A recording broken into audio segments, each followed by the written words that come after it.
In a world invaded by otherworldly forces, humanity teetered on the brink of annihilation. As the primordial energy surged forth, humankind awakened latent abilities, and the remnants of humanity united to establish the UED government, pledging to reclaim all territories. In March into the alien realms, Lin Hao awakened the power of death, embodying the race of the Death Knight, automatically grasping the skills of the Death Knight while mastering the spells of the Necromancer. Through skill scrolls that he resurrected puppets, ensuring that their master remained immortal and indomitable. He commanded his skeletal warriors, who were invincible in battle, slaughtering endlessly. Among his subordinates were the infinitely dividing undead insects, as well as a legion of explosive puppet soldiers ready to detonate at a moment's notice. Countless malevolent souls thirsted for blood and living souls, while the Orcish beast returning from hell sought vengeance for old grievances. With 7 deathly auras and 5 light auras of the Death Knight, he wielded an automatic corpse gun, executed the divine fist of the heavens, and became the unrivaled master of dark necromancy. Chapter 1. Can such phenomena exist? In the vast cosmos, lonely humanity yearned to discover extraterrestrial civilizations, hoping to ignite the spark of cultural exchange. However, the aliens did not traverse the stars in spaceships. Instead, they emerged from the depths of the oceans and canyons, opening dimensional portals to invade. The first colossal beast to appear was a towering monster named Dagon, an old one, which landed in Neon and reduced the area to ruins within half a day.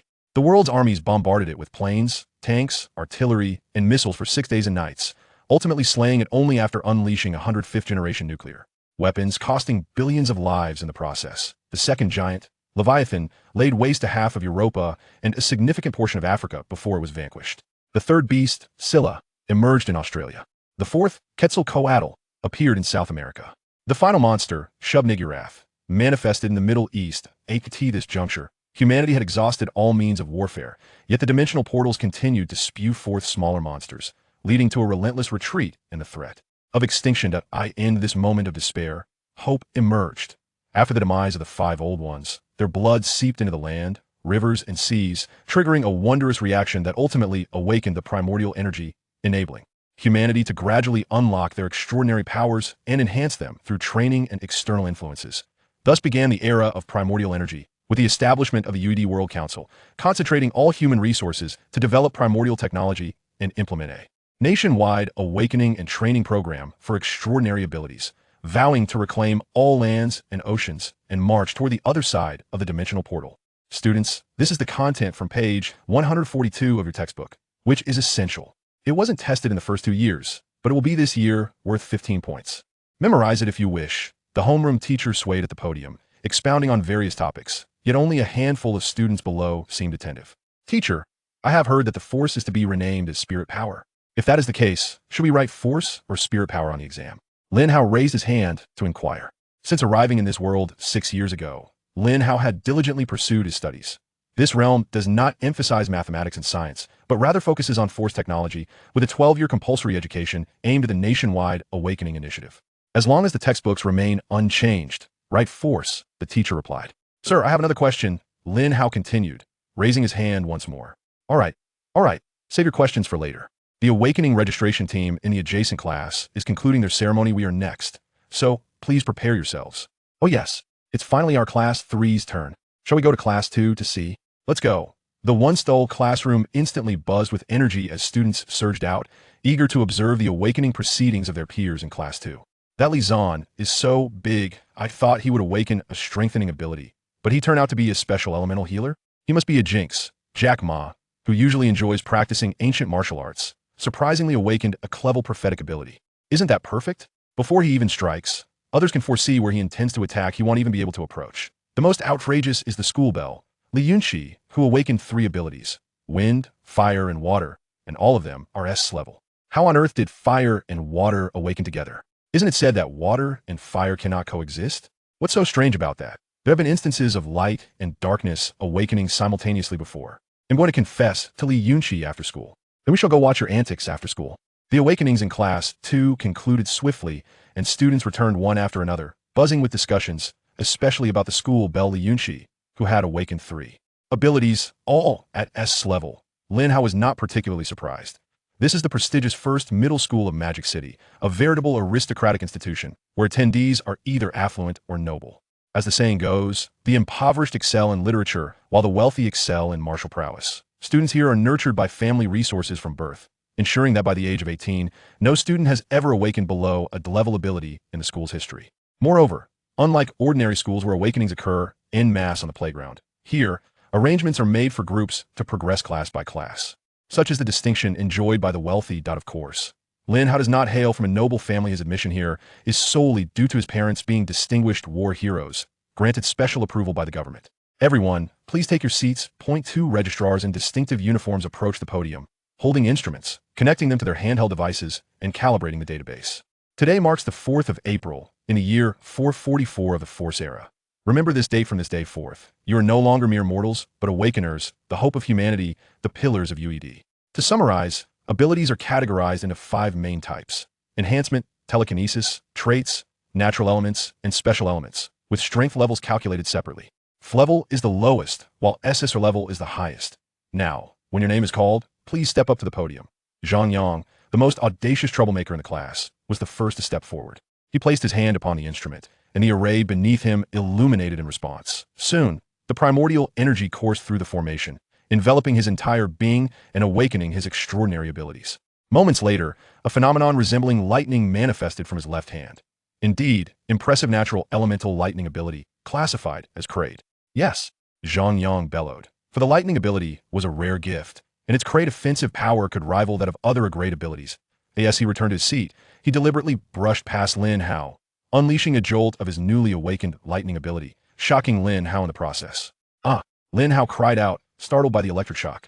The classroom erupted in laughter, with even the students from classes 1 and 2 outside joining in the mirth. Infuriated, Lin Hao clenched his teeth, vowing that he would ensure this brash individual faced dire consequences. Silence during the awakening ceremony. Classmate, since you're so eager, why not come up first? Lin Hao, head bowed, ascended the platform, announcing his name and student ID before commencing his awakening. As the device activated, a light flickered on his forehead, and a vision materialized above him, a towering knight, his face obscured, clad in resplendent golden armor, wielding a colossal hammer, stood atop a mountain, radiating holy light. Wow, an extraordinary manifestation. The classroom erupted into a cacophony of excitement. The appearance of such a vision signified the emergence of an SSR level, bestowing upon its bearer a prestigious title. Individuals of this caliber were the world's mightiest. Zhang Yang clenched his fists in frustration, cursing internally at the fortune of this seemingly frail individual. Truly, it's remarkable that a student from Magic City No. 1 High School has produced an SS or level talent this year. I believe the records indicate he is the offspring of Lin Guanyin and Li Yu.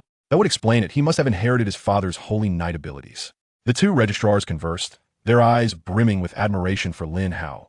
Lin Guanyin, the holy light knight, had risen from humble beginnings, almost reaching the pinnacle of strength. Both he and his wife perished in a crucial battle that turned the tide towards victory. Students both inside and outside the classroom were filled with envy or jealousy, while the homeroom teacher wore a look of satisfaction. The school belle, Li Yunxi, paused to observe, thinking to herself that this individual did not seem to hail from a prominent family, yet had awakened at the SSR level. She must inform her family to establish an early alliance. Other members of affluent families shared similar thoughts. At that moment, a startling twist occurred within the vision. A shadowy figure, similarly indistinct in form, clad in dark gold armor and draped in a hooded black cloak, emerged from behind the holy light knight, brandishing a massive sword, inscribed with mysterious runes. Suddenly, he thrust the sword into the knight's back, piercing through with lethal precision. As he withdrew the blade, he kicked the holy light knight down the precipice. The vision followed the holy light knight throughout his descent until he met his demise at the mountain's base, the manifestation concluding as tranquility returned. What does this mean? Is such a phenomenon even possible? How do we register this? The instrument detected no abilities, nor did it assign a level. The two staff members exchanged bewildered glances. Below the platform, the students erupted into uproarious laughter. Zhang Yang was nearly gasping for breath from laughing so hard, while members of various esteemed families shook their heads in disbelief. From that moment onwards, Lin Hao acquired a new moniker, the Fallen Knight. Chapter 2. The Death Knight, Strength Unknown. Lin Hao descended from the podium and returned to his seat, disregarding the jeers of his classmates beside him. Grabbing his backpack, he exited the classroom without a word. The homeroom teacher did not intervene, believing that such a significant blow warranted solitude for the child. Just a minor interlude. Nothing to dwell upon. Next, Wang Jikai. The world continues to turn, indifferent to any one individual. The awakening ceremony must proceed. After leaving the classroom, Lin Hao dashed home, his heart racing with exhilaration. After so many years, did anyone comprehend the trials he had endured? In the very first minute upon arriving in this world, a voice inquired if he wished to bind, claiming to be the sole golden finger of this realm, capable of dramatically enhancing all abilities and cultivation effects. Immediately, another voice interjected, denouncing the first as worthless, asserting that it had traversed alongside Lin Hao, possessing the primal power of Diablo. Then came yet another voice, stating its origins from the Hearthstone universe of Azeroth. Lin Hao, in succession, named them hacks, and all three hacks sought to bind exclusively to Lin Hao, unable to coexist peacefully, leading to fierce conflicts among them. Only the survivor would earn the right to become the host's golden finger. This internal battle raged within Lin Hao for 5 years, during which they repeatedly siphoned his vital essence for combat, leaving him frail and sickly, easily toppled by the slightest breeze, becoming a target of bullying throughout his class and even the entire grade. Zhang Yang, the ringleader of the bullies, exploited his wealth and influence to torment the diminutive Lin Hao. Had it not been for Lin Hao's sister discovering the situation and, in a frenzy, brandishing a kitchen knife in a bid to confront Zhang Yang, alongside the pressure exerted by their parents' former comrades on the school to rein in Zhang Yang's behavior, Lin Hao might have suffered a fate worse than death during his years in middle school. Returning to the topic of the three hacks, after 5 years, one emerged victorious. However, the others, unwilling to accept defeat, chose to perish together.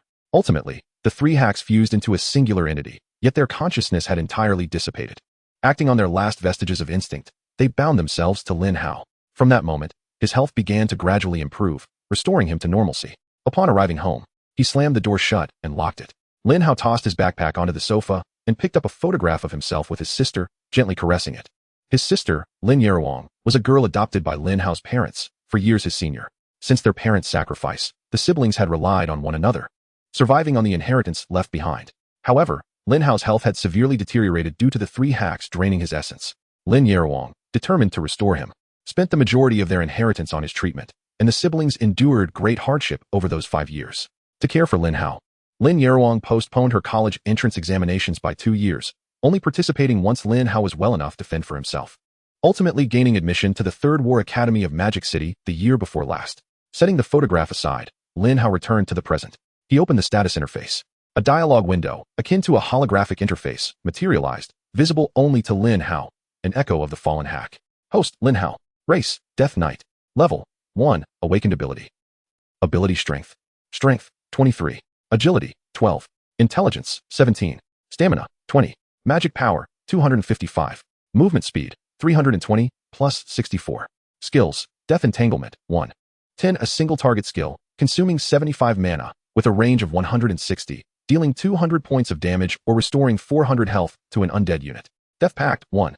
10. A single target skill, consuming 50 mana, with a range of 160, converting 200 health from a slain allied undead unit into the user's own life. Evil Aura, 1. 10. A group aura skill, with a radius of 180, increasing movement speed by 20 and providing 1 second of health regeneration. Manipulate Corpse, 1. 5. A group skill, consuming 250 mana, with a radius of 180, reviving 12 selected deceased units for 80 seconds, during which they are invulnerable. As Lin Hao beheld his attribute panel and skills, he laughed maniacally. When he awakened in the classroom, the radiant light of the anomaly had triggered a red alert from the external program. Perhaps due to the death of the external program, it exhibited a profound aversion to the symbolically pure light, promptly displaying a dialog box demanding the eradication of the holy light. A card was activated, summoning the Lich King wielding Frostmourne, who swiftly dispatched the Light Knight with a single thrust. During the fall of the Light Knight, the dialog box revealed that the power of death had been siphoned from the essence of the world, and the host would become a Death Knight, confronting death alongside the external program. Earlier on his way home, the external program had been enhancing skills, thus Lin Hao, at level 1, already possessed 4 skills of the Death Knight, with 3 of them capable of ascending to level 10, while the ultimate skill could reach level 5. Lin Hao trusted the words of the 2 registrars. The appearance of the anomaly was undoubtedly indicative of a rank. However, a Death Knight capable of obliterating the Light Knight must surely be of a higher caliber. Furthermore, the external program itself might be unaware of its true strength, which is why the ability's potency was displayed as 3 question marks. Henceforth, Lin Hao resolved not to return to school. In ordinary institutions, after the awakening ceremony in senior year, students are typically organized to level up. However, at a prestigious school like Magic City No. 1 High School, every student is from a wealthy family, and arrangements are typically made at home. Thus, the school would grant a 2-month break, resuming only before the college entrance examinations. Returning to his room, Lin Hao retrieved a box from beneath his bed, containing items left for him by his sister, designated for use after awakening. Upon opening the box, he discovered a sharp dagger, a gift from his sister during her winter break, known as the butcher's knife. Upon appraisal, its attributes moved Lin Hao deeply.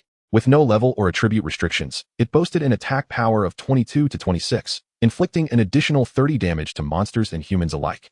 The cooldown time for all skills was reduced by 10, and the consumption of all energy was lowered by 10. Additionally, there was a cloak, also brought back by his sister, named the Call of the Traveler. Crafted from the leather of exotic beasts, it was lightweight, yet boasted commendable defensive capabilities.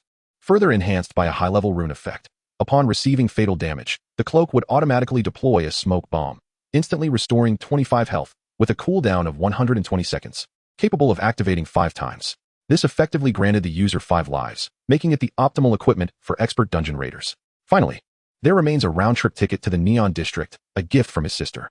The once ruined Neon District has since undergone repeated cleanups, leaving behind only lowly monsters that now proliferate, transforming the area into a hunting ground for people. In the 2 months leading up to the annual college entrance examination, a multitude of affluent youths flock to this place to level up. Additionally, there is a letter containing the bank account and password that his sister opened in Lin Hao's name, with a simple message: "Do your best, my dearest brother." Without hesitation, Lin Hao took the envelope and his identification to the bank to activate the account, which contained 5 million, sufficient funds for his upcoming leveling expedition in the Neon District. To prepare for his journey, he needed to gather various supplies, such as restorative potions, food, a telescope, and auxiliary light brains. Regarding storage, the intelligent banking Halo provided spatial storage services, a significant breakthrough achieved through the fusion of original Force technology and spatial abilities. Anyone who opened an account and deposited at least 1 million would be gifted a spatial storage Halo, with the storage capacity increasing alongside the deposit amount. Early the next morning, Lin Hao sent a text to his homeroom teacher and then boarded the spaceship to the Neon District, filled with anticipation for the future. Chapter 3. Fairness? It has never existed. Upon entering the Neon District, Lin Hao wasted no time. The urgency to level up was palpable. When humans slay monsters, a substantial portion of the original force contained within the creatures is directly absorbed, and once accumulated to a certain extent, one's abilities are enhanced. After 400 years of advancements in original force technology, humanity has mastered comprehensive data, with absorbed original force represented as experience points and the limits of ability enhancement indicated by levels, efficiently displayed by the auxiliary light brain. This convenience has greatly facilitated the monster-slaying endeavors of all ability users. As a level 1 Lin Hao, he could only initially hunt slimes and small goblins, which yielded meager experience, merely 1 point for each kill. Fortunately, his powerful butcher's knife dealt an impressive 30 damage boost to monsters by targeting their vital points. Lin Hao could dispatch these lowly creatures with a single strike. After defeating 20 monsters, he finally leveled up to level 2. Resting beneath a tree, Lin Hao examined his attribute panel and noticed something peculiar. According to classroom teachings, prior to ascending to level 20, each level gained would grant 5 attribute points for free allocation, facilitated through the leveling assistance light brain. However, upon leveling up, his attribute points were not freely distributable, but instead automatically increased across all 4 attributes.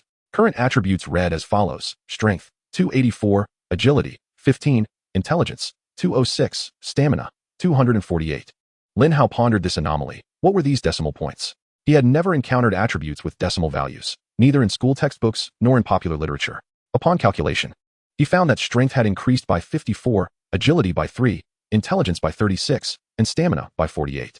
Altogether, it seemed he had accumulated 168 attribute points. Not bad at all. Although the external aid had perished, it still proved somewhat beneficial. Continue the hunt for monsters. For the experience required to level up increases exponentially between each tier. With a span of 2 months, it remains uncertain how many levels one might ascend. To reach level 3, one must vanquish 40 slimes.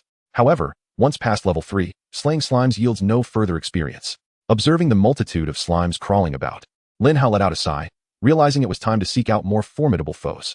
Perhaps venturing deeper would be prudent. Armed with a butchering knife and a cloak of distant travels, he should encounter no significant issues. Suddenly, a commotion caught his attention. It seemed a myriad of monsters was on the move. Not far ahead, Lin Hao could distinctly sense the ground, flora, and trees trembling slightly, indicative of a horde of creatures rushing forward. He hastily climbed a nearby tall tree, retrieving his binoculars. In the distance, a burly man wielding a shield in one hand and a great sword in the other, clad in armor, was utilizing a shout skill to attract monsters. A throng of goblins and gremlins, ignited with fury, charged wildly toward him. Yet, the man did not engage the oncoming goblins and gremlins. Rather, he led this swarm of creatures away from the forest. Curiosity piqued, Lin Hao trailed at a distance, eager to uncover the truth. Soon, they exited the forest into an expansive plain. Concealed by the dense foliage of a towering tree, Lin Hao continued to observe the direction in which the man was heading. On the plain, he spotted 3 individuals, 2 elders and a young girl. The elders, dressed in robes reminiscent of Professor Dumbledore, wielded long staffs, while the girl, attired in form-fitting battle gear, held a resplendent staff, seemingly awaiting something. Could it be? That was Li Yunxi, the belle of Class 2. Lin Hao recognized her immediately. Her radiant beauty was unmistakable, with her graceful silhouette, flowing black hair, and exquisitely defined features that left an indelible impression. At that moment, from 7 directions within the surrounding forest, individuals surged forth, pursued by a frenzy of goblins, gremlins, and slimes. Like the burly man, they utilized their skills to draw groups of low-level monsters toward the elders and Li Yunxi, encircling them to concentrate the creatures. Then, the 2 elders raised their staffs and simultaneously unleashed their skills. Lin Hao was unaware of the exact spells they employed. One incapacitated all low-level monsters on the plain, while the other slowly ignited them, meticulously keeping their life force on the brink of death. Subsequently, the 2 elders soared into the sky, their figures disappearing from view. After a brief pause, Li Yunxi raised her staff and cast a spell, a swirling energy cyclone. A fervent wind, combining fire and wind elements in a sweeping attack that incinerated all the near-death monsters, allowing her to claim all the experience and catapult her from level 1 to level 8.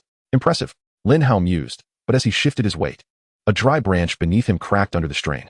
The sound drew attention, prompting the 2 elders to descend from the sky, their keen senses having detected the presence of an onlooker nearby. Old Mu, do not concern yourself. It is likely merely the spies of other noble families. As the college entrance examination approaches, everyone is engrossed in leveling up, and we need not pay heed to others. Let us proceed to the next training point. Li Yunxi raised her hand, signaling the 2 elders to disregard those nearby. After all, leveling is a common pursuit. There is nothing to fear from being observed. We simply shift locations after each wave. Understood, Mississippi. Let us go. The young lady is already at level 8 and seeks the gathering point for level 10 monsters. The scouts ahead report a gathering point for trolls. We shall make our way there. Yes. The burly men forged ahead, with the 2 elders escorting Li Yunxi closely behind. Once they had distanced themselves, Lin Hao dared to exhale audibly. Phew, that was impressive. So this is how the aristocratic families level up. The area of effect elemental spells employed by Li Yunxi are beyond the grasp of an ordinary level 1. Lin Hao surmised that such skills must require at least a mid-level skill scroll to learn. Yet, how could a level 1 possibly acquire mid-level skills?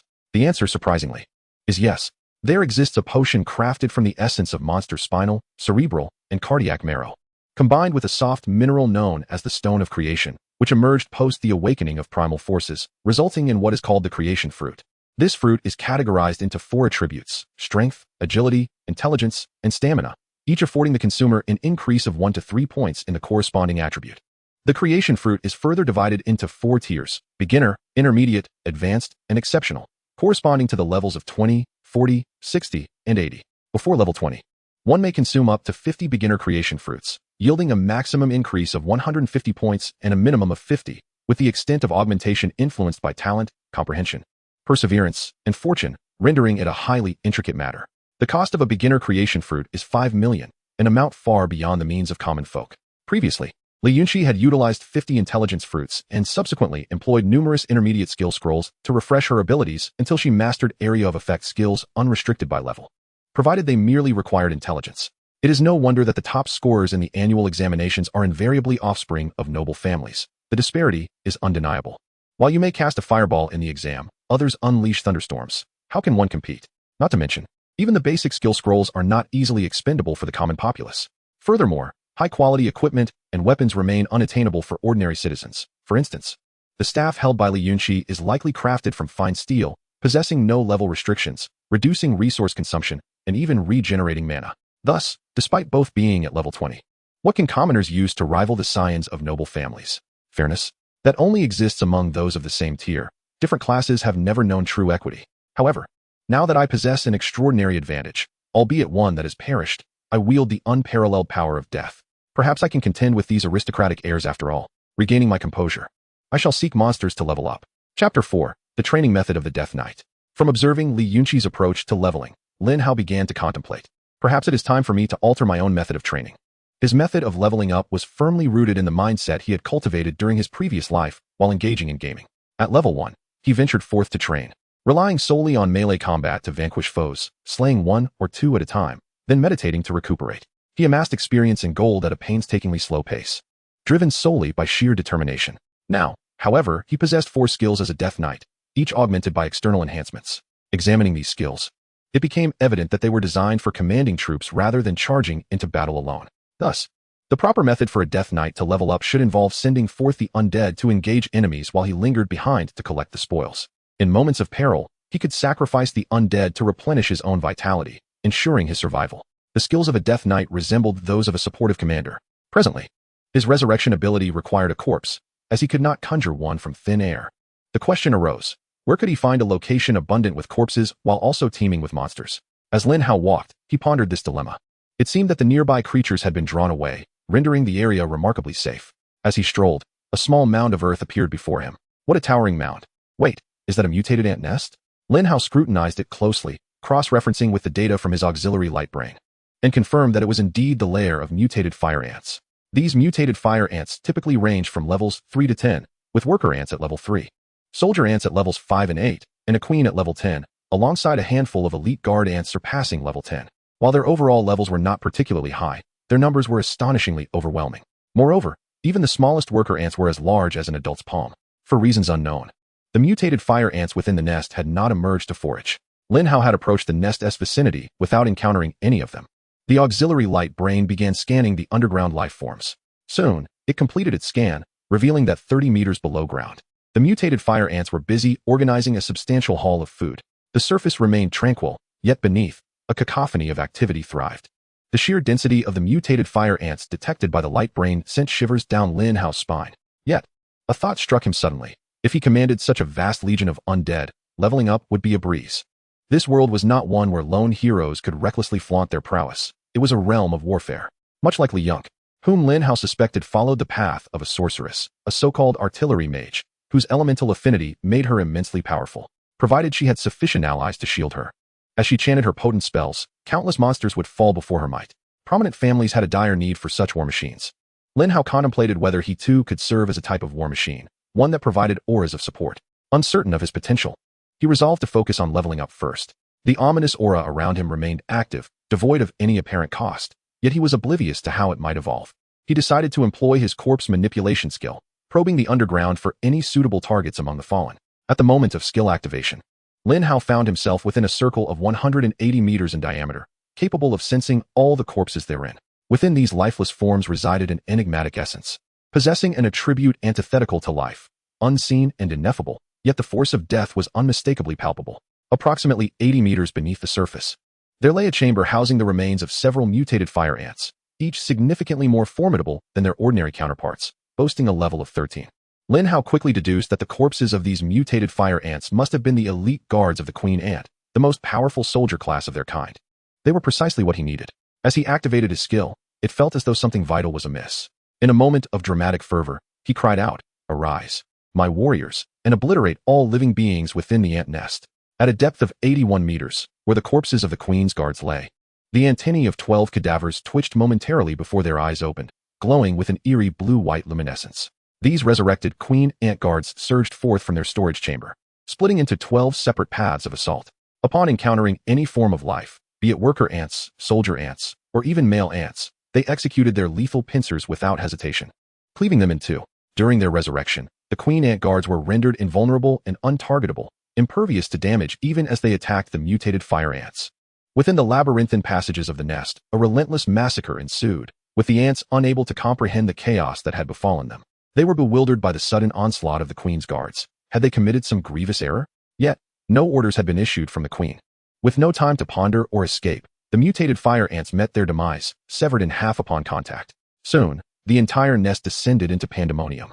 As the fire ants communicated frantic messages among themselves, desperately fleeing for their lives.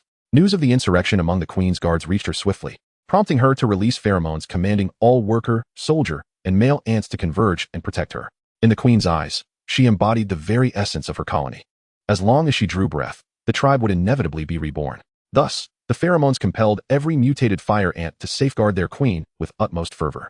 This concentration of forces inadvertently facilitated the slaughter orchestrated by the 12 resurrected guards. Experience points surged, experience +1, +2, +3, and so forth, as Lin Hao reveled in the exhilarating rush of leveling up. Before long, his level had ascended to 5. Suddenly, an interface from the external aid materialized before him. Awaken skill, Flame Slash. Ignite the air before you, inflicting 230 weapon damage and generating 5 rage points as fire damage. Awaken skill, Shield Bash. Consuming 30 points of rage, charge towards the enemy and deliver a powerful strike with the shield, inflicting 700 weapon damage. In addition to an additional damage equivalent to 300 based on the shield's blocking probability, categorized as dark damage. Just moments ago, I proclaimed my ambition to become an immortal commander leading countless legions, and now I am bestowed with skills meant for solitary leveling? Is this a jest? Must I bear the brunt of the charge alone? Lin Hao gazed at the two skills, rendered speechless, while others are gently lulled into slumber.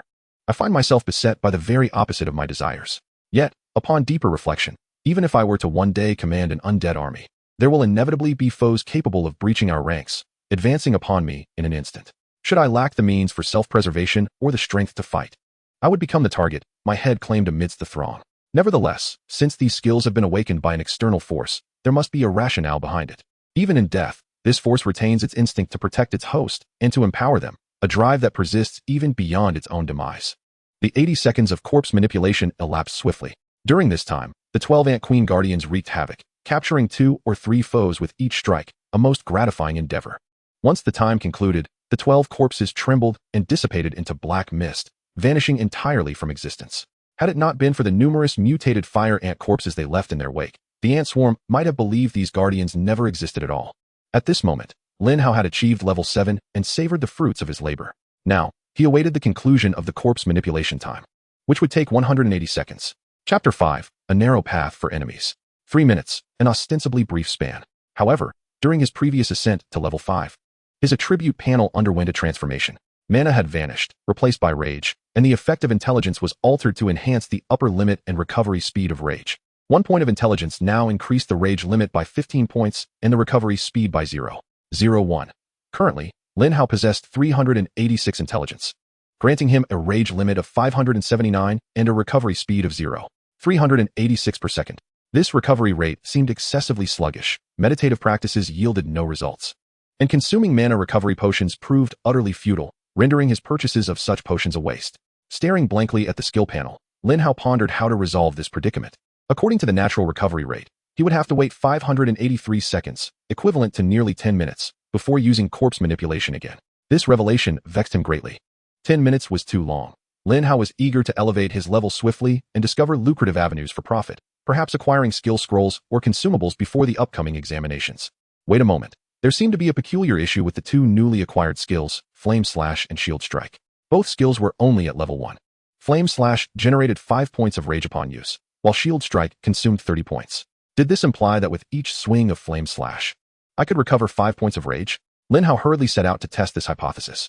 Flame Slash. Facing a nearby sapling, he made a swift strike, igniting its bark momentarily before the flames extinguished themselves. Quickly checking his anger meter, he noted an increase of 5 points. He decided to test it again, slashing through the air with a fiery strike. The temperature around him rose several degrees with the force of his blow. Indeed, his anger meter surged by another 5 points. It appeared that as long as he wielded his blade with sufficient speed, his anger would be inexhaustible. Fiery strike, fiery strike, fiery strike. Lin Hao relentlessly swung his blade, employing the skill as if he were merely practicing the art of wielding a small knife. Soon, his anger meter was full, and he had 30 seconds remaining on his corpse manipulation skill.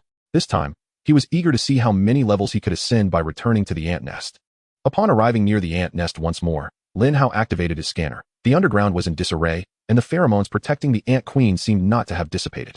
As the 30 seconds elapsed, he continued to utilize corpse manipulation, targeting the area 81 meters below where the ant queen's guards lay. He resurrected 12 corpses with a singular purpose, to march directly towards the ant queen, where all the living mutated fire ants congregated.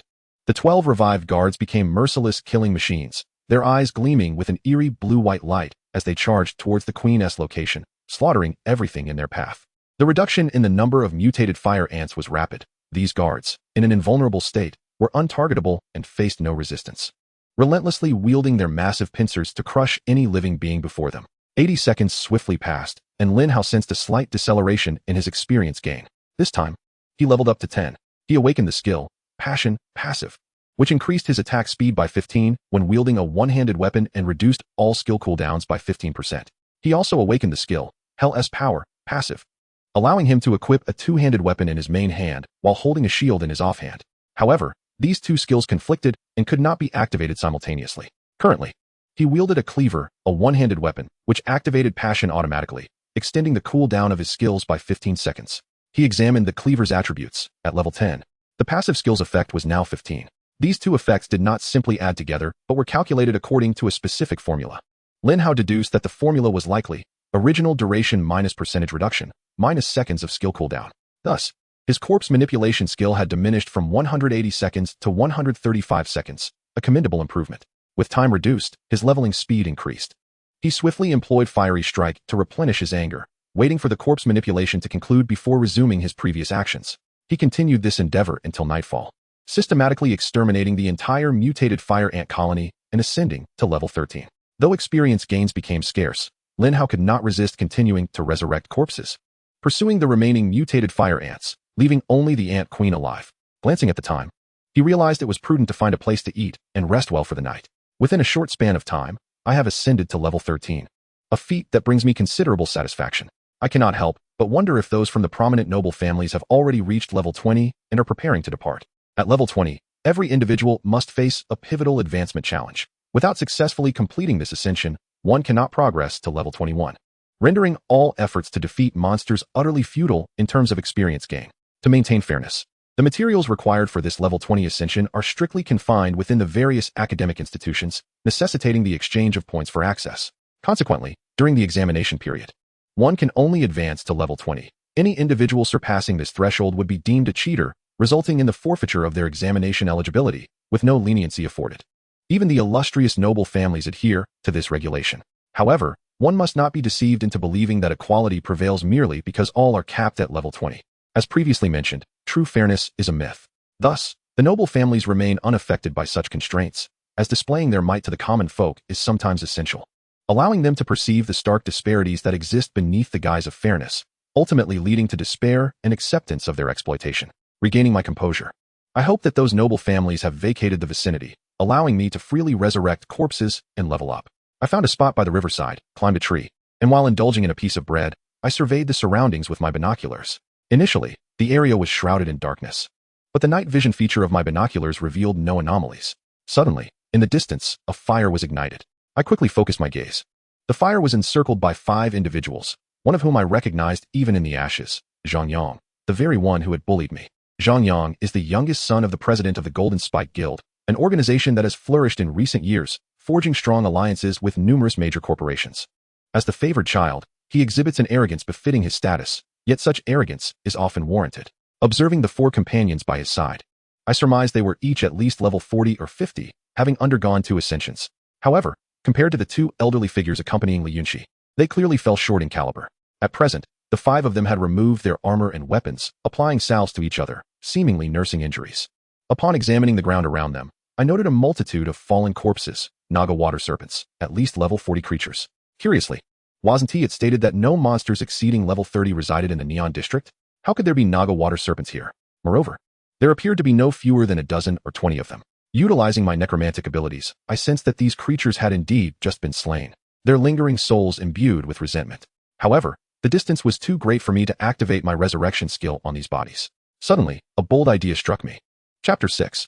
I swore to ensure you have no place to rest. Indeed, the rumors were accurate. Naga water serpents had entered the Neon District from the sea, navigating up the river to establish their nests. Our ambush was a success, yielding a considerable number of beast cores, declared a warrior of the Golden Spike Guild. Initially, we had anticipated merely 10 serpents, yet unexpectedly, there were 20. The equipment we brought for collecting the marrow and vital organs proved insufficient, leaving us at a loss. It felt like a significant oversight, lamented a mage from the guild. Do not ponder too much. 20 level 42 Naga water serpent cores are worth 100 million.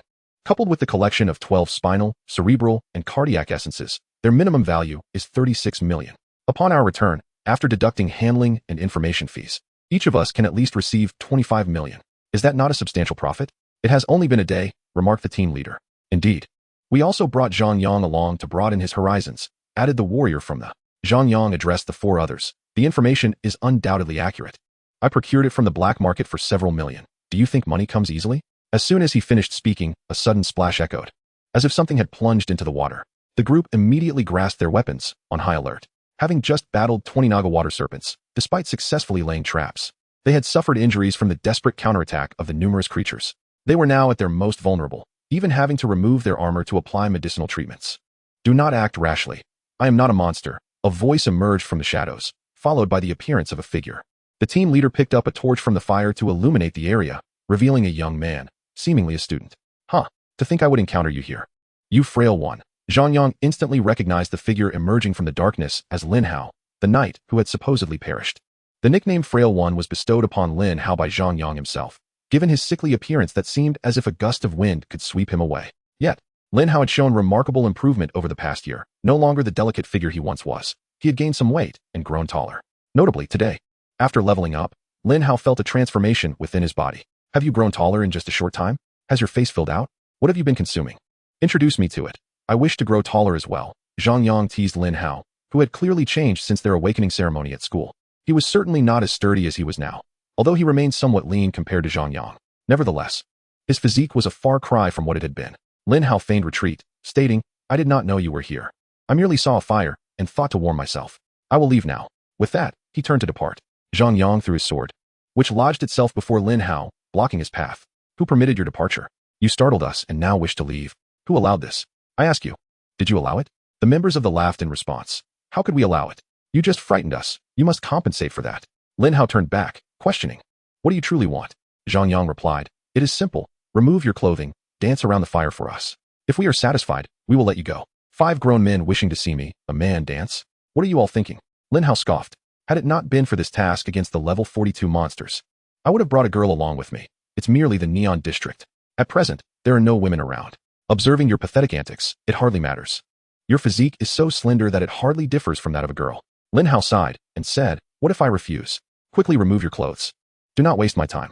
Otherwise, I shall break your limbs and cast you into the goblin's lair. Perhaps the goblins might mistake you for a female and refrain from killing you, instead indulging in their own depravity. Ha ha.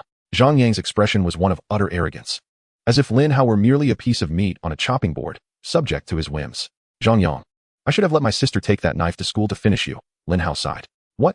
Do you believe your wild sister truly dared to harm me? Do you know who I am? If it weren't for your deceased parents' comrades from the military, I would have ended your sister and you on the spot. But then again, your sister possesses a modicum of charm. She could at least fetch a price at a nightclub for a performance featuring a battle between man and beast. Zhang Yang spoke with a venomous tone, recalling the humiliation he suffered when Lin Yaluan pursued him with a kitchen knife, prompting a call to his parents' military friends. Lin Hao's parents' allies were formidable figures in the military, who personally intervened at the school to address Lin Hao's bullying. It was only when Zhang Yang's father, the president of the Golden Spike Guild, assured Lin Hao's parents' comrades that Zhang Yang would never again torment Lin Hao that the matter was put to rest. However, Zhang Yang had not ceased his underhanded tactics. Zhang Yang, do you truly believe I cannot handle you? Lin Hao questioned. Zhang Yang, along with 4 members of the Golden Spike Guild, laughed derisively. What? You think you can take me on? Here in the Neon District, a hunting ground, accidents frequently occur, and individuals often fall victim to monsters. Tell me, how do you suppose this target practice of yours will meet his end tonight? Who can say? There are no cameras here. Zhang Yang had already drawn a dagger from behind him, contemplating whether to sever Lin Hao's tongue or to strike at his very essence first. The 4 members of the Golden Spike Guild had already sentenced Lin Hao to death. In this place, a fatality was indeed commonplace, and one could only blame oneself for crossing paths with such peril. The notion of a war hero held no weight in an organization like the Golden Spike Guild, where self-interest reigned supreme. Lin Hao shook his head and replied, you claim this is the Neon Hunting District, where accidents lead to mortality at the hands of monsters. Who can say, right? Ha ha ha, have you lost your mind? Do you think you can provoke me? Rest assured, you shall find death to be a most extravagant luxury. Having had his fill of bravado, Zhang Yang resolved to take action. Ignoring Zhang Yang, Lin Hao softly murmured, rise again, my warrior. At that moment, the Naga water serpent on the ground twitched its fingers and grasped the weapon that had fallen beside it. The Naga water serpent, a creature capable of forging its own arms, wielded weapons of remarkable hardness and sharpness. Just as the squad leader of the Golden Spike Guild was about to seize Lin Hao, a trident suddenly thrust up from the ground, piercing him unexpectedly through the lower rib and emerging from his chest, having punctured most of his heart. The squad leader met his demise on the spot. The others, taken aback, suspected a feigned death ploy by the Naga water serpent and hurriedly prepared their skills to eliminate the assailant. However, before they could act, the Naga water serpent, which had seemingly risen from the ground, ensnared them from behind. Simultaneously, 3 tridents pierced through the invulnerable Naga water serpent, striking 3 of them squarely in the back and emerging from their chests. For members of the Golden Spike Guild met their end in an instant. Zhang Yang was so terrified that he collapsed, bewildered by the sudden resurgence of the Naga water serpents, which he believed to be utterly vanquished, now rising in numbers, each possessing eerie blue-white glowing eyes. During the awakening ceremony, I vowed to ensure your obliteration. Lin Hao advanced toward Zhang Yang, accompanied by the Naga water serpent. Chapter 7. The Command of Bones. In his final moments, Zhang Yang underwent 3 psychological transformations. Initially, he cried out in desperation, but to no avail. He then resorted to threats, though fear caused him to lose control of his bodily functions. Finally, he pleaded for a swift death, begging to end the torment as he witnessed his limbs being reduced to a gruesome pulp. Few could endure such agony. In a mere 30 seconds, Zhang Yang experienced a lifetime's worth of despair. Lin Hao instructed the Naga water serpent to tear apart the remaining 4 corpses and discard them into the river, while Zhang Yang's remains were consumed by the resurrected Naga water serpent. Of course, one crucial matter was not overlooked by Lin Hao: the plunder of their storage rings. The storage rings, worn around the wrist, were unique products linked to bank accounts. Lin Hao dared not touch the funds within the accounts. Any movement would allow others to trace the money to its new destination. However, the items within the ring's space were different. By using their own fingerprints or irises to access the rings, Lin Hao could unceremoniously dump the items onto the ground. Even if the bank system checked the information, it would merely appear as if the owner had emptied the contents. As for the fate of the discarded items, the bank would be none the wiser. Thus, Lin Hao swiftly emptied the contents of the 5 individual storage rings onto the ground and collected them into his own, yielding a bountiful harvest that nearly filled his relatively small storage ring, leaving only a single slot available. Having completed these tasks in precisely 80 seconds, the resurrected Naga water serpent dissipated into black mist alongside Zhang Yang, leaving him with no grave to return to. Lin Hao chose not to linger further. He extinguished the fire and donned his night vision goggles before hastily departing the scene. Upon discovering a large tree with a suitable hollow to conceal himself, he climbed up, settled in, and retrieved his flashlight, ready to assess his spoils. Before delving deeper, it is essential to examine the dialogue box of the external program. Since the moment Lin Hao began to eliminate Zhang Yang and his companions, information had been appearing in the dialogue box. Yet he lacked the time to peruse it amidst the chaos of combat and looting. Upon opening the dialogue box, it revealed that he had absorbed an immense amount of experience, all derived from the 5 individuals he had just vanquished. In an instant, his level surged from 13 to 20. However, the message indicated that his experience had overflowed, and any excess could not be retained prior to his promotion. What in the world? Lin Hao gazed at the dialogue box in astonishment. Killing a human could not typically yield any of the opponent's essence, meaning he should not have acquired any experience points. Perhaps the heavens disapproved of humans slaying one another, thus enforcing such a limitation. But why then? Had he gained experience from defeating Zhang Yang and his group? After much contemplation, he deduced 2 possible explanations. The first reason could be that he had not truly slain Zhang Yang and the others with his own hands. Rather, they were the reanimated corpses of monsters. When a monster kills a human, it can absorb the latter's essence. Hence, the revived monsters that ended Zhang Yang and his companions absorbed their essence, which, due to their undead nature, could not be fully assimilated and was instead transferred to Lin Hao, the caster. The second reason pertained to his own race. The status bar of the external program clearly stated, race, Death Knight. If he had indeed been transformed into a Death Knight by the external program, it would naturally allow him to acquire essence by hunting humans. Lin Hao touched his still beating heart and sliced his fingertip with a knife. The blood that flowed remained red. No matter how he examined himself, he appeared entirely human. Regardless of the true explanation, this secret must be kept hidden. Should it be revealed, he would become a pariah among all humanity. The dialogue box continued to display further information. Awakening skill, Steel Skin. Your skin transforms into steel, capable of absorbing 50 of all damage. During use, it continuously consumes 4 rage points per second. Awakening skill, Hellish Warhorse. Summon a warhorse from the depths of hell, allowing you to traverse enemy lines as if in uncharted territory. During use, it continuously consumes 4 rage points per second. Awakening skill, Sword of Divine Retribution. Consume 35 rage points to leap into the air and strike down upon enemies with the force of thunder, dealing 1,700 weapon damage to all foes within a 15-meter radius for 30 seconds. Awakening skill, Passive Laws of Courage, Laws of Justice. The laws of courage and justice conflict with the host's malevolent, deathly powers and have been suppressed. How outrageous. All my skills are suppressed. Did you even bother to ask your host for consent? Lin Hao couldn't help but curse. Those 2 skills, one enhancing attack speed and the other increasing resistance to all elemental damage, were immensely practical passive abilities. Yet, they were overshadowed simply because of their names, courage and justice, clashing with his identity as a Death Knight. It was utterly absurd. However, he could do nothing against this lifeless external program. It was already dead. With a sigh, he turned his attention back to the other skills. The steel skin grants a damage reduction of 50. What a remarkable feat. The evil spirit warhorse, a manifestation of fighting spirit, instills confidence even when pursued by a Doe Emperor. For his steed cannot match my speed. The Sword of Divine Retribution boasts a weapon damage of 1700. Imagine wielding a truly magnificent weapon. What an advantage that would be. The ultimate skill, a grand display of bravado, charges into the fray, where it is either my demise or theirs. Yet, why do all the skills appear to be those of a valiant knight? Perhaps it is due to the Death Knight's intrinsic nature as a knight. Nevertheless, if all else fails, I shall embrace the role of a knight charging into battle, for given my current skills, I possess both resilience and offensive capability, potentially surpassing others of the same level in skill efficacy. As I close the skill panel, I commence the inventory of spoils. The sheer volume of items necessitates some time for organization. The most valuable among them are the 20 beast cores, essential materials for crafting skill scrolls, worth an astounding 100 million, according to Zhang Yang and his companions. Following that are 12 sets of spinal, cerebral, and cardiac essences scavenged from the Naga water serpents, valued at 36 million. Additionally, there are dozens of weapons and armors, likely the spare or collectible gear of the 5 individuals. Their worth is uncertain. Yet I hesitate to use or sell them, for each bears a personal insignia, be it that of the creator or a mark of their team, or even the Stabbing Gold Guild. These items must be discarded. Lastly, I possess 2 skill scrolls. Although they are mere beginner scrolls, each holds a value of several million. Regardless, I will awaken my skills through leveling up.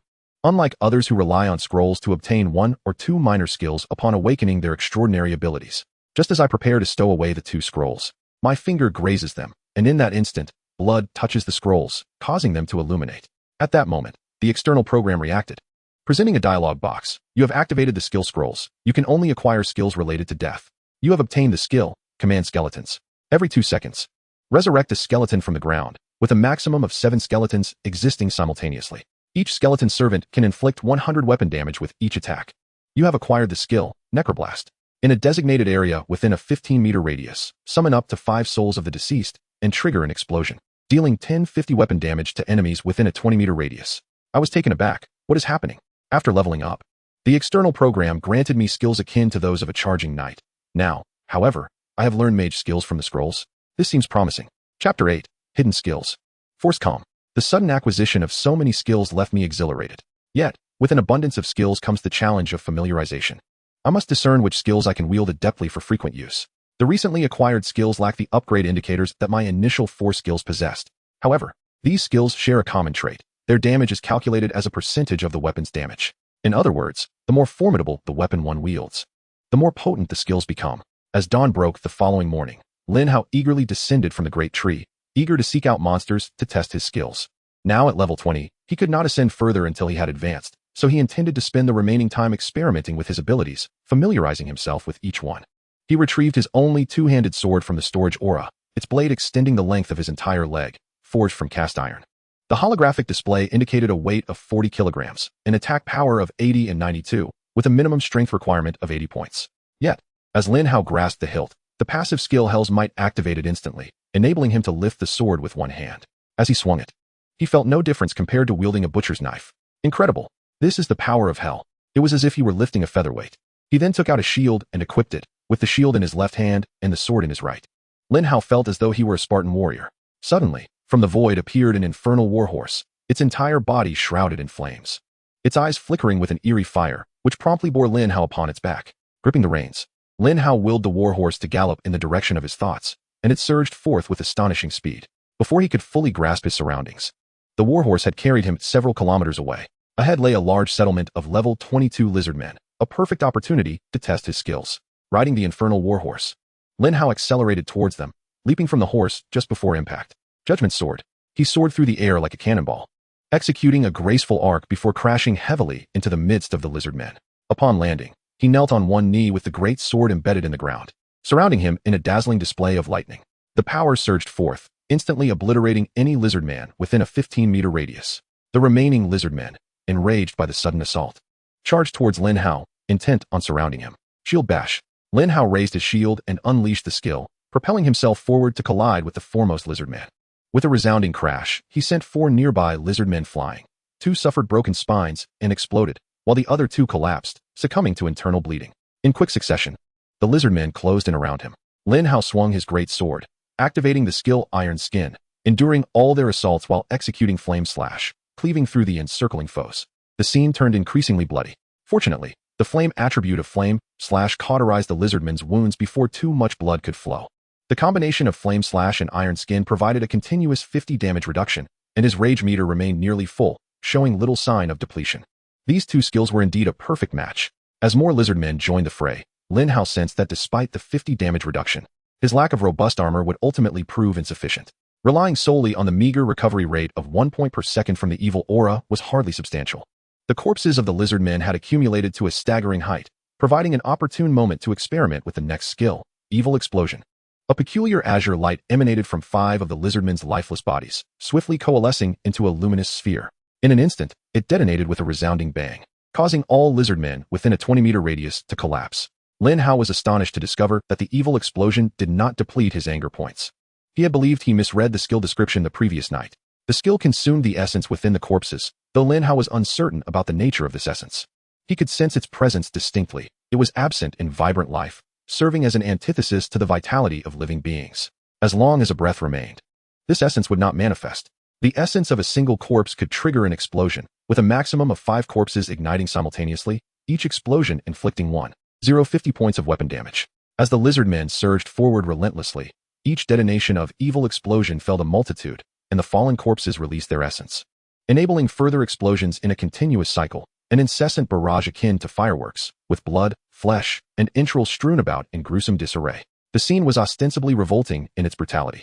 Yet, for reasons unbeknownst to Lin Hao, as he initially felt a wave of nausea, a sudden green light enveloped him, and upon its disappearance, a profound tranquility washed over him, rendering the horrific spectacle before him entirely devoid of gore. Was this a form of enforced calm? Perhaps the effect of an external enhancement? If such tranquility could be maintained in battle, it would indeed be a remarkable boon. As the lizardmen were decimated by the consecutive evil explosions, those that remained filled with trepidation began to scatter in flight. Command skeletons. Upon activation of the skill, a skeleton emerged from the ground, brandishing an array of weapons, awaiting orders. After issuing commands to annihilate the fleeing lizardmen, the skeleton surged forth with remarkable speed, decisively pursuing the remnants of the lizardmen. Skeletons that subsequently emerged from the earth immediately followed suit, executing commands without the need for Lin Hao to repeat himself.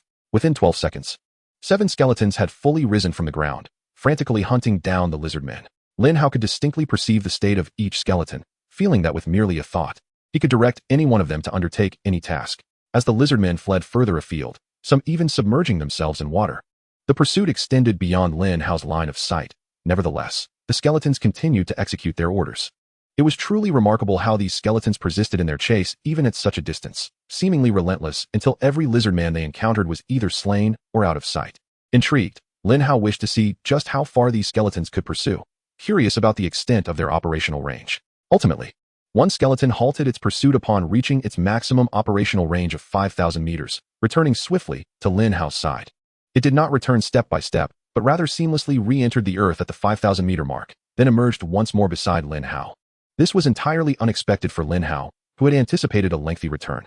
In a moment of decisive thought, Lin Hao summoned all the other skeletons, causing 6 additional skeletons to rise from the earth and gather around him. Had he possessed this skill earlier, he would not have had to toil so diligently to level up. Finally, he decided to experiment with another ability, the Death Contract, directing this skill at the nearest skeleton. A bizarre black-red light surged from his hand, enveloping the skeleton in what appeared to be black flames that consumed it with alarming speed, reducing it to mere ashes. Simultaneously, Lin Hao felt his vitality restored, healing the wounds inflicted by the lizardmen. Within 2 seconds, another skeleton emerged from the ground, compensating for the one lost to the Death Contract. Did this imply that as long as he wasn't instantly killed, he could continuously use skeletons to recover his health? However, the Death Contract consumed 50 rage points per use, and with his current reserves, he could only employ it about 10 times. Nevertheless, this was sufficient for his needs. At level 20, achieving such prowess was likely beyond the capabilities of many scions from prominent families.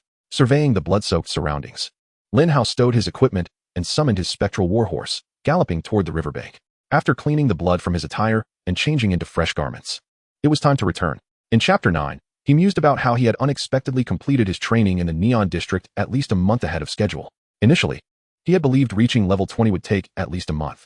He owed this rapid progress to the unexpected boon from Zhang Yang, the foolish heir of a wealthy family. Before departing, he discarded the worthless items, igniting them with flame slash, retaining only the valuable beast cores, spinal marrow, brain matter, and heart essence. As for the weapons and armor, he He planned to dispose of them overboard during the return voyage. Lin Hao reasoned that, despite the immense power of the Golden Stabbing Guild, they would be unable to trace the deed back to him unless they possessed some extraordinary ability to rewind time and observe events.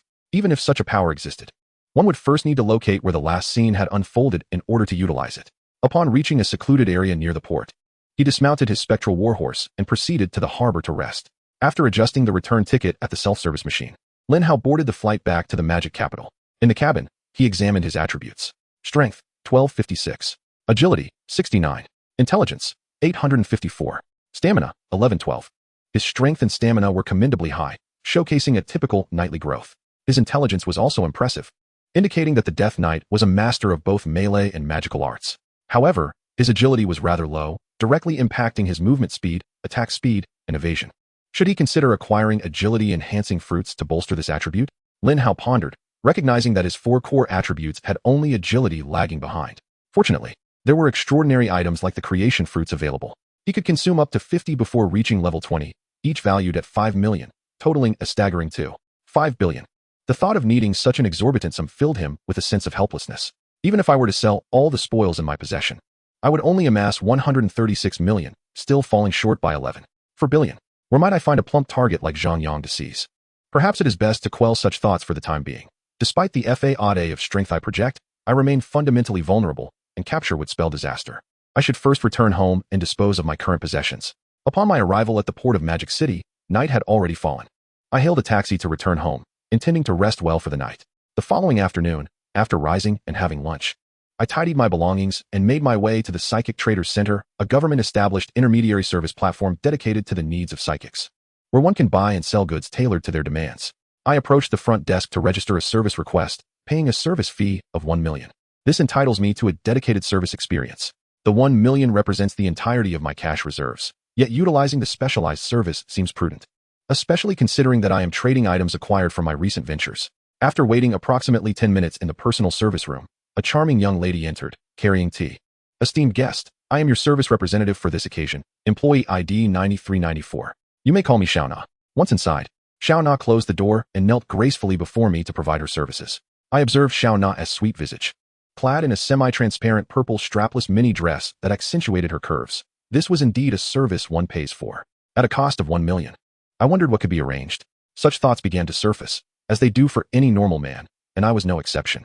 However, before my imagination could fully take flight, a green light, visible only to me, enveloped my head from above and then dissipated. Instantly, a profound sense of calm washed over me, extinguishing any interest I had in the charming, graceful Xiao Na. I possess a batch of goods I wish to sell. What items do you have for sale? Please present them to Xiao Na for appraisal using the light brain. Should the items be of significant value that the light brain cannot ascertain, I will consult an expert for evaluation. From my storage ring, I retrieved a Naga water snake beast core, alongside a set of storage instruments containing the essence of spinal fluid, brain essence, and heart essence. What is the potential selling price for these? Xiao Na donned a single-lens light brain eyepiece, reminiscent of a combat power detector from Dragon Ball, and proceeded to scan and appraise the items. Esteemed guest, the appraisal is complete. This core is approximately level 40 to 45, valued at around 4 to 5 million. The set of essences, also from the Naga water snake, is estimated to be worth between 2.5 to 3 million. Esteemed guest, we offer 2 transaction methods.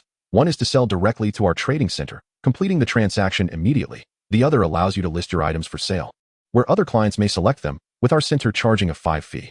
I inquired. I possess 20 beast cores and 12 sets of essences. What would the trading center offer for a bundled sale?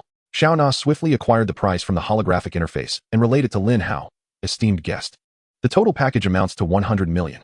Lin Hao contemplated for a moment. According to the estimates he had heard that night from the Stabbing Gold Guild, the worth was approximately 13.6 billion, yet the trading center offered merely 100 million. It appeared that listing the items for sale was the only option. The beast cores were valued at 100 million, while the essences could be sold for 36 million. Please assist me in listing them, he requested. Certainly, esteemed guest. Please hold on a moment as I upload the information to the trading center. Would you prefer to remain anonymous? Yes, anonymously. Before long, Xiao Na completed the operation, successfully posting Lin Hao's items and prices.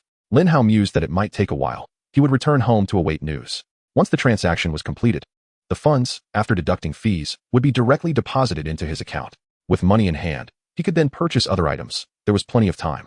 Just as he was about to rise and leave, Xiao Na suddenly remarked, "Guest, there is interest in purchasing. A transaction is in progress. Payment is being processed. Really? So soon? Are these two items truly in such high demand? Lin Hao casually inquired. What do others typically purchase these items for?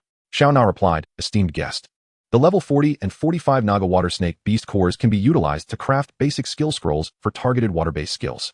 Each core can successfully produce approximately 2 or 3 scrolls, yet they are exceedingly rare.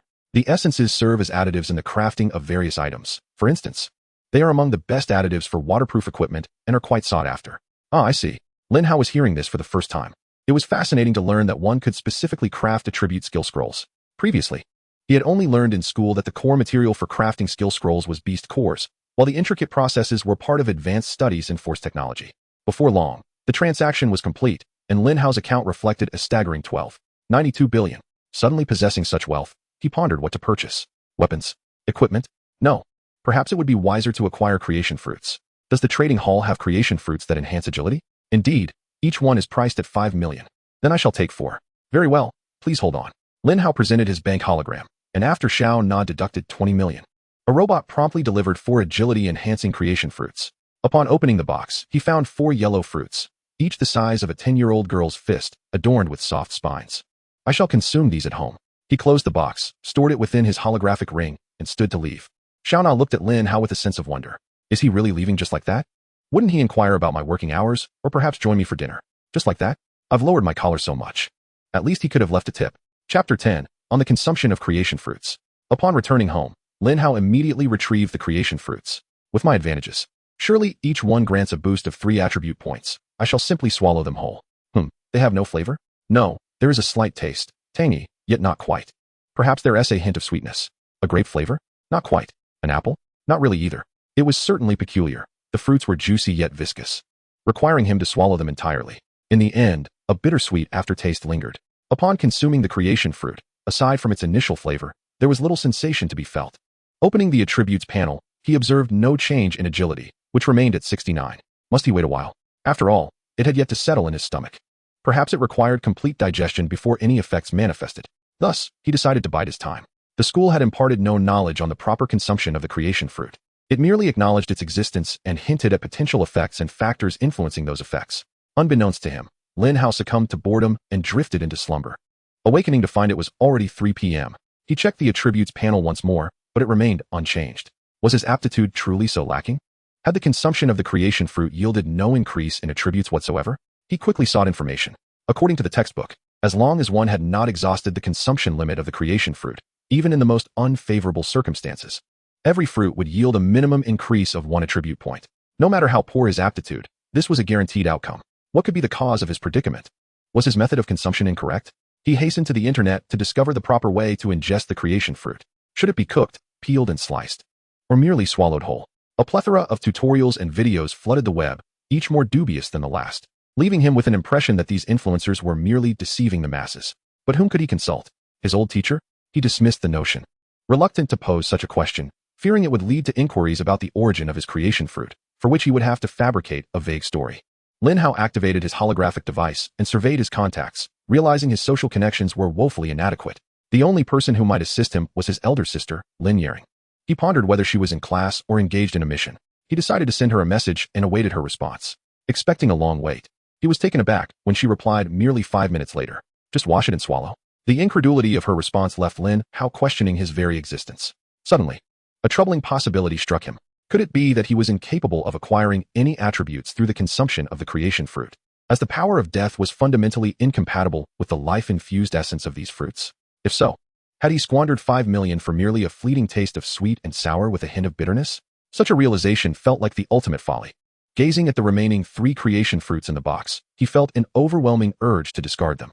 Perhaps he would take them to the trading hall in a few days and cut his losses. At that moment, his phone rang. Lin Hao glanced at the screen. His sister was calling, and he hurriedly answered. Hello, little brother. Why the sudden inquiry about the creation fruit? No reason. Just realized the school had not instructed us on how to consume it. What if I happen to find one? How would I eat it? Do not concern yourself with such trivialities. Wait until you are in college and receive guidance from a mentor before consuming a creation fruit. Even if you were to find one now, it is best not to partake. Shouldn't you be leveling up in the neon hunting zone? The map, weapons, and cloak I provided should suffice for you to reach level 20 within a month. I have marked all the monster spawn points for you. Did you take a good look? Sister, I am indeed making an effort. Just don't wander off. I have personally surveyed this route, and there should be no issues. However, to be on the safe side, should any danger arise, the cloak I provided will allow you to become invisible and hasten your escape. Do you understand? Escape at the first sign of trouble. Understood. I will be the first to flee if anything unusual occurs. Yes, although I am concerned. You must eventually inherit our father's knightly title and venture out on your own. You must grow. Please ensure your safety, all right? I have prepared weapons and equipment for your examination, and someone will deliver them next month. I cannot return home before the summer break due to my mission. Sister, you should prioritize your safety. I will handle things with caution. Right, remember to stay safe. I must get back to work now. I'll hang up. After Lin Hao concluded the call, she turned to everyone around her and said, all right, I've finished my call. Let us quickly tidy up these unsightly things and head to the next mission location to retrieve our target. Yes, Captain. Lin Hao unsheathed her sword, her eyes gleaming with a red light. Leading the charge, she dove into the throngs of monsters, unleashing her skills in a frenzied onslaught as monster heads soared into the air. The surrounding team members raised their weapons, joining the fray against the beasts. Once the call ended, Lin Hao felt a sense of relief. Having such a sister is akin to having a caring mother. Glancing at the 3 creation fruits in his hand, he sighed. Perhaps he should sell them, as the more he looked, the more he wanted to crush them. Not consuming the creation fruits saved him an invisible 2.5 billion, which could be considered a pleasant surprise. At least he wouldn't have to worry about earning money before the college entrance examination. Currently, he had 100 million in available funds. What should he do?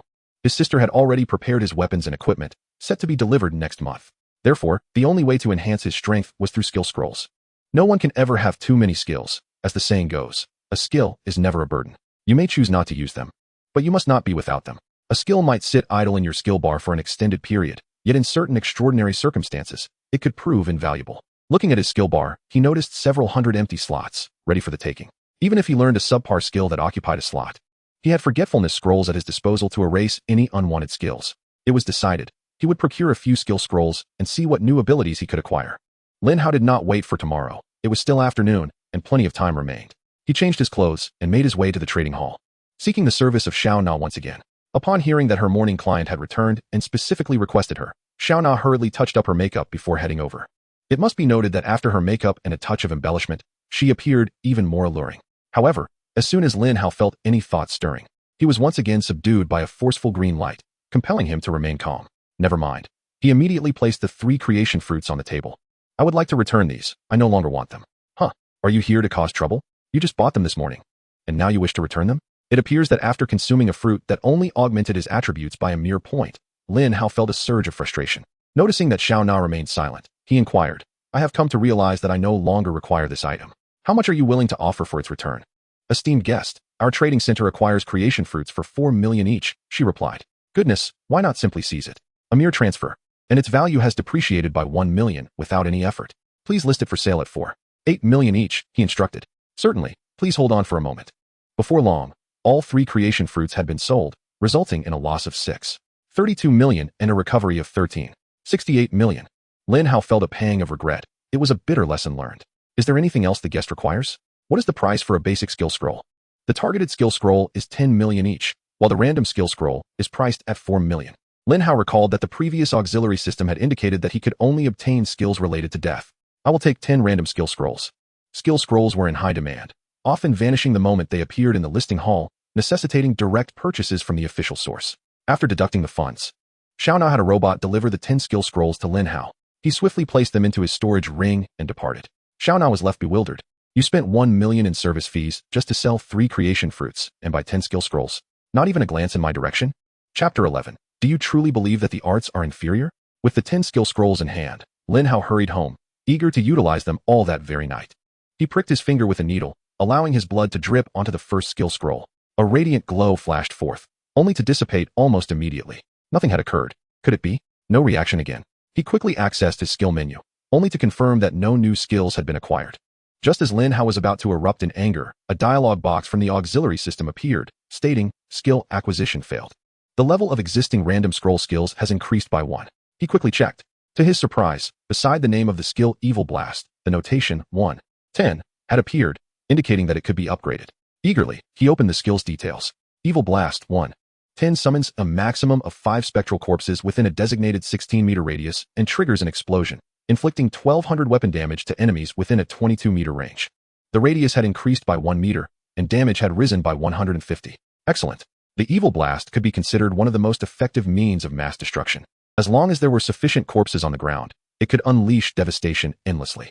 Continuing on, Lin Hao expended the remaining 9 skill scrolls in one go. You have acquired the skill, Aging. Aging, a debilitating curse that reduces the enemy's movement speed by 75 and diminishes all their abilities, attributes, and bodily functions by 30 for a duration of 30 seconds.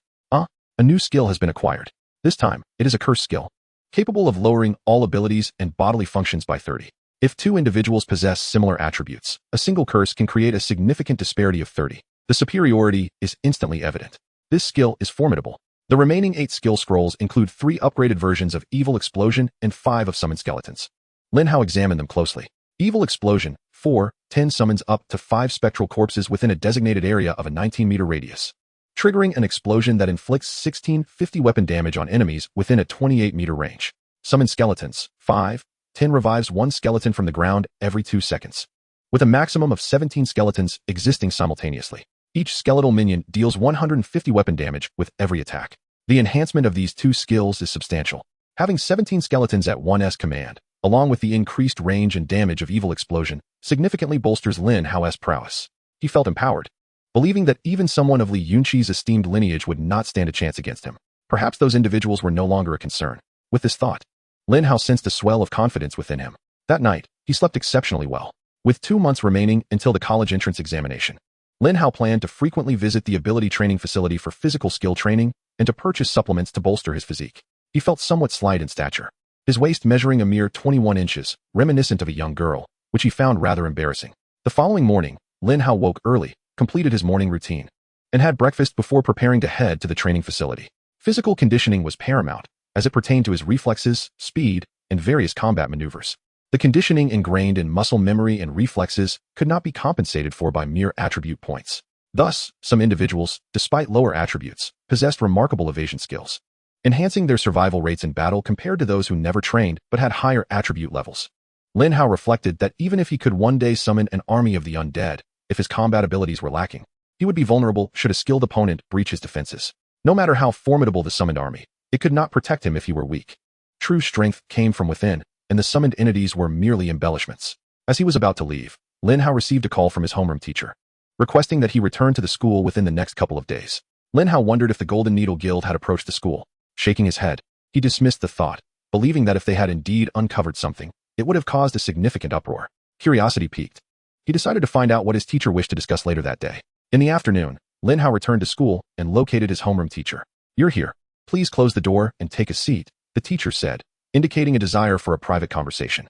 After closing the door and sitting across from his teacher, Lin Hao inquired, "What is it that you need to discuss?"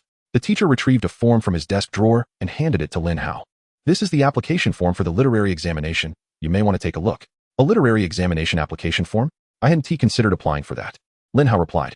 "Lin Hao," the teacher said, "I truly felt pained by the incident during your awakening ceremony. How wonderful it would have been if you could have inherited your father's abilities. Alas, it is regrettable. I am at a loss for words. When you left in a huff, I didn't have the chance to tell you that we have not only the martial examination, but also the literary one, both of which can lead to promising futures.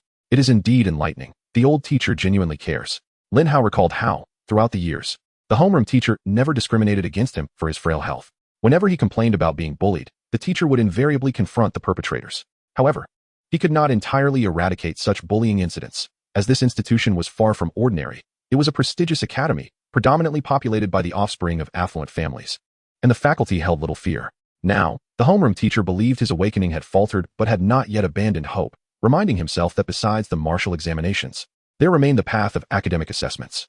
Life was far from over, and there was still much to pursue. Noticing Lin Hao's silence, the teacher continued, "Lin Hao, do not presume that the prospects for the humanities are inherently inferior to those of martial examinations. Should you take the time to research, you will discover that schools of the humanities are in no way inferior to their martial counterparts. Many high-ranking officials in our government have emerged from the literary examinations, and numerous esteemed scientists are distinguished scholars of the humanities."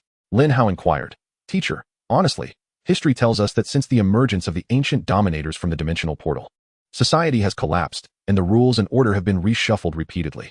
Although the texts may not state it outright, we are all aware that it is not a benevolent government. They are, in fact, a profoundly militarized regime, intent on reclaiming the world through force and launching invasions across the dimensional portal. In such a climate, Can the humanities truly earn respect and attain a high social standing? The teacher adjusted his glasses, his expression growing earnest. Lin Hao, do you know who developed the creative fruits? It was the 4 major schools of the humanities. They each researched and produced 4 distinct attributes of creative fruits, subsequently registering copyrights and patents. Whenever one acquires these creative fruits, they must compensate these institutions.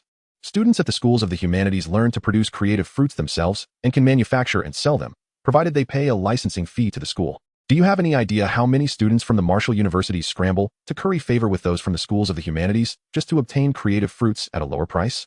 Lin Hao was taken aback. This was the first he had heard of such matters. It seemed that creative fruits were akin to alchemical concoctions in the realm of cultivation. Once learned, they could be produced at will. Materials? Naturally. There are individuals ready to gather them for you. The teacher continued.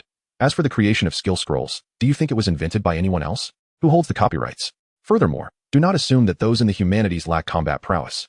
The unique force equipment associated with the schools of the humanities enables one to venture forth and battle monsters. Utilizing a cognitive-controlled floating energy laser gun in one hand and a kinetic energy cannon in the other, even an ordinary person, donned in such equipment, can achieve monster hunting efficiency comparable to that of elite psychics. Do you truly believe the humanities are weak?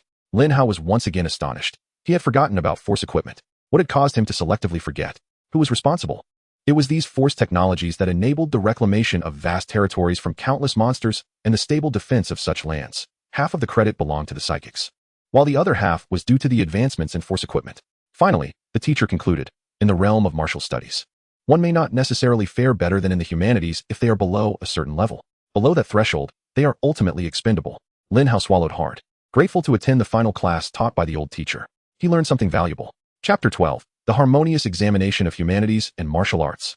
Upon returning from school, Lin Hao held the application form for the written examination in his hand. As he reclined on the sofa, gazing at the form, a multitude of thoughts began to swirl in his mind. Before arriving in this world, Lin Hao was an avid reader, enchanted by tales where the protagonists traversed realms without regard for their past shortcomings.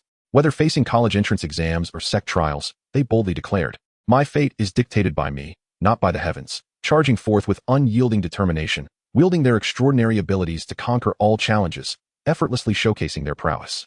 Initially, Lin Hao believed he had endured that period, awakening to his potential, ready to confront the heavens and the earth, confident that he was a favored child of destiny.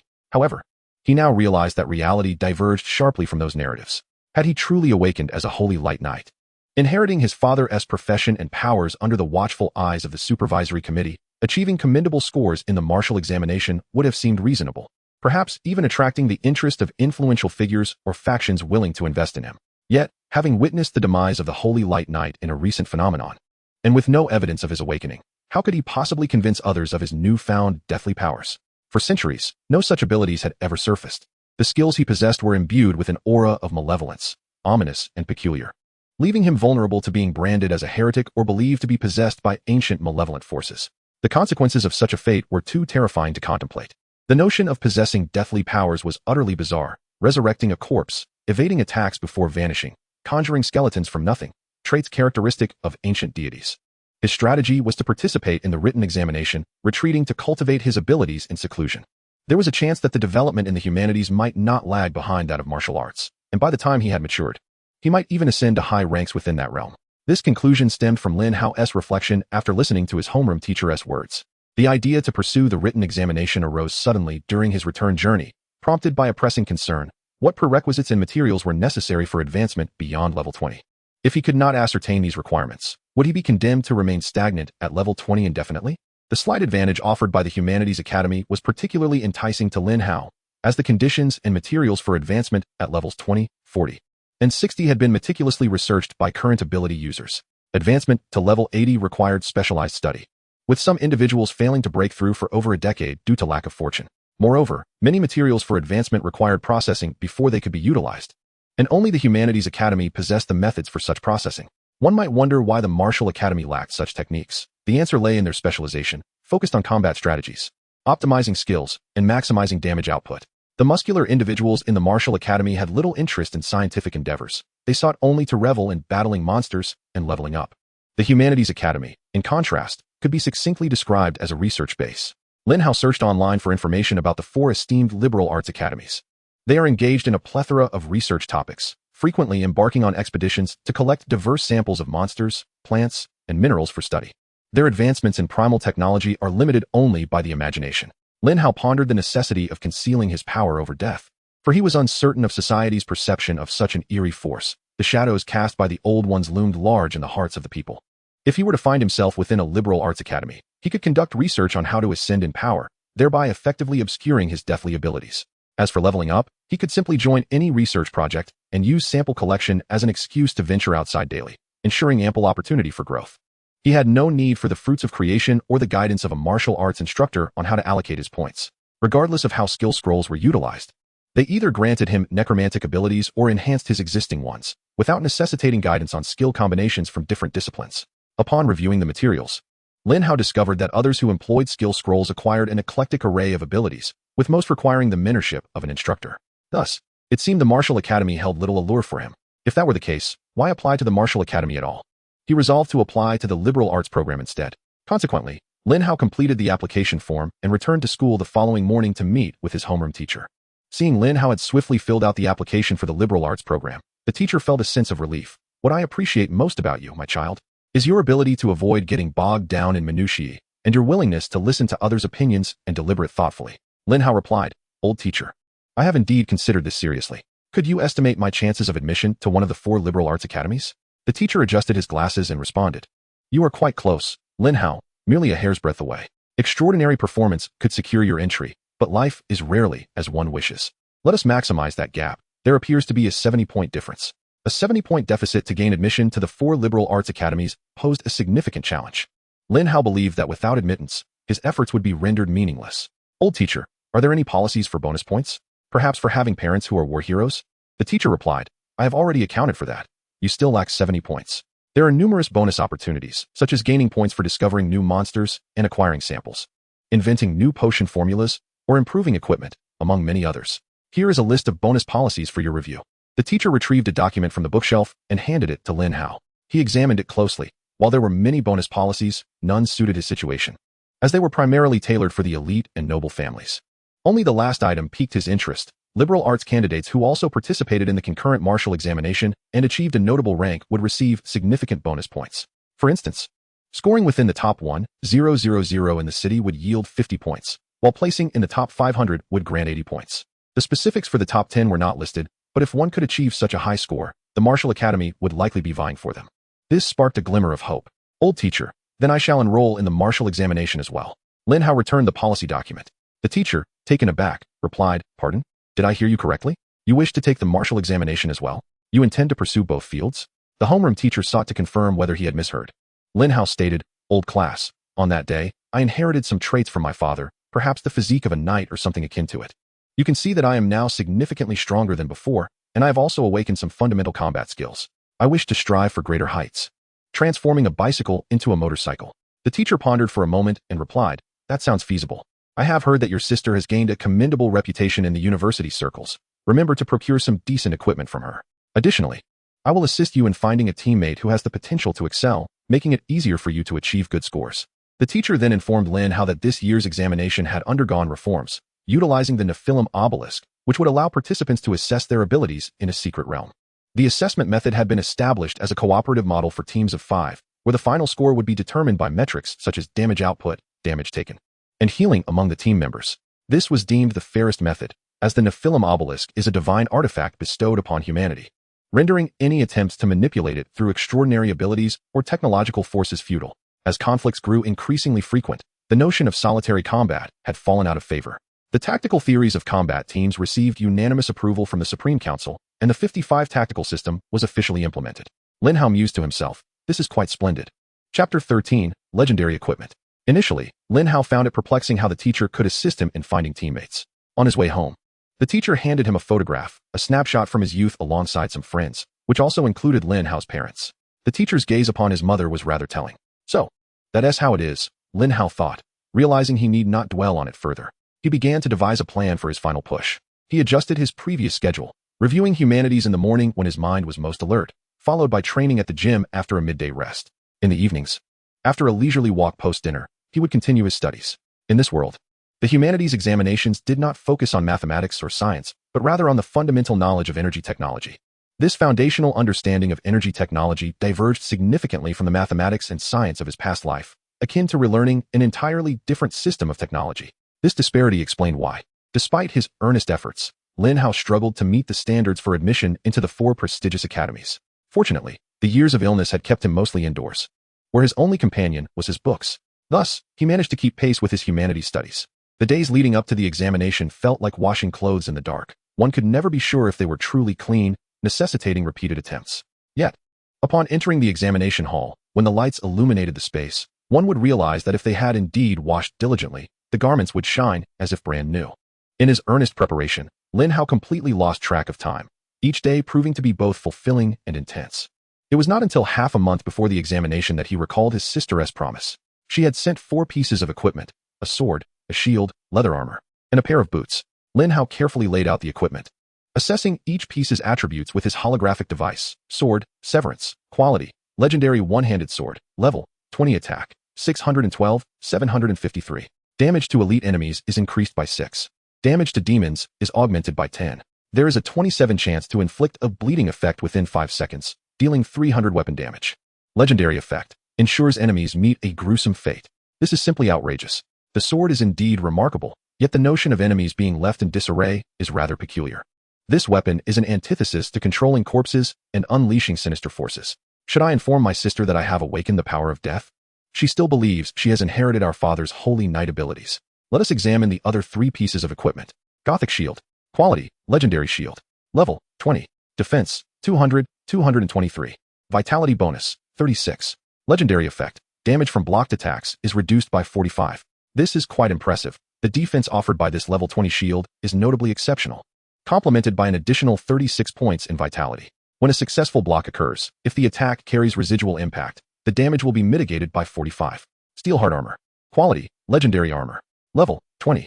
Defense, 138, 167. Vitality bonus, 55. Damage from melee attacks is reduced by 4. Damage from ranged attacks is diminished by 4. Legendary effect inflicts reflective damage equivalent to 250 vitality points. This armor is splendid. It boasts a reflective property, providing remarkable comfort while reflecting damage based on 250 vitality. Together with the aforementioned shield and armor, alongside my original vitality, I now possess a total of 2,022 vitality attribute points. This means a reflection of 5,055 damage against lesser foes, making it exceedingly hostile to them. If they inflict a mere 1 point of damage, it is met with a retaliation of 5,055. Coupled with the Ironhide and Flame Slash, I can stand my ground against any creature of level 20 or below with ease. Alas, the absence of a healing method is a drawback. However, with the addition of the Death Pact and the Command of Bones, I could endure indefinitely. Contempt boots. Quality, legendary boots. Level, 20. Speed, 20. Agility, 14. Legendary effect. When standing still, health regenerates by 400 per second. Astonishingly, I just lamented the lack of recovery methods. And now I am presented with a pair of miraculous boots for sustained combat. It seems my sister has meticulously selected equipment tailored for me. Although I am unaware of my precise health status, neither the external aid nor the neural interface displays it, estimating based on encounters with current foes. I would approximate my health to be around 6,875, if not more. This implies that in roughly 17 seconds, my health could fully replenish. Combined with the Death Pact and the Command of Bones, I am assured of absolute safety during examinations. Perhaps even post-exams, my health will remain intact. Each of the 4 items is extraordinary. I wonder how much my sister has spent. Driven by curiosity, Lin Hao searched online for the price of similarly attributed equipment. To his astonishment, the prices were staggering. For pieces of equipment, each averaging 2.5 billion, are not only scarce, but also require customization for their attributes. Upon completion, they must be inscribed with runes by a master rune engraver to manifest special effects. Most importantly, these legendary items are restricted to a level cap of 20, making them ideally suited for the college entrance examination. Generally, a student wielding equipment worth 5 million would already be the envy of many peers. However, donning gear valued at 1 billion during the exam might come across as somewhat boastful. It is no wonder that the class advisor remarked that Lin Hao's sister has gained considerable renown within the academic circles. Acquiring these 4 pieces of equipment is not merely a matter of wealth. Now, Lin Hao feels an increased sense of confidence. With just 15 days remaining, there is no room for hesitation. He must strive forward. June 15th marks the commencement of the college entrance examination, a period of palpable tension for parents and youth around the globe. The first phase consists of the liberal arts examination, spanning 5 consecutive days, with 2 subjects tested daily, totaling 10 subjects. those who have not awakened their abilities, or whose abilities are of a low tier, or those whose powers are nearly ineffective in combat. All participate in the liberal arts examination, which determines their futures. Previously, Lin Hao believed this notion was flawed. The college entrance examination, while significant, should not dictate the entirety of one's life trajectory. However, in this world, the stakes are vastly different. Failing to succeed relegates one to the lowest echelons of society, with no prospects for advancement.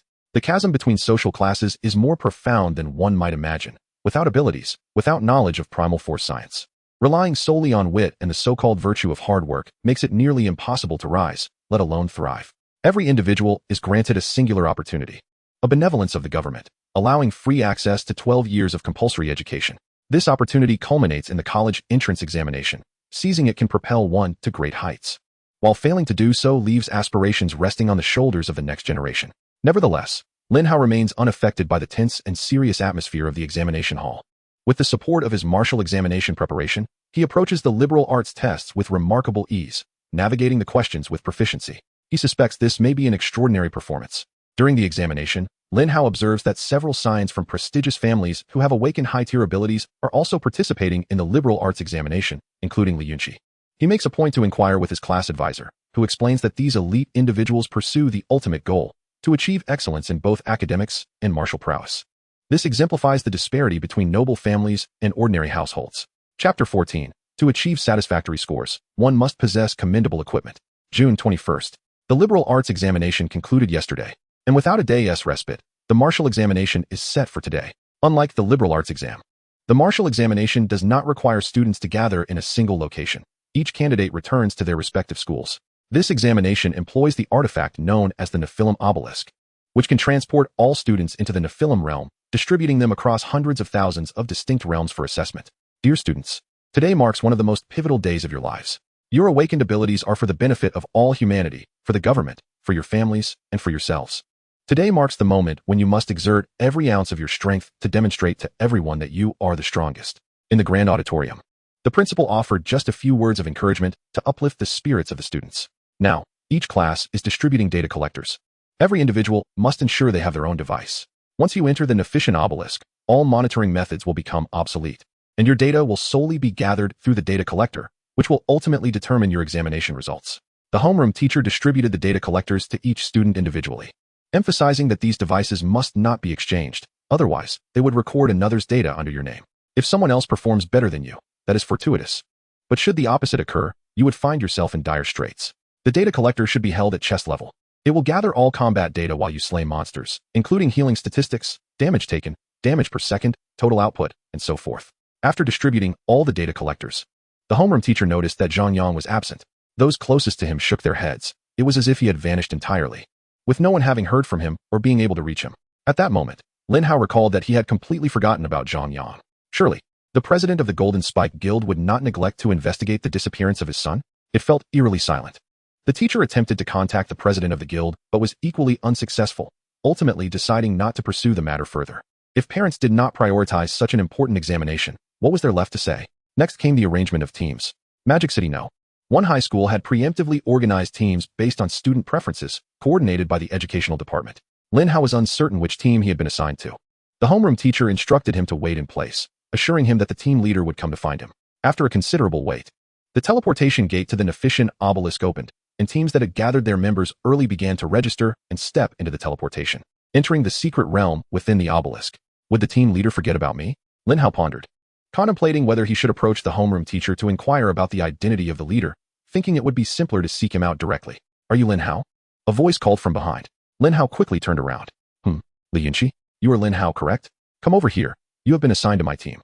After speaking, Li Yunqi turned and walked towards a nearby location at the teleportation gate, where 3 individuals were already waiting. Lin Hao glanced back at the homeroom teacher, who coincidentally met his gaze and gave him an encouraging thumbs up, calling out, "Good luck." Lin Hao wanted to express to his teacher the admiration he felt for the team arrangement, particularly for having the formidable Li Yunqi, who possessed 3 levels of abilities. As the team leader, "Hurry up, we will be entering shortly," Li Yunqi urged from a distance, her tone icy. "Coming." Lin Hao quickly followed her. Upon reaching the group of 3, Li Yunqi introduced him, saying, "This is our team's final member, Lin Hao from Class 3. His ability is, well, it seems he has a rather robust physique. Please introduce yourselves. I will handle the entry registration." After Li Yunqi departed, One of the rotund fellows cast a derisive glance at Lin Hao and remarked, "Oh, is this not the infamous fallen knight?" Lin Hao's expression immediately darkened. Did this individual not comprehend the concept of courtesy? One of the girls among the trio interjected, "Do refrain from such mockery. How much better are you, really? We are all merely supporting characters alongside Li Yunqi, striving for mere points. Each of us knows our own worth." "Hello, Lin Hao, I'm Wang Siki. I look forward to your guidance. Even if one is merely vying for points, one should at least possess decent equipment to avoid being a hindrance. Do you not agree?" "As far as I am aware, the circumstances of this fallen knight are rather dire," the lanky individual sneered. Lin Hao inquired, "What sort of equipment would suffice to avoid being a burden?" The portly fellow promptly retrieved his gear from his storage ring and donned it. A suit of silver plate armor, a double-bladed axe, a knight's round shield, alongside shoulder guards, a belt, steel boots, knee guards, and even a helmet, displaying the attributes of his entire ensemble through his holographic interface. This entire set costs 298 million, specializing in defense. "Even if besieged by 10 level 20 monsters, I could push them forward," he boasted. "Oh, impressive indeed," Lin Hao applauded. The lanky individual also presented his gear, which was even more expensive, a bowman set valued at 400 million, engraved with runes by a master, complete with set attributes. "Wow, a level 20 set. A pity it hasn't reached legendary quality," Lin Hao clapped again. "I assume you have never encountered equipment with set attributes. The impoverished remain oblivious, and a mere wow betrays your ignorance," the lanky one declared proudly, casting a glance at Wang Siki. Wang Siki then revealed her equipment, a priest set, specializing in weaponry and jewelry, all designed to enhance mana regeneration and healing output, with only a single piece of snake leather armor for defense, and her footwear also fashioned from snake leather. Lin Hao quickly deduced that Wang Siki had awakened a special elemental healing ability of the light attribute. She was likely the only one in the party not merely seeking points, as she could indeed contribute to Li Yunqi's endeavors. "What is this? Do not tell us you intend to merely bring a fruit knife to compete for points. Li Yunqi is striving for the top position. If you wish to vie for points, you must at least possess respectable equipment, or do not blame us for voting to expel you from the team." The hefty and slender figures positioned themselves before Lin Hao, their intentions unmistakable. No barehanded contenders were welcome here. Sighing, Lin Hao pondered why such individuals existed. It was no wonder others often pressed forward without regard. He retrieved Duelian from his storage halo, thrusting the sword into the ground before swapping into his defiant boots, equipping his heart of steel, and finally arming himself with the gothic shield on his left arm. With a swift motion, he drew the sword from the earth and stated, "These 4 pieces do not constitute a set. They are merely level 20 legendary quality effect equipment, averaging 2.5 billion each, priceless in the market." Wang Siki gazed at the attributes in disbelief, while the hefty and slender figures widened their eyes in astonishment. "How is this possible? How could your family afford such equipment? Where did you steal it from?" Lin Hao shook his head, disapprovingly exclaiming, "Your lack of strength has limited your perspective. This cannot be compensated for with mere pocket change.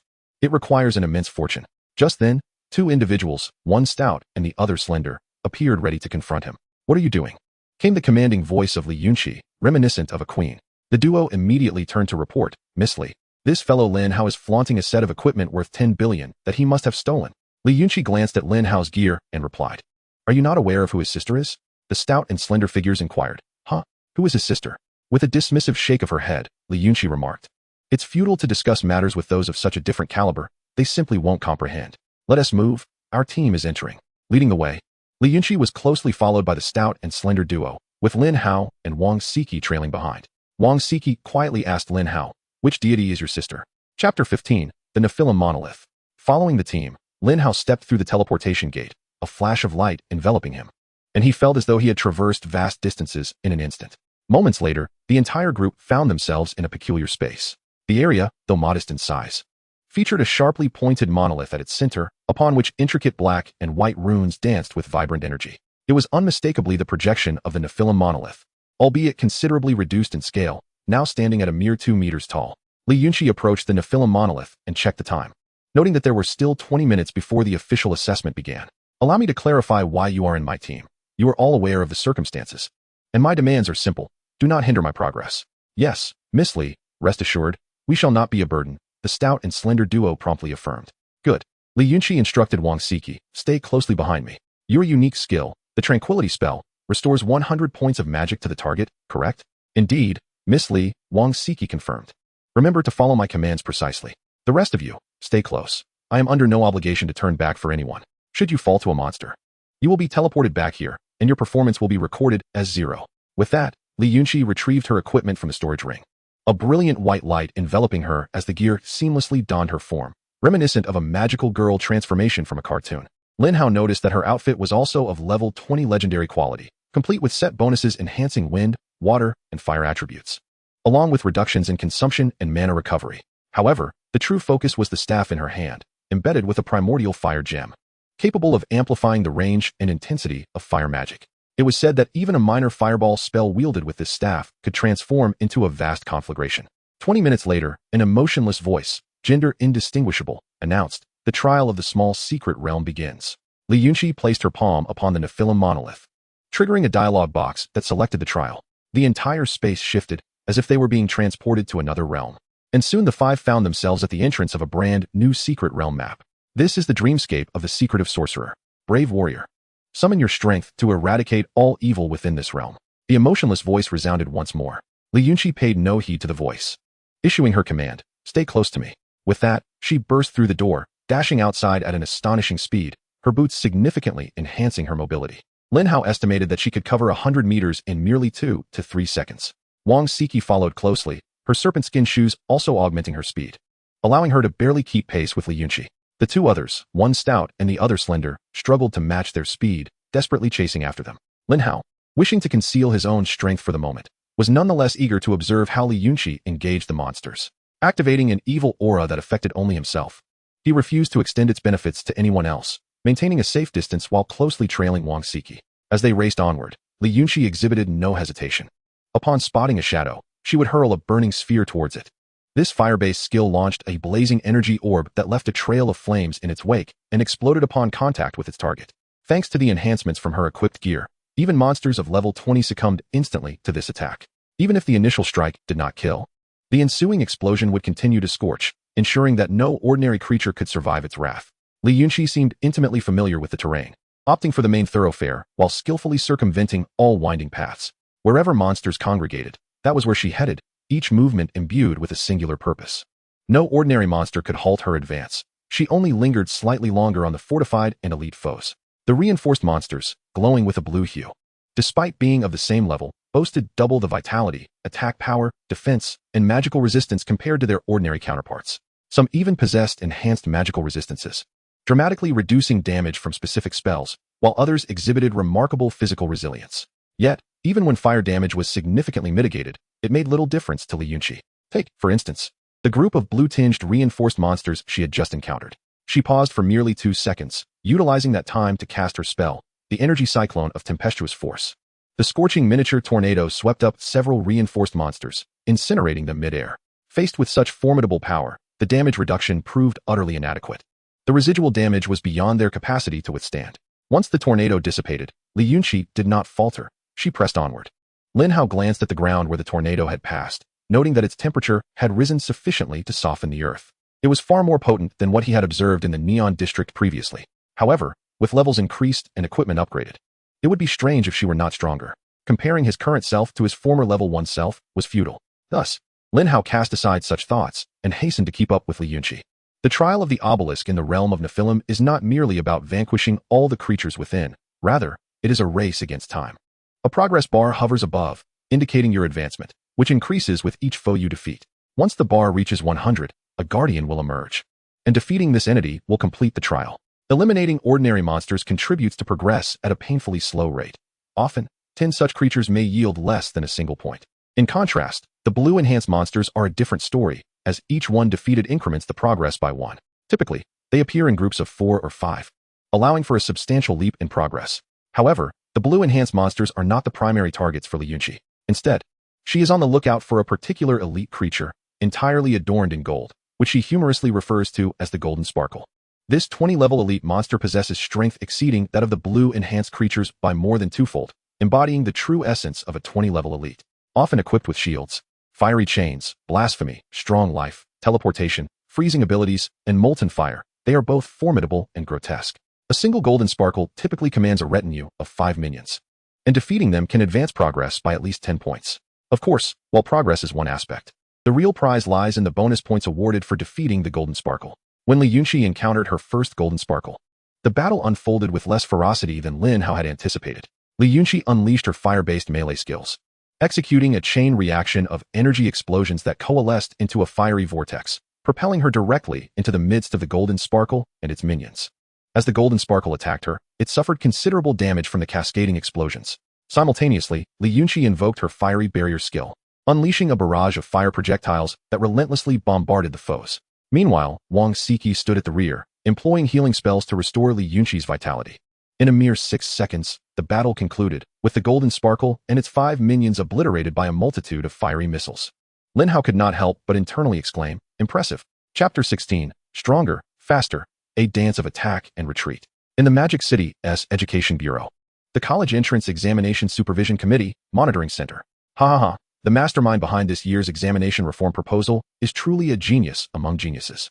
Li Zonqing, the head of the Magic City College Entrance Examination Supervision Center, sipped tea while observing the continuously refreshing data on the large screen. In the past, we had to deploy a vast array of manpower and resources to transport students to a designated location for examinations, involving both simulated monster battles and excessive time consumption. Supervising for 10 or 8 days was utterly exhausting, remarked Zhang Zixuan, the Education Bureau Director. This year has been remarkably comfortable. Previously, the number of examinees from the Magic City alone reached 70,000 to 80,000, making supervision a laborious task. This year, however, we have employed the obelisk of Nephilim, utilizing data collectors to gather information and directly assess performance, leaving no room for dissent. What? You claim it's unfair? That the strong might suffer from inaccurate data recording, resulting in unsatisfactory results? Please, if one is truly strong, their completion time in the trial will undoubtedly surpass that of the weaker participants, and by a significant margin. Moreover, if one's personal abilities are not the most outstanding, but possess exceptional leadership skills, the cooperation within a 5-member team will surely highlight your capabilities. A quintet of individuals embarked on a 3-round expedition through a miniature realm of trials, where each successful completion allowed for a 1-hour respite to recuperate.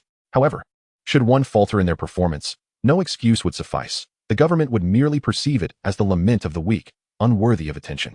He Gingxin, the appointed supervisory commissioner from the central government, remarked, "Comfort is indeed a luxury, yet the identity of this year's top achiever remains uncertain. Whose household shall it ultimately grace?" Li Zonqing asserted confidently, "Need one even inquire? It will undoubtedly be my family's esteemed lady. Just wait for the conclusion of the first trial and observe the results for yourselves."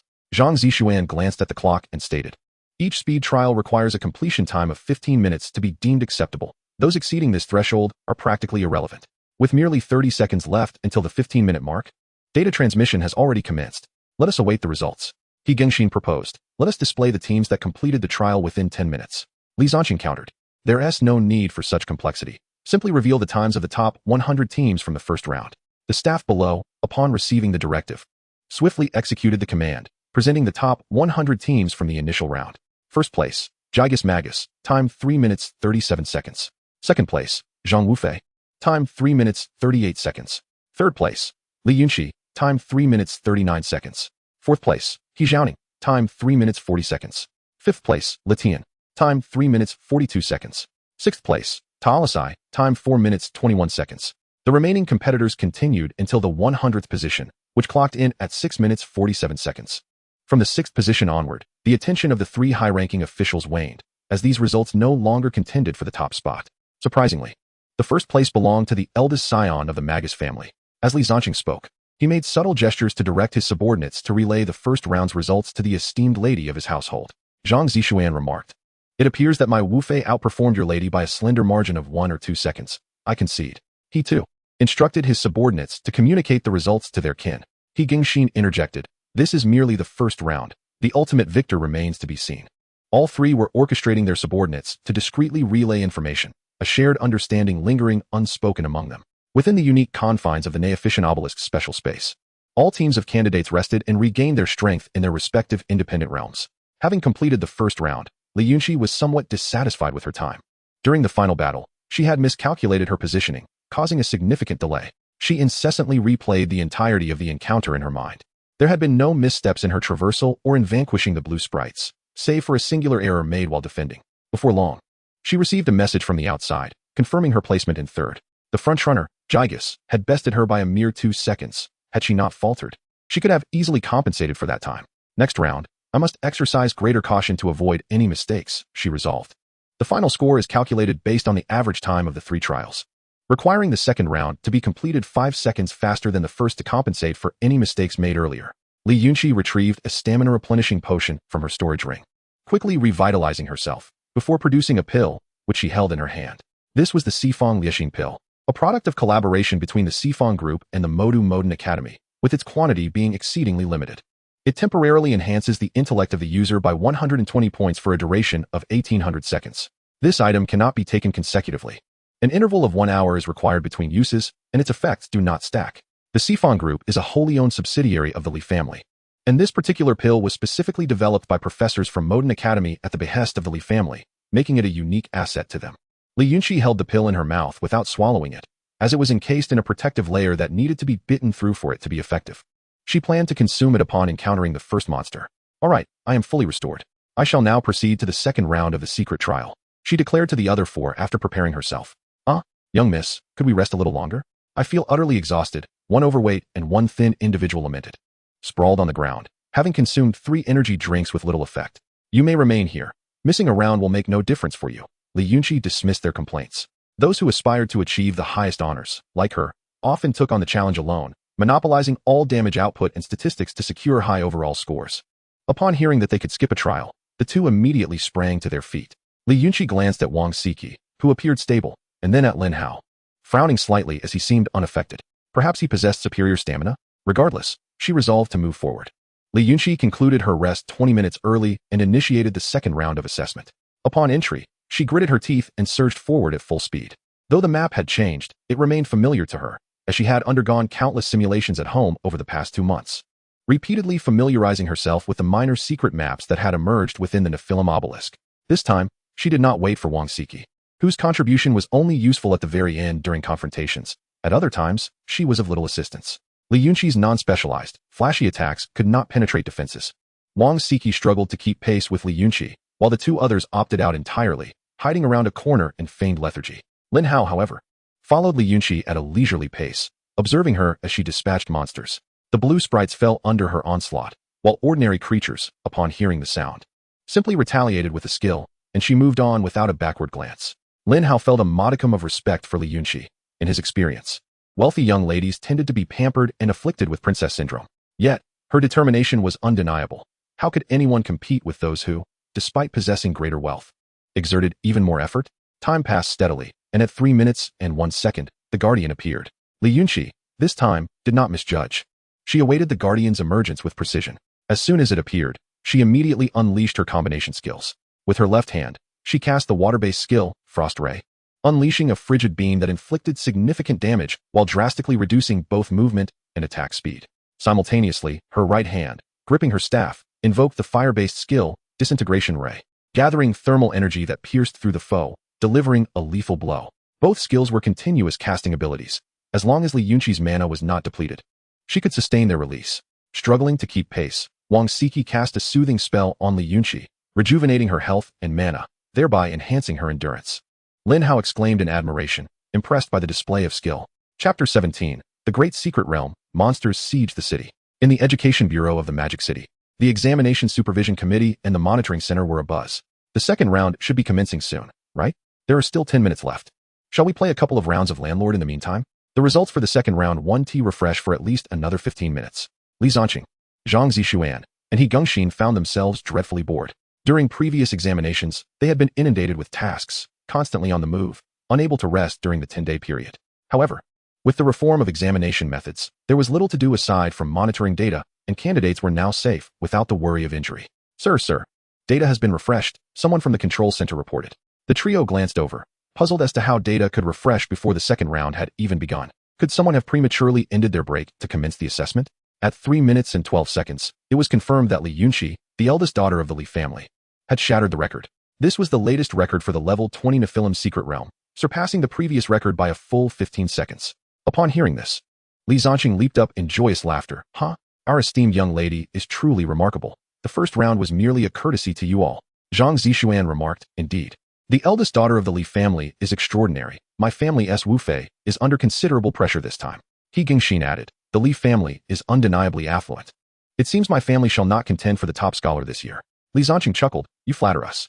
Someone, please relay this news to the patriarch and matriarch, informing them that our young lady has set a new historical record for the level 20 Nephilim Secret Realm. Understood, sir. A subordinate from the Li family promptly conveyed the news back to the clan. Concurrently, individuals from other families discreetly shared this information with their own candidates participating in the examination. The leading contenders for the top scholar title, including Jigus, Zhang Wufei, He Xiaoning, and Lydian, clenched their fists upon witnessing Li Yunqi's achievement. Is it truly necessary to push this hard? Who would believe you if you claimed you did not cheat? Moreover, are you the only one who possesses those exceptional gear or elixirs? Does no other family harbor secrets? Jigus retrieved a scroll from his storage ring, inscribed with golden runes, Berserker's Mark. Madam, while you take the lead, I shall follow. Zhang Wufei retrieved a toy replica of a red tassel spear from the storage ring. This was a level 90 weapon, an energy body projected using force technology. It could be wielded by anyone, regardless of their level, but it could only be used twice before its energy dissipated.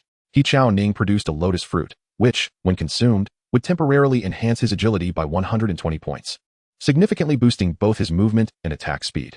However, this would leave his body weakened for a period due to the strain of such rapid acceleration. He intended to consume it, but after receiving a message from his associates advising him to forego the pursuit of first place, he reconsidered and chose to store it away. Obedience to arrangements is the mark of a well-bred scion. Lydian outright relinquished her bid for the top position. Her true aim was to become a strategic planner at the Academy of Humanities. Her family aspired to elevate her to the status of a senior strategic commander. Consequently, Li Yunqi's performance in the second round prompted her two competitors to withdraw. In the unique space of the Nephesian obelisk, Li Yunqi experienced a slight weakness, but this would dissipate within 10 minutes and posed little concern. A smile graced her face as she beheld her record-breaking score. Provided she made no errors in the third round, the position of first place was nearly secured. Wang Siki, drenched in sweat, still managed to smile at the thought of her record-breaking performance. Although she had initially come merely to accumulate points, the better Li Yunqi performed, the better her own results would be, and it now seemed that admission to a prestigious university was well within reach. The two competitors, one stout and the other lean, were utterly exhausted, devoid of the strength to contemplate any issues. They leaned against the obelisk, gasping for breath. The cumulative exertion from their lives thus far paled in comparison to the intensity of these two trials. The stout fellow felt as though he had lost 10 pounds solely through perspiration, teetering on the brink of collapse. The lean one felt as if his legs were no longer his own, numb and unresponsive. Lin Hao sat nearby, with only a few beads of sweat gracing his forehead. His back remained dry. Through these trials, Lin Hao had gleaned much knowledge, discovering that one could employ multiple skills simultaneously. A revelation that had previously eluded him as he had thought it necessary to activate one skill at a time, leaving his other hand idle. Moreover, the Nephesian secret realm was a wondrous place. Upon commencing the trials, the creatures he once believed to be mere simulations revealed their reality when Li Yunqi vanquished them. And he could sense the essence of the fallen monsters, affirming their potential to trigger the evil burst skill. This signified that both the monsters and their corpses were indeed real. However, once the guardian was slain, all monster corpses would swiftly vanish, replaced by luminous orbs invisible to all but Lin Hao himself.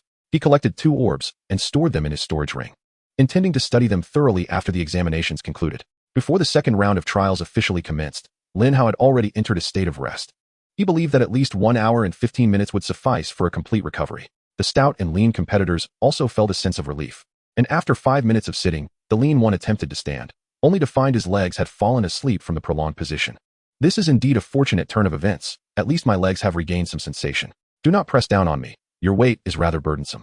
The lean fellow, using his hand to push against the shoulder of the corpulent companion, sought leverage to rise, but the exhausted heavy-set individual found it unbearable and forcefully shoved him away.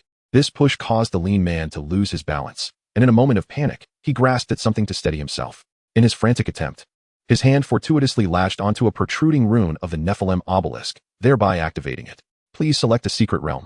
The voice of the Nephilim obelisk echoed through the air, prompting Li Yunqi, Wang Siki, and Lin Hao to turn their gazes in its direction. Oblivious to the unfolding events, the lean man steadied himself and, patting his chest, remarked, "What a stroke of luck." Upon receiving the command, the system confirmed, secret realm selected. All participants currently within the room are at level 20. Initiating level 20 secret realm. As the words faded, Li Yunqi erupted in anger, exclaiming, "What have you done? Why did you activate the Nephilim obelisk and open the secret realm?" The lean man, bewildered, stared at Li Yunqi as she stood, pointing and berating him. Before anyone could fully comprehend the situation, the entire scene shifted, and all 5 individuals were transported into the Nephilim secret realm. Welcome to the dream of Nephilim. You find yourselves on the bridge of Korsk, warriors. Equip your weapons and prepare to fend off the siege beasts. Behind you lies Bastion Keep.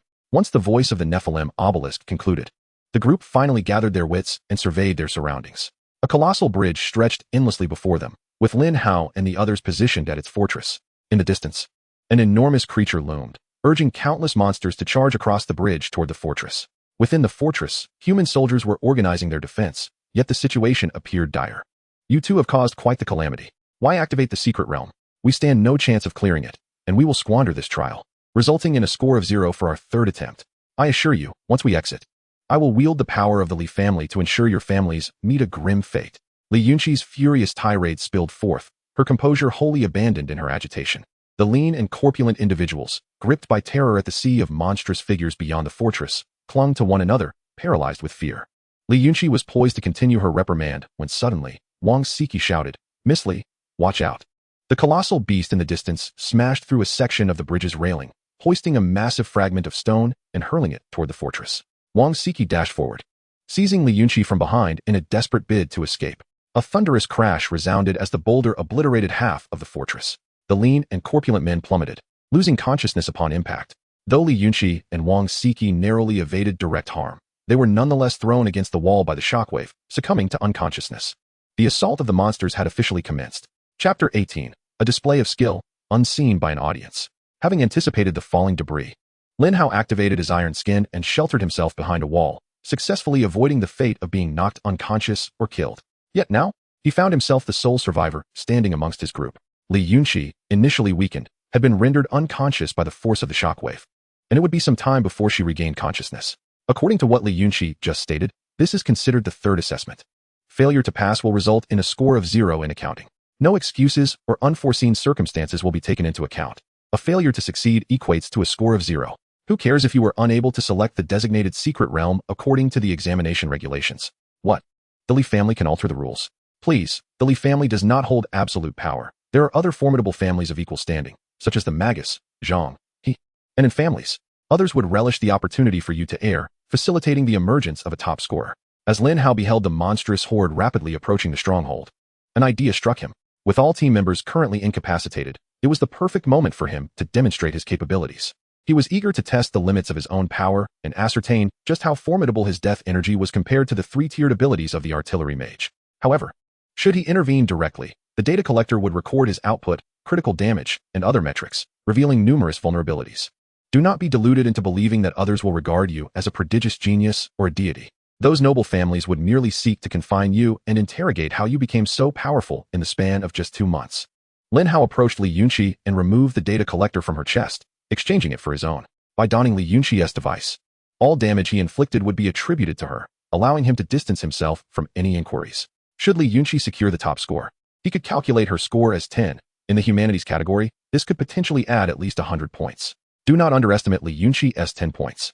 Based on last year's top scorer's performance, she could attain several thousand points, and even 10 points would place her within the top 500 of the city. Last year, the score for the 500th place in Magic City was 600, while the top scorer achieved 7,900 points, illustrating a stark disparity. With Li Yunqi's data collector in hand, Lin Hao positioned himself at the entrance of the stronghold. "Warrior, we thank you for not abandoning us," the soldiers at the stronghold expressed. Lin Hao merely responded with a smile.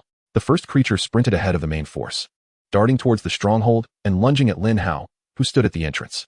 Lin Hao raised his shield, delivering a powerful shield bash while simultaneously activating his iron skin and unleashing a flame slash. The creature, resembling a hybrid of a dog and a leopard, was struck by both the shield and the flame slash, its body exploding into pieces, leaving no trace behind. Alas, this sword truly ensures a complete annihilation. The essence was also shattered, making it difficult to coalesce. Initially, he thought he was merely here to accumulate points. But now he realized he should not have utilized this sword and should have procured a different one from the trading center. Yet, there was no time for contemplation as the subsequent monstrous horde surged forward. Lin Hao and the human soldiers stood on the sloped entrance, leveraging the terrain to relentlessly assault the advancing creatures. Flame slash, shield bash. Lin Hao continuously employed these two skills, determined to push the creatures back, even if he could not eliminate them in a single strike. However, the sheer number of monsters was overwhelming. Reinforcements were imperative. Summon the skeletons. At his command, a skeletal figure emerged from the ground beside Lin Hao. Subsequently, every 2 seconds, another skeleton would rise until there were a total of 17. The skeletons displayed remarkable bravery, fearlessly engaging the monsters at the slope of the fortress, even leaping into the fray with reckless abandon. Yet, those that jumped down could barely strike once before being torn apart by the monstrous horde. Each time a skeleton was destroyed, it would rise again after 2 seconds. As long as Lin Hao remained standing, these skeletal warriors were inexhaustible. Yet, the monsters were virtually endless, stretching to the horizon, with the colossal beast slowly advancing towards the fortress, evoking an immense sense of dread. With skin of steel, shield slams, fiery slashes, and the command for skeletons, Lin Hao steadfastly held the center position, preventing any monster from gaining a foothold. However, his comrades were not as formidable. A young warrior was suddenly ambushed and dragged away by a centipede-like creature, creating a gap in their defenses, through which the monsters began to surge, gradually dismantling their line. The seasoned veterans clustered around Lin Hao, forming a tactical fan-shaped formation against the wall, striving to fend off the encroaching monsters. Yet, the creatures offered no respite. Blue-enhanced monsters began to appear, swarming up the slope by climbing over their fallen brethren. The human soldiers struggled to withstand the enhanced monsters, and Lin Hao decisively abandoned them, summoning his spectral steed to make a swift escape. Wielding his sword, he cleaved a path through the foes and charged forth. The enhanced monsters instantaneously devoured the last of the veterans, leaving only Lin Hao and his skeletal minions on the battlefield. However, even the skeletons could not withstand the onslaught of the enhanced monsters, easily being shattered. Lin Hao rode his spectral steed down the slope, evading the enhanced monsters' line of sight. Once at the bottom, he commanded the skeletons to follow closely, slaying enemies wherever they encountered weakness, relentlessly cutting down the monsters. While the creatures he personally dispatched left no corpses, those he felled with shield slams, or through the reflective effects of his iron hard armor, along with those slain by the skeletons, remained intact. The enhanced monsters pursued Lin Hao, intent on his destruction, but the speed of the spectral steed was unmatched. Even outpacing the enhanced monsters, Lin Hao maneuvered around the battlefield, leading the enhanced foes into a concentrated group. Seizing the moment, he unleashed the skill aging upon the tightly clustered enhanced monsters, reducing all their abilities, attributes, and bodily functions by 30%. He then leapt from his spectral steed, executing the Sword of Divine Retribution as it descended upon the mass of enhanced monsters, dealing devastating damage and reducing their health by a significant margin. The enhanced monsters sought to charge at Lin Hao with the intent to rend him to shreds. However, their aging had diminished their mobility by a staggering 75%. Before they could reach him, Lin Hao commanded the skeletons to deliver the finishing blows. 17 skeletons recklessly attacked the enhanced monsters, swiftly slaying over 10 of them. The remaining enhanced monsters, disregarding the skeletons, continued their advance toward Lin Hao. "Rise, my warriors, and tear apart all enemies before you," he commanded, activating his skill. 12 of the fallen enhanced monsters rose once more, launching immediate assaults on the living enhanced monsters nearby, caught completely off guard by the resurrection of their fallen adversaries. These enhanced monsters were swiftly dispatched, meeting their demise either through disembowelment or decapitation. With these 12 revived corpses alongside the 17 skeletons, Lin Hao prepared to launch a counterattack in the ensuing 80 seconds. Mounted once again on his spectral warhorse, wielding the flame slash, he charged into the throng of monsters, accompanied by his 29 undead units. Chapter 19, The Siege Assault Beasts. What is the greatest fear on the battlefield? Immortality, invincibility, being untargetable, all while possessing the capacity to vanquish foes. With such a force, regardless of their numbers, even against a vast enemy army, the outcome is a one-sided slaughter. Lin Hao, accompanied by the 12 invulnerable enhanced corpses, wreaked havoc upon the ordinary monsters. The 17 relentless skeletons continued to reap the lives of these common foes. In the wake of his spectral warhorse's passage, a multitude of monster corpses littered the ground. Why not utilize the evil explosion? Lin Hao was biding his time, not for the colossal beast, but for the golden flash and its minions. When these creatures amassed in sufficient numbers, they became even more formidable than a fortress to breach. The golden flash likely understood that the 12 enhanced corpses following Lin Hao were in a state of invincibility, which is why it refrained from making an appearance. Once the 80 seconds elapsed, the 12 corpses returned to the shadows, vanishing without a trace. At which point a throng of golden flash and its subordinates made their grand entrance. These creatures were incredibly domineering, slaughtering any monsters that dared obstruct their path as they advanced relentlessly toward Lin Hao. Upon seeing the golden flash approach, Lin Hao did not foolishly engage in a direct confrontation. Their special attributes were exceedingly troublesome. Instead, he feigned a retreat, eliminating a batch of lesser monsters in the process, before turning back with his skeletons, continuing to slay ordinary foes along the way. Ordinary monsters were nearly powerless against Lin Hao. The charge of the spectral warhorse could whittle down their health, while the flame slash could cleave away a significant portion in a single blow. The remnants were then dispatched by the skeletons, each delivering a finishing strike and leaving behind corpses. As Lin Hao maneuvered through the battlefield, he lured the golden flash and its minions to the center of the main conflict, where a substantial number of ordinary monster corpses, those previously slain by the 12 enhanced corpses, lay scattered. As the golden flash and its followers stepped upon these corpses, Lin Hao immediately turned to unleash the effects of aging upon them. All abilities, attributes, and skills have been diminished by 30. However, even with the affliction of aging, the attributes of the golden figures remain exceedingly high, and despite the reduction, they continue to pose a lethal threat to Lin Hao. A plague-afflicted golden figure spews forth 4 dark green liquid orbs, which upon striking the ground, form a colossal character that ensnares Lin Hao within its confines.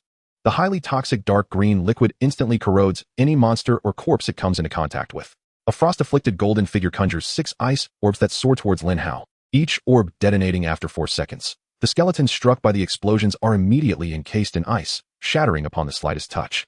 A fire chain-afflicted golden figure binds its minions together with fiery chains and charges towards Lin Hao, incinerating anything in its path. Countless other golden figures possess various traits, such as desecration, conductivity, lightning storms, thunder strikes, and arcane might, all unleashing their characteristic skills upon Lin Hao. He finds himself with scarcely any space to maneuver. Yet there is a silver lining. As these golden figures assault Lin Hao, they inadvertently inflict damage upon the myriad ordinary monsters surrounding them, resulting in a mountain of corpses accumulating. Evil explosion. Lin Hao gestures towards the golden figures, extracting the eerie azure essences from the corpses beneath their feet, which swiftly coalesce and erupt beneath the golden figures and their minions. Boom, boom, boom. The initial round of 5 explosions depletes a third of the golden figure's health. Hehe. Let us continue. Evil explosion. In the second round, it is no longer merely 5 essences, but a multitude from the vicinity that Lin Hao manipulates. Although he can only detonate 5 essences at a time, he can command them to lie in wait. This is a technique Lin Hao has recently discovered. Boom, boom, boom, boom. The essences are relentlessly directed towards the golden figures and their minions, exploding around them. The essence monsters are invisible to their foes, leaving the golden figures bewildered. As explosions seem to manifest from thin air, the continuous detonations swiftly deplete the golden figures' health, and soon, one by one, they collapse before Lin Hao. Once all the golden figures are vanquished, their characteristic skills dissipate, lifting the plague barriers that had ensnared Lin Hao, allowing ordinary monsters to surge in frantically. Their numbers, if not quite 10,000, certainly approach 8,000, a dense throng advancing towards him. This is the final wave of monsters. Without hesitation, Lin Hao unleashes evil explosion, initiating a series of explosions in 5 directions. With the golden figures defeated, his focus shifts to rapidly exterminating all remaining monsters in anticipation of the colossal beast's arrival. The health and defenses of the ordinary monsters pale in comparison to those of the golden figures. Each explosion annihilates a substantial group of them. The fallen monsters yield their essences, which Lin Hao draws forth once more to continue the cycle of destruction. This is the method of slaughter wielded by the power of death, rendering their numbers utterly inconsequential in the face of such overwhelming force. After a full 30 seconds, all the besieging monsters were annihilated, leaving behind countless little hills of corpses. At last, the monstrous threat had been vanquished. This trial, of such formidable difficulty, posed an intriguing question. Without the power of death and limited to level 20, what manner of team could possibly succeed? Lin Hao, resting atop a mound of monster remains, suddenly pondered this dilemma. Tens of thousands of ordinary creatures, alongside numerous enhanced blue monsters and dozens of golden ones appearing simultaneously. He found it inconceivable how a team could triumph over such odds.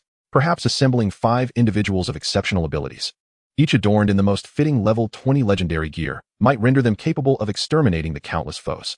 Yet, even if they vanquished these lesser monsters, how would they contend with the colossal beast that loomed ahead? Lin Hao shrugged off the thought, feeling both disinterested and pressed for time. The towering creature had already appeared before him. With a deafening roar, the siege assault beast made its entrance. It was Lin Hao's first time witnessing this legendary creature up close. Command the skeletons. Attack, he ordered, eager to ascertain the creature's offensive, defensive, and health capabilities. 17 skeletons charged recklessly, leaping to strike at the beast's knee, yet they were utterly incapable of inflicting any damage, unable even to pierce its skin. The siege assault beast shook its front legs and body, sending all the skeletons crashing to the ground. With a mere sweep of its massive iron-clawed arm, it unleashed a simple physical attack that pulverized the skeletons into dust. Lin Hao swallowed hard. This creature truly lived up to its name, the siege assault beast. Its colossal form and formidable strength could decisively alter any battle, embodying a nightmare that instilled dread in the hearts of all.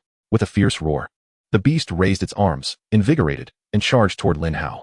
Reacting swiftly, Lin Hao summoned his spectral warhorse to circle behind the creature. The beast could easily crush him underfoot without even needing to engage in combat. Animate the dead. Lin Hao revived 12 golden skeletons, which in turn resurrected their subordinates, resulting in a total of 72 invincible corpses. Eliminate the siege assault beast. The 72 corpses unleashed their skills with wild fervor. The siege assault beast swung its massive arms, wreaking havoc on the surrounding environment. The sheer force of its movements and the dust it stirred up deflected all the golden skeleton's abilities, rendering them wholly ineffective. Lin Hao profoundly felt the truth of the adage. Overwhelming strength can negate even the most skillful techniques, no matter how potent his spells or abilities. They were utterly incapable of reaching the beast. Only the dark explosion could serve as a means to combat it. Reluctantly, he acknowledged that, aside from this dark power, he possessed no other means to inflict harm upon the monstrous foe. Amidst the vast expanse of corpses, their essence was drawn forth, converging upon the siege assault beast.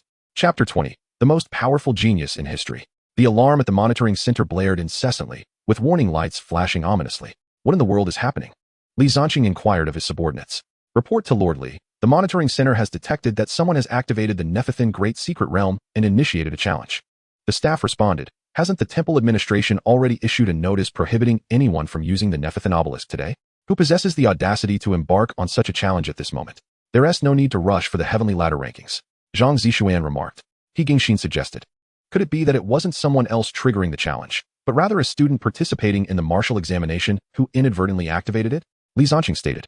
We have reiterated countless times that only the team leader is permitted to initiate it, and they must select the minor secret realm. If they mistakenly choose the major secret realm, they will still be assessed as a failure, receiving a score of 0. If they manage to trigger the major secret realm, they will only have themselves to blame. The other two concurred, agreeing that if one disregards the warnings and proceeds, a score of 0 is indeed deserved. Turn off the alarm. It's unbearable, Li Zanqing commanded. The control room staff promptly silenced the alarm, which had been set to alert for any challenges activated in the major secret realm today, with a mandate to investigate thoroughly. If the participant was not a current college entrance examination student, severe penalties would ensue. The staff followed protocol and compiled the alarm into a report. 10 minutes later, as the staff was preparing to present their findings, a sudden shout echoed. Data has returned. The recent major secret realm was activated by a college entrance examination student, and they have successfully cleared it. What? Li Zanqing, Zhang Zishuan, and He Gingxin instantly stood up. How could this be? A student yet to ascend cannot possibly clear it. Li Zanqing exclaimed, a sentiment echoed by the others. One must reach level 20 and have all skills maxed out at level 10, along with a full team of 5 working seamlessly together to have any hope of success. Indeed, they have cleared it, the staff reported. The data indicates that it was Miss Li Yunqi's team, with a clearance time of 7 minutes and 59 seconds. The staff verified the data and reported back. Is the young lady truly that formidable? To single-handedly overcome a level 20 major secret realm? Even Li Zanqing found it hard to believe. Zhang Zishuan and He Gingxin also shared a sense of disbelief. While they acknowledged Li Yunqi's strength, they could not fathom her ability to clear a level 20 major secret realm alone. The control panel displayed the data, revealing Li Yunqi's statistics to be astonishing. Healing contribution at 100, damage taken at an implausible 999, peak damage per second exceeding 8 million, with total output measured in the hundreds of millions. This left the three in shock. This feels surreal, one remarked. Such figures would have been unattainable by any past top scholar before reaching level 20. Not only did she survive, but she also cleared the challenge in under 8 minutes, effectively completing it solo. The three were left speechless, utterly astounded. If this were indeed true, Li Yunqi would emerge as the strongest genius in history, her capabilities far surpassing those of any previous contender. He rushed to Magic City No. 1 High School, dismissing any concerns regarding others, no matter how exceptional their grades. They could never surpass the young lady. He hastily informed the family to send someone to protect her. Li Zanqing realized that the staff had meticulously checked the data without uncovering any anomalies. They now needed to retrieve the data collector from Li Yunqi for verification. If all of this were indeed true, then the young lady was in the gravest danger. Regardless of how she had navigated the challenges of the level 20 dungeon, Li Yunqi must be utterly exhausted by now, and it was likely that all her life-saving items had been depleted during the ordeal. Should anyone wish her harm, a mere ordinary person wielding a fruit knife could easily bring her down. Abandoning his duties at the monitoring center, Li Zanqing dashed out, personally leading a team to board a helicopter bound from Magic City No. 1 High School. Li Yunqi was teleported out by the Nephethin obelisk, returning to her original location, the grand auditorium of Magic City No. 1 High School. Zhang Zishuan and He Gingxin exchanged glances and promptly notified their families before hastening to the same destination. In the grand auditorium of Magic City No. 1 High School, the principal, various directors, and class teachers awaited the students. After 3 rounds of assessments, the students were to be expelled from the peculiar space by the Nephethin obelisk. Returning to the auditorium, everyone believed they had more than an hour left and engaged in conversation, speculating whether anyone from their school would ascend to the top scholar's throne this year. Just then, the teleportation gate swung open, and the 5 members of Li Yunqi's team were ejected from the Nephethin obelisk. Upon landing, All five were in a state of unconsciousness, appearing utterly disheveled. Particularly, Li Yunqi was drenched in blood of various hues, her equipment tattered, with only the weapon in her grasp remaining relatively intact, albeit with its gemstone shattered. She seemed to have sustained considerable injuries. The teachers, taken aback, rushed forward to administer first aid, with Li Yunqi's homeroom teacher promptly checking on her students' vital signs. "Remove your hands from the young lady." A voice, ancient and powerful, resonated from an unknown source. A dozen burly men wielding shields burst through the grand doors of the auditorium. These were the Li family's shield guards, all approximately level 60 tank warriors. They swiftly formed a defensive formation around Li Yunqi, isolating her from the others. Suddenly, the auditorium's roof was wrenched open by a fierce wind, and four elderly figures, resembling Gandalf yet adorned like Dumbledore, descended from above. These were the four elemental masters of the Li family: earth, wind, fire, and water, each a formidable level 80 expert. Including one of the elderly men who had previously trained Li Yunqi. Unrelated individuals, stand clear of the young lady. An energy cyclone descended, propelling everyone except Li Yunqi and the shield guards a considerable distance away. Lin Hao, feigning unconsciousness, was also swept away, tumbling several times and sustaining internal injuries, nearly causing him to spit blood. Damn it, must you be so tyrannical? Is the life of your Li family's young lady worth more than that of others? Believe me, I will one day bind you ancient relics and make you roll in circles.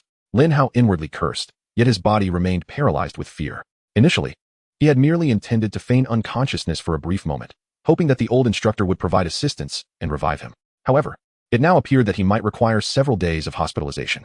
The old man had inflicted internal injuries upon him, so severe that even the healing effects of his shoes were rendered ineffective. Lin Hao pondered whether this might be due to the high level of the assailant. As he contemplated, it seemed that a multitude of individuals had arrived. Outside, a throng of formidable experts had gathered, all hailing from prestigious families. The principal of Magic City No. 1 High School, upon witnessing the situation, immediately dispatched all teachers to evacuate the students still engaged in class. Furthermore, he ordered the removal of Lin Hao, Wang Siki, and another individual, one stout and the other slender, from the auditorium. As for Li Yunqi, the matter had escalated beyond the school's jurisdiction. Upon the arrival of certain individuals, they were met with the sight of the four great law kings, expressing regret for having arrived a moment too late.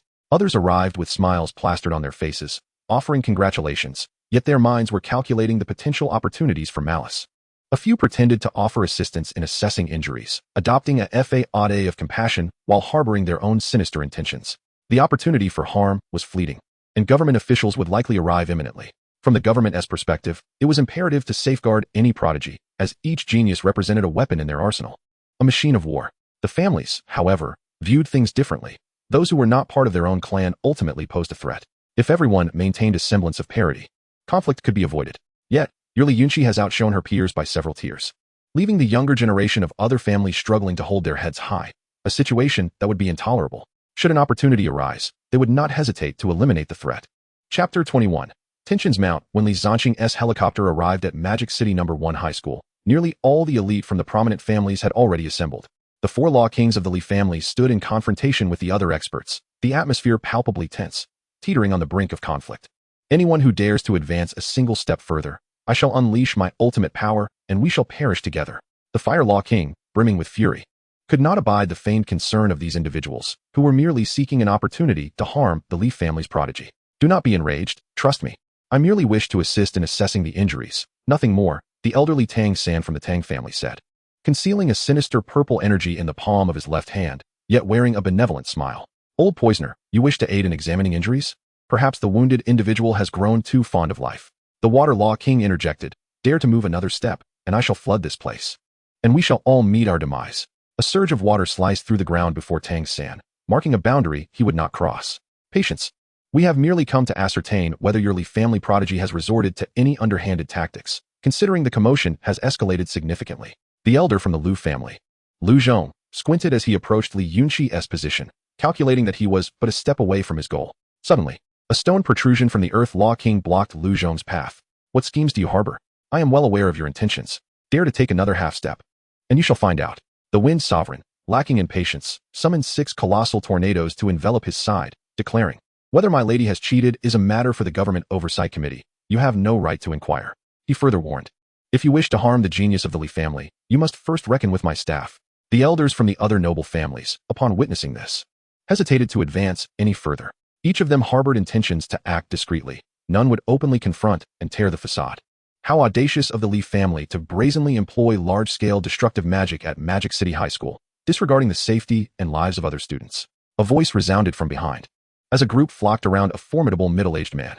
Meridando Bisalai Damagus, the current head of the Magus family and father of the antiquated Gus Magus, had received word that the Lee family's eldest daughter had cleared a level 20 secret realm, leaving his own son with no chance of triumph. Infuriated, he had hastened from a nearby business trip to confront the situation. And so what? He proclaimed. The Lee family boasts the most formidable genius in history. The rest are but mere ants. A commanding voice echoed as the Lee family's main force finally arrived, led by Li Yunk's uncle, Li Xiaoming, the current head's younger brother. Upon uttering this statement, an insidious glint flickered across the faces of the other noble families. This was a significant declaration from a key figure of the Lee family. Should any students incur harm, the Lee family would bear the consequences. The principal of Magic City High wiped sweat from his brow, relieved that he had already evacuated the students. Otherwise, the school's very structure might have been compromised.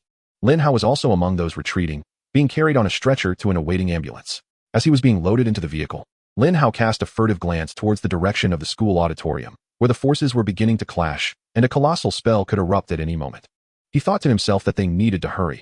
If a real battle broke out, the surrounding area would undoubtedly suffer devastation. Just as Lin Hao was being lifted into the ambulance, he noticed 3 individuals clad in high-ranking military uniforms and distinctive cloaks soaring towards the school auditorium, 2 men and 1 woman, exuding an aura of terrifying authority. These 3 were undoubtedly prominent figures from the military, particularly the woman in the center. Even from such a distance, Lin Hao could sense her overwhelming and domineering presence, as if the slightest hint of malevolence directed at her would result in an instantaneous obliteration. Lin Hao pondered that a confrontation was unlikely now. The military would never allow such a genius to perish. Even in death, it would only occur upon the battlefield. With such high-ranking officials personally involved, it was certain that Li Yunk would be safeguarded. Lin Hao was relieved to have shifted the blame onto Li Yunk. Had it been himself in her position, he feared he would not have had the luxury of waiting for military intervention, instead succumbing to the lethal intentions of the elder families. He found it incomprehensible how those protagonists managed to survive the initial assessments while brazenly challenging heaven and earth, exposed without any guardians to shield them. It was sheer folly. On the way to the hospital, Lin Hao resolved to take a brief respite. Alas, he had just been struck by that elder from the Li family, leaving him with an intense internal injury. The events unfolded as Lin Hao had anticipated. Both parties had activated their skills, and a confrontation seemed imminent. However, the 3 esteemed marshals of the military arrived post-haste from the capital, intervening just in time to halt the impending clash. Li Yunqi was escorted away by the female marshal known as the Ice Storm Empress, while the remaining individuals were ordered to disperse. Li Yunqi's data collector underwent numerous examinations, confirming that it had not malfunctioned or been compromised by hackers. A thorough comparison of all data with what had been transmitted back to the center revealed no discrepancies. Consequently, the authenticity of Li Yunqi's achievements was validated. The data collector, being an unfeeling machine, was incapable of deceit. Members of other noble families raised objections, asserting that it was implausible for her to have cleared the level, suspecting foul play, and demanded a retest. They insisted that if she could replicate her solo success, they would be convinced. The Ice Storm Empress personally inquired of Li Yunqi, who claimed she must have fainted and had no recollection of engaging in battle. However, her tattered equipment and shattered weaponry, tainted with a malevolent aura, clearly indicated a struggle against demonic creatures, and her body was drenched in the blood of monsters. How could this be explained? Li Yunqi found herself at a loss for words, as she too doubted her capacity to conquer the 20th level Great Secret Realm, especially not alone. The Oversight Committee appointed specialists to interview Wang Siki, along with a stout and a slender Lin Hao. Wang Siki recounted that she only remembered a massive beast hurling a large stone, under which she had shielded Miss Li but was rendered unconscious by the shockwave. The stout and slender individuals mentioned being knocked off the bridge by the impact, losing consciousness entirely, and remaining unaware of subsequent events. Lin Hao, standing at a safer distance, was less affected by the giant's blow and did not faint when the stone fell. He witnessed Miss Li rise from the rubble, her eyes glimmering with a terrifying light, her power palpable and manifest, as she emitted an eerie, maniacal laughter. Then, her strength surged forth, overwhelming him and causing him to lose consciousness, leaving him oblivious to what transpired thereafter. Among the witness testimonies, only Lin Hao's held a modicum of significance. The 3 marshals speculated that Li Yunqi might harbor a latent, mysterious ability that had not yet surfaced, which could be triggered under certain conditions, thus dramatically altering her temperament and exponentially augmenting her strength. This could potentially elucidate how this team managed to conquer the 20th level Great Secret Realm. Regardless, the data remained incontrovertible, and Li Yunqi could not replicate her solo achievement. Nevertheless, her performance in the second round still yielded the highest score for a single attempt.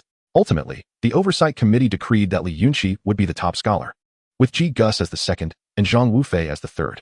After thorough deliberation, Li Yunqi's score was finalized at 9,000 points. Lin Hao, as a teammate, received a score of 10 of Li Yunqi's, totaling 900 points, placing him among the top 200 in the Magic Capital's martial arts examination, with an additional 150 points for academic merit. In due course, Lin Hao's composite score surpassed the admission threshold of the 4 esteemed liberal arts institutions, securing his place within their hallowed halls. Chapter 22. The Grasp of the Soul Demon. After a day's treatment in the hospital, Lin Hao was restored to health, yet was temporarily unable to be discharged due to the necessity of cooperating with an investigation, rendering him in a state akin to soft confinement. During this period, the supervisory committee interrogated him thrice. Each time he recounted the same succinct narrative. In a moment of chaos, he had glimpsed Miss Li, only to subsequently faint, remaining oblivious to the subsequent events. His recollections were vague, and his fainting left him in a haze of uncertainty, making his ambiguous account most convincing. Lin Hao was acutely aware that verbosity could lead to errors. Thus, he limited his responses to just 2 or 3 sentences, regardless of how many times he was questioned. A week later, a conclusion was reached regarding the incident. It was determined that an innate power within Li Yunqi had erupted, ultimately allowing her to conquer the level 20 Grand Secret Realm. On the final night of his confinement, he was informed that tomorrow he would be liberated and able to return home. This night, he anticipated no further disturbances. After midnight, following the nurse's rounds, Lin Hao eagerly retrieved the luminous orbs for examination. The next nurse's patrol was not due for another 2 hours, and he found himself in a private single room devoid of any surveillance equipment, as the nurse had assured him that it was merely a standard hospital ward. 3 orbs were placed on the bedside table. The first 2, emanating an orange glow, were dropped from the guardians of a minor secret realm. The third orb, radiating a vibrant green light, materialized after the fall of a siege beast from the Grand Secret Realm. The first 2 orbs had appeared beside Li Yunqi, yet she seemed entirely oblivious to their presence, much like Wang Siki. Could it be that his unique advantage allowed him to perceive them? Lin Hao remained uncertain about the purpose of these 3 orbs. They resisted his attempts to crush or open them, leaving him merely to gaze at them with a mixture of curiosity and frustration. If you possess knowledge of the nature of these orbs, I implore you to respond. He called out to his external assistants, but received no reply. Disregarding the lack of response, he opened the status and skill panels. As soon as he uttered his intention, the panels appeared. After the intense battle, there were no changes evident in the status panel. The skill panel remained unchanged as well, still displaying 8 active skills and 4 passive ones, with no alterations to their levels. Currently, the method of upgrading skills that were awakened during leveling up remained unclear, though it was known that skills learned from scrolls could be enhanced via those very scrolls. Furthermore, whether new skills could be acquired through additional scrolls was still a mystery. If new skills were learned, they would also require scrolls for enhancement. It appeared imperative to devise a profitable means to procure a substantial quantity of skill scrolls. As Lin Hao mused, he reached out to grasp the orbs, intending to collect them. At that moment, the orange orb he had seized emitted a brilliant light, signaling a response. A reaction? Could it be that I need to open the status panel and then touch it for it to be effective? Upon the orb's illumination, a dialog box from his external assistants appeared, proclaiming, "The gift of Nephilim. Choose your reward. Reward 1. Acquire an ancient legendary equipment. Reward 2. Absorb its energy to obtain information on the evolution of death power." Ancient legendary equipment? ISNT that the highest quality gear requiring level 70 or above. Can such a diminutive orb truly conjure it? The ancient legendary equipment represents the pinnacle of the government's technological and supernatural amalgamation, crafted from the finest materials, including high-intensity metals emerging only during the age of primordial forces, as well as the flesh and bones of formidable monsters, all meticulously forged through a complex process. Each piece of this equipment is immensely powerful, with the potential to unleash enough force to overturn mountains and drain seas. Yet, I'm not even at level 70. Even if I were to acquire the ancient legendary equipment, I would have no means to utilize it. Lin Hao pondered that once he reached level 70, would he not be able to obtain the ancient legendary equipment? It seemed improbable. He was exceedingly strong, after all. What he needed most at present was the information on evolution. Thus, Reward 2 was decidedly more suitable for him. Without further hesitation, Lin Hao opted for Reward 2. Selection confirmed for Reward 2. Absorption in progress. An interface appeared, extending a pair of translucent tendrils that coiled around the orb of light in Lin Hao's hand, subsequently absorbing it. In but a moment, the orb was entirely consumed. Evolution cracking process. 20. What? A single orb amounts to 20? Does this imply I must gather 4 more orbs? This means I need to conquer the Nephilim obelisk at least 3 more times? Lin Hao was uncertain whether this was a blessing or a curse, pondering how one could enter the Nephilim obelisk for a challenge. Perhaps he would only discover the answer in university. With 2 orbs remaining, even if the entire lot were absorbed by the interface, It wouldn't reach a progress of 50, utterly futile. For the second orange orb, Lin Hao chose reward 1. You have obtained the ancient legendary equipment, Soul Grasp. Lin Hao hastily assessed the attributes of this equipment. Soul Grasp. Quality, ancient legendary. Level, 16. Armor, 60. Intelligence, 44. Stamina, 44. 102 life on hit. Attack speed increased by 5. Critical hit rate increased by 5. Legendary effect. When the soul of the corpse detonates and hits at least one enemy, your evil explosion damage will increase by 200, lasting for 6 seconds, stacking up to 5 layers. Lin Hao nearly exclaimed in astonishment. As long as the evil explosion struck an enemy, the damage would increase by 200, persisting for 6 seconds, and could stack up to 5 layers? Literally. This implies a doubling of the evil explosion's damage, culminating in an astonishing final damage output of 11 times the original. With such explosive damage, equipped with this, he could likely vanquish the Siege Assault Beast in the level 20 dungeon in just a few strikes. However, the most wondrous and delightful aspect was the level 16 ancient legendary quality. Among all known ancient legendary equipment, the lowest was level 70. On the specialized website for supernatural beings, there is an introduction to all known ancient legendary equipment, with the lowest being level 70. What does a level 16 ancient legendary equipment signify? Lin Hao is now capable of wielding it, holding it in his hands for a closer inspection. He discovers it to be a glove for the right hand, enveloping his fingers up to his forearm. When worn, it possesses a black, fluid metallic texture, cold and soft to the touch, rendering it indistinguishable in terms of its metallic composition. A peculiar force begins to circulate throughout his body from his fingertips. Lin Hao feels as though he has gained a profound understanding of the essence of the skeletal spirit. A dialog box from the external interface appears. You have grasped the profound truths of existence. Death is not an end, but rather another beginning. It then prompts the activation of the built-in equipment slot. Equipment slot? Lin Hao quickly opens the equipment interface, revealing that the right-hand position is available for the Soul Magic Palm. Upon clicking to equip, the position activates additional functionalities, allowing for built-in concealment, external display, and transformation. Built-in concealment allows the equipment to be stored in the internal slot, rendering it invisible to others, but only the legendary effects can be utilized, while other attributes remain inactive, permitting the use of other equipment simultaneously. External display shows the equipment visibly worn, activating all attributes. Transformation enables the external display to morph into other known similar items. For instance, the Soul Magic Palm can transform into long gloves, regardless of whether they are genuine leather or pure cotton, leading others to perceive them merely as the transformed gloves, undetectable even by advanced scanning. Without hesitation, Lin Hao decides on built-in concealment. A level 16 ancient legendary equipment, if known, could lead to dire consequences. He resolves to use the transformation feature only when the attributes are required. The brilliance of the minor realm's light sphere is perplexing. What surprises might await in the major realm's luminescence? Chapter 23, The Gift of Hederic. Concealing the Soul Magic Palm, Lin Hao picks up the vibrant green light sphere. The rewards from the major realm must surely surpass those of the minor realm. Hederic's gift, choose your reward. Indeed, rewards can be selected. Lin Hao swiftly navigates the dialog box to explore the available options. There are numerous generous rewards, yet most are crossed out, leaving only 2 choices. Reward 1, the Shroud of the Plague Envoy. Reward 2, significantly increased evolution decryption progress. A substantial increase is advantageous, but if it only reaches 99, it would be a waste of a major realm's light sphere. Thus, selecting Reward 1 seems the only prudent choice. Upon opening Hederic's gift, you have received the Shroud of the Plague Envoy, head, hands. He hastily identifies it. When wielding the power of the plague, do not forget to protect your visage. Plague Mask. Quality, ancient legendary. Level, 70. Armor, 1060. Intelligence, 1000. Stamina, 1000. 100 to all elemental resistances. 9500 health recovery upon clicking. Critical hit chance increased by 6. Socket, 1. Additionally, there is a piece for the hands. While you may possess the power to command death, it does not imply that you are exempt from safeguarding the hand with which you cast your spells. The Plague Gauntlets bear the quality of an ancient legend. Level, 70. Armor, 1060. Intelligence, 1000. Stamina, 1000.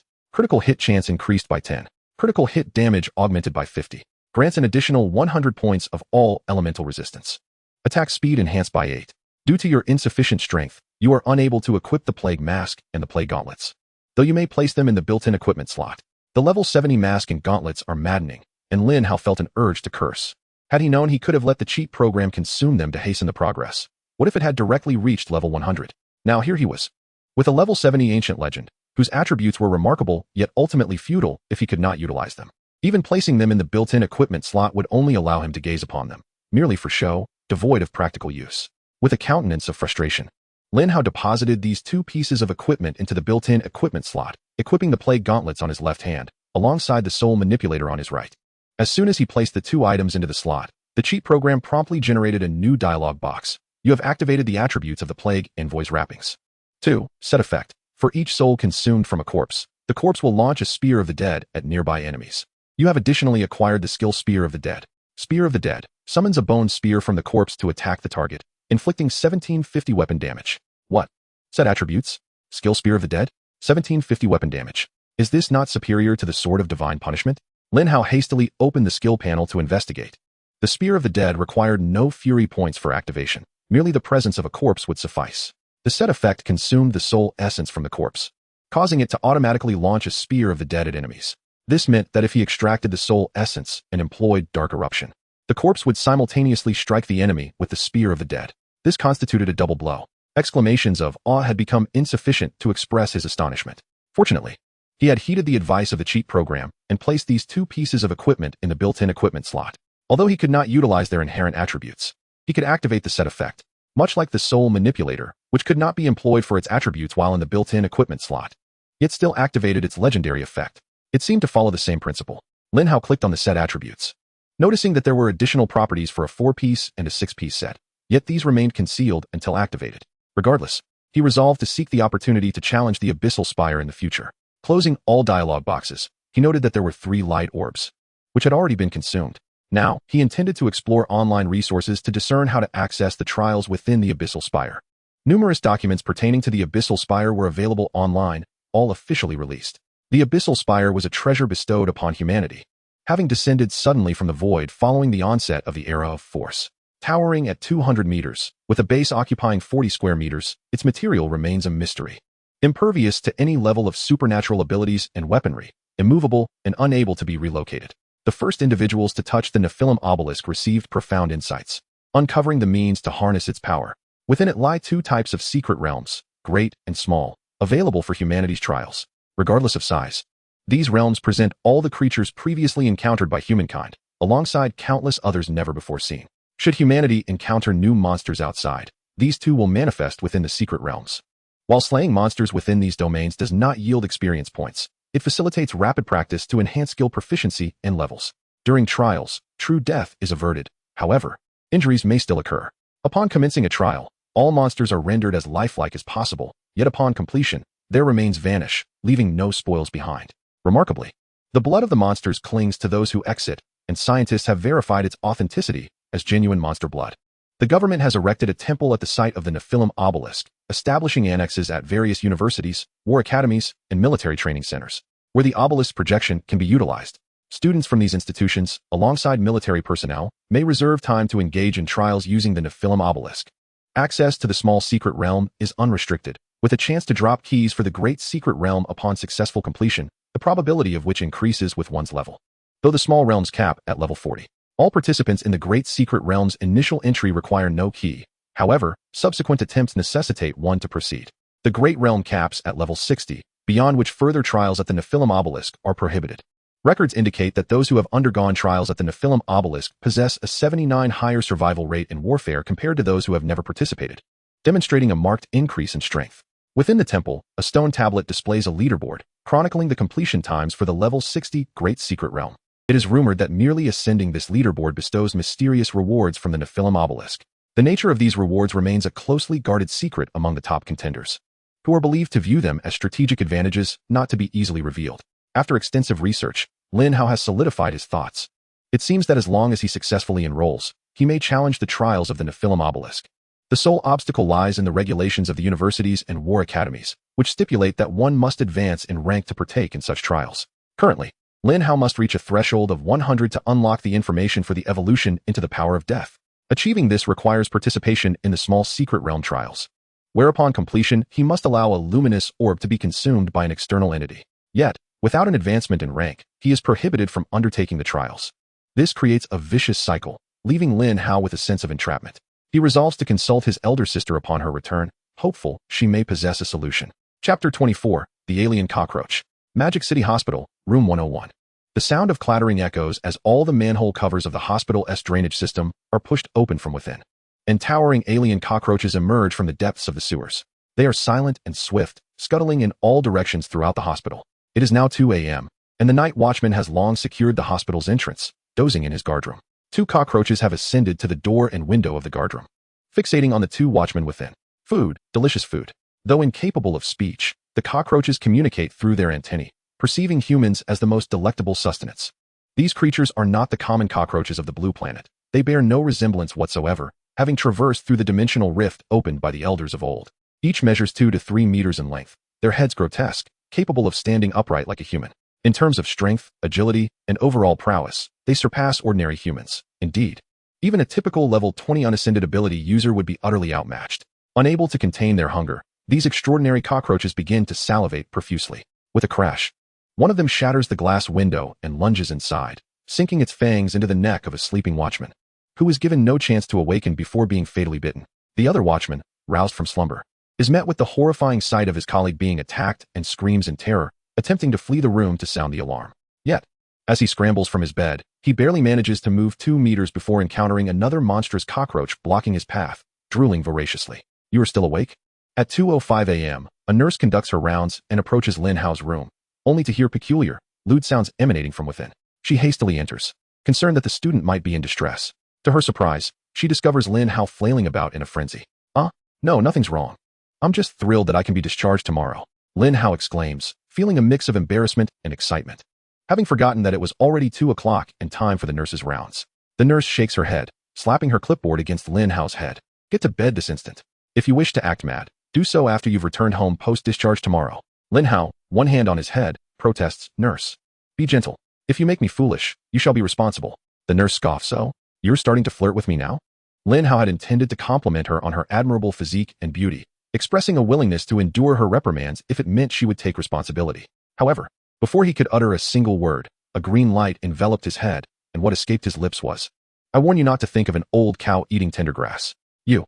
The nurse, incensed, retorts, do you even know how to speak? I have taken good care of you these past few days, and you can't even muster a simple thank you? Instead, you dare to caution me about old cows and tender grass. I am only 25, whereas you, how old are you? Just 18, just 7 years my junior. Is it really necessary to liken me to an old cow?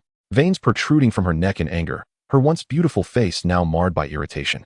She muses that had he not possessed six-pack abs, something she had found rather pleasant to touch, she would have dragged him off for an injection. At this moment, Lin Hao realizes the gravity of the situation, internally shouting his innocence. If blame must be assigned, let it fall upon that enforced calmness. Yet, could anyone possibly believe him now? The nurse storms forward, seizing Lin Hao's shirt, ready to chastise him thoroughly. Lin Hao felt an overwhelming sense of embarrassment, unable to avert his gaze. However, at the very moment the nurse grasped his collar, he caught sight of an enormous mutant cockroach crawling outside the window. It twisted its head to glance inside, then opened its mouth as if to charge in. In a swift motion, Lin Hao seized the nurse, wrapping his arms around her waist, and leaped over to the other side of the bed, sending both of them tumbling into the corner. Crash! The mutant cockroach crashed through the window, barreling inside and slamming into the very spot where Lin Hao and the nurse had just been standing, shattering the bedside table and deforming the head of the hospital bed. Initially, the nurse believed Lin Hao was exhibiting remarkable bravery, but upon hearing the sound of breaking glass followed by the cacophony of destruction, she turned back in horror, trembling uncontrollably before fainting instantly. Lin Hao gently placed the nurse in the corner and quickly stood up, retrieving the severing sword and gothic shield from his storage ring. Just as he summoned the sword and shield, the mutant cockroach lunged at him, ready to bite. With skin of steel, he struck with the shield. Both skills were unleashed simultaneously, resulting in a head-on collision with the mutant cockroach. Clang! Bang! The shield's mighty blow sent the mutant cockroach reeling, leaving it battered and bloodied as it crashed into the doorway. Although this did not deliver a fatal blow, it merely stunned the creature, which shook its head upon hitting the ground, igniting its ferocity as it crouched down, poised to charge again. Aging. Lin Hao would not afford the mutant cockroach a moment's respite to prepare its attack. As it was sent flying into the doorway, he immediately cast a curse. The cockroach's speed, its greatest advantage, was significantly diminished by the aging spell, reducing its mobility by 75%. Heaven's punishment sword, Inferno Slash. Lin Hao leaped forward, delivering a powerful strike at close range. Upon making contact with the mutant cockroach, he unleashed the Inferno Slash, combining both skills in a devastating blow. The now slowed mutant cockroach had no chance to evade, taking the full brunt of the two attacks. Boom. The Inferno Slash struck precisely where the shield had shattered the cockroach's head, cleaving off half of it, while the Heaven's punishment sword descended with crushing force, obliterating the creature's entire body. Why are mutant cockroaches present in the hospital? Moreover, this is the heart of the demon city. Lin Hao felt a foreboding sense of dread and hurried to the window for a better view. The hospital was enveloped in a hazy barrier, obscuring the outside streets. However, the exteriors of the various buildings within the hospital were teeming with mutant cockroaches, swarming in dense clusters, many having already broken through the windows to invade inside. What on earth is happening? Why hasn't the alarm sounded? What are the security and monitoring rooms doing? No. Perhaps those in the security and monitoring rooms have already been eliminated, never given the chance to sound the alarm. Help! Don't come any closer. The cries for help and shouts echoed throughout every building in the hospital, transforming what was once a sanctuary for healing into a veritable slaughterhouse for mutant cockroaches. Call the government for assistance. Lin Hao promptly searched for his phone, only to discover that it lay shattered on the bedside table, ruined by the grotesque cockroach. Nurse. Fong-yi, he called out, shaking the nurse fervently, even uttering her name. Upon awakening, Fong-yi found herself in close proximity to Lin Hao and recalled how he had embraced her, flipping over the hospital bed to this side. She then caught sight of the corpse of the monstrous cockroach at the doorway. There's a monster. Quick, run. Yet, before she could finish her sentence, she fainted again. Don't faint. Where's your phone? Lin Hao rummaged through her pockets, finding no phone or any communication device, and continued to shake her.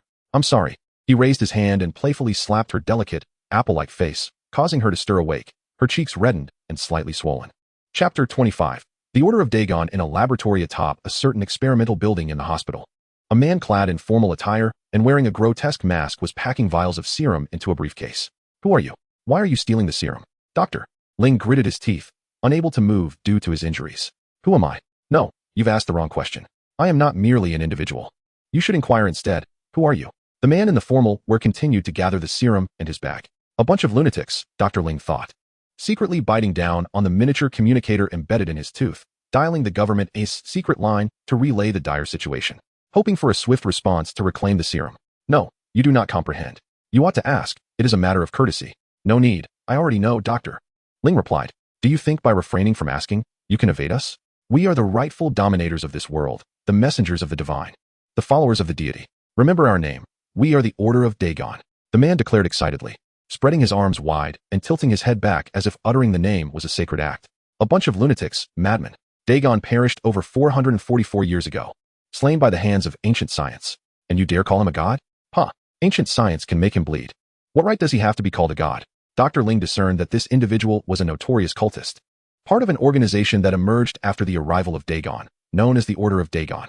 They venerated the great old ones as deities and believed this place to be their birthplace, insisting humanity should return to their embrace. The man in the suit chuckled.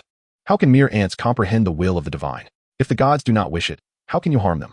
The plans of the divine are beyond the understanding of you, the apostates. Dr. Ling ceased to respond, feeling himself slipping away. The blood poured from his wounds too rapidly, and he was beginning to suffer from the effects of severe blood loss, his eyelids growing heavy. The man in formal attire remarked, It is a pity. You should have devoted your knowledge to the divine. With that, he approached Dr. Ling, crouched before him, and forcefully grasped his chin, shattering it and forcing his mouth open. With his other hand, he unleashed his abilities, extracting a miniature communicator from Dr. Ling's teeth. Did you think we would allow you to notify the government? Rest assured, they will learn of this. However, by the time they arrive, they will find nothing but a horde of cockroaches, along with those small ones birthed from the bodies of the patients. With a flick of his fingers, he crushed the communicator and then picked up his briefcase, turning to leave. As the laboratory door swung open, the enhanced cockroaches outside were busy gnawing on the corpses of the guards. Upon seeing the man in formal attire, the grotesque creatures recoiled in fear, parting to clear a path. He strolled slowly to the end of the corridor and pressed the elevator button. Meanwhile, Lin Hao had finally roused Fong-yi from her slumber and inquired about her missing phone. Who would bring their phone for a midnight room check? It must be at the nurse's station. Come, let us retrieve it and promptly call for help. Lin Hao donned his gear, aware that a fierce battle awaited them on the way to the nurse's station. Fong-yi replied, You can go alone. It's in the second drawer on the left. The passphrase is, I love 8-pack abs. How can I leave you here? What if a mutated cockroach catches the scent of blood and comes running? Lin Hao insisted, attempting to pull her along. No, I would rather die than go. Fong-yi vehemently swatted away his hand, wrapping herself tightly in a protective embrace. It was then that Lin Hao noticed her trembling legs, paralyzed by fear. However, this was but a minor issue. If she could not stand, he would carry her. Fong-yi adamantly refused to budge, having realized in horror that she had lost control of her bladder. As a girl concerned with her appearance, she was resolute in her reluctance to move, preferring to wait until Lin Hao departed so she could change in the dressing room. Is this really the time for such concerns? Our lives are at stake. What does social embarrassment matter now? There are only the two of us here. Hurry up. I will carry you. Lin Hao crouched down, urging her to climb onto his back. Still, Fong-yi hesitated. Lin Hao, unwilling to indulge her any longer, hoisted her over his shoulder and dashed away. Outside the corridor, nearly every room had been visited by the mutated cockroaches, with some inhabitants left mangled and bloodied, while others had been dragged away entirely. The cries for help at the end of the corridor grew fainter, eventually fading into silence. Lin Hao hesitated to rescue anyone. As the mutated cockroaches varied in strength, some were as weak as level 20, while others might have reached level 40. He realized that if he intended to engage them, he needed to be adequately prepared. The speed of these creatures was astonishing. Even if he summoned skeletons or resurrected corpses, they possessed the capability to evade his summoned undead and launch a surprise attack on him, the caster. In the confines of his hospital room, Lin Hao was fortunate to encounter only a level 25 mutated cockroach. The limited space rendered its evasion futile, allowing him the opportunity to slay the creature. However, the total number of mutated cockroaches lurking nearby, as well as the highest level among them, remained shrouded in uncertainty. Some protagonists, in their fervor, might rush out, shouting challenges, engaging in battle with reckless abandon, rescuing numerous survivors, and subsequently receiving accolades from the government. They might even find themselves the object of admiration from a wealthy heiress, gaining favor with influential figures, and ascending the ladder of success, basking in glory amidst throngs of admirers. Alas, such thoughts were folly. One might fail to rescue anyone, and instead fall prey to a high-level mutated cockroach, meeting a swift demise, its speed so blindingly fast that it eluded the eye. The noble endeavor of saving lives must be tempered with an awareness of one's own limitations. As the adage goes, one may wield the power of death, yet must not neglect the imperative of self-preservation. With determination, Lin Hao carried Fong Yi to the nurse's station, gently placing her down as he sought her phone. In this era, telephones had evolved into auxiliary communication devices for the light brain, available in two styles, one worn on the ear and the other on the wrist. However, a command was necessary to activate them, unless the owner operated it without a prompt. "I love 8-pack abs," Lin Hao declared, inputting the phrase into Fong Yi's phone. The command was accepted. Indeed, it was a genuine admiration for 8-pack abs. Lin Hao absently touched his own 6-pack, which he had developed through rigorous training 2 months prior to the college entrance examination, pondering how to attain the final 2 abs. Was it truly the case that women were so enamored with 8-pack abs? A green light enveloped his head, imposing a sense of calm upon Lin Hao. How absurd to ponder such matters at a time like this. Thankfully, the enforced tranquility was in place. 911. I urgently need to contact the government for assistance. We are under attack, he implored, only to be met with the frustrating response that the call could not be completed due to a signal error. The light brain incessantly repeated the message to check the signal. Lin Hao's heart sank as he discovered that all external communications had been thoroughly blocked. With no alternative, he realized the only option was to leap from this place, taking Fong Yi with him, even if it meant exposing her to the horrors of the malevolent spirit horse. Uncertain of how many survivors remained or the risks involved in their rescue, Lin Hao hesitated to take unnecessary chances. In the wake of such an assault, his survival was paramount. He planned to wait for the opportune moment to escape. Chapter 26. The Struggle of a Cornered Beast. Lin Hao cautiously peered down the corridor, observing the devastation of the light fixtures, shrouded in darkness, which felt like a breeding ground for lurking mutated cockroaches. Fong Yi, too frightened to look, huddled beneath the nurse's desk, rummaging through nearby cabinets in search of a change of pants, or even a patient gown would suffice. Seizing the moment while Fong Yi was preoccupied, Lin Hao discreetly summoned skeletal minions to scout the corridor. After confirming the absence of mutated cockroaches, he recalled the skeletons and dismissed them. Fong Yi, stop searching. Dispose of those wet pants. Your nurse's coat is long enough. Just wear it like a skirt without any undergarments, Lin Hao suggested. That simply won't do. It's damp and uncomfortable, she protested. Fong Yi's cheeks flushed, yet her swollen face concealed it. Choose between discomfort and death. Hurry, I must prepare for the escape. The opportunity is fleeting, and I will take you with me, Lin Hao declared, extending his hand toward her. Fong Yi gazed at Lin Hao, realizing he had no intention of abandoning her. Gritting her teeth, she decided to overlook the fact that she was not wearing leggings today. She removed her trousers and fastened the buttons of her nurse's coat to the lowest point, ensuring modesty. What is our plan for departure? What about the cockroaches outside? Once she was ready, Fong Yi immediately inquired, her life suddenly weighing heavily on her mind. Lin Hao instructed, you must remember, regardless of what you see, do not speak of it. I would rather not save your life only to attract further trouble. Rest assured, I will remain silent, she replied, having encountered numerous individuals with extraordinary abilities in the hospital, many of whom harbored their own secrets. Lin Hao grasped Fong Yi's hand and lifted her into a princess carry, startling her to the brink of a scream. If not for her subconscious fear of attracting mutated cockroaches, she would have cried out. Dreadsteed. Lin Hao summoned the malevolent spirit steed in the corridor and mounted it, placing Fong Yi in front of him. What is this? A fire-breathing horse? Where did it come from? How did it suddenly appear in the corridor? We're on the 13th floor. Fong Yi felt incredulous. This is an illusion. You see nothing, Lin Hao assured her. Fong Yi promptly complied. Oh, Yes, an illusion.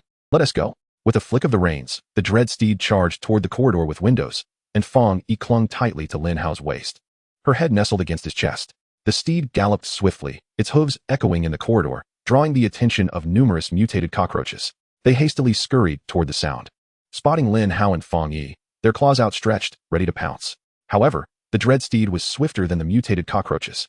Before they could leap forward, it reached the end of the corridor, raised its front hooves, and shattered the window, leaping into the air. Ah! Fong Yi screamed, eyes shut tight, nearly deafening Lin Hao. For the dread steed, leaping from the 13th floor was trivial. It landed gracefully, its front hooves touching down first, followed by the hind hooves, which pushed off the ground, altering the trajectory and propelling forward. It landed with poise, accompanied by a gust of warm air. This warmth emanated from the flames enveloping the dread steed, which posed no harm to Lin Hao or the embraced Fong Yi, having just experienced the disorienting sensation of freefall. Fong Yi was still reeling as the dread steed galloped onward, following Lin Hao's command. Behind them, the mutated cockroaches leapt from the building in pursuit. In the plaza below, the true speed of the dread steed became evident. In an instant, before Fong Yi could open her eyes, it had burst through the veil of indistinct mist and arrived at the hospital's entrance. Outside the grand entrance, a figure clad in formal attire and wearing a grotesque mask stood there, seemingly awaiting a carriage. The path of the malevolent spectral steed was directly aligned with this individual. Upon noticing this, Lin Hao was taken aback, nearly unable to react, and shouted urgently, "Stop, stop."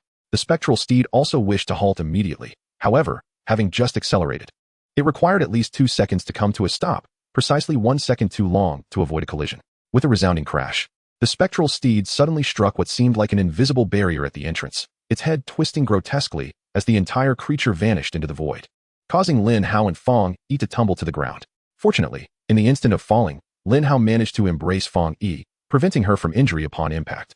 Ouch, that hurts. Lin Hao gritted his teeth as he rose from the ground, his hand bruised from the collision. Thankfully, he was fully equipped, and such superficial wounds would soon heal thanks to the legendary effects of his shoes if he remained still. The gentleman in formal attire outside the hospital, witnessing the scene, removed his hat and performed a courteous bow to Lin Hao and Fong Yi before donning it again, desperate to call for help and alert the authorities. Lin Hao and Fong Yi attempted to shout, but their voices failed to carry. The gentleman merely observed a man and a woman within the entrance, their mouths moving in silent cries. Soon, a woman clad in black, riding a hovering motorcycle, sped towards them with remarkable swiftness. As she approached, she executed a dramatic drift, and just as the motorcycle seemed poised to collide with the gentleman, he effortlessly leapt aboard, defying belief.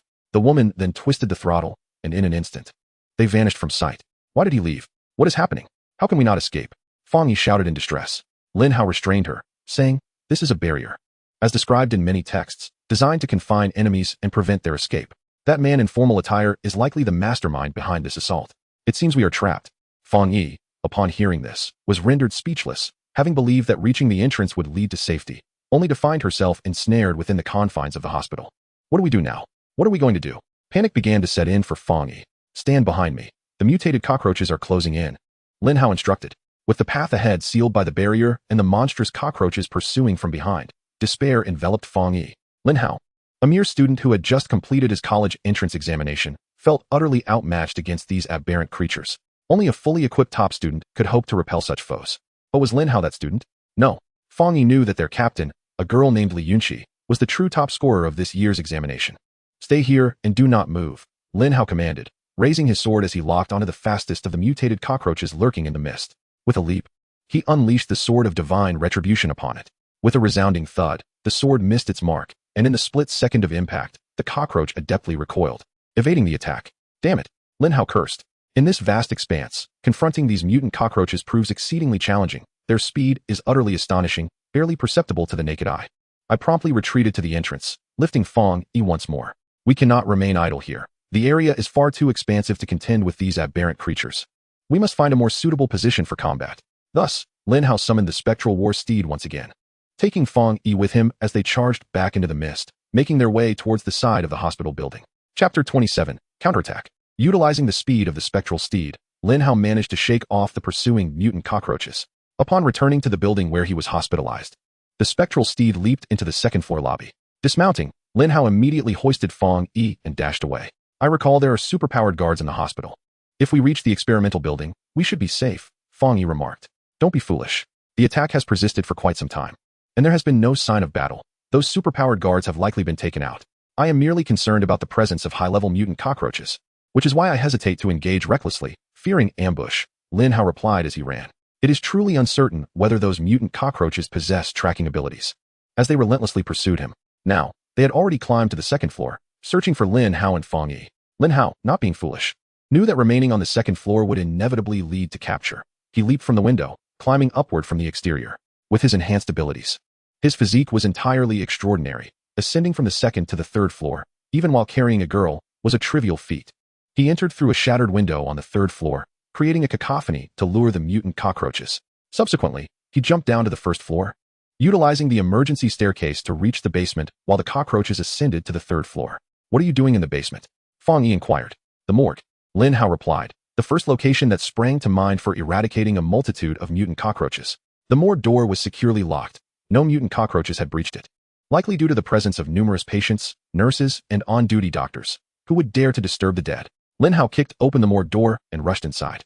Feng Yi assumed Lin Hao intended to fortify their position and hurriedly descended to assist, preparing to push a large cabinet against the door. What are you doing? Lin Hao asked. Blocking the door, Feng Yi responded. Why block it? Leave it open. I will create some noise to attract the mutant cockroaches.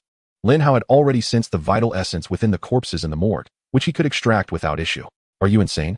We should wait here for government rescue. Those cockroaches may not consume corpses, and it might be quite safe here, Feng Yi urgently protested. If you wish to survive, step aside and find a cabinet to hide in. The cockroaches are not consuming corpses now because there are many living beings present. Once the living are slaughtered, they will scour for food, and they will undoubtedly feast on the corpses. Lin Hao, disregarding Feng Yi's attempts to stop him, forcefully pushed her aside and approached the door. He faced the glass, relentlessly scraping back and forth, producing a harsh and grating sound that echoed throughout the subterranean level. The cacophony enraged the multitude of mutant cockroaches that heard it, prompting them to surge towards the source of the noise, the first basement level. The incessant thuds resonated as the mutant cockroaches broke through all the doors between the first floor and the basement. Upon seeing Lin Hao, they charged at him frantically, swarming the ground, walls, and ceiling in a dense mass. Feng Yi had already darted into an iron cabinet, peering through a narrow gap to observe Lin Hao standing at the entrance. As the mutant cockroaches rushed towards him, Lin Hao did not immediately retaliate. Instead, he slowly retreated to the innermost part of the room. The first wave of mutant cockroaches reached the entrance to the morgue, each desperately attempting to rush inside. But their overwhelming numbers and size caused them to become jammed at the doorway. Beasts remained beasts, their intellect lacking. Lin Hao gazed coldly at the mutant cockroaches, his expression impassive, as his left hand clenched the air. Evil explosion. Corpse spear. He unleashed two skills simultaneously. With a resounding boom, the extracted essence surged towards the mutant cockroaches at the entrance, exploding upon contact. As the essence was consumed, a corpse spear materialized from the bodies in the morgue behind Lin Hao, soaring towards the mutant cockroaches. He actively summoned another corpse spear, launching a successive assault on the mutant cockroaches. The evil explosion already dealt 11-fold damage, obliterating the mutant cockroaches into mere remnants. The corpse spear struck the positions of the mutant cockroaches, and the subsequent wave was similarly pierced, resulting in a significant number of mutant cockroaches being dispatched before the doorway. But it was not yet over. The assault continued. Lin Hao refrained from using evil explosion in the corridor, fearing it might collapse. The recent use of evil explosion at the morgue's entrance had already left it in ruins, with a sizable portion of the ceiling caving in. From the carcasses of the fallen mutant cockroaches at the entrance, he summoned and condensed additional corpse spears, relentlessly attacking those that continued to rush forward. While the attack power and lethality of the corpse spear were not as formidable as the evil explosion, its ability to penetrate and the sheer volume made it effective. Actively summoning and condensing corpse spears consumed the essence of the corpses, yet each body could yield 5 spears. Thus, the plethora of corpses allowed for the creation of numerous corpse spears in the narrow corridor of the first basement level, where the mutant cockroaches had no means of evasion. Even if the one in front managed to dodge, the one behind would be unable to escape and would be struck. Moreover, the corpse spears automatically locked onto their targets and attacked with remarkable speed, akin to the swiftest electromagnetic projectile weapons. The mutant cockroaches could do nothing but endure the assaults of the corpse spears. In the corridor, the mutant cockroaches fell one after another, their bodies piling onto the floor. Once they lay lifeless, Lin Hao extracted their essence to summon and condense more corpse spears, continuing the relentless assault on the remaining mutant cockroaches. In a mere span of several seconds, the corridor was purged of nearly all the mutated cockroaches that had charged forth. At this juncture, Lin Hao emerged from the door of the morgue, casting his gaze upon the lifeless bodies of the abominable creatures strewn across the hallway. A handful of these grotesque beings, feigning death amidst the pile of corpses, awaited the moment to launch a surprise attack as Lin Hao approached. With a derisive chuckle, he mused. Whether they were truly deceased was of little consequence to others, but he was acutely aware of their condition. Those that still drew breath, however faint, were imbued with a vital essence, a stark contrast to the aura of lifeless remains. While others might remain oblivious, Lin Hao could distinctly perceive this life force. Even the faintest whisper of vitality signified existence. Once departed, the essence of the deceased lingered within the remains, regardless of the passage of time.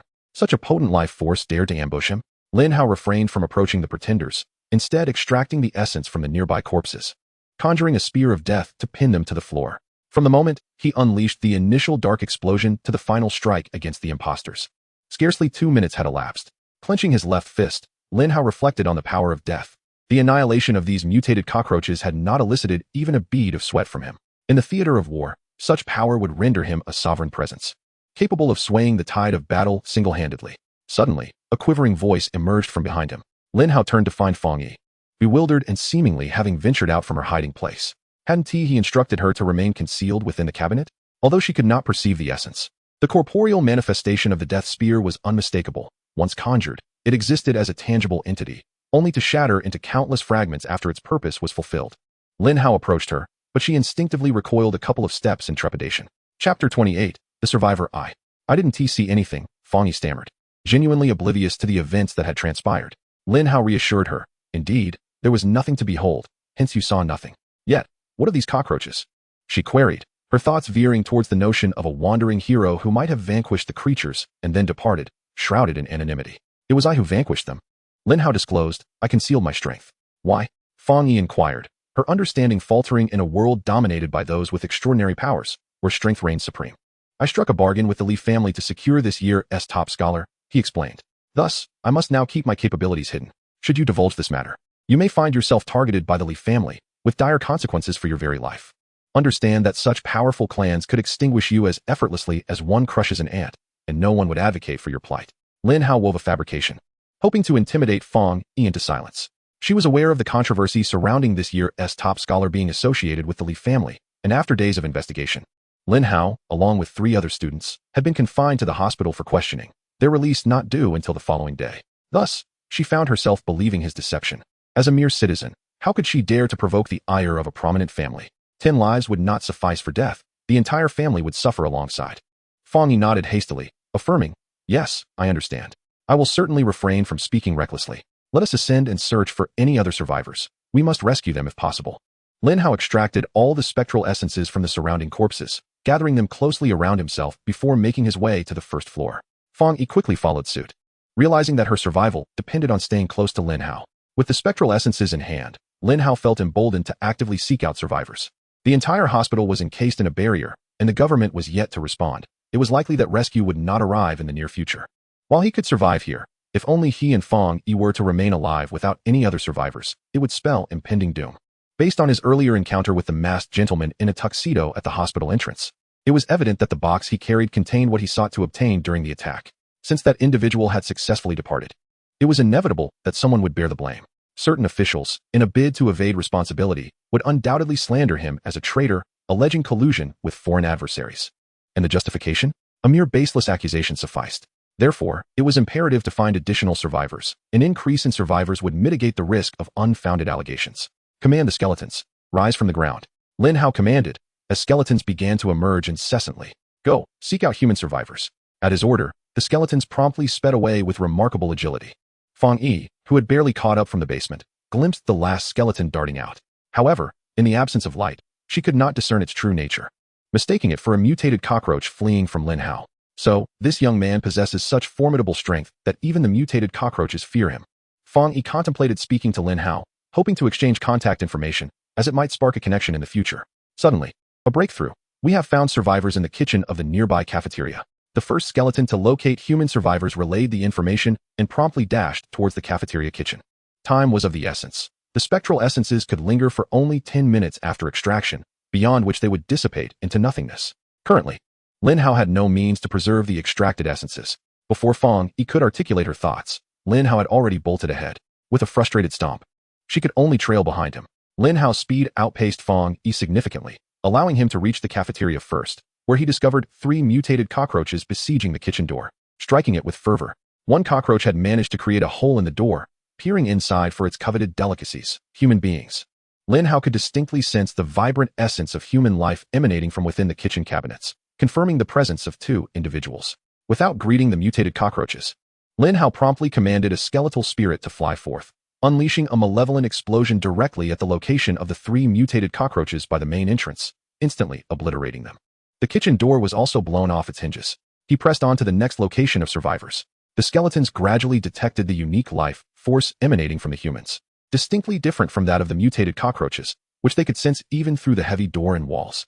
Lin Hao found himself quite occupied, summoning a spectral warhorse that galloped about, akin to setting off firecrackers in various locations, discarding a spirit essence at each site to eradicate the mutated cockroaches, then extracting new essences from the fallen bodies to replenish his supply before hastening to the next area. Meanwhile, Fang Yi realized she could not keep pace with Lin Hao and settled at the foot of the hospital building, awaiting his return.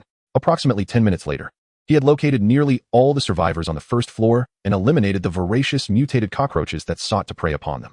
Lin Hao estimated there were about 30 survivors, a satisfactory outcome. Next, he turned his attention to the upper levels. He instructed the skeletons to disperse, directing 2 skeletons to ascend each of the 4 hospital buildings to search for survivors, while he and the remaining skeletons commenced their search within the inpatient department. In the hospital, the most populous area was the inpatient building, as the other structures were mostly staffed by a few nurses and doctors at night, while the inpatient building housed numerous patients. At the entrance of the first floor of the inpatient building, Lin Hao spotted Fang Yi crouched in a corner outside the door. Concerned for her safety, he dispatched one skeleton to conceal itself and protect her. The skeletons searching the inpatient building soon discovered survivors, albeit scattered and not concentrated. Lin Hao rushed over to rescue them without delay. He continued employing the strategy of tossing spirit essences to initiate malevolent explosions from a distance, deliberately avoiding direct encounters with the survivors. While rescuing individuals on the 5th floor, the sound of the explosions attracted the attention of the mutated cockroaches from the upper levels. In an instant, the cockroaches descended in a frenzy, attempting to confront Lin Hao. Armed with spirit essences, Lin Hao felt no fear of these creatures, lurking in the shadows and waiting for them to approach before seizing the opportunity to unleash his explosive attacks. Each explosion claimed the lives of 2 or 3 mutated cockroaches, and as the essences detonated, the surrounding corpses would automatically coalesce into skeletal spears, locking onto and tracking other mutated cockroaches. As long as no high-level mutated cockroach ambushed him, Lin Hao felt invulnerable to their numbers. Countless mutated cockroaches continued to descend to the 5th floor, recklessly fearless, which struck Lin Hao as odd. Was there something unusual above? After considerable effort, he finally eradicated the descending mutated cockroaches.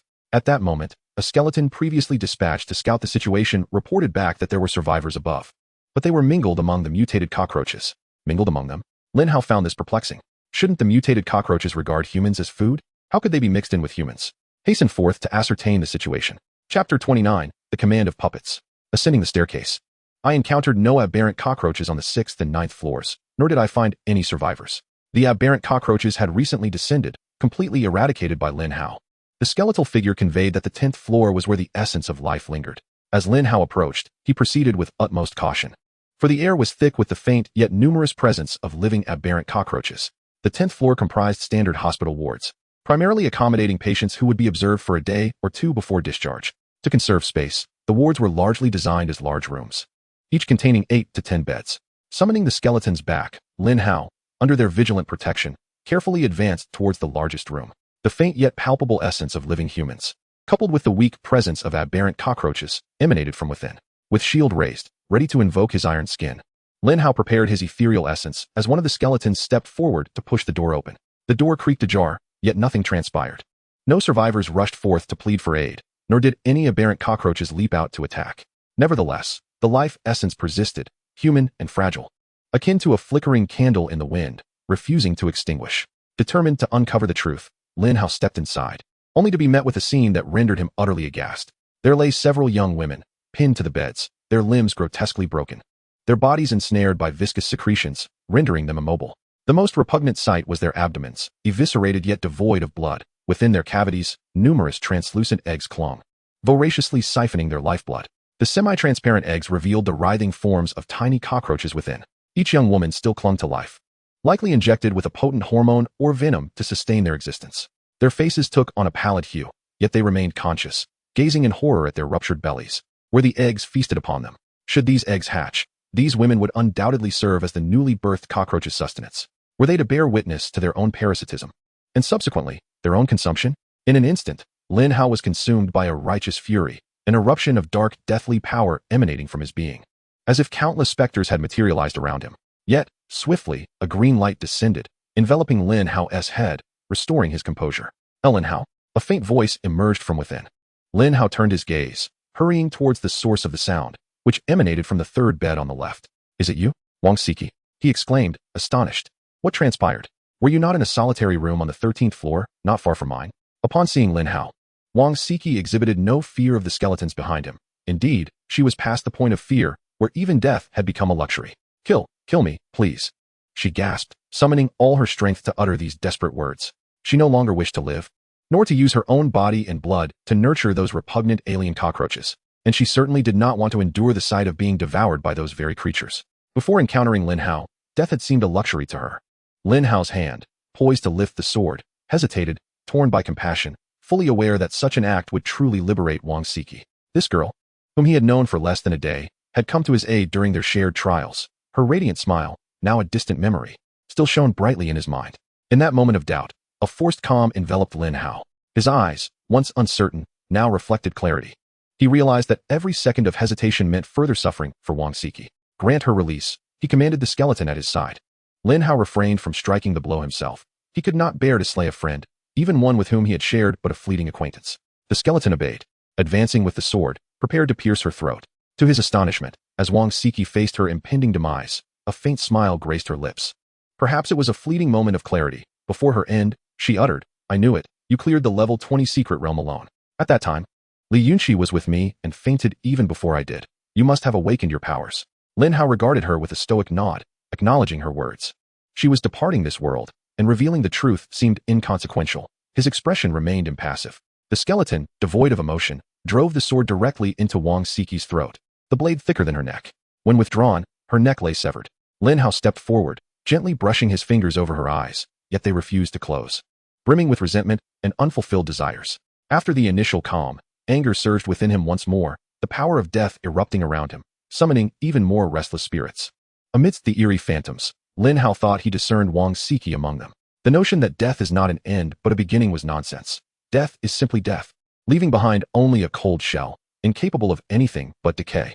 If there truly existed a power of death, it should allow her to rise and exact revenge. Lin Hao exclaimed in fury. At that moment, the calm did not return. Instead, a dialogue box appeared, informing him, due to your anger, you have gained a deeper understanding of the power of death, awakening a new skill, command puppets. Command puppets, revive a corpse as a puppet, which will become your eternal servant. The puppet retains some of its former abilities and can store the essence of its corpse within its body. Lin Hao pondered the newfound skill before him. Could such a power actually manifest? Indeed, this was the essence of the power of death.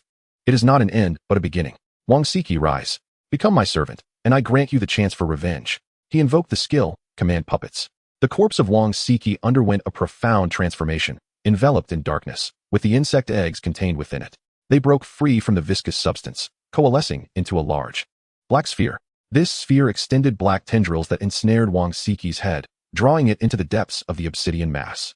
In mere moments, the sphere descended to the ground and rapidly contracted, reshaping itself into the likeness of Wang Siki, who then rose anew. In her resurrected form, Wang Siki was rendered mute, her eyes a dark crimson. Her complexion, once pale, had shifted to a dusky wheat tone. Cracks adorned her neck and abdomen, resembling runes or stitch patterns. Her hands were no longer delicate, but bore sharp, black claws reminiscent of a seductive enchantress, exuding an aura of lethal precision. The fully nude Wang Siki stood before Lin Hao, seemingly awaiting his command. As Lin Hao beheld her exquisite form, he felt an involuntary urge to swallow. But a wave of calming green light descended upon him, quelling any such thoughts. At that moment, the other girls surrounding them began to plead, please kill me. With a mere gesture, Lin Hao commanded, free them all. Wang Siki flickered, moving with remarkable agility among the girls, swiftly granting them the release they sought. Her prowess surpasses what I witnessed in the small secret realm, Lin Hao mused.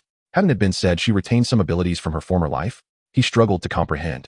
The puppet of Wang Siki was undeniably more formidable than she had been in life. The speed and strength she exhibited were previously unattainable for her. Hey, external aid.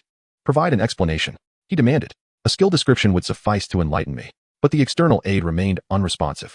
Shaking his head, Lin Hao opened the skill panel, locating the command for puppets, and delved into the detailed description. Chapter 30. The servant surpasses the master. Upon reviewing the skill details, he was taken aback to find Wang Siki's personal data listed. Puppet number 1. Level 20. Base skills, none. Servant skills, stores the essence of corpses in the body for the master. Special ability, breeds undying insects. Undying insects belong to the secondary undead kin. Strength, 1256. Agility, 69. Intelligence, 854. Stamina, 1112. Movement speed, 320, plus 64. Note, inflicts an additional 450 damage from the master's weapon upon attack. When the skill is deactivated, it returns to darkness. When activated, it appears beside the master, and if slain, can consume essence to reconstruct its form. As long as the master lives, it remains immortal. Lin Hao was rendered speechless. These attributes were certainly not those of the living Wang Siki, but rather the naked statistics of her disrobed state. The puppet Wang Siki inherited these attributes, infusing her attacks with an additional 450 damage. In other words, in terms of raw power, the puppet Wang Siki surpassed Lin Hao's damage output. This is unjust, Lin Hao thought. How could a servant exceed the prowess of their master? Yet, upon reflection, he realized this was a characteristic of Necromancer-type skills. It was entirely normal for a Necromancer to summon undead units with higher base damage than themselves. However, at my core, I am a knight. I fail to grasp the essence of this situation. Yet, I suppose it is unbecoming to feel envy towards one's own servant, especially considering she is an undead being. As long as I remain alive, I can reconstruct her with my essence. Lin Hao has begun to understand that puppet Queen Wang Siki can evolve based on her attributes. The final query remains. What exactly is the nature of the breeding of these undead aberrations? I shall inquire further later. It seems I can rename her in the skills menu, so Lin Hao decided to change puppet number 1's name to Wang Siki. At this moment, Wang Siki had liberated all the girls in the room who had been used as breeding tools, extending black tendrils from her form to absorb all the eggs. After completing this task, she returned to Lin Hao's side. Upon gazing at Wang Siki's alluring figure, Lin Hao felt a sudden rush of bashfulness, only to be quelled by a wave of green light that enforced calmness. Put on some clothes, he commanded with remarkable composure.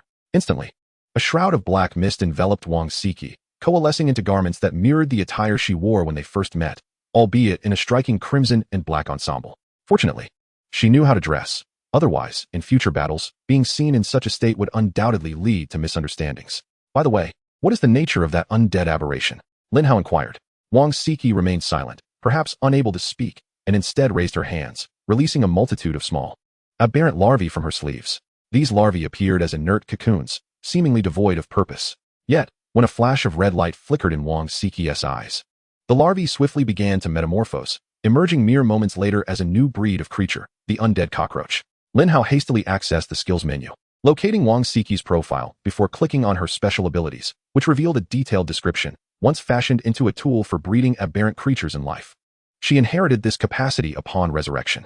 As long as a single undead larva resides within her, she can breed indefinitely. Currently, the undead larva can hatch into undead beings, namely the undead cockroach.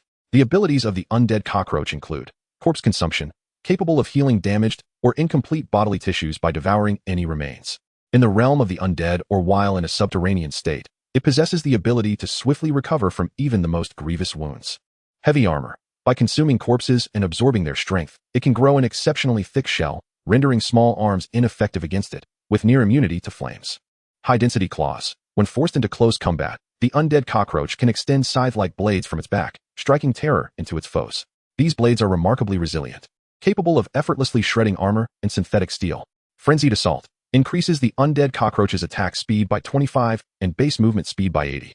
Salivary glands. The undead cockroach secretes an enzyme that enhances its already corrosive saliva to a lethal degree. The synthesized liquid is forcefully ejected through the surrounding muscles, penetrating armor and dissolving everything in its wake. Good heavens, my word. Lin Hao could not help but utter a phrase of national essence. Before him lay a multitude of immortal cockroaches, their size modest, merely the length of an forearm, yet each exuded a menacing aura, devoid of any semblance of life. Reminiscent of zombies. Wang Siki's tragic fate in life had bestowed upon her an exceedingly grotesque power after becoming a puppet, explaining why she had not inherited any skills during her lifetime. The immortal cockroaches, hatched from the larvae, were of a level commensurate with Wang Siki, their attributes mirroring those of their progenitor. With these immortal cockroaches at his disposal, the task of eradicating the mutant cockroaches in this vicinity would be effortlessly accomplished. Go forth. Seek out all the mutant cockroaches and eliminate them. Protect the remaining humans. Lin Hao commanded directly. Hundreds, even thousands, of immortal cockroaches began to burrow through the floor, ascend to the ceiling, scuttle out of windows, and rush through the doors, vanishing into the darkness in mere moments. With these immortal cockroaches deployed, Lin Hao felt no need to traverse the area himself. Instead, he instructed Wang Siki to ascend to the top floor to command the immortal cockroaches in their hunt, as the orders given to the puppet would allow her to perceive everything as Lin Hao did, while also enabling her to return to his side in an instant. Lin Hao then proceeded to the surveillance room. Given the magnitude of the incident, the alarm had yet to sound, leading Lin Hao to suspect that all surveillance equipment had been compromised. Cameras and recording devices were rendered useless. Even the power supply had been disrupted, leaving the hospital's intelligence system incapable of issuing any distress signal. After a thorough examination, Lin Hao confirmed that all monitoring devices had indeed been destroyed, likely during or even before the initial onslaught of the mutant cockroaches. With this realization, Lin Hao felt reassured that his recent actions, including the resurrection of puppets, had gone unnoticed. Returning to the first floor of the inpatient department, he sought out Fang Yi, intending to find a place to hide while awaiting government assistance. Lin Hao surmised that such a significant assault must have been motivated by the contents of the handbag, likely critical experimental data, which could be safeguarded by high-level superpowered individuals stationed at the laboratory entrance, maintaining periodic communication with the outside world. The prolonged silence would surely prompt an inquiry from external forces. As for why the superpowered guards did not emerge to eliminate the mutant cockroaches, the answer was evident. They had been vanquished by the masked man in formal attire. Once external rescue arrived, Lin Hao wished to avoid the soft confinement and excessive questioning he had previously endured, opting instead to find a hiding place, feigning that he had fortuitously evaded capture. Fang Yi suggested that it would be best to return to the 13th floor. When rescued, they could both claim to have been hiding in a secret room. Lin Hao concurred, and together they returned to the 13th floor of the inpatient department. Fang Yi used a physical key to unlock a small room in the supply closet adjacent to the nurses' station, a space where nurses occasionally took respite. Untouched by the mutant cockroaches, the two decided to conceal themselves within, awaiting rescue. Meanwhile, Wang Siki, commanding the thousands of immortal cockroaches, was effectively hunting down the mutant cockroaches. Even the most rudimentary of mutant cockroaches disregarded the seemingly diminutive immortal cockroach, mistaking it for a mere hatchling. In a sudden and unexpected ambush, they fell victim to its high-density claws and an even more potent corrosive substance. A swarm of dozens could swiftly bring down a single mutant cockroach. The immortal cockroach, undeterred by the prospect of death, fought with a ferocity that was fearsome, even when half its body was ravaged. As long as there were corpses nearby to consume, it could quickly regenerate and resume its relentless battle, leaving the mutant cockroaches at a distinct disadvantage. Gradually, the mutant cockroaches faced near annihilation. However, the higher-ranked mutants had yet to reveal themselves, possibly lurking in the shadows, laying their eggs. Chapter 31. The Rampage of Lin Hao outside the hospital. The government became aware that over half an hour had passed without receiving any scheduled check-in reports from the laboratory guards. A sense of foreboding gripped the regulatory personnel, prompting them to dispatch a team to investigate. Upon arrival, they discovered the hospital had been attacked and ensnared in a dual-layered barrier, shrouded in thick mist that muffled even the sounds of battle. Signal jammers in the vicinity thwarted the use of any communication devices. The government promptly activated an emergency protocol, issuing an urgent summons for tactical teams of level 50 and above in the vicinity to immediately rush to the hospital for rescue, while simultaneously mobilizing nearby military forces. Having just completed a series of arduous tasks, Lin Hao and her team gathered in the government hall to relay their mission details, receiving a substantial reward of points, and were preparing to return to school before applying for leave. Captain, there's an urgent summons. All tactical teams of level 50 and above near Magic City, S101 Hospital, must proceed for rescue immediately. The hospital has been attacked and is now encircled by a barrier, preventing ingress and egress, reported Yu Xiaoxue, a team member and spellcasting priestess. Upon seeing the government's call to arms, Lin Hao replied curtly, "We have no time. We've just completed an extensive series of missions and lack the energy for a rescue. Furthermore, we are fatigued and in need of rest. Our gear requires repairs, and we need medical supplies. Our combat effectiveness is currently diminished, and we would merely hinder any efforts.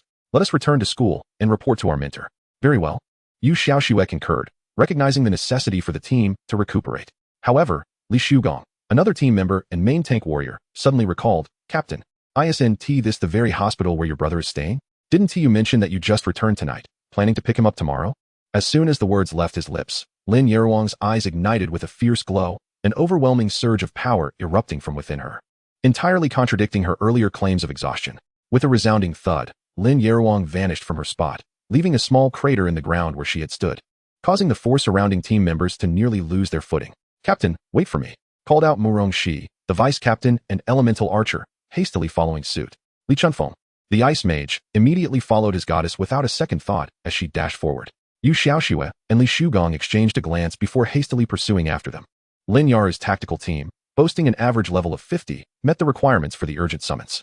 At an astonishing speed, Lin Hao raced along the highways of the magical metropolis, leaving a trail of golden lightning energy that nearly caused numerous traffic accidents.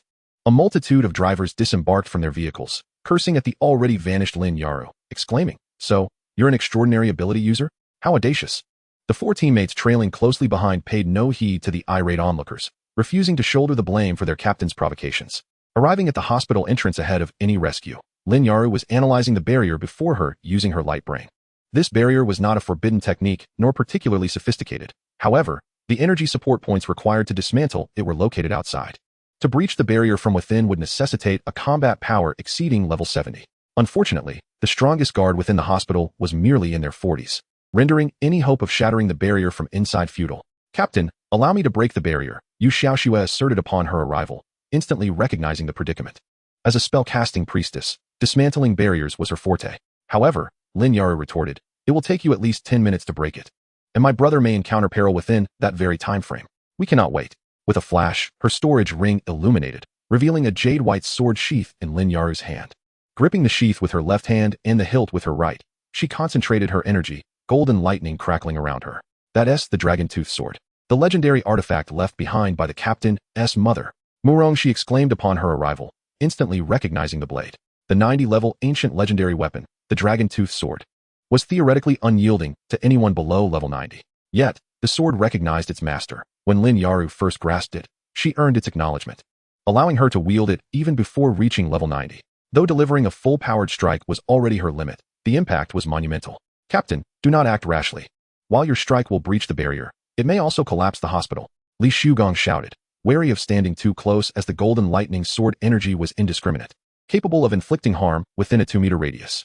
Lin Hao, however, paid no attention. Her sole focus was to rush in and rescue her brother. Dragon-tooth sword. Electromagnetic sword drawing technique, lightning strike slash. After gathering her strength for 3 seconds, she drew the sword in a single motion. A flash of golden lightning surged forth, followed by a torrent of sword energy, imbued with the force of thunder, which sliced through the barrier, creating a diagonal breach.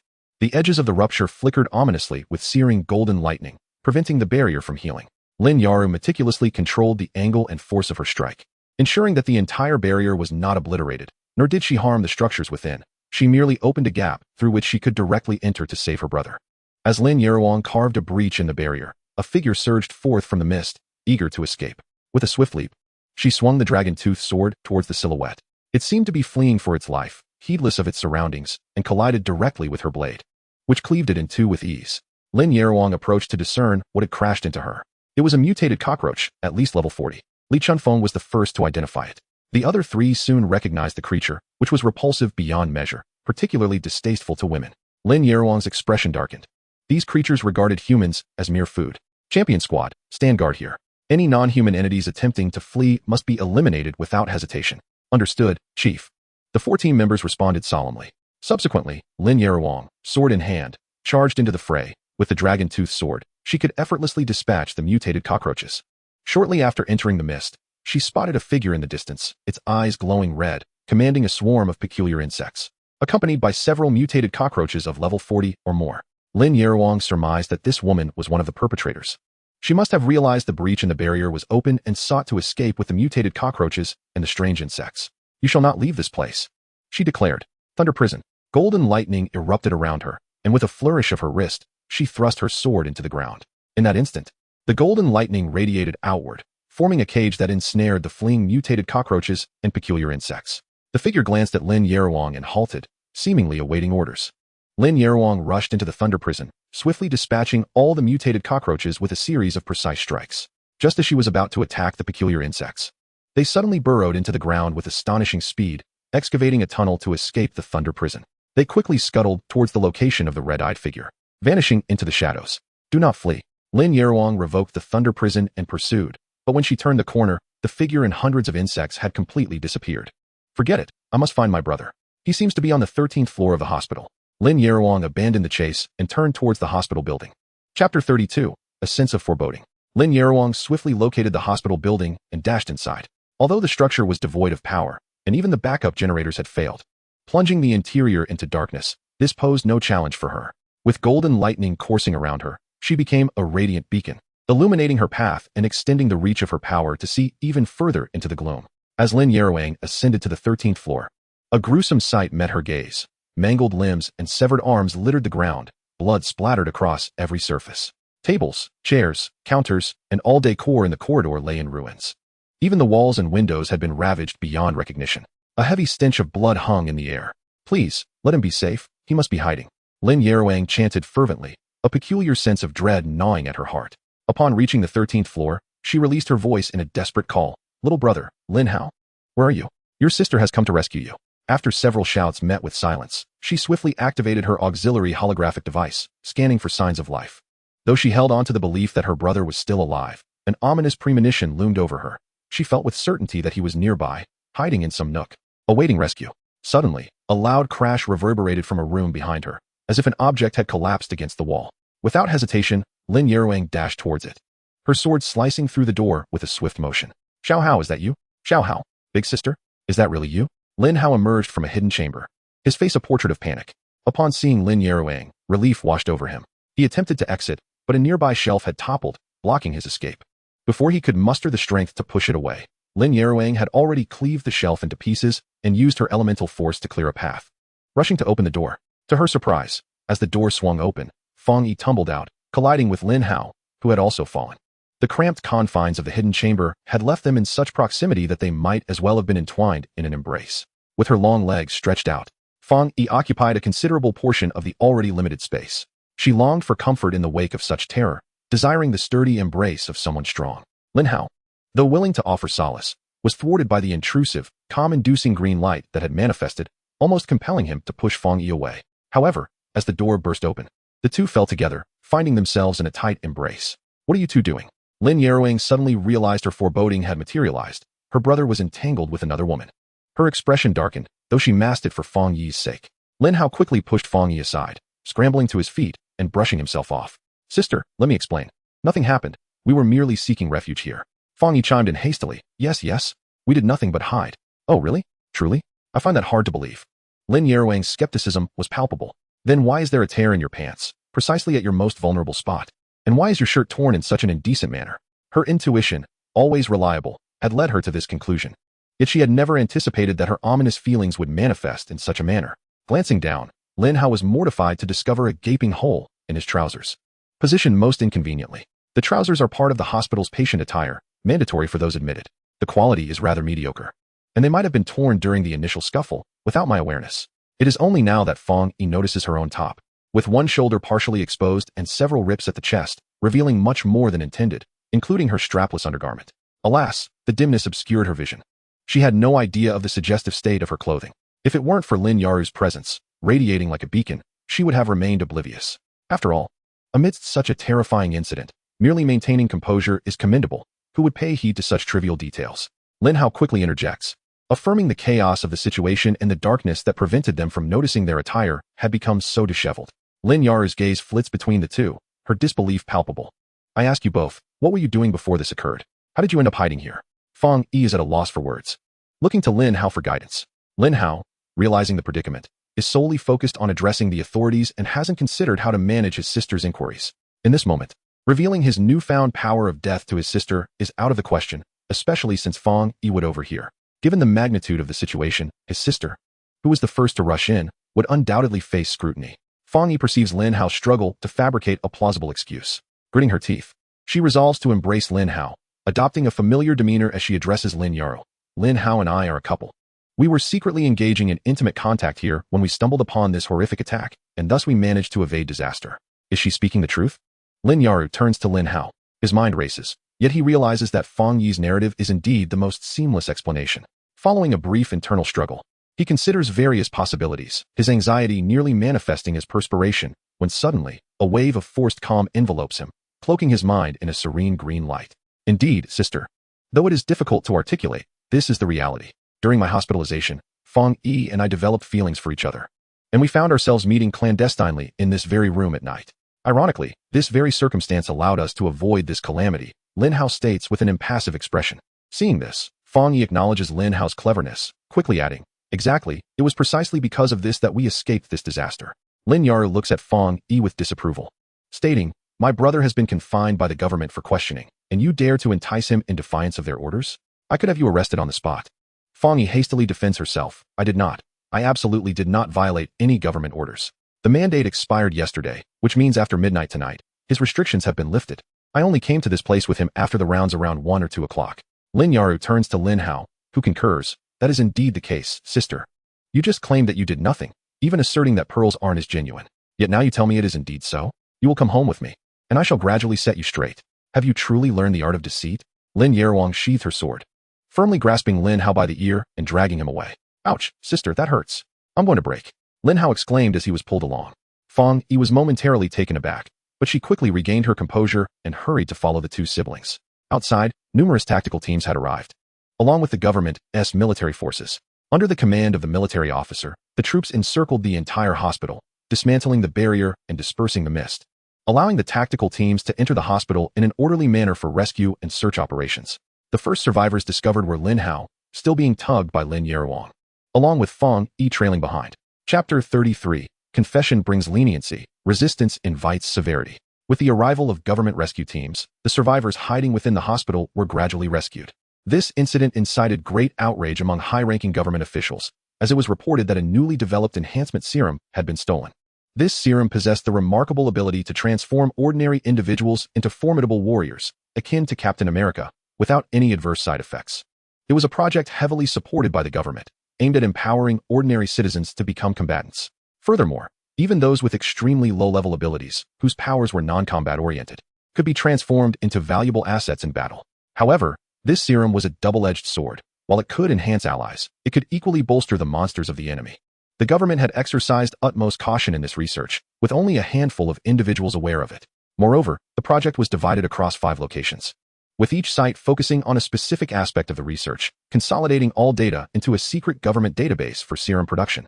In addition, the laboratories responsible for serum production were dispersed across several sites, akin to the 72 crypts of Boss Chow, with only one being genuine. Yet, the enemy had managed to precisely target the authentic facility. This left many questions unanswered. Was there a leak, or was there a traitor within? The government launched an in-depth investigation. All patients in the hospital underwent background checks. However, that fateful evening, 80% of the individuals in the hospital perished, leaving 20 survivors, half of whom exhibited severe psychological disorders, simplifying the investigation. When Lin Hao and Fang Yi were questioned, they recounted their earlier alibi, claiming they had narrowly escaped during a moment of indiscretion. Neither was subjected to undue pressure, and their accounts were accepted, allowing them to return home the following day. As they exited the temporary shelter, Lin Yaruang awaited him at the door. Upon seeing Lin Hao, she tossed him a pair of pants, exclaiming, "Put these on. Don't disgrace yourself on the streets." Lin Hao quickly grabbed the pants, scurrying to change in private before hopping onto his sister's hover motorcycle to head home. Upon arriving home, Lin Yaruang flung her keys onto the counter, kicked off her shoes, sending them flying toward Lin Hao. He swiftly caught them and placed them neatly in the shoe cabinet. Lin Yaruang then plopped onto the sofa in the living room, her gaze fixed intently on Lin Hao. Lin Hao hurried to the refrigerator to fetch some beer, spicy snacks, and nuts, arranging them neatly on the table. He opened a can of beer for his older sister and handed it to her. "What are you scheming, offering such unsolicited kindness?" she teased. "Have you been up to something nefarious?" Receiving the beer, Lin Yaring playfully kicked her feet into Lin Hao's embrace. He quickly grasped the situation and exclaimed, "No, dear sister. It's merely a token of gratitude for your hard work in completing a task, rushing to the hospital to save me without even taking a moment to rest." "Oh, but weren't you just enjoying some intimate time with your little girlfriend in that secret room? I suppose my presence was merely a coincidence." Lin Yaring retorted with a hint of sarcasm. Lin Hao squeezed her calf and replied, "Not at all. We were too frightened to even move." As Lin Yaring sipped her beer, she fixated her gaze on Lin Hao, who found himself unable to meet her eyes under her scrutiny. "All right, as siblings, there should be nothing we can't discuss. Tell me about the recent events. I expect honesty. Truth will be met with leniency, while deceit will be punished severely." She removed her holographic device and all communication devices, shutting them down and casting them aside. "Older sister," Lin Hao said, "you must brace yourself for what I am about to reveal." "I am already prepared," she responded. "Go on." "Firstly, I did not inherit our father's abilities," he stated. "Oh, I see. I've just reviewed the records of your awakening ceremony, and the manifestation of the Holy Light Knight was tragically lost over the cliff. However, I refuse to believe that you possess no powers at all. The one who caused the demise of the Holy Light Knight is indeed your true manifestation." Lin Yaring, not a seer but possessing unwavering faith in her younger brother, was convinced that, given their parents were both endowed with abilities, their offspring must inherit powers as well. Scientific research over the past 4 centuries concluded that a child born to parents with abilities would inevitably possess some form of power, with a 50% chance of inheriting from either parent. With their adoptive parents being formidable, one a holy light knight, and the other a Valkyrie, how could their child lack abilities? Others claimed Lin Hao was an unprecedented anomaly, but Lin Yaring was adamant in her disbelief. Furthermore, Lin Hao was evidently already at level 20. How could he progress without an awakened ability? Older sister, you are astoundingly perceptive, Lin Hao admitted. The one who vanquished the Holy Light Knight is indeed my manifestation. A smile broke upon Lin Yaring's face, and the small fist she had clenched in her pocket finally relaxed, relieved that her brother had not denied it. I told you so. How could my brother possibly lack a manifestation? Both parents are of high rank. Surely, you must be as well. Our family cannot possess anything less than exceptional abilities. If our parents hadn't passed away so early, we would have been a family of wealth and influence. Older sister, weren't you the one who underwent a second awakening at level 40, ascending to a higher rank? Lin Hao queried. Indeed, which means all 4 of us are extraordinary. She affirmed. In the entire alliance, is there any family as impressive as ours? Those noble families seem to have their own strengths as well, Lin Hao countered. How many members do those families boast? At least 800, if not 1,000. Is it truly remarkable? We are merely 4 in our household, yet we are unrivaled. Lin Yaring retorted, rolling her eyes at Lin Hao. Very well, it seems our family is indeed exceptional, she conceded. Lin Hao sighed, contemplating that had his parents not passed away early, their family would have undoubtedly been one of great wealth and prestige. Lin Yaru waved her hand dismissively, responding, now it is just us left, and we must work to develop our family. However, that is a matter for another time. Tell me, what ability have you awakened? Dear sister, I implore you not to disbelieve or be overly astonished when I reveal this. Go on. I believe I have awakened the power of an ancient one. What kind of power? Death. Lin Yaru's eyes widened in disbelief. Is there truly such an ability as death? Speak truthfully, little brother. I assure you, sister, it is the absolute antithesis of our father's holy light ability. Allow me to demonstrate my skills. Lin Hao showcased the abilities he could reveal. Lin Yaru found no fault with the knightly skills, but was utterly astounded by the commands over skeletons and puppets. These were undoubtedly the eerie abilities characteristic of an ancient one. The curse of aging was particularly terrifying, as it drastically diminished attributes. Just moments ago, Lin Hao had used it on himself and felt utterly incapacitated, as if his entire bodily functions had deteriorated. Furthermore, that malevolent warhorse was nothing short of grotesque. Lin Yaru spoke gravely. It is no wonder you wish to attend the School of Liberal Arts. If your knightly melee skills were to be observed, it would be of little consequence, but these skeletons and puppets would mark you as a pariah, possibly even as a vessel for an ancient one. Lin Hao replied. That is precisely why I seek admission to the School of Liberal Arts. It would provide a veil for my abilities. Lin Yaru inquired. This puppet, did you resurrect a victim from the hospital? The figure I encountered with red eyes and swarms of insects was indeed your puppet, wasn't he it? Yes, sister. This puppet was a healer in my martial examination team. She was captured by mutant cockroaches and used as a breeding ground for young roaches. After I liberated her, she was revived as a puppet, and those young roaches became her kin. Lin Hao harbored no secrets from his elder sister. Without her attentive care, he might not have survived those years. He withheld nothing except for details regarding his enhancements. Chapter 34. Forbidden to have a girlfriend? Lin Yaru posed various questions regarding Lin Hao's abilities, and thus far, there appeared to be nothing peculiar or detrimental to his health. It seems that this year's champion of the martial examination should rightfully be you, is it not? You cleared the level 20 secret realm? Lin Yaru believed that with his uncanny power of death, it was entirely feasible for him to conquer the level 20 secret realm alone. Yes, I completed it. I swapped my data collector with Li Yunqi's, so everyone thinks she was the one who cleared it. No one would suspect it was me. An astute decision.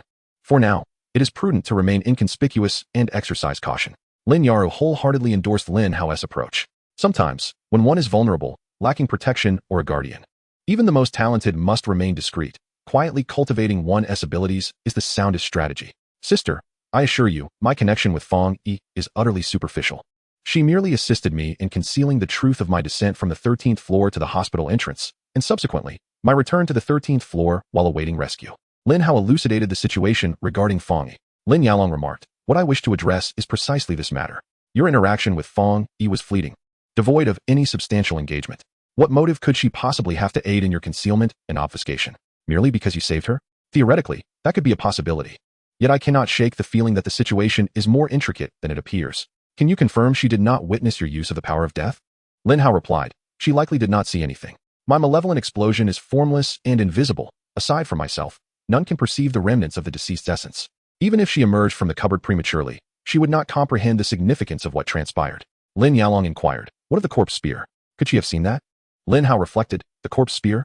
Indeed, That object is composed of shattered bones, but it vanishes after use. Lin Yaolong pondered briefly before stating, I find it peculiar that such a monumental event warranted only a couple of inquiries from you survivors before you were released. It feels inherently suspicious. Yet I cannot pinpoint the source of my unease. I reviewed the investigative report. The man in the formal attire and mask you just mentioned was not referenced by any survivors, including Fong Yi. Lin Hao queried, is it possible that only Fong Yi and I witnessed it? Could others truly possess such extraordinary abilities without any inside informant? While possessing such prowess is entirely plausible, it is inconceivable that without an informant, they could discern the true location of the serum and launch an attack. However, the potential location of this informant remains ambiguous. Thus, the government may have uncovered some clues. There are not many organizations or individuals capable of orchestrating monster attacks, certainly fewer than 10. Perhaps this is the reason you were so effortlessly released. Lin Yaolong continued to speculate, yet she found no discrepancies with Fong Yi. Could it truly be her own sensitivity? Was the woman merely an ordinary nurse? Having reviewed her dossier, she appeared to be an unremarkable individual. Perhaps Lin Yaolong was simply overthinking the situation. She had conducted a discreet investigation into Fong Yi, but the available information was scant. It confirmed her status as an ordinary person, decidedly mundane. Lin Hao stated, Sister, you are not still brooding over Fong Yi's words, are you? They were merely intended to cover for me. Initially, I sought to follow her narrative to mislead you, allowing me to subsequently navigate the investigation. Lin Yaolong shot him a disapproving glance. Are you concerned about being investigated? So you deceived me first to facilitate your evasion of scrutiny, is that it? Lin Hao replied awkwardly. That sums it up, more or less. Fong Yi remains oblivious to my abilities. At that time, I could not articulate the details to you as I can now. Lin Yaolong responded, very well. You may pass this time. However, you are henceforth forbidden from contacting Fong Yi. Moreover, you are not to pursue a romantic relationship. Lin Hao exclaimed, what? Sister, I have no issue with ceasing contact with Fong Yi. I never even provided her with my contact information. But forbidding me from having a girlfriend is excessive. Am I not allowed to date while in university? What I say goes, Lin Yaolong asserted. You are bound by an engagement. Our parents have already arranged it for you. What? Lin Hao's jaw dropped in astonishment. Dear sister, what era are we in? It has been over 400 years since the age of force, and yet there are still such childish notions as betrothal? Moreover, even if someone still adheres to such relics, does anyone remain ignorant of our family's circumstances? The engagement has long been annulled. Lin Hao could not bring himself to believe in such absurdities. Suddenly, a call came through. The holographic communicator on the table displayed an unfamiliar number. Lin Hao pressed the speakerphone button. Hello, is this Lin Hao? This is Fong Yi. Here is my number. Do jot it down. Do you have time tonight? I've bought a plethora of seafood and am preparing cheese-baked lobster. Would you care to join me for dinner? Consider it a celebration of our narrow escape from peril. As soon as the call connected, Fong Yi's voice filled the air, and Lin Hao hastily ended the call. Sis, let me explain. I genuinely did not give her my contact information. I have no idea how she acquired my number. Lin Hao hurriedly clarified. No sooner had he spoken than 2 messages from Fong Yi arrived. The second contained her address, while the first was a provocative photograph of her in a loose top. No need for explanations. She must have retrieved your number from the hospital's database. If you wish to go, then by all means do so. I shall retire to my room for some rest, Lin Yaru calmly stated, contemplating her plan to leap from the window once her brother departed. Seeking to eliminate Fong Yi and dispose of her in the sea. Lin Hao sensed the tension on his sister's face and promptly declared, I'm not going anywhere. I've been utterly exhausted lately, mainly emotionally drained. I intend to return to my room for a good night's rest. Come now, let me help you sleep. Lin Yaru said, rising to lead him toward the bedroom. Lin Hao lay on the bed, the air conditioning just beginning to cool the room. Lin Yaru sat at the bedside, fanning him gently. Suddenly, she recalled something and remarked, Oh, brother, I forgot to tell you. Do you remember Zhang Yang? Zhang Yang. The one who bullied you at school? Yes, that very one. I took care of him, right there in the neon hunting grounds.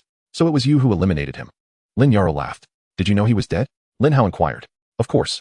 The president of the Stabbing Gold Guild launched a considerable investigation upon learning of this matter, but came up empty-handed.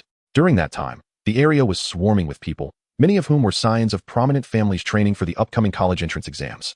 There were nearly 1,000 capable of killing Zhang Yang. It was impossible to trace.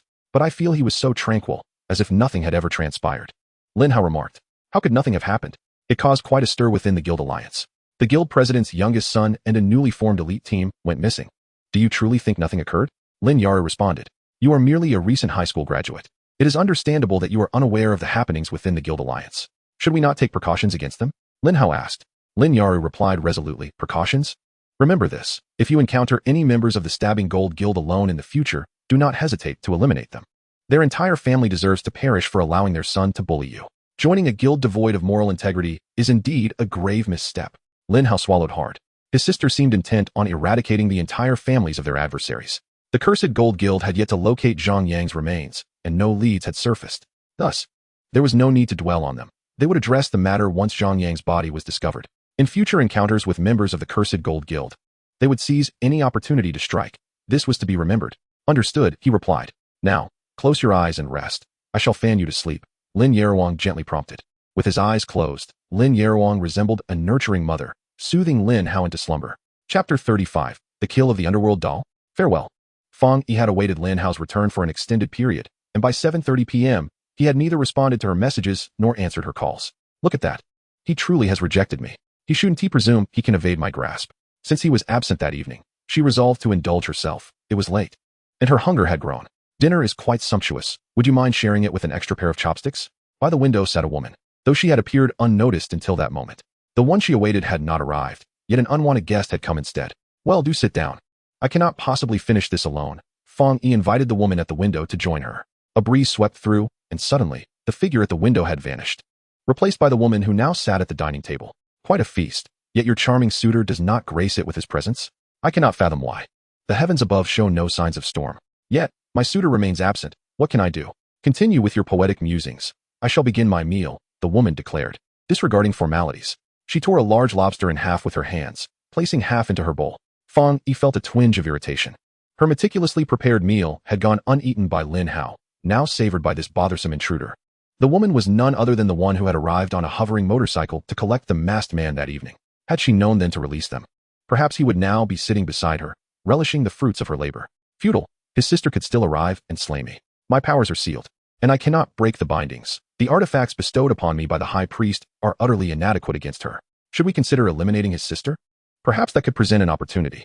Very well, having partaken of your meal, I shall assist you once. Her tone suggested she was not merely performing a task for an organization. The high priest has decreed that Lin Hao must join us. He possesses an aura reminiscent of an otherworldly being. An otherworldly being? We shall see. Perhaps he is an adversary, after all. The woman paid no heed to Fang Yi and began to feast heartily. Fang Yi chose silence. She found no fondness for this woman. Thus, the two women dined in silence, the air thick with unspoken words. The following day, Lin Hao retrieved the sword, Severance, intending to return it to his sister. Expressing that its essence did not align with his own, Lin Yaowang said nothing. For others, this sword would be among the finest available for those below level 20. Particularly effective against specific monstrous foes, such as trolls capable of limb regeneration or certain water-based creatures capable of bodily reconstruction, truly a bane to such adversaries. However, for Lin Hao, the sword was decidedly unfriendly. The enemies slain by this sword will be utterly dismembered, their remains scattered into fragments, leaving no essence behind. This sword was originally crafted specifically for you. Its legendary attributes are commendable, yet its tier is regrettably too low for my current needs. You may keep it for now, perhaps for our future offspring. Very well. Lin Hao carefully stored the broken departure, recognizing that this sword would likely become a treasured heirloom. Sister has matters to attend to at school, so I shall provide you with funds to procure a weapon suited to your liking at the trading hall. Once you enter the academy and advance in rank, you can gradually acquire better armaments. Weapons below level 40 become obsolete swiftly. Merely having something functional will suffice for now. Lin Yara changed her attire, donned her boots, and prepared to depart. Before leaving, she bestowed upon Lin Hao a sum of 100 million, a portion of her earnings from her last mission, nearly all her cash, with the remainder being credits. Lin Hao took the money and rode his sister's hover motorcycle to the trading hall, entering alone. He spent another 1 million and summoned Xiao Na. Esteemed guest, how may I assist you today? Upon seeing Lin Hao, Xiao Na felt a sense of intrigue, pondering that he might harbor some interest in her. As he had sought her out consecutively, she decided to enhance her appearance, convinced that she could ensnare this patron. As soon as she entered the room, Xiao Na closed the door and sat beside Lin Hao, her demeanor becoming increasingly forward. Lin Hao, taken aback, noted that the trading hall's manager had a keen eye for selecting attendants. Her physique and beauty were beyond reproach. At that moment, a green light enveloped him, forcibly suppressing all his reactions.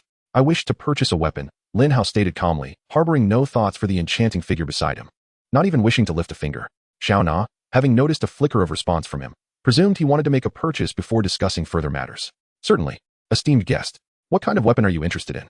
As she produced her tablet and activated the projection, she remained closely affixed to Lin Hao's side, guiding him through the weaponry available. Lin Hao, unfazed by Xiao Na's flirtations, simply replied, please filter the options for two-handed weapons, with no level restrictions, requiring strength below 125, preferably with enhanced attack capabilities. Xiao Na began to refine her search, and after considerable effort, only one hammer met the criteria. Esteemed guest, after meticulous selection, There is but one hammer that fits your requirements. Would it suit your needs? What hammer? Show it to me. Lin Hao mused that a hammer was inconsequential. It was the knights wielding hammers who were truly formidable. Ultimately, any weapon would suffice, provided it possessed an aesthetic appeal and exuded an air of grandeur when held. Soon, Xiao Na displayed the image and details of the hammer. Name, furnace. Type, two-handed mace. Quality, legendary. Requirements, strength 125. Attack power, 1554 to 1643. Strength bonus, 92. Stamina bonus, 80. Attack speed, 3. Damage to elite enemies, 5. Restores 675 health upon a successful hit.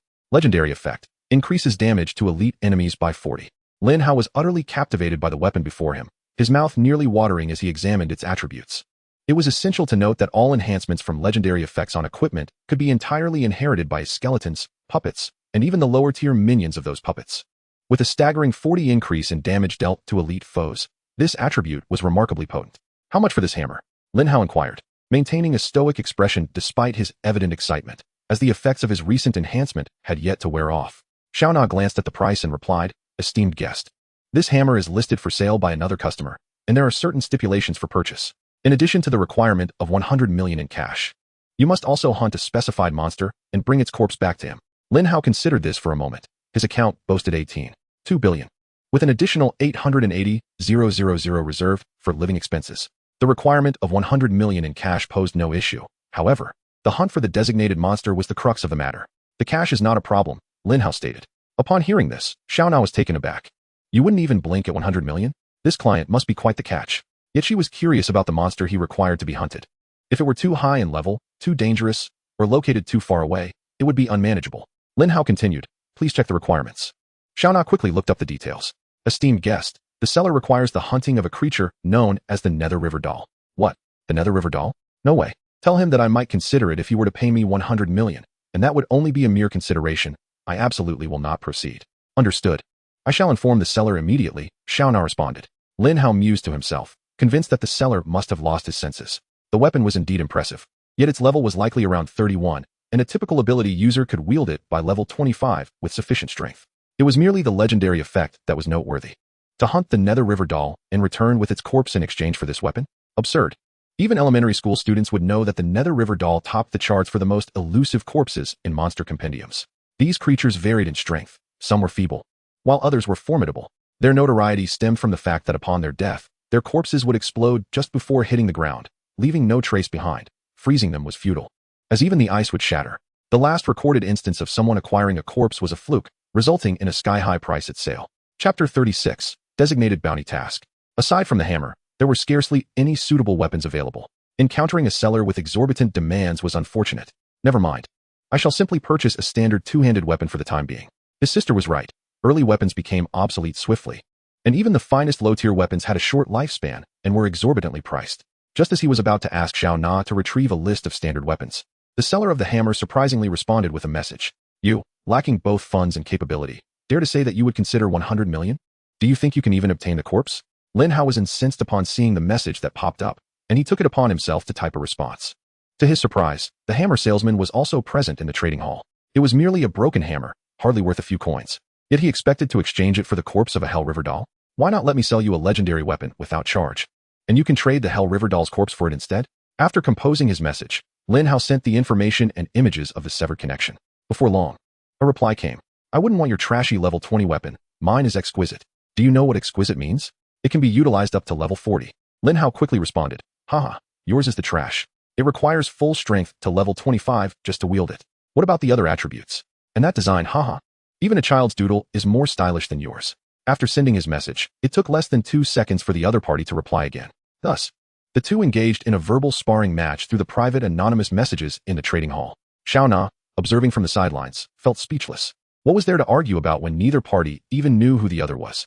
People fight for pride, but a Buddha endures only a moment of incense. Do you understand? If you don't vent your frustrations now, you may never even encounter them again, and the ones suffering with pent-up emotions will be you. Lin Hao was unwilling to relent, and the two continued their exchange of insults across the screen for over 10 minutes. Perhaps they grew weary of the verbal sparring, as the other party eventually sent a message with a calmer tone. "Brother or sister, now that we've exchanged insults, let us discuss business. I believe you have a way to acquire the corpse of the Hell River Doll." Lin Hao replied, "Impossible, you overestimate me." The hammer salesman countered, No. From what you just said, offering 100 million could be considered. If someone truly had no means, they would never suggest considering it. You simply feel the profit is insufficient, which is why you hesitate. Lin Hao responded, I genuinely lack the ability. It was merely boasting. Brother, forget about the corpse of the Hell River doll. If you only need a part of its body, perhaps there's a way, but for a complete corpse. Don't even think about it. Lin Hao replied calmly. The hammer salesman said, I never said I wanted a complete corpse. Even piecemeal would suffice. If we can piece it together, that works too. Piecemeal is acceptable?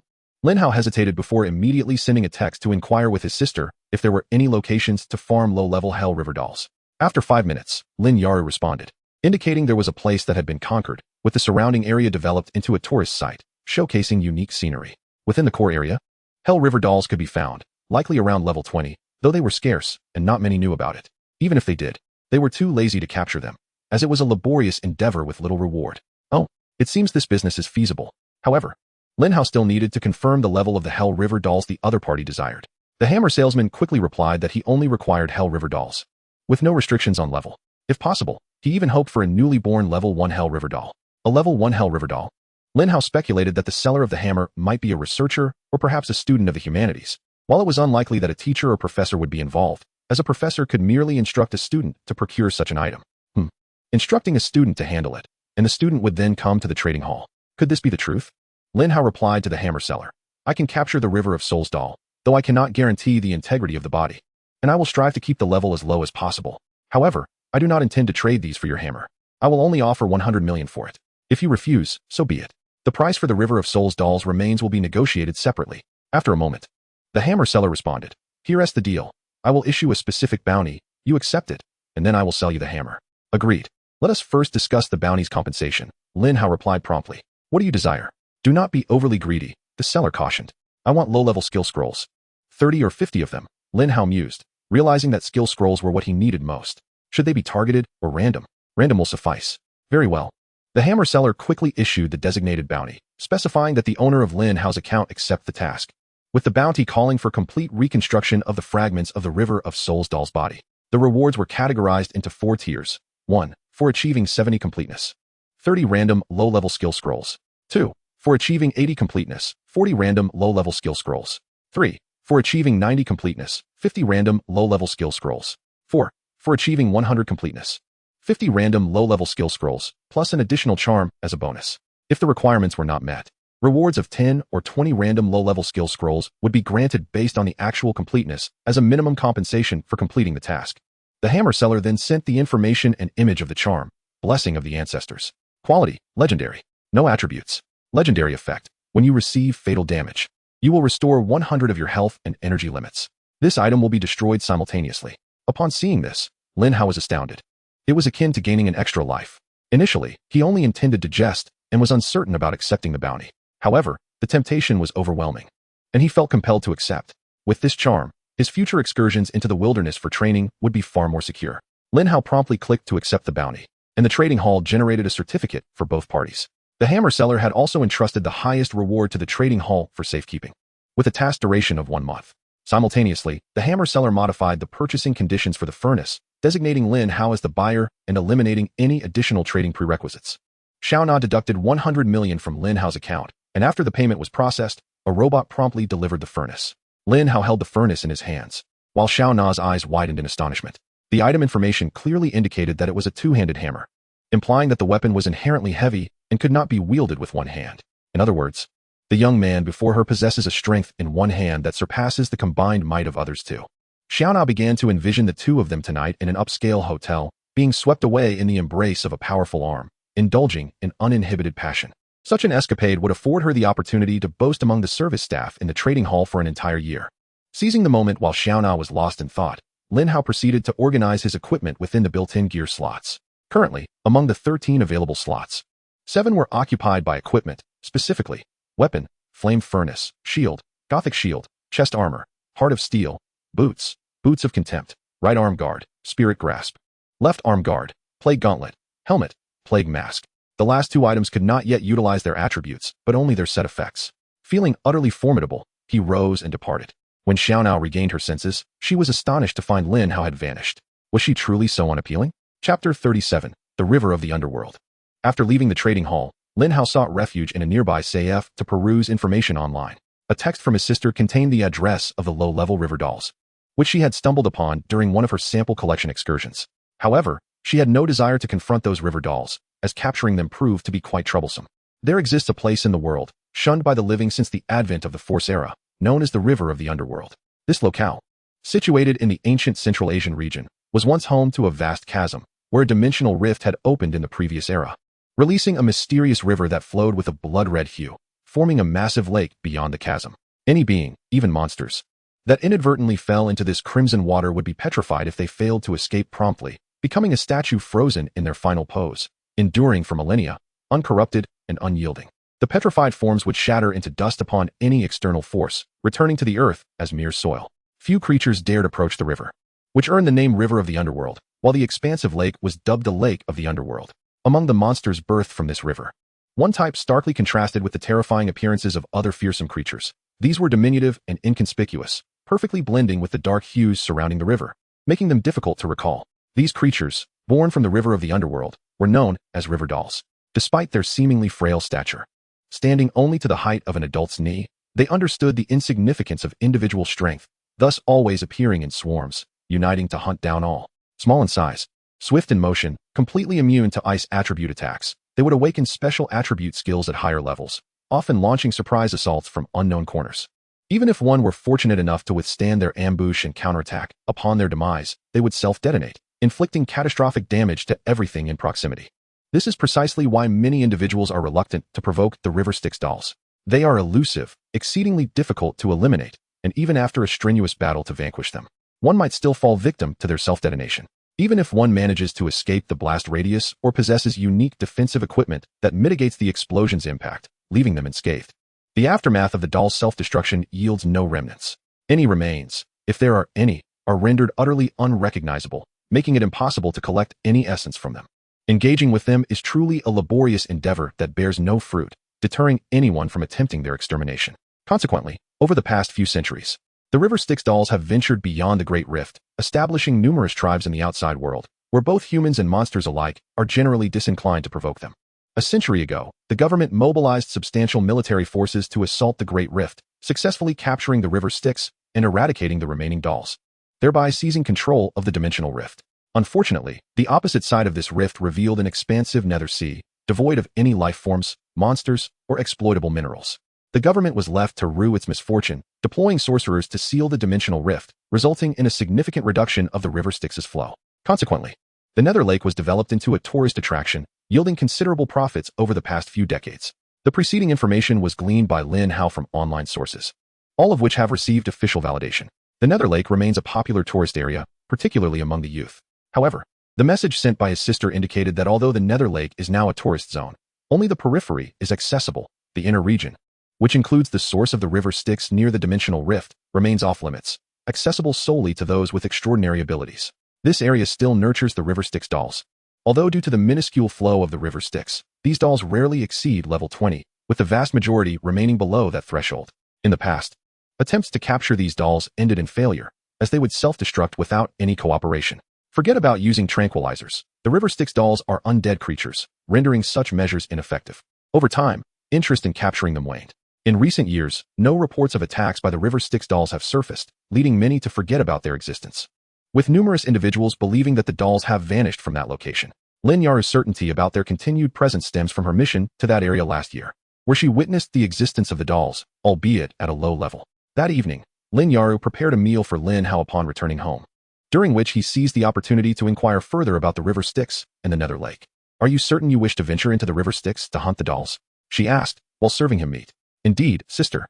I have accepted a bounty with a rather generous reward," Lin Hao replied, recounting the events of the day at the trading hall. Lin Yaru remarked, "The individual who posted the bounty is likely a student from a liberal arts academy, one who rarely ventures outside. He probably believes the rumors that no River Styx dolls remain in the Nether Lake, especially considering that no attacks have been reported in over a decade. Common knowledge suggests that if any dolls were still present, these little creatures wouldn't be so complacent as to refrain from attacking. Thus, another person was hired to deal with the corpse." Lin Hao inquired, "Sister, how can you be certain that the individual is a student from the Liberal Arts Academy?" Lin Yaru answered, "Of course. The corpse of the mysterious river doll is immensely valuable. Your employer may appear to offer a substantial sum. but it is utterly insufficient to procure the mysterious river doll's body. A complete specimen, at 70 integrity, would not be attainable for less than 300 million. Your employer has only provided 30 random basic skill scrolls, valued at 120 million. It is foolish of you to accept this bounty. Lin Hao replied, but sister, there is also the reward for a 100 complete specimen, along with 50 skill scrolls and the Ancestor's Blessing Talisman, a life-saving amulet. Ancestor's Blessing? Let me see. Lin Hao expressed skepticism about anyone offering a life-saving talisman as a bounty, for while the mysterious river doll is costly, it does not equate to the value of such an amulet. Lin Hao projected the information and image of the Ancestor's Blessing with his neural interface.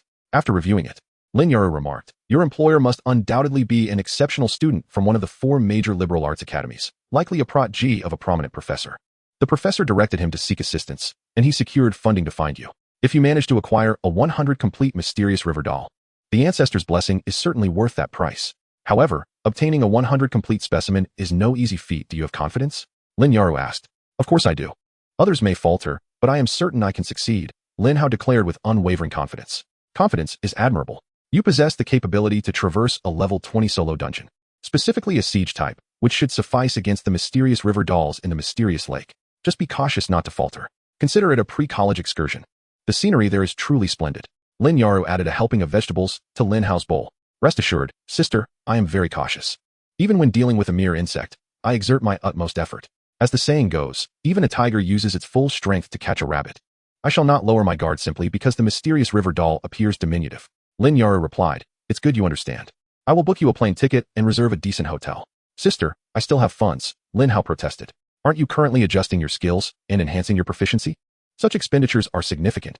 You should save your resources. Lin Hao was aware that Lin Hao had been spending excessively lately, seemingly grinding for a set of skills, still too short of completion. Even if she acquired those skills, she would still need to invest in their advancement, which demands considerable finances and credits. Lin Hao said, it's fine. Money can be earned back, not simply saved. I will book you a 4-star hotel. Oh, by the way, to enter the inner zone, you will need an ability user certificate.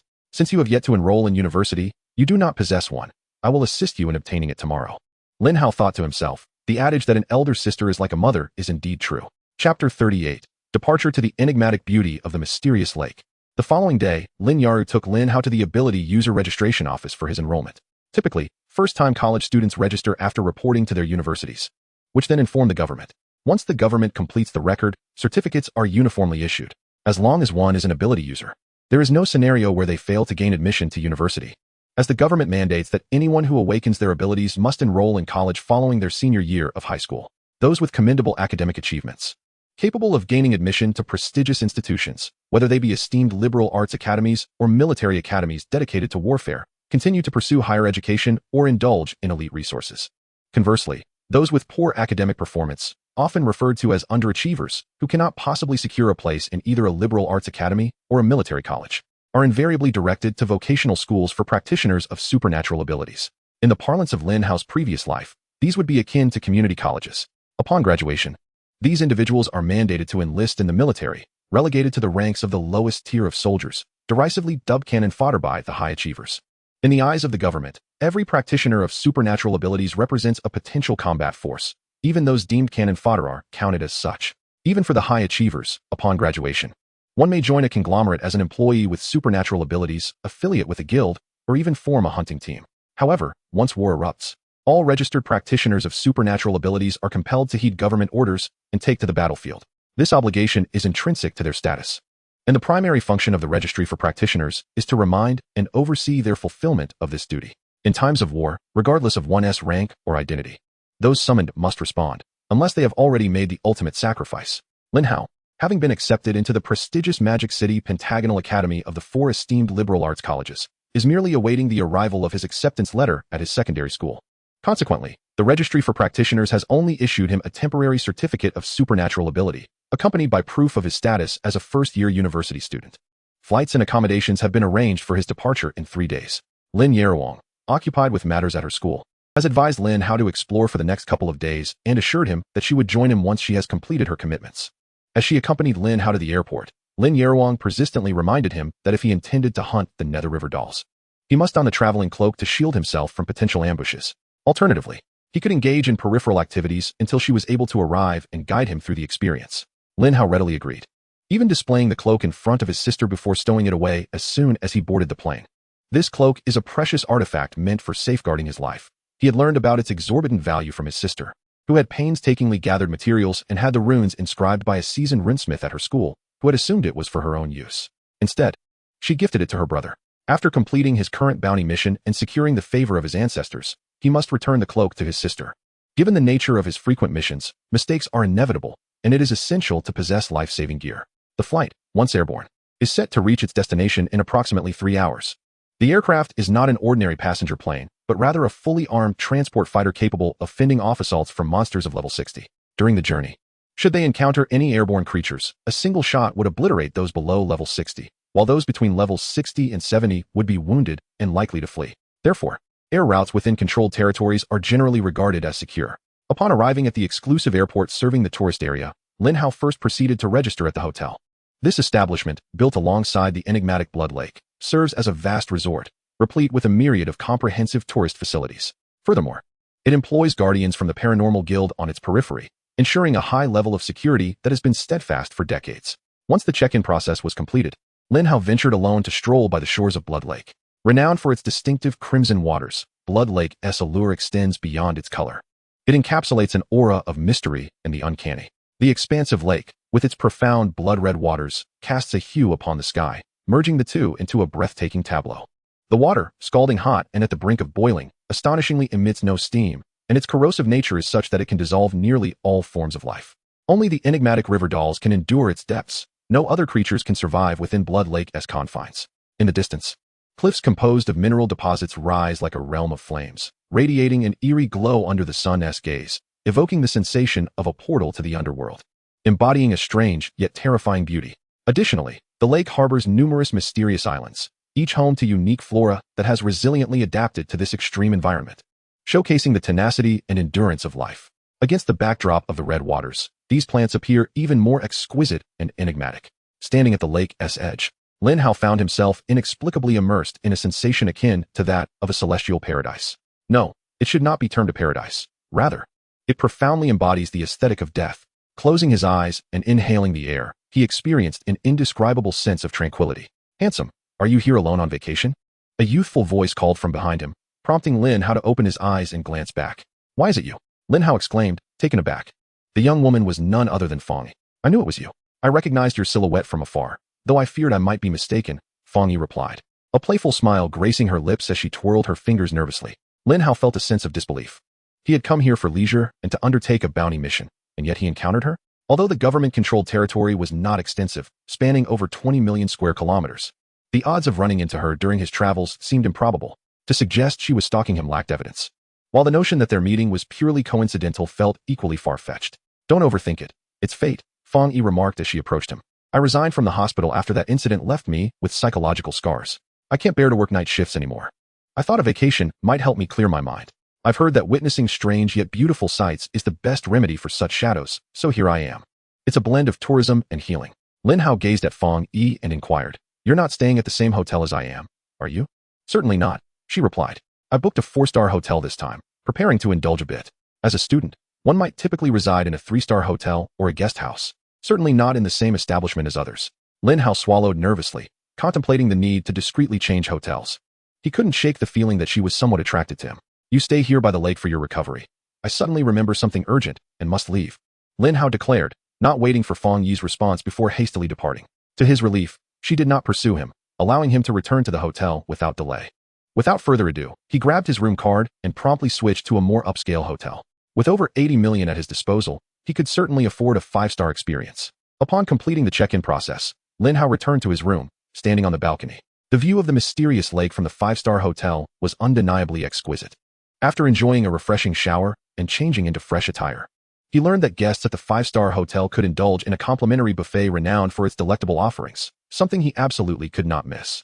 At dinner time in the buffet area, Lin Hao, with a plate in hand, began to select from the wide array of culinary delights. Indeed, the reputation was well-deserved, featuring an abundance of dishes from the sky, land, and sea. "Oh, is that a mutated blue-blooded lobster?" he exclaimed. This lobster species had surfaced only after the era of primordial force, fully edible and exceptionally flavorful. Just as Lin Hao grasped the lobster with his tongs, another pair of tongs unexpectedly intersected his. My apologies, you go ahead, Lin Hao said courteously, stepping aside. Hey, what are you doing here? A familiar female voice chimed in. Turning his head, Lin Hao was taken aback. How could it be Fong Yi? He nearly dropped his plate. How fortuitous, Fong Yi exclaimed, her radiant smile lighting up her face upon recognizing Lin Hao as her lobster rival. He awkwardly returned her smile, pondering why she was here again. Hadn't she mentioned staying at a 4-star hotel? Yet, here she was in a 5-star establishment, which was a different league altogether. Are you staying here as well? She asked, placing the lobster into Lin Hao's plate. Yes, Lin Hao replied. Didn't you say you were at a 4-star hotel? This is a 5-star, Fong Yi explained. The hotel I booked encountered some issues and had no available rooms, yet their website continued to sell them, causing me to make a futile trip. Fortunately, they apologized and compensated me by allowing me to stay here. Essentially, I paid for a 4-star and ended up in a 5-star hotel. As she spoke, she selected a large lobster for her own plate. Lin Hao felt a pang of regret. Had he known, he wouldn't have switched hotels, wasting money unnecessarily. With one hand holding her plate and the other linking her arm with Lin Hao's, Fong Yi urged, come on, why overthink it? It's fate that we meet here. Let us enjoy a meal together without any extra expense. Consider it a celebration of our shared survival through adversity. Reflecting on her words, Lin Hao conceded that it made sense.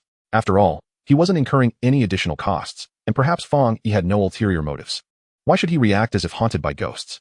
Perhaps his sister's warning against dating had subconsciously influenced his desire to avoid Fong Yi. Indeed, having weathered trials together and shared moments of life and death, sharing a meal seems inconsequential. Perhaps upon our next encounter, we may be mere strangers.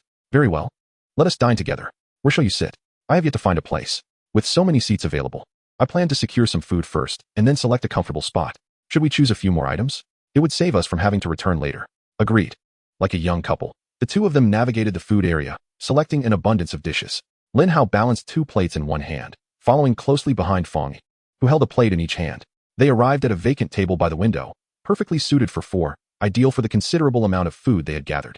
Just as they settled in and arranged their meal, a server approached, announcing that each customer could use their room card to participate in a lottery at the front, with guaranteed prizes ranging from grand to consolation. The grand prize offered a week's worth of complimentary dining at the hotel. Lin Hao remarked, a 5-star hotel certainly has its array of attractions. Fong Yi retorted disdainfully, that is what is known as excellent service and marketing. If you can't articulate properly, refrain from making baseless comments. Otherwise, the hotel might expel you without a refund and even accuse you of defaming their reputation. Is it really that severe? Lin Hao merely intended to jest. Fong Yi replied, let us not dwell on that. Come, let us draw a prize and return to our meal. I want to go. A free lottery with guaranteed wins? What could possibly be of value? Lin Hao had always viewed such promotions with skepticism, believing that a 100 winning rate merely concealed discounts on future purchases, a true marketing strategy. Fong Yi chuckled, hand me your room card. I shall draw. If it's free, one should seize the opportunity. Do you think you're one of those privileged aristocrats born with a golden key? Reluctantly, Lin Hao handed over his card, but Fong Yi swiftly extracted it from his pocket, skipping off to the lottery booth. As Lin Hao watched her retreating figure, he mused that Fong Yi possessed both beauty and an alluring physique, her demeanor exuding a sunny disposition that made her an ideal partner. He pondered why his sister held such a strong aversion towards Fong Yi. There is a saying, why should women make things difficult for one another? Perhaps it is easier for women to harbor envy toward one another, or perhaps his sister disapproved of Fong Yi's age, as she was nearing 25. Considering the age gap of 7 years, it was not unreasonable for his sister to feel uneasy about their companionship, given he was only 18. Nevertheless, after this buffet meal, they would part ways, likely never to cross paths again. Thus, he resolved to dismiss such thoughts and simply enjoy the meal. Just as he prepared to eat, Fong Yi returned, cradling 2 bottles of red wine. What else with that look? I won these in the lottery. Look, the receipt is right here. This bottle is yours. She tossed Lin Hao's room card back to him, placing the wine before him. Is this permissible? I suspect the 100 win rate is merely a strategy to clear their unsold stock. Lin Hao examined the wine, realizing it was not of high value, lending credence to the idea that it could indeed be a promotional prize. Fong Yi summoned a waiter to fetch a wine opener, adeptly uncorking the bottle of red wine while exclaiming, who cares? It's a prize from a lottery anyway. 1 bottle per person, just right for our celebration. You're not allowed to drink from mine, and I shan't partake from yours. Lin Hao chuckled and replied, all right. Just this 1 bottle of red wine will suffice to soothe our throats. It will complement the seafood exquisitely. Please help me open it. Can't you manage it yourself? You have the opener in hand, don't you? Just a little assistance would do, she retorted, pouting as she took the wine from Lin Hao and began to uncork it. This bottle seems rather tight, she remarked, wedging it between her thighs to twist with force beneath the table. Lin Hao paid her no mind, indulging in the seafood as his stomach began to grumble. Starting to eat now wouldn't be impolite.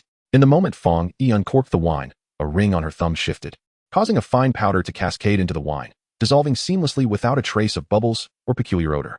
Next time, let me handle the wine opening myself.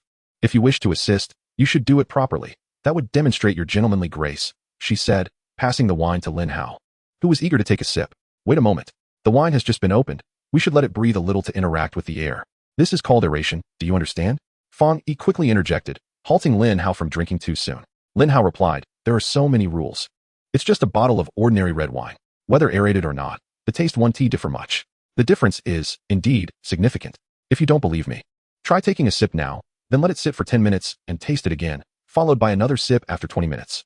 You'll find the flavor is entirely transformed, Fang Yi earnestly instructed. Lin Hao, skeptical yet curious, took a sip. It tasted like typical red wine. Let us focus on the seafood for now. I'll remind you to drink again when the time comes, he said. As Fang Yi pulled out her holographic device to track the time, Lin Hao smirked dismissively. If one didn't know better, they might think we were drinking a bottle worth millions. What are your plans for work in the future? He inquired while savoring the seafood. Fang Yi pondered briefly and responded, I'm currently quite fascinated by those with extraordinary abilities. So I might apply for a clerical position at some guilds to interact more with them. Lin Hao casually remarked, just avoid the Golden Thorn Guild. Fang Yi acknowledged his warning with a hum, but made a mental note of the guild's name. The two continued dining and conversing, sharing tales of their past experiences. As the 10 and 20-minute intervals elapsed, Fang Yi reminded Lin how to drink, joining him in a toast. They chatted and feasted for over an hour, with the waiter clearing away remnants from their table 4 times, and the wine was entirely consumed. Fang Yi glanced at the clock, noting that they had exceeded the 20 minutes by a considerable margin. Why had Lin Hao not succumbed to the effects? Realizing it was futile to linger any longer, she thought perhaps that modest amount was insufficient to intoxicate an extraordinary being. Let us head to a bar and continue drinking, Lin Hao suggested, feeling that a single bottle was hardly enough to sate his thirst. As Fang Yi went to the restroom, she replenished the powder in her ring, contemplating, let us increase the dosage at the bar. I dare you not to feel dizzy. Chapter 40, The Indelible Mark of Infamy. After dinner, Lin Hao and Fang Yi ventured once more to the bar within the resort. Fang Yi was fortunate enough to win a prize in the bar's raffle, albeit merely a consolation, a trio of fine whiskeys. Lin Hao mused on the resort's lavishness. Even the consolation prizes were worth over 10,000, which certainly explained its enduring popularity over the decades. The duo indulged in spirited revelry throughout the night, with Fang Yi becoming thoroughly inebriated. Lin Hao assisted her back to her room, neglecting to remove her shoes, and simply deposited her onto the bed, covering her with a blanket. Upon returning to his own quarters, he took a shower and visited the restroom a couple of times, feeling no trace of intoxication himself. Could it be that alcohol had no effect on him? Was it a result of his extraordinary abilities, or perhaps his lineage as a Death Knight? Lin Hao found himself perplexed. He had mixed 3 types of alcohol that evening, red wine during dinner, followed by whiskey and beer at the bar. Yet, he felt completely unscathed. Well, perhaps not entirely. A slight drowsiness did linger. He glanced at the clock. Was it merely 10:30 p.m.? Fang Yi truly was inexperienced, both inept and eager to drink. Nevertheless, having narrowly escaped a predicament, it was reasonable to celebrate with a few more libations. Retiring early would be prudent, for the following morning would require him to attend to pressing matters.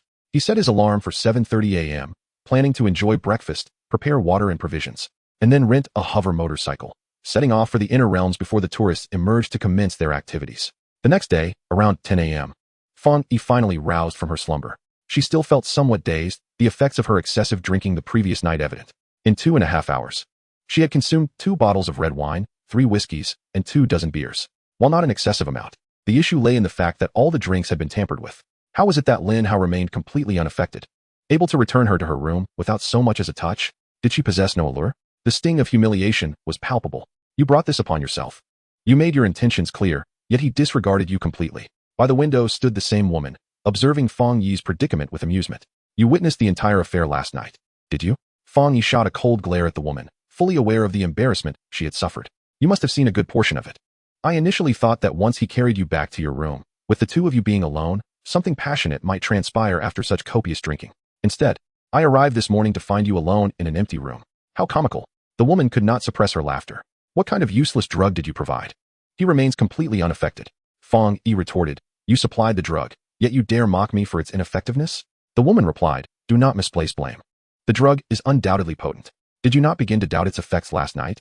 You took a small sip from his glass, and what happened? You were unconscious within 10 minutes, and now you've been out for 12 hours, every minute accounted for. Recalling the events, Fang Yi indeed remembered her moment of doubt. Seizing a sip of Lin Hao's drink while he was in the restroom, only to find herself spiraling into oblivion shortly thereafter, she began to question her very existence. Carrying a plethora of deceitful items, I had expected to remain impervious to intoxication. Yet, paradoxically, it was I who succumbed. This incident further attests to the efficacy of the potion that woman provided, which promised a 12-hour stupor, indeed delivering on its word, rendering me insensible to any manipulation during its duration. I procured that elixir at great expense, relinquishing every last drop to you, yet you squandered it entirely. You must compensate me. Ugh, what a worthless concoction. It failed to incapacitate him, thus proving ineffective. You ought to confront the vendor. Fang Yi, incensed, retorted, compensate you? I have been profoundly insulted, teetering on the brink of existential despair. I haven't even demanded recompense for my emotional distress yet. The woman interjected. I have already contacted the seller and gave him a piece of my mind. He could not elucidate the situation, claiming that there had never been any records of failure with this drug. Now we have evidence, Fang Yi asserted. Consequently, the seller conceded, compensating us with another vial. The woman retrieved a small bottle from her bosom. What is this potion? Fang Yi inquired, her curiosity piqued, yet apprehensive. The woman replied, this is not a sedative. It is an aphrodisiac. Just a few drops will transform him into a frenzied beast, intent on rending your garments and engaging in relentless fervor until he collapses from exhaustion. Isn't that akin to a beastess drug? Could it be lethal? Fang Yi expressed her skepticism. The seller assured me that it is entirely human-targeted, known as irresistible temptation, suitable for both genders. It is so coveted that it eludes purchase even in the black market, with prices soaring to a staggering 100 million per gram at times. The woman tossed the vial to Fang Yi. What is the application method? Fang Yi queried. Simply pour a couple of milliliters into his drink and brace yourself for a night of unrelenting activity, the woman instructed. Fang Yi examined the vial with skepticism. Where's Lin Hao? She asked, moving to the window. I'm not certain. I assumed you two were entangled last night and had left. When I came to find you this morning, I discovered you alone. When I checked on him, he had already departed early, though he is yet to return. However, he certainly has not checked out. How astute of you, Fang Yi remarked. Regardless, he hasn't vacated, so he will return tonight. She shot the woman a disapproving glance before uncapping the vial to inspect its contents. The moment the cap was removed, a fragrant aroma wafted into the air, captivating both Fang Yi and the woman, evoking an intoxicating sense of allure. What are you doing? Fang Yi inquired. I don't know, my hand moved involuntarily. The woman replied, as her left hand inched toward Fang Yi's bosom, while Fang Yi's right hand found its way to the woman's rear. Startled, they both recoiled, and Fang Yi hastily recapped the vial. Goodness, how terrifying. Just a whiff, and we engage in such behavior. What are you doing? Don't approach, Fang Yi warned. I don't wish for this either, but my hands are utterly beyond my control. Get away. Do not only criticize me, attend to your own hands as well. The two gradually found themselves unable to control their bodies. Meanwhile, Lin Hao piloted his hovering motorcycle along the banks of the Nether Lake, an expansive body of water covering thousands of square kilometers. After a considerable journey, he finally located the Nether River, which fed into the lake. The flow of the river was so minimal that it could hardly be classified as a river. It was more akin to a stream, albeit one with a relatively ample supply of water compared to typical streams. As he navigated upstream along the Nether River, he was grateful for the hovering motorcycle. Had he relied on a two-wheeled motorcycle from the bygone century, he would have encountered insurmountable obstacles. Potholes and boulders littered the path. The hovering motorcycle soared effortlessly above the terrain. Upon reaching the entrance of the inner perimeter, the only access point to the Great Rift, he found a massive high-voltage cable barring the way, with a small gate manned by a guard post staffed by a superhuman. Lin Hao presented his temporary superhuman identification and the proof of acceptance for a bounty task from the trading hall. The task details were concealed, and the guard granted him passage. It was not uncommon for superhumans to arrive here to undertake tasks, so the guard paid little mind. Once inside the inner perimeter, the hovering motorcycle ceased to function, likely due to the magnetic field emitted by the dimensional rift. Lin Hao had no choice but to store the motorcycle within his storage ring, which had recently been upgraded at the bank, providing ample space, enough to accommodate 20 such motorcycles without even filling half of it. After securing his motorcycle, Lin Hao activated his auxiliary light brain, where his sister had marked the location of the Nether River dolls he had previously encountered during a task. After confirming the map and coordinates, Lin Hao rolled up his sleeves, ready to embark on a significant endeavor. Ideally, he hoped to stumble upon an entire tribe, preferably one with buried corpses of the Nether River dolls, allowing him to reap considerable rewards. Chapter 41, The Nether River Dolls. Within the Nether River's inner perimeter, what was once barren land was now lined with peculiar, thorn-covered shrubs along the riverbanks. Lin Hao arrived at the location marked by his sister, only to find that it was merely the periphery of the thicket, with no signs of the Nether River dolls in sight. It was likely that the dolls his sister had previously spotted had emerged from deeper within, thus leaving no traces nearby. It appeared he would need to expand his search area. However, the Great Rift was vast, and exploring it alone could take months. Command the bones, command the puppets. He invoked 2 skills simultaneously, and 17 skeletons emerged from the ground, their hollow eye sockets flickering with an ember of soul fire.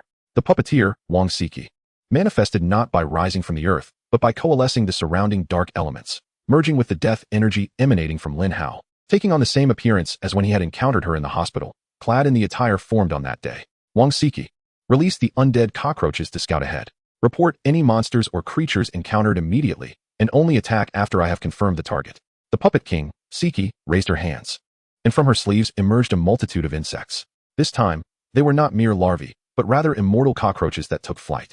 These cockroaches, smaller than mosquitoes upon their emergence, swiftly expanded upon landing, returning to their previous arm-length size in the blink of an eye. Subsequently, with a mere flick of her wrist, all the immortal cockroaches burrowed into the peculiar forest upstream of the river of the underworld, scattering in all directions. Despite the thorns and the impassable paths within this bizarre forest, the immortal cockroaches navigated effortlessly, undeterred by the obstacles. In a flurry, thousands of these resilient creatures had already infiltrated the forest, seeking out any living beings. Lin Hao walked alongside the river, with the Puppet King, Siki, silently trailing behind him. Although numerous thorny bushes obstructed their path, the 17 skeletons acted like loyal sentinels, clearing the way without waiting for Lin Hao's command. The severed branches of the bushes, some of which fell into the river of the underworld, surprisingly did not dissolve immediately, but drifted downstream, slowly succumbing to corrosion at the riverbed, giving the impression that the river was feasting. In this desolate region, devoid of human activity, Lin Hao confidently revealed the equipment from his inventory. The Essence Magic Hand transformed into a black glove, though the level 70 set could not be activated. With a furnace in one hand and a shield in the other, Lin Hao wielded the once unwieldy furnace with the ease of a common longsword, thanks to the passive skill, Hell's Might, which rendered it weightless. Over an hour passed, and the Puppet King, Siki, remained unresponsive, closely following him, indicating that the thousands of immortal cockroaches had yet to locate any living creatures. Previously, it was said that this area of the river of the underworld was to be avoided by the living. Lin Hao mused that it seemed not only the living but all creatures kept their distance. There were no swimming beings in the water, nor any flying creatures in the sky, and aside from the peculiar bushes, the forest revealed nothing. He had heard of a rare crimson grass that could be used to concoct certain neurotoxins, occasionally collected by psychics upon request, perhaps leading the guards to believe he was here for that purpose. Contemplating the vastness of the interior, Lin Hao thought he might need to spend the night in this location. However, he felt little concern for safety, with his skeletons serving as vigilant sentinels, tireless and ever watchful, making them the ideal guardians. It was time to seek a suitable place for the night. Fortunately, he had brought a sleeping bag. Just as Lin Hao prepared to stow away his gear and lower his guard, the Puppet King, Siki, suddenly reacted, her eyes glimmering as she transmitted the perspective of the immortal cockroaches, revealing their discoveries to Lin Hao. Instantly, he was able to perceive everything that the cockroaches witnessed through Siki's eyes. A tenacious cockroach, impervious to death, traversed behind a series of hills, encountering naught but peculiar trees along its path. Upon surmounting the 14th hill, it paused to gaze down, discovering a diminutive tribe inhabited by a throng of pitch-black little figures, slightly larger than itself when standing upright. The sight of these animated beings made the cockroach salivate profusely. However, its progenitor mandated that any movement be reported back immediately for confirmation from the Supreme Overseer before any action could be taken. Lin Hao witnessed everything the undying cockroach beheld, his eyes widening in astonishment. It was the River Styx dolls, astonishingly organized into a tribe. There appeared to be over 30 of them, each having learned to conceal themselves with leaves, and they had constructed exceedingly rudimentary shelters, which could scarcely be deemed houses, merely a haphazard assembly of twigs resembling a crude, inverted bird's nest. Some had burrowed into small mounds of earth to create their abodes. Lin Hao discerned that those residing in the earthen mounds held a higher status, adorned in somewhat more intricate attire, and displaying a small flag that resembled a shaman's insignia. There was only one shaman, who required the assistance of the other River Styx dolls for mobility. The rest of the dolls seemed to share a similar rank, tirelessly fetching water from the River Styx that flowed behind their tribe, delivering it to a small pool-like structure erected in the center of their settlement. Lin Hao could not quite decipher their purpose. Let us proceed immediately to the specified location. Lin Hao instructed the Puppet King, Siki. She indicated the direction, and Lin Hao promptly commanded the skeletons to forge ahead with utmost speed. Simultaneously, he instructed Siki to order all the undying cockroaches to converge in that direction, encircling the small tribe of River Styx dolls. Without delay, Siki issued the command, and regardless of the distance, every undying cockroach in the peculiar forest sprinted towards the designated point. The skeletons, responding to Lin Hao's command, charged towards the target with fervor, clearing obstacles with relentless vigor, utterly oblivious to fatigue. Thorns and branches may have pricked or scraped them, yet they pressed on without a moment's pause. Lin Hao marveled at the prowess of the undying units, devoid of pain and fatigue, executing commands with unwavering determination. Were he to lead a team of psychics of equal rank, they would undoubtedly progress at less than half his current speed, perhaps even less than a third. After half an hour of relentless running, Lin Hao finally reached the 14th hill, where he found the undying cockroach maintaining its vigil. The cockroach gestured towards the puppet King Siki, indicating the target's location ahead. Lin Hao peered down and confirmed it was indeed the small tribe the cockroach had spotted. He refrained from launching an immediate attack. The River Styx dolls numbered approximately 30, and an analysis by his cognitive interface placed them around levels 15 to 20, with the Soul Shaman at level 25. These creatures were cunning, fierce, and unflinching in the face of death. Lin Hao had no intention of engaging in close combat directly. He decided to wait for the undying cockroaches to assemble before proceeding. Suddenly, the shaman of the River of the Dead dolls seemed to sense something, crying out loudly. In response, all the River of the Dead dolls rushed back to their nests to retrieve their weapons. Each one clutched a dagger crafted from sharpened stones in their left hand and a blowpipe made of branches in their right, emerging with fervent cries to assemble at the tribal entrance, resembling a force preparing for battle. Initially, Lin Hao was perplexed. Could it be that the shaman had discovered his presence? At that moment, trees began to topple from all directions in the surrounding woods. The undying cockroaches were drawing near, advancing without climbing the trees, instead utilizing their sickles and the corrosive saliva from their formidable pincers to carve a path through the forest, causing trees to crash down in a grand spectacle. Standing atop a hill, Lin Hao mused that although their numbers were still small, this truly exemplified an undying army. Chapter 42, Undying Cockroaches and River of the Dead Dolls. Over 1,000 undying cockroaches arrived, encircling the small tribe of River of the Dead Dolls. Despite their numbers being merely around 30, the River of the Dead Dolls showed no fear, baring their teeth defiantly in the face of such overwhelming foes. Truly, they embodied the essence of the undead, exhibiting no sign of retreat despite the stark disparity between enemies. Lin Hao had to concede that these diminutive creatures were remarkably fearless, entirely oblivious to the concept of fear. Facing such a multitude of undying cockroaches, all at level 20, the River of the Dead dolls stood no chance. However, Lin Hao required their corpses, unwilling to allow the cockroaches to devour or dissolve them with their venom. Wang Siki, do not permit the insects to feast upon the corpses, nor allow them to dissolve the enemies with venom. They may dismember them, but ensure that the bodies remain intact. Lin Hao commanded. The puppet, Wang Siki, received the order, its eyes glowing crimson as it commanded the undying cockroaches to attack, forbidding them from consuming the corpses of the River of the Dead dolls or utilizing venom against the foes. Upon receiving the command, the cockroach's eyes ignited with red, plunging into a frenzied state, charging without needing further instructions. The shaman of the River of the Dead dolls commenced a dance, coordinated with the doll that bore it, performing a ritualistic dance of devotion. Although the deity they worshipped remained unknown, the ceremony induced a transformation in the remaining River of the Dead dolls. Their previously emaciated forms began to swell with robust muscle. One by one, the dolls appeared as if they had consumed expired elixirs, their bodies doubling in size, and all attributes amplifying correspondingly. They formed a circle, back to back, facing the advancing, undying cockroaches, armed with their blowpipes. With a flurry of sounds, the arrows flew forth like the wind, requiring no aim, for amidst the dense swarm of cockroaches, some were bound to be struck. The sharp arrowheads embedded in the cockroaches' exoskeletons, yet failed to pierce or inflict any harm. The undying cockroaches were virtually impervious to such piercing damage, coated with an unknown potent toxin. The arrows posed no threat to the cockroaches, whose own venom surpassed any poison known. Realizing the futility of their blowpipes, the River of the Dead dolls discarded them, brandishing their daggers as they charged forward with exuberant cries. In a fierce clash, the Infernal River doll, its size and attributes doubled, held the advantage in one-on-one encounters. During the initial confrontation, it sent the fastest of the undead cockroaches flying, wielding a dagger in reverse, relentlessly stabbing in an attempt to inflict fatal damage. Alas, the exoskeletons of these undead cockroaches had evolved, having feasted on numerous alien cockroach corpses, forming formidable heavy shells. The stone knife in the Infernal River doll's grasp could hardly inflict significant harm. Only those fortunate enough to strike the softer underbelly managed to draw forth the corrosive blood of the undead cockroaches. However, the sheer number of undead cockroaches was overwhelming. Those that had been knocked away were quickly reinforcements by their comrades, who then surged towards the Infernal River doll, surrounding it and tearing at its limbs, their scythe-like claws slashing at its throat. In an instant, several Infernal River dolls were utterly dismembered, akin to being torn apart by horses, limbs, heads, and torsos completely severed by the undead cockroaches. At the moment of dismemberment, a faint light flickered as the bodies fell sideways, followed by a resounding explosion. The blast radius was modest, perhaps just over a meter, yet it sent a multitude of nearby undead cockroaches tumbling.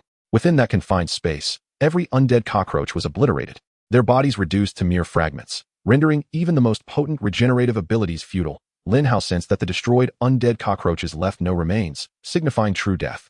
The shockwave from the self-detonation of the infernal river dolls was formidable enough to crack the bodies of the nearest undead cockroaches, and several detonations in unison directly annihilated those caught in between. Such self-destruction was impressive. A direct hit would likely leave one gravely injured, if not dead. Observing the self-explosions of the infernal river dolls, Lin Hao understood why no one wished to capture these spectral entities and why their corpses commanded such a high price. Even with their heads torn off, their bodies remained capable of self-detonation, an anomaly even more bizarre than his own dark explosion.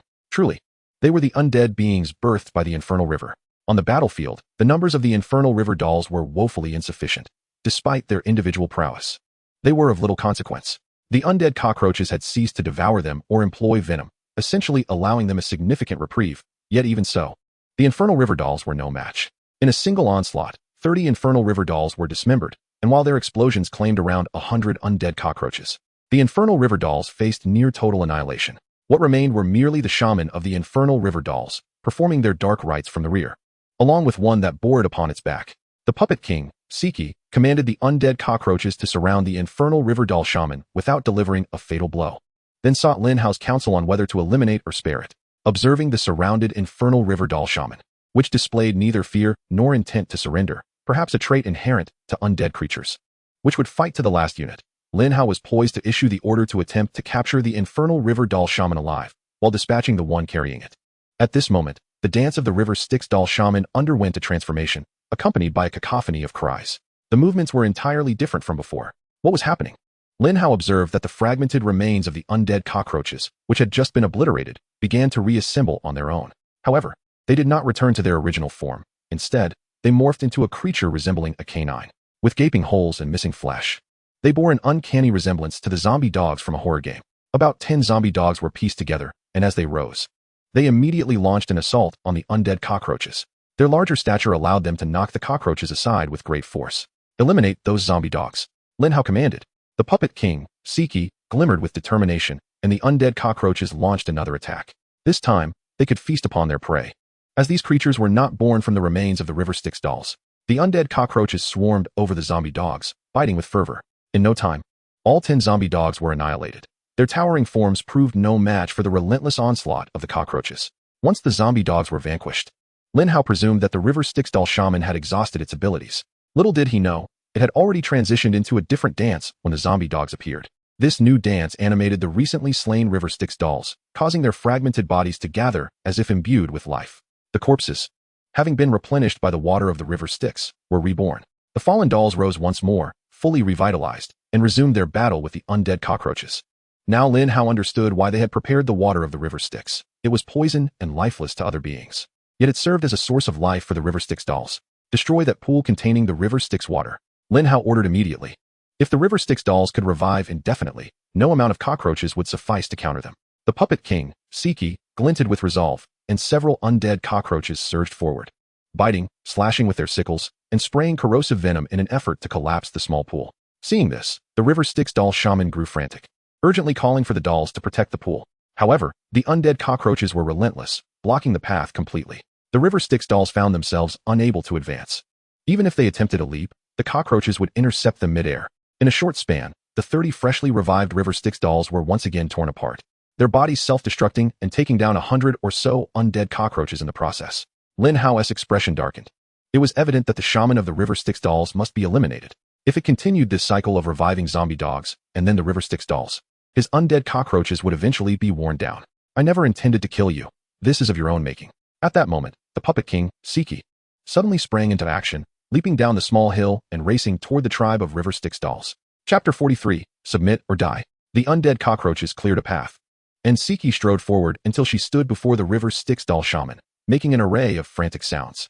The river Styx doll shaman shouted loudly, as if in a fit of rage. The puppet king Siki remained unresponsive, her eyes growing increasingly bloodshot and terrifying as she fixed her gaze upon the river Styx doll shaman. The river Styx doll bearing the shaman felt an overwhelming pressure, its legs beginning to tremble uncontrollably under the weight. It dared not raise its head to look at puppet king Siki, fearing that doing so would compel it to kneel involuntarily. Once it knelt, it would never rise again. However, it was no longer a matter of choice. The undying cockroaches swarmed around, the corpses of the recently resurrected river Styx dolls already devoured clean by their kin. Now, The River Styx doll shaman could no longer use the remains of the undying cockroaches to assemble zombie hounds to halt their advance. Suddenly, two undying cockroaches lunged forth, one from the left and one from the right, each seizing the legs of the River Styx doll bearing the shaman, applying just enough force to snap them. The River Styx doll lost its lower legs and collapsed instantly. The shaman tumbled to the ground, mouth full of dirt, yet continued to emit a chorus of cries. Puppet King Siki approached, raising her hand to unleash a blade of crimson and obsidian light, severing the shaman's head with precision. Even decapitated, the River Styx doll shaman retained an expression of fury, devoid of fear. As its body began to topple, it rapidly expanded, poised to explode beside Puppet King Siki. Unfazed, Puppet King Siki advanced toward the kneeling River Styx doll. With a resounding bang, the explosion obliterated half of Puppet King Siki's upper body, yet she halted her advance. Standing a mere 2 or 3 meters from the kneeling doll, Lin Hao furrowed his brow, perplexed by Puppet King Siki's intentions. Although a resurrected puppet, as a high-ranking undead entity, she possessed cognitive abilities. Her comprehension of Lin Hao's complex commands and her capability to direct the undying cockroaches in battle attested to this. At that moment, Lin Hao sensed a soul communication from Puppet King Siki, requesting the restoration of her body. Astonished, he realized that even after losing half her form, she still lived. A newfound understanding of undead beings dawned upon him. It was no wonder his sister had always emphasized the importance of delivering the final blow when battling monsters, particularly against the undead. Lin Hao activated the command to restore the puppet, knowing it merely required another invocation. A surge of deathly energy emanated from him, coalescing with the dark elements surrounding Puppet King Siki. As the death energy arrived, it intertwined with the darkness, reconstructing the half of Puppet King Siki that had been lost. In just a few blinks, Puppet King Siki was completely restored, even her attire reinstated. The kneeling River Styx doll watched in awe, its small mouth agape as it softly uttered a faint squeak. After the Puppet King Siki was restored, she approached the infernal doll, placing her stiletto heel upon its cranium. With a forceful step, she pressed its head into the ground. The infernal doll, now prostrate, trembled under the weight of Siki's heel. From a distance, Lin Hao gazed in astonishment. Typically, one would expect the infernal doll to self-destruct in such a helpless predicament without a moment's hesitation.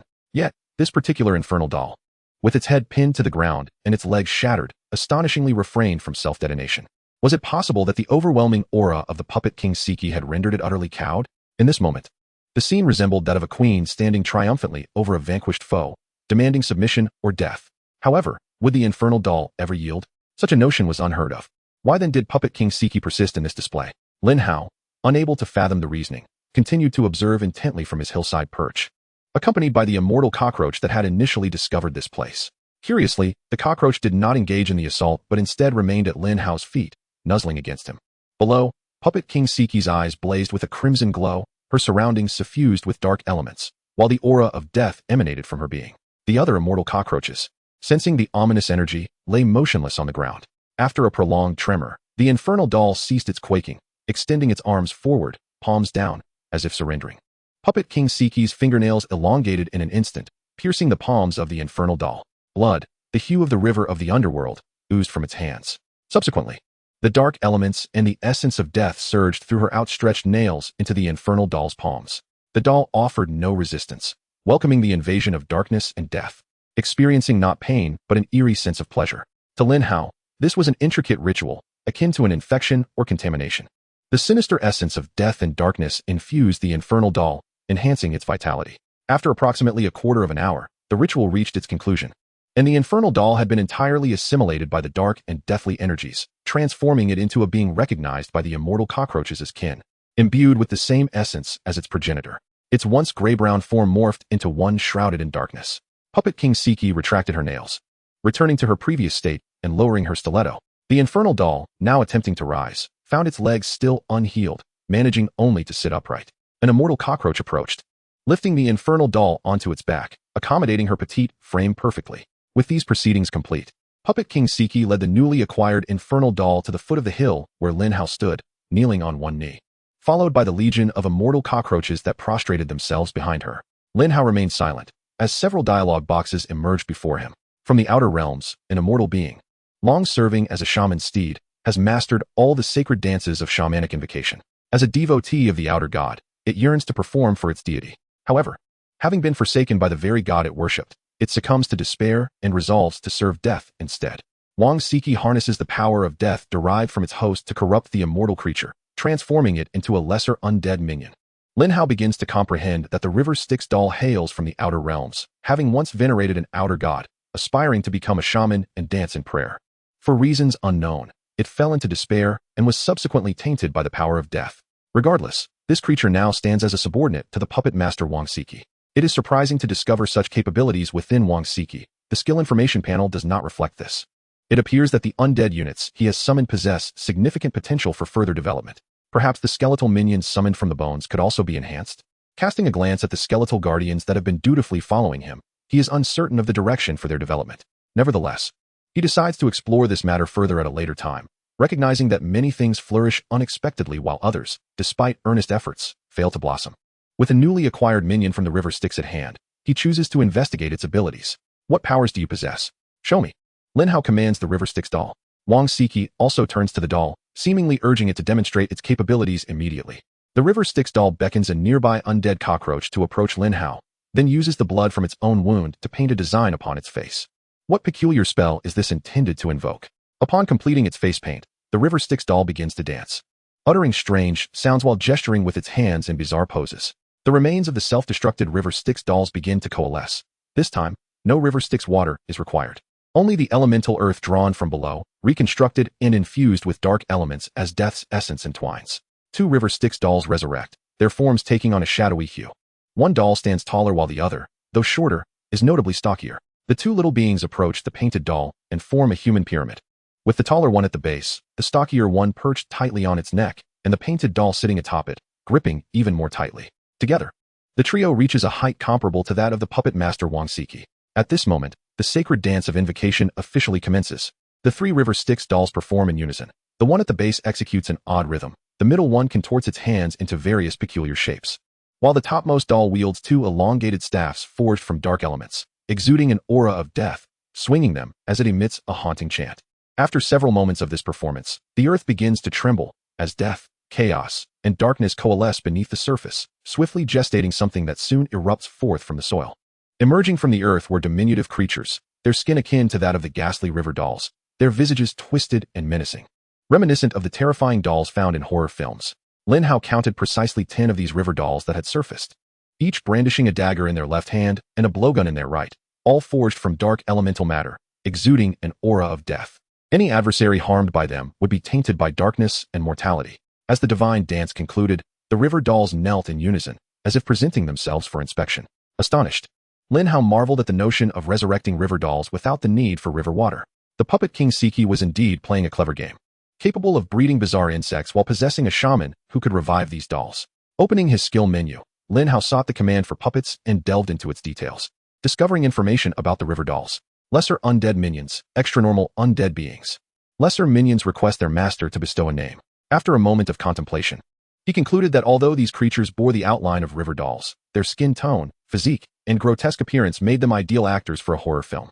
Thus, he named them ghost dolls. The lesser minion rejoiced. Undead creature race, ghost doll born. Ghost doll shaman. Level, 20. Skills, ghost doll army, voodoo frenzy, self-detonation. Strength, 20. Agility, 10. Intelligence, 60. Stamina, 30. Movement speed, 0. Note, upon the demise of the ghost doll shaman, it will be reconstructed by the puppet king Siki using its essence. As long as the master endures, it shall live eternally. Ghost doll army summons an army of ghost dolls for battle, quantity determined by level. Ghost doll warriors inflict an additional 180 damage from the master's weapon upon attack. Voodoo frenzy. The ghost doll shaman performs a death worship dance, praying to death, capable of resurrecting slain or self-detonated ghost dolls, and enhancing the attack and movement speed of all nearby undead units by 15. Self-detonation. When a ghost doll is killed or consumed by extreme anger, it self-detonates, perishing alongside its enemy, inflicting 200 damage to itself, with a 5 chance of doubling the self-detonation damage. The attributes of these summoned ghost dolls were comparable to those of the undead cockroaches, nearly on par with the attributes of puppet king Siki, albeit with slightly superior stamina. This meant that while these little creatures appeared to be only 3 times the height of puppet king Siki, they possessed a greater vitality. Once again, Lin Hao found himself facing a series of formidable adversaries. Fortunately, having previously encountered the puppet king Siki and the undead cockroaches, he now felt less astonished, replaced instead by a sense of delight. To his surprise, he had dispatched the river dolls before nightfall and acquired a lesser minion, the ghost doll. According to the descriptions in the external aid, ghost dolls were significantly stronger than river dolls of the same level. He pondered whether, as his level increased, The ghost dolls would develop unique attributes. He had heard tales of high-level river dolls in the wild evolving special traits, such as immunity to physical damage or the ability to harness lightning. Suddenly, Lin Hao recalled the purpose of his journey, to collect corpses. Quickly, gather the remains of the river Styx dolls from before and see if we can assemble a more complete corpse. Lin Hao commanded the puppet king, Si Chi. The puppet king, Si Chi, barely moved her eyes as the undead cockroaches began to transport the fragmented remains of the river Styx dolls and pile them together. Subsequently, Si Chi took the fragments and began to piece them together. After considerable effort, they managed to assemble 12 corpses, albeit lacking torsos, consisting only of severed limbs and heads. Alas, the completeness is barely around 25% at best. It seems we can only claim the minimum reward. The 12 corpses, each with about 20% completeness, left Lin Hao pondering their potential reward, possibly requiring further dismemberment. Although he had mentally prepared himself, he was still taken aback to find that not a single torso remained of the river Styx dolls. He had hoped for a fortunate find. Idealistic aspirations met with stark reality. There was nothing salvageable. Well, with hands, feet, and heads, this will suffice for a report. Let us return. Lin Hao's disappointment did not go unnoticed by the puppet king, Si Chi, who immediately elongated her right fingernail, rendering it both soft and extraordinarily resilient. Twisting it into a whip-like form, she struck the ghost doll shaman with a sharp crack. The sound echoed, reminiscent of a mother chastising a child. The ghost doll shaman wore a look of grievance but dared not retaliate. After a moment's hesitation, another crack resounded, forcing a reluctant squeal from him. Consequently, the two mounts beneath him began to dance, mimicking the previous ritual dance of the river Styx doll shaman. The 12 incomplete limbs and heads began to writhe as if striving to revive, yet lacking something essential. They could not be reassembled. Is this possible? Can they still perform the previous dance? Is it incomplete, or what? Lin Hao briefly glimpsed hope, only to have it dashed as the 12 corpses proved incapable of resurrection. Enraged, the puppet king, Si Chi, transformed her left hand into another whip, striking at the ghost doll shaman in rapid succession. The shaman, now more aggrieved, cried out as if recalling something, uttering desperate sounds. Except for Lin Hao, it seemed everyone understood. And Si Chi promptly commanded 10 ghost doll warriors to fetch water from the tributary of the river Styx behind the tribe, to prevent them from lagging. 10 undead cockroaches served as mounts for the ghost doll warriors, who swiftly raced toward the river Styx to collect water. Shortly after, the ghost doll warriors returned, riding the cockroaches, each holding a small amount of Styx water and another mouthful. At this moment, the ghost doll shaman began to emit a series of sounds, and together, the three began to dance the ancient prayer dance. The 12 incomplete corpses stirred once more. Lin Hao's hope reignited.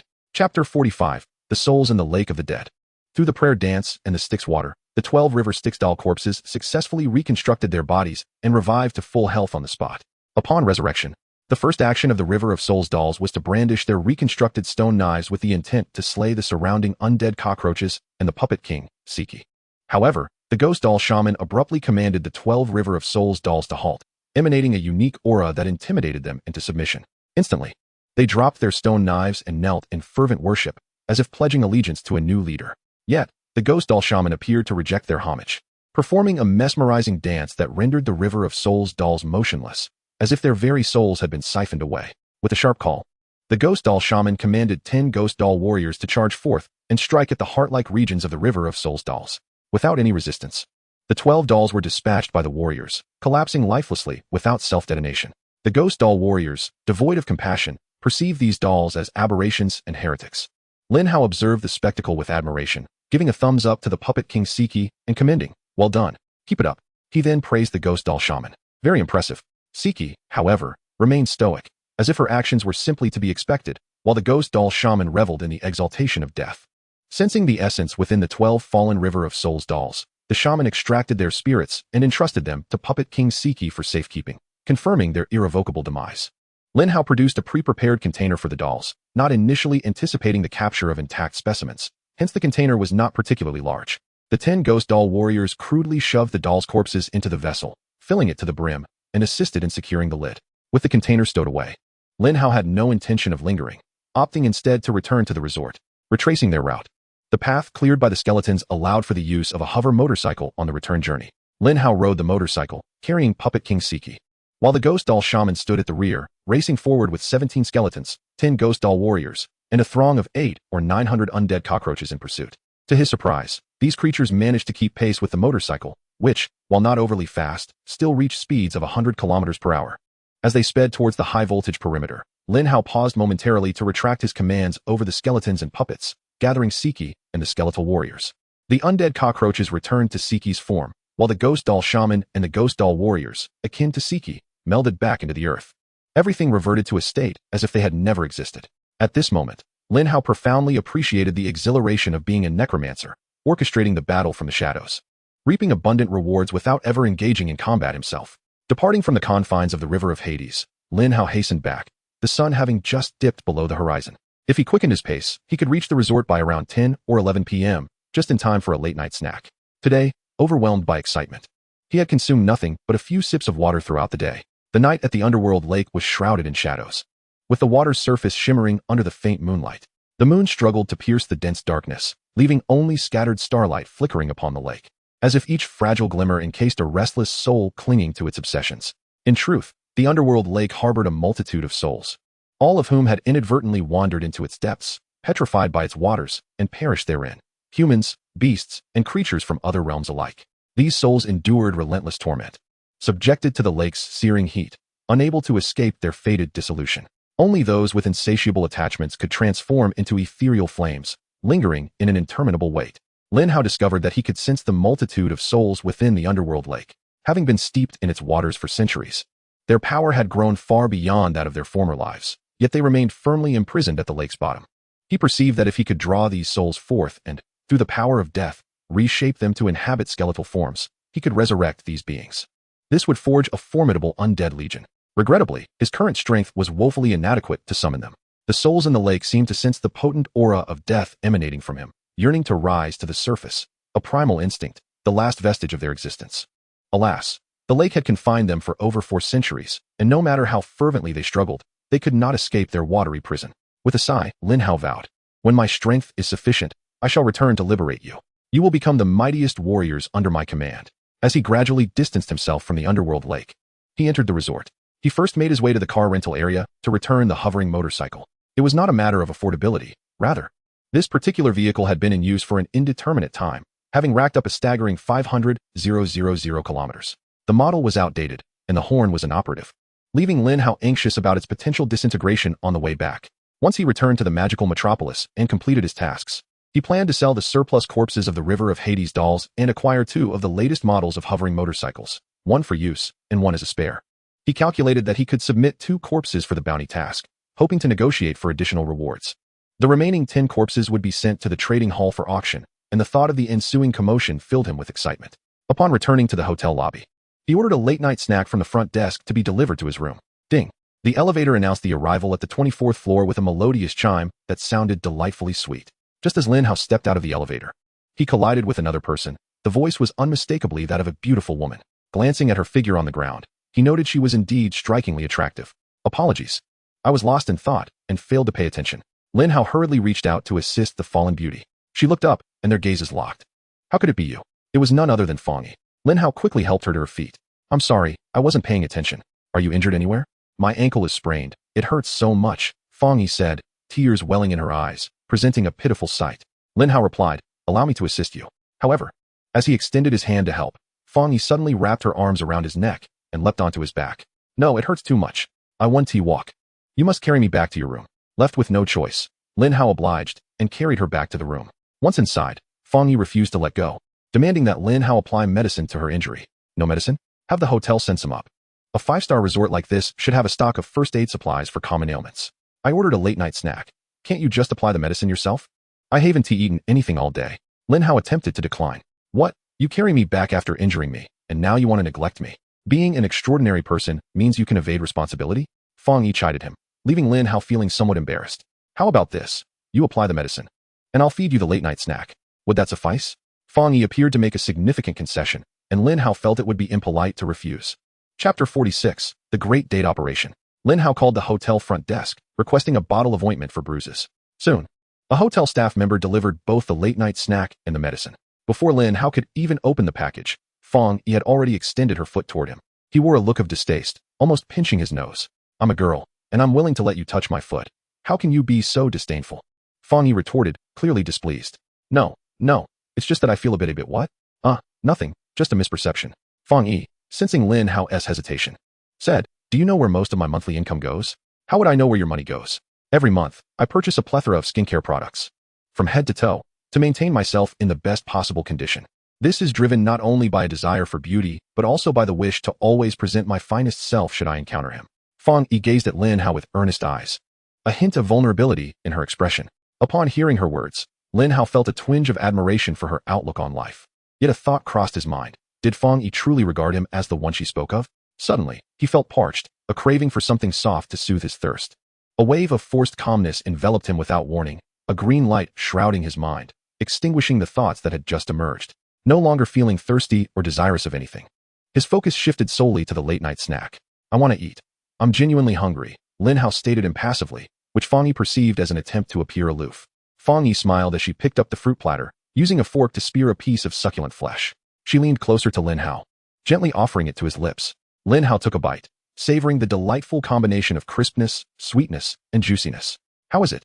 Is it more delicious because I fed you myself? It was already delicious. Your feeding has nothing to do with it. Oomph, you're so unromantic. You've been holding my foot for so long. When will you apply the medicine? Lin Hao recalled that the bruise ointment remained unopened. He hastily tore the packaging, warmed the ointment in his hands, and then applied it to Fang Yi's foot.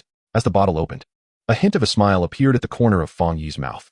This time, she had implemented a dual layer of protection to ensure nothing went awry. While Lin Hao applied the ointment, Fang Yi tore a piece of roasted chicken wing meat with her hands and fed it to Lin Hao. Each time she fed him, her fingers would inadvertently brush against his lips, even grazing his tongue, after which she would lick the grease from her fingers. At such an impressionable age, Lin Hao found it difficult to resist such provocations. An immediate response stirred within him. Once again, a forced calm descended upon him, enveloping his mind. Fang Yi clearly noticed Lin Hao's lower body beginning to respond, yet she suppressed her amusement. Oh, still trying to hold on? She picked up the cup of hot milk Lin Hao had ordered, gently blowing on it before taking a small sip herself. She then set the cup down and wrapped her arms around Lin Hao's neck, feeding him the milk with her lips. With no resistance, having just enforced his calm, Lin Hao accepted everything, remaining as still as a statue, entirely oblivious to the romantic atmosphere. After feeding him a sip of milk, Fang Yi licked her lips, thinking, let us see how long you can maintain that innocent facade. However, when she glanced down at Lin Hao's lower body, she found it curious that he had shown signs of arousal moments before. Why had he reverted to his previous state, as if nothing had happened? Could it be that her earlier actions had startled him? Surely not. He had faced an onslaught of grotesque and terrifying foreign cockroaches in the hospital without flinching. Now, merely feeding him something could frighten him? His complexion bore no trace of blush, appearing as stoic as a piece of camphor wood. I refuse to believe this. All this late-night snack is spiced up, and that bruise ointment is potent as well.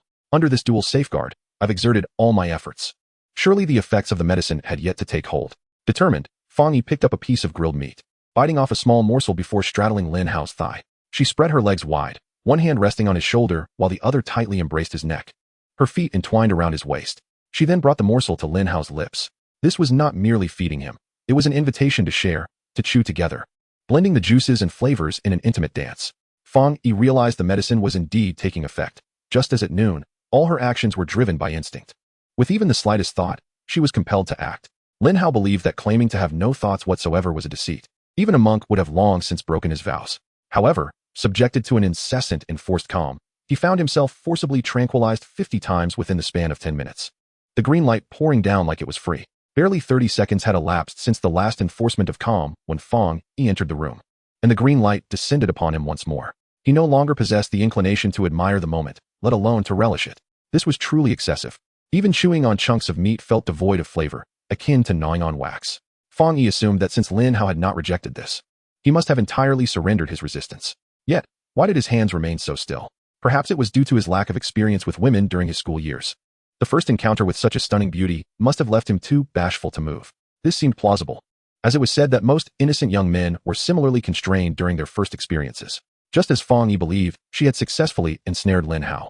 The intelligent lock on the door emitted a soft beep, indicating someone was using a card to enter. Lin Hao's senses heightened instantly. Who could it be?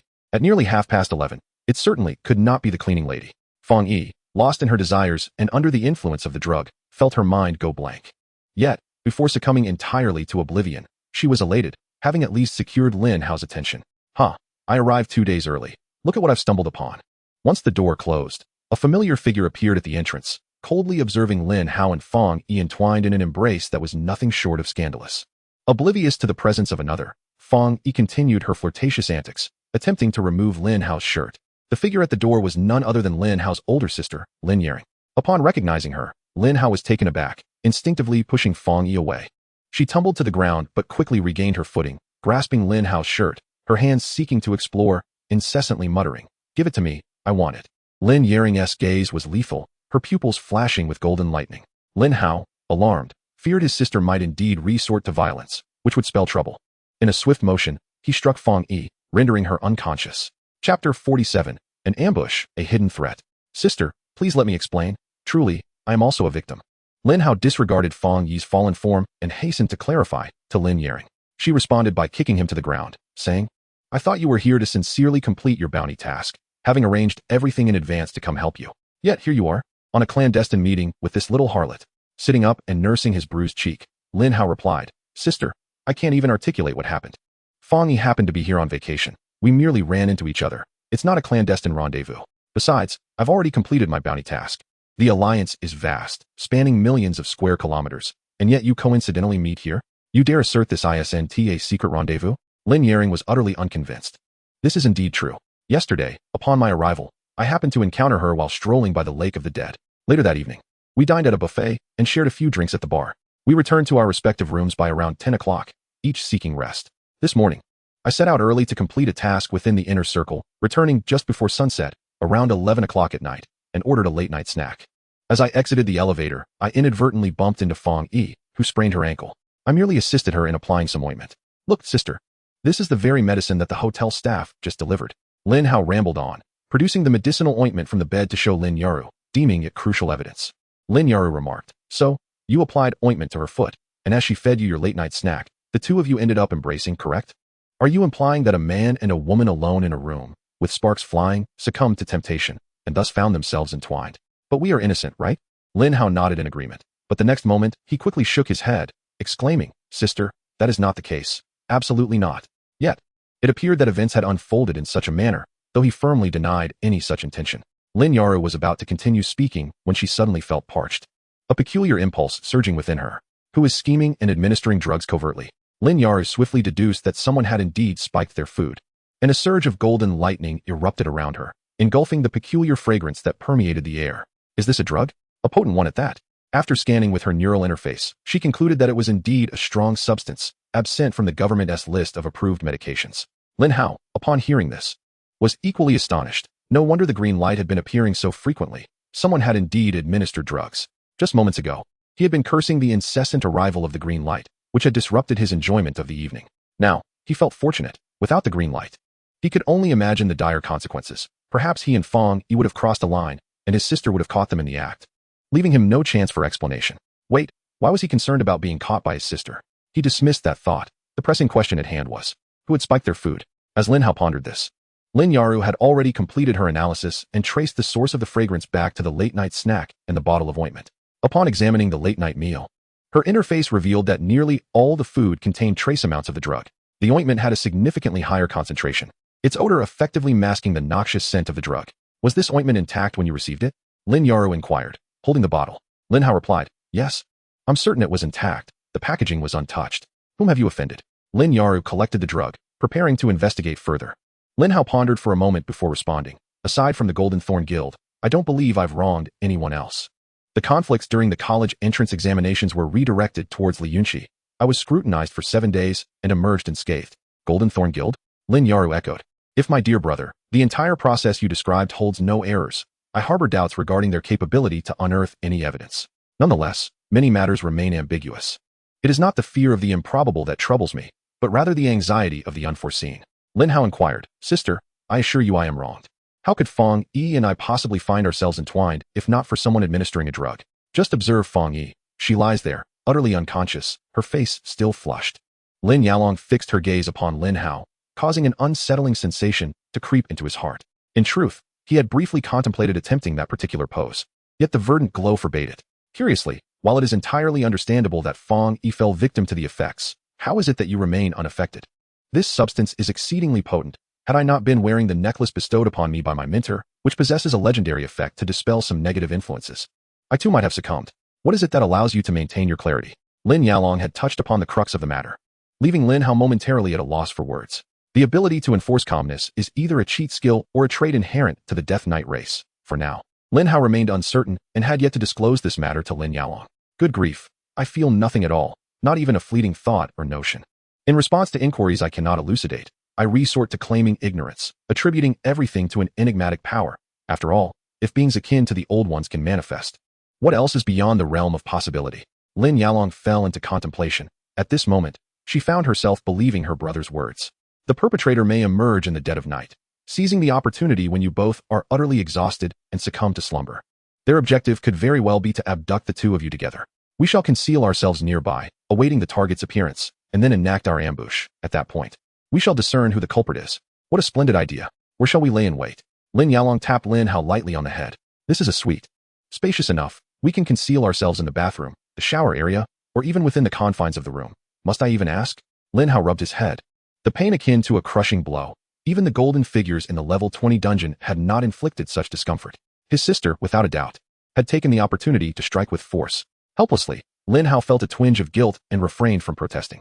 Lin Yalong extinguished the lights, deliberately left the balcony door unlocked, and together with Lin Hao, they concealed themselves within the bathroom. They armed themselves with a brick for a bludgeon, a supercharged electric baton capable of stunning an elephant, a net designed for capturing swordfish, and a sack large enough to contain a 2-meter-tall man, all of which were essential tools in Lin Yalong's daily arsenal.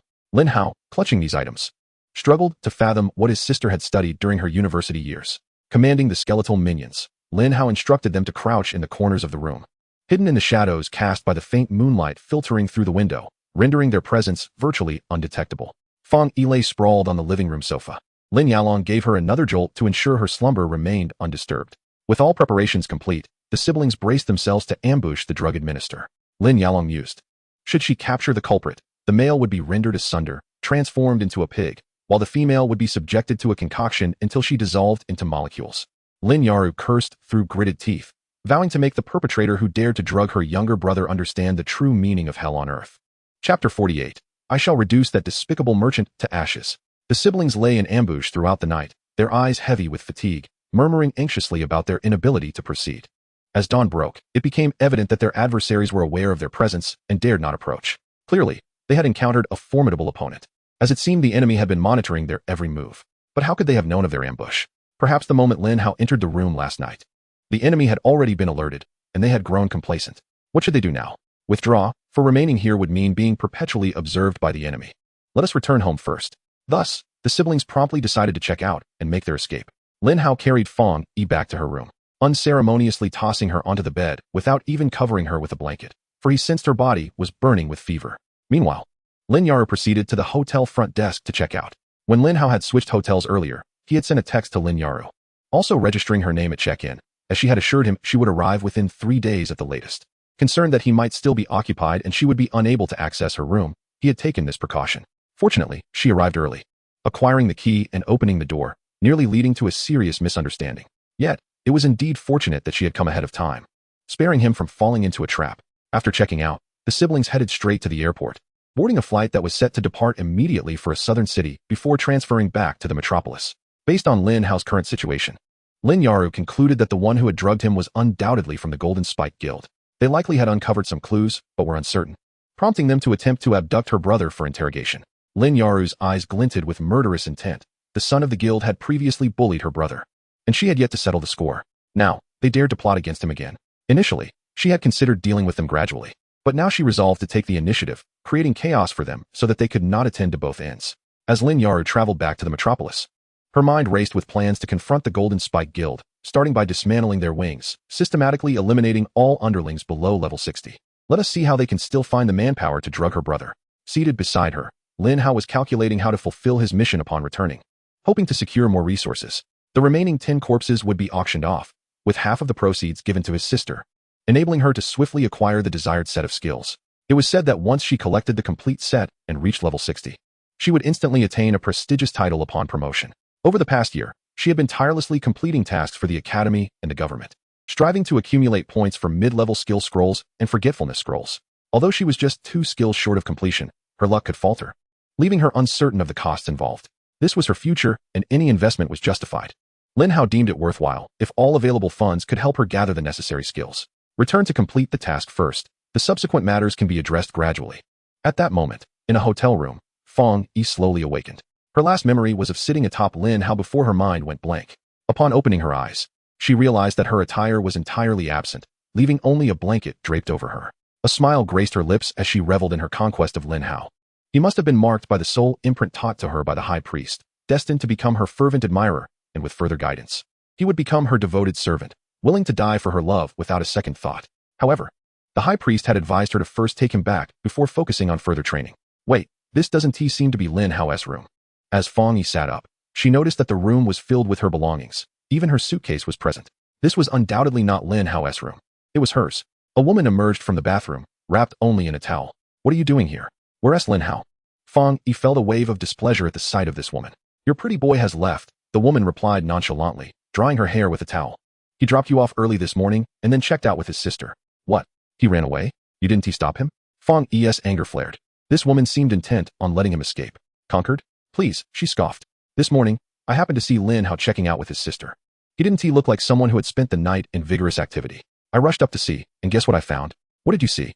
I saw you, all dressed up, lying on your own bed, flushed, and looking rather uncomfortable.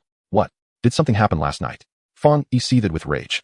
She had made her intentions clear, yet he remained indifferent. No, that can't be. Lin Hao shouldn't have been unaffected by the drug. He should have lost control and engaged with me fervently. Doubt crept in as she recalled the substantial dosage she had used. How could he possibly remain unscathed?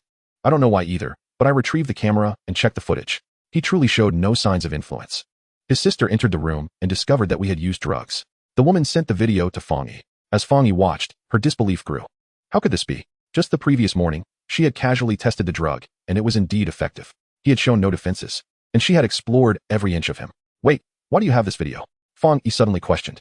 I installed it yesterday afternoon, hoping to capture your form for my own enjoyment. But as it turned out, there was nothing to see. However, seeing you unconscious yet still in distress, I feared the potency of the drug might lead to your demise without release, so I indulged once more. It was rather pleasurable.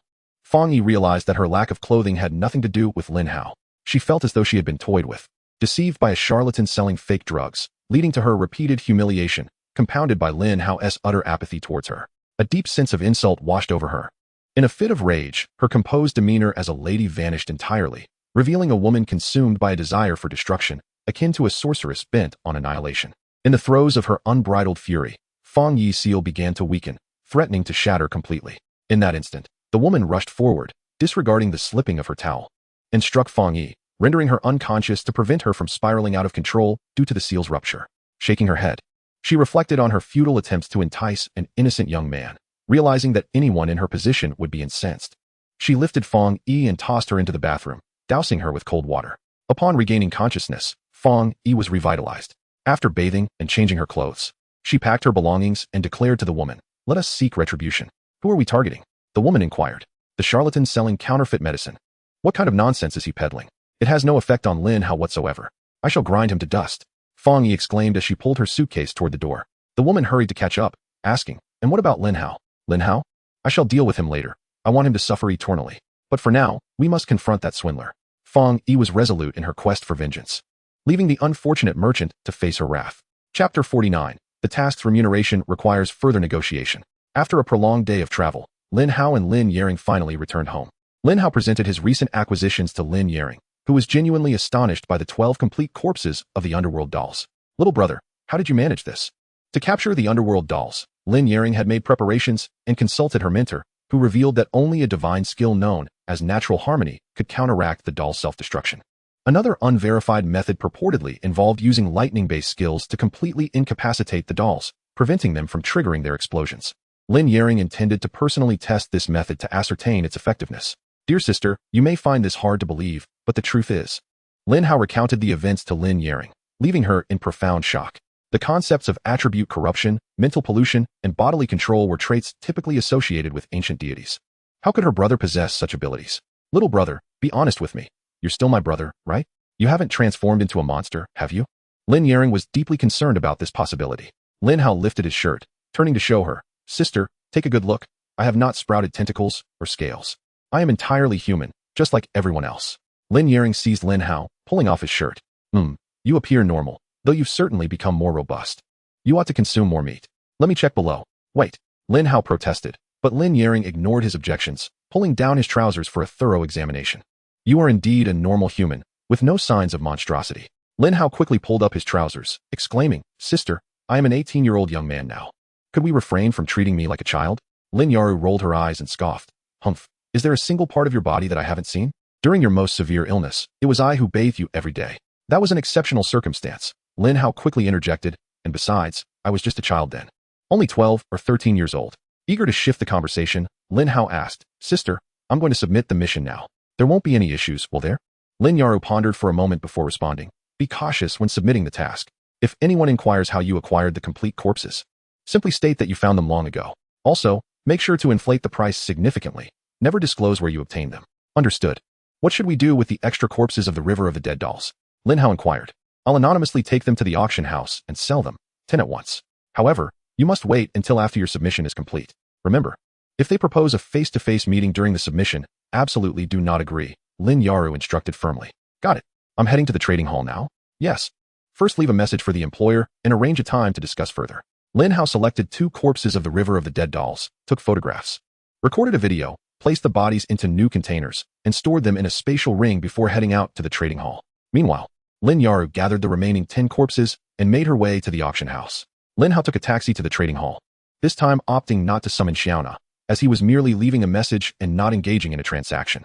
A few thousand yuan would suffice for the use of a private terminal, reminiscent of the old internet CAF booths designed for a single occupant, albeit somewhat cramped.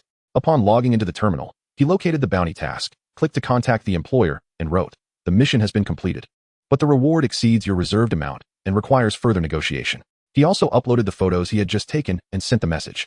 Regardless of whether the employer was present, the trading hall system would relay the message and images, prompting the primary employer to respond upon review. After sending the initial message, Lin Hao contemplated and added another note. Online discussion at the trading hall in 3 days. No extensions will be granted. Having completed his messages, he prepared to log off. At that moment, the employer astonishingly replied, If your photos are genuine, have you obtained 2 complete River of the Dead doll corpses? The employer was indeed in the trading hall. This was fortuitous, saving him from additional trips later. Lin Hao promptly responded, Indeed. I was fortunate enough to unearth the ancestral graves of the River of the Dead dolls, coincidentally yielding 2 complete corpses. The employer replied almost instantaneously. Could you show me the actual items? Instead of agreeing, Lin Hao sent the video. Although fabricating videos was exceedingly simple with contemporary technology, he was indifferent to the employer's skepticism. If they doubted him, he would simply sell them to his sister at the auction.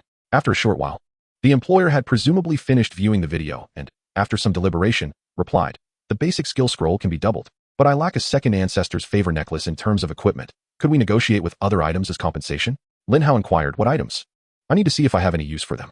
Employer, creation fruits, forgotten scrolls, legendary gems, legendary equipment, and more. Here is a list of items I am willing to pay for. You may take a look. A list was sent over, and Lin Hao opened it. Astonishing. This individual is remarkably affluent. Most of the creation fruits are of intermediate quality, with a few high-grade ones, and there are hundreds of forgotten scrolls.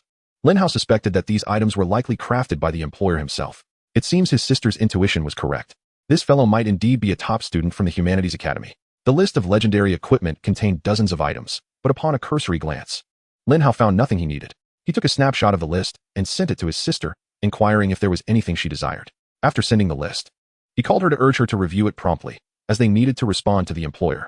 While his sister was selecting items, Lin Hao idly scrolled through the list and suddenly noticed an entry at the very end labeled Unknown Use Item, Kandura's Rune. What could this be? He clicked to examine it further. During a previous expedition, a team of psychics traversed a dimensional rift and spent 97 days exploring an alternate realm. Upon their return, they brought back a wealth of discoveries, one of which was this Kandura's Rune, etched into the hide of an unknown creature. Regardless of how one attempted to replicate the rune, its power remained inaccessible. Scientists and psychics alike abandoned their studies on the rune's utility, deeming it suitable only for collectors with a penchant for primitive symbols. However, this item is priceless and lacks a market, serving merely as a decorative piece. This was the written description, yet Lin Hao felt an inexplicable sense of familiarity with the rune. Should he consider it as part of his compensation? However, if it truly possessed no purpose beyond decoration, it would be a loss. Nevertheless, he had an instinct that this item was somehow connected to him. While Lin Hao was in a state of indecision, his sister replied to his message, sending her list of desired items: 5 high-level agile creation fruits, 50 forgotten scrolls, and 3 pieces of legendary equipment. Lin Hao promptly forwarded these requests. Chapter 50, Raising the Stakes, a Lioness Demands. 5 high-level agile creation fruits, 50 forgotten scrolls, and 3 pieces of legendary equipment? Why doesn't he just go rob a bank? On the other side of the trading hall, in a private room, a young woman slammed her hand on the table, exclaiming loudly, while a young man beside her furrowed his brow. A single high-level creation fruit was already worth over 100 million. Even rounding down, 5 would amount to 500 million. As for the 50 forgotten scrolls, they are commonly used consumables, priced at about 4 million each. Not exorbitant, yet 50 together would total 200 million. The 3 pieces of legendary equipment selected by the other party were 3 rings, their value surpassing that of a River Styx doll-esque corpse. Let us first examine the attributes of these 3 rings. Guardian of Destiny, quality, legendary ring, level, 50, agility 160, stamina 160, attack speed increase 5. Critical hit chance increase 6. Critical damage increased by 25. Socket, 1. Legendary effect. Lightning damage has a 35 chance to stun enemies for 15 seconds. Manhwaedit's healing. Quality, legendary ring. Level, 52. Strength, 180. Stamina, 180. Restores 1085 health upon critical hit. Critical hit chance increased by 6. Critical damage increased by 25. Socket, 1. Legendary effect. Enemies stunned by lightning damage will additionally suffer 1300 weapon damage as lightning damage for a duration of 2 seconds. Unity. Quality, legendary ring. Level, none. No attribute enhancement. Socket, 1. Legendary effect. 50 of the damage received is shared by your summoned creatures. Your chosen subordinates have an excellent eye for equipment. Yet it also reveals that he is an awakened psion with lightning attributes, remarked the young man to the young woman. Brother, it is said that the lightning attribute counters the River Styx dolls, causing them to become completely rigid. Killing them in this state will prevent self-detonation, Gu Panpan responded. The young man, Gu Yangwu, pondered with his chin resting on his hand. Could the rumors be true? Gu Panpan, a freshman at the prestigious Wujiacheng Academy in the Magical City, is set to advance to her sophomore year this September. Her brother, Gu Yangwu, is a sophomore at the First War Academy of the Magical City, and will also be promoted to his junior year this September. The pair, one scholarly and the other martial, are well known. During her freshman year, Gu Panpan was selected by a senior professor to serve as an assistant. This professor is currently researching the genetic differences between undead and non-undead organisms, aiming to uncover the weaknesses of the undead through genetic analysis. This research requires a vast array of corpses and blood samples from various undead entities. Although the project is yet to reach even 10 completion, the ancillary results have been astonishing. For instance, it was accidentally discovered that transplanting a certain gene particle from undead organisms into a devil tree would induce mutations, producing fruits containing telomerase that humans could absorb. When refined into a medicine, it could halt human aging, while it cannot grant immortality. The ability to cease aging and retain eternal youth is already a groundbreaking advancement, and the professor has applied for a patent for this discovery. However, the refinement of telomerase is quite challenging, and no successful medication has yet been produced. Upon learning of this patent, many affluent women began investing heavily, hoping for a swift development of the drug. Consequently, the professor's research project is far from lacking in funds. Even though our project is financially secure, I am quite displeased with how they are trying to inflate prices, Gu Panpan exclaimed, puffing her cheeks as she pounded the table. You foolishly sent the entire list without discretion. I couldn't even stop you in time.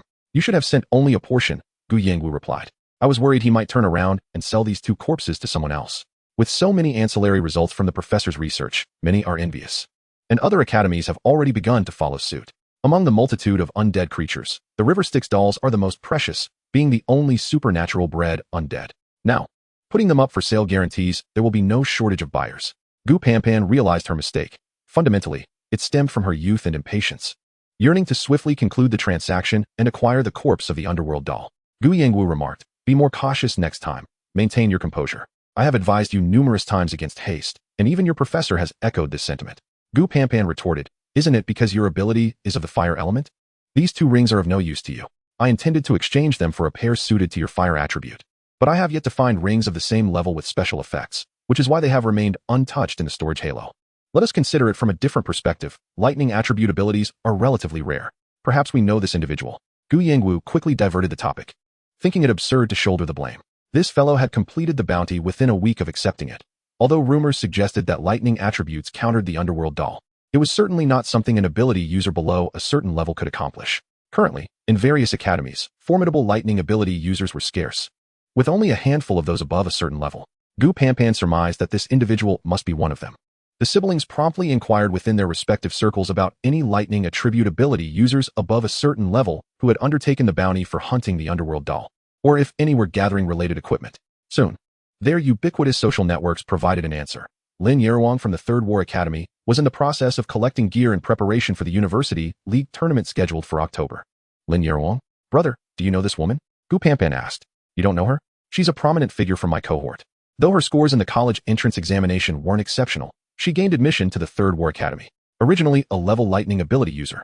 After being taken under the wing of the Academy's president, she received various resources and, upon reaching level 40, underwent a second awakening to become a higher-level lightning ability user.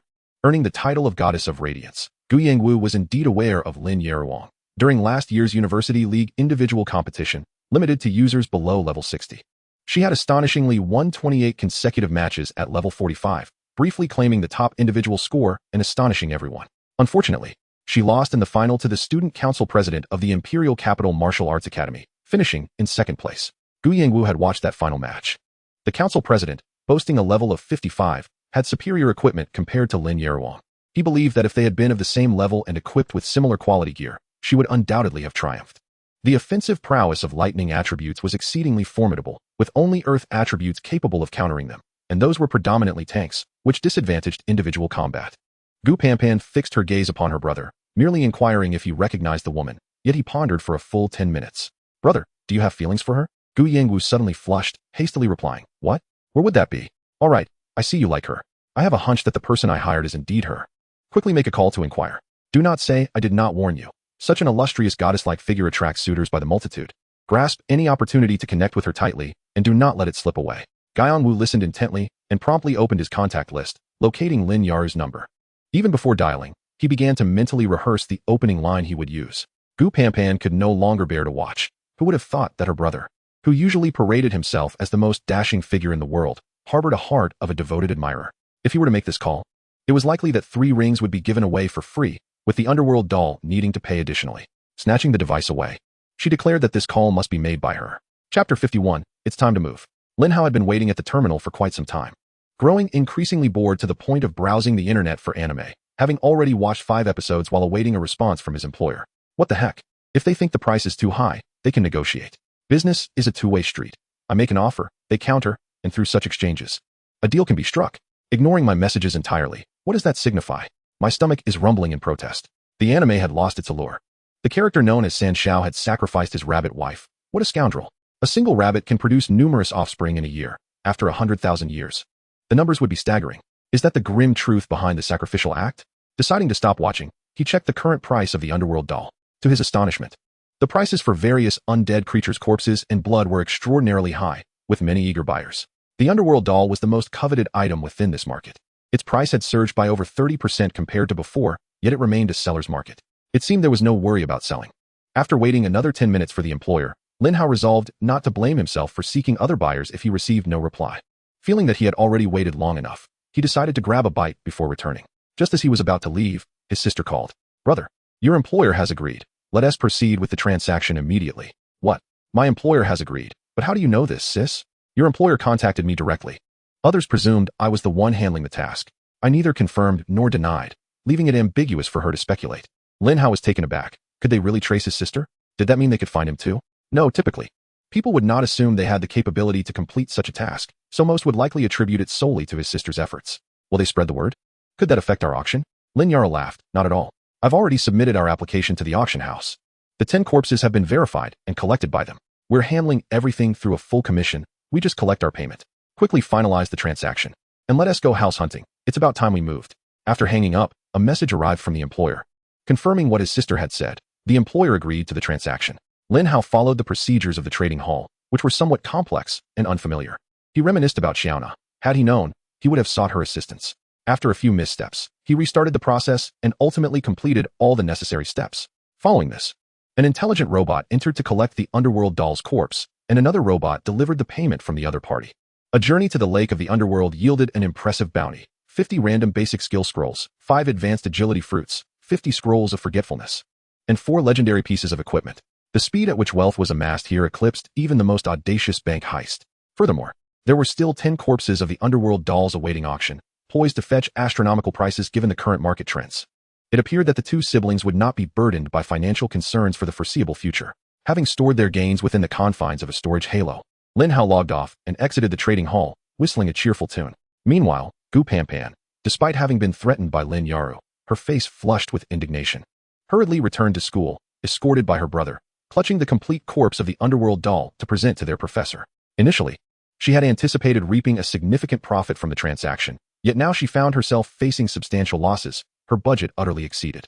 Fortunately, upon witnessing the two intact corpses, the professor was elated and refrained from reprimanding her for the budget overrun, instead commending her prompt decision-making. Though spared from chastisement, Gu Panpan remained irked, vowing that should she encounter Lin Hao again, she would ensure retribution, demanding both principal and interest. After exiting the trading hall, Lin Hao contacted Lin Hao, instructing him to meet at a real estate agency. They sought a spacious abode, preferably a 2.5-story villa, as they were both leveled supernatural beings and desired privacy. Upon completing her requirements, the agent promptly filtered suitable properties. Miss Lin, young Master Lin, we have 3 properties that meet your criteria. The first is located in the luxurious Panlong Villa in the city center, a residence for the affluent and elite. This one is not suitable, Lin Hao replied, shaking her head. Panlong Villa is home to mere nouveau riche. The second option is situated on Shengxi Island by the sea, at the confluence of the Qiantang and Yangtze rivers, renowned for its picturesque scenery and the mythological fairy mountain. The agent continued, showcasing the second property through a holographic projection. In contemporary real estate, agents utilize advanced technology to project live visuals of the properties, allowing prospective buyers to immediately assess their conditions. Lin Hao examined the projection and found the house appealing, with scenic tourist attractions in the vicinity. What do you think of this one, little brother? Lin Hao responded, sister.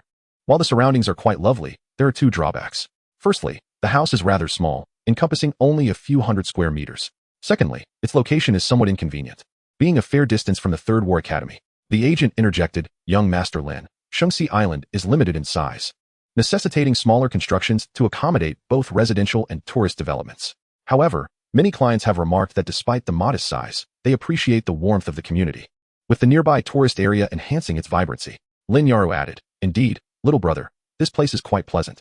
Moreover, with the latest hover motorcycles, travel can be quite convenient, as they can fly over the nearby waters. Lin Hao countered, sister, we are supernatural beings, and at times we require space to practice at home. In such a confined area, we would find ourselves restricted, and our training could easily disturb our neighbors. The intermediary, could you please assist me in finding a sufficiently spacious residence, ensuring that the neighboring houses are not too close? Primarily, the location must lie between the Third War Academy and the Wujiacheng Institute, preferably closer to the Third War Academy. The intermediary promptly resumed the search and soon discovered a suitable property. Located around Yangpu University Town, there stands a villa with an impressive area of 600 square meters, comprising 3.5 floors above ground and 1 basement level, along with a garage. Lin Hao examined the projection and noted that this villa is situated at the outermost edge of the university town, within a vast community where each villa is distanced from the others. This development emphasizes the concept of private space while being in proximity to academic institutions. Notably, the distance to both the Third War Academy and the Wujiacheng Institute is quite similar. Sister, I believe this place is excellent. It is spacious, offers great privacy, and is conveniently close to the school. Lin Hao expressed his satisfaction. Lin Hao replied, it is indeed nice, but I still prefer that villa on the island. At this moment, the intermediary rubbed his hands together and remarked, Miss Lin, young Master Lin, you could actually acquire both properties. During the academic term, you can reside near the institute, and during breaks, retreat to the island for leisure. This is how a high-end practitioner should truly enjoy life. That sounds feasible. Both Lin Hao and Lin Hao agreed in unison. They had momentarily forgotten about the imminent auction of 10 Hell River dolls, with ample funds at their disposal. Why should they hesitate? If they liked it, they should buy it all. Without delay, the siblings signed the contract and paid a deposit of 50 million. Chapter 52, A Shotgun for a Cannon, Skill Upgrade. For dinner, the siblings ventured to a seaside fishing village and indulged in a delightful feast. Upon returning home and shutting the door, they began to divide their spoils. Lin Hao received 50 random beginner skill scrolls, including Benevolence of Ancestors and Unity, while Lin Hao contributed an additional 20 beginner skill scrolls. Lin Hao acquired 5 advanced agility creation fruits, 50 forget scrolls, Fate Guardian, and Mannered S healing. The rings were seemingly tailor-made for her, allowing her to utilize them up to level 70, providing significant advantages regardless of the situation. She set aside the 5 advanced agility creation fruits, intending to consume them once she gathered 30 new ones from her mentor.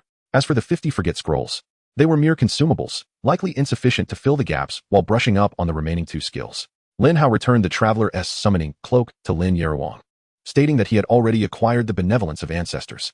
Lin Hao did not decline. Given her frequent missions, such a protective item was indispensable. That night, both siblings found it difficult to sleep. The sudden wealth felt somewhat surreal. The following day, Lin Hao had a training session scheduled for her tactical team and left early to practice with her teammates at school. Once Lin Hao departed, Lin Hao secured the doors and windows, then retrieved 70 random beginner skill scrolls, feeling a wave of excitement. He was curious about what new skills he might learn. Let us start with 10, he decided. Blood was smeared upon the 10 skill scrolls, and a flicker of light illuminated the room as the scrolls were promptly consumed. After a few breaths, the auxiliary program displayed the skill panel. Your command Undead level has increased by 4, Evil Blast by 3, Aging by 2, and Corpse Spear by 1. Is it really this succinct? It was not like this before. Lin Hao harbored grave doubts that the auxiliary program had perhaps birthed a new consciousness. Regardless, if it had truly awakened, it would surely greet him. With little interest in the details, he decided to expend all remaining 60 skill scrolls at once.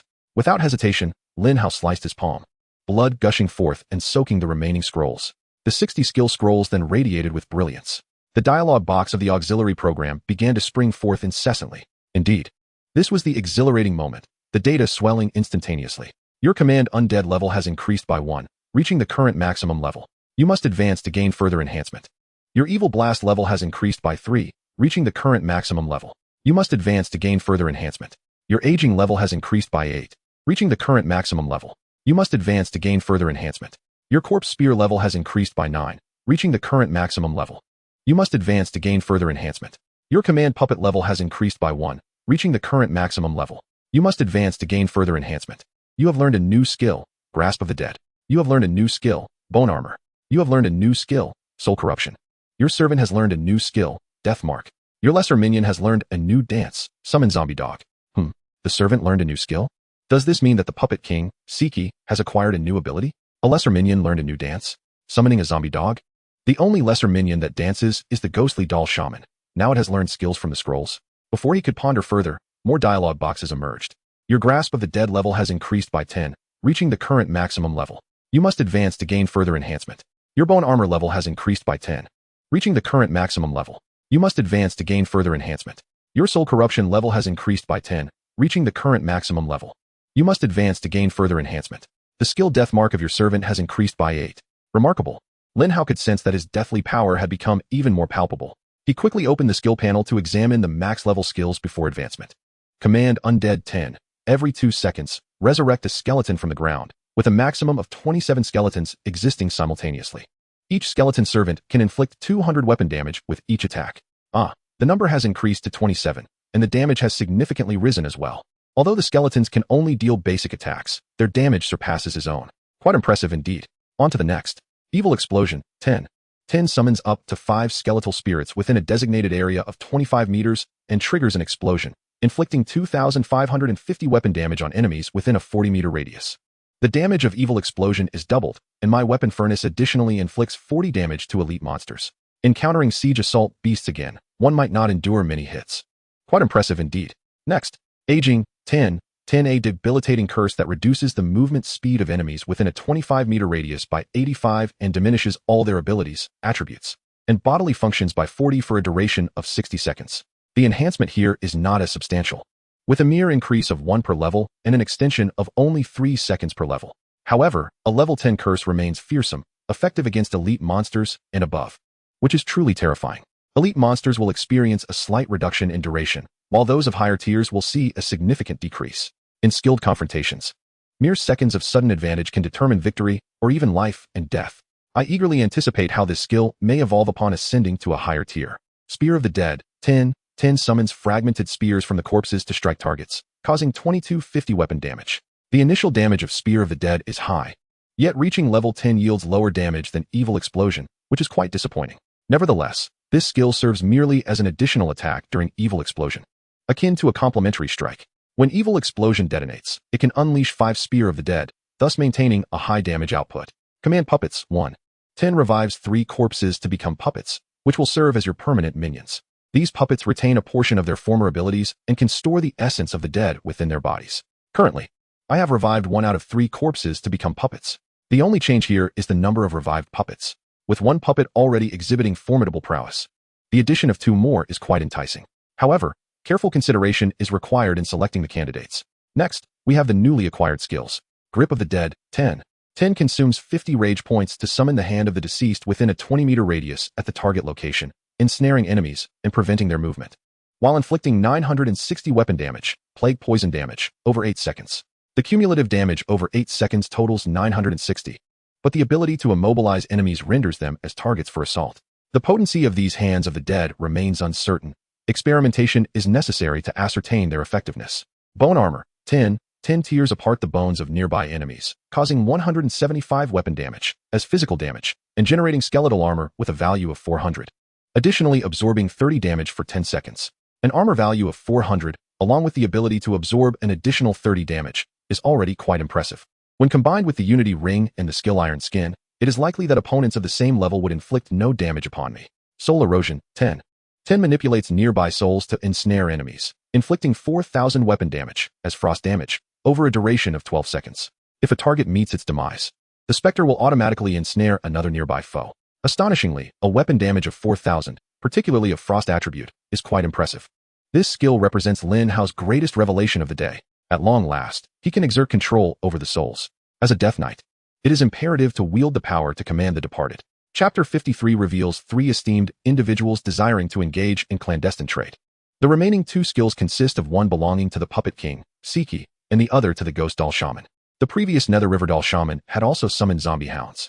Accessing these 2 skills requires delving into the command of puppets. Locating the panels of Siki and the Ghost Doll Shaman. Death Mark, 8 this marks a target, causing it to suffer an additional 23 damage over the ensuing 30 seconds. This is quite formidable. In conjunction with the Undying Cockroach and Ghost Doll Warrior, it could allow ants to overwhelm an elephant. Regrettably, there are insufficient skill scrolls, 2 levels short of achieving maximum capacity. This can be remedied later. As it currently stands, prior to reaching level 20 and advancing, acquiring new skills seems implausible, thus leveling up is relatively straightforward. Summon Zombie Hound. From the Abyss, summon 4 zombie hounds, each capable of inflicting damage equivalent to 120 of your weapon damage as infectious toxic damage. The Ghost Doll Shaman's zombie hounds lack promise. As the skill itself does not upgrade, the summoned hounds possess attributes akin to the Ghost Doll Warrior, carrying the infectious virus that can assail foes.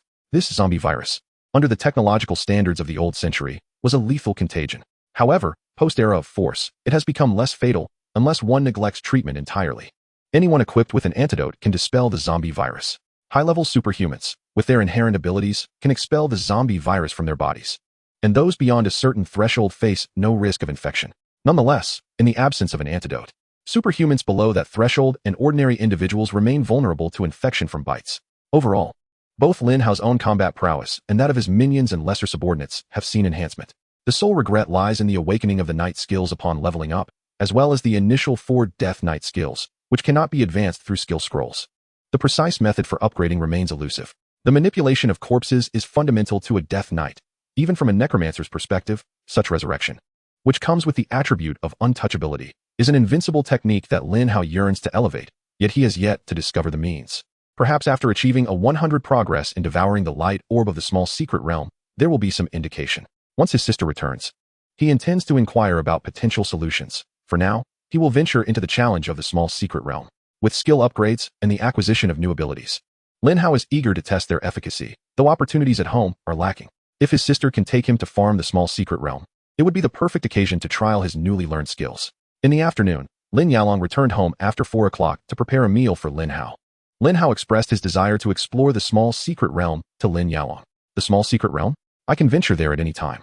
It merely costs 10 points each visit. However, you are not yet a university student, and even if I wanted to bring you into the temple, you lack the necessary credentials. Once you enroll and obtain your student ID, I can take you there at any time. Lin Yaolong currently possessed over 30,000 points, making visits to the small secret realm a commonplace affair. Generally, unless she needed to acquire keys for the large secret realm, Lin Yaolong would not visit the small secret realm.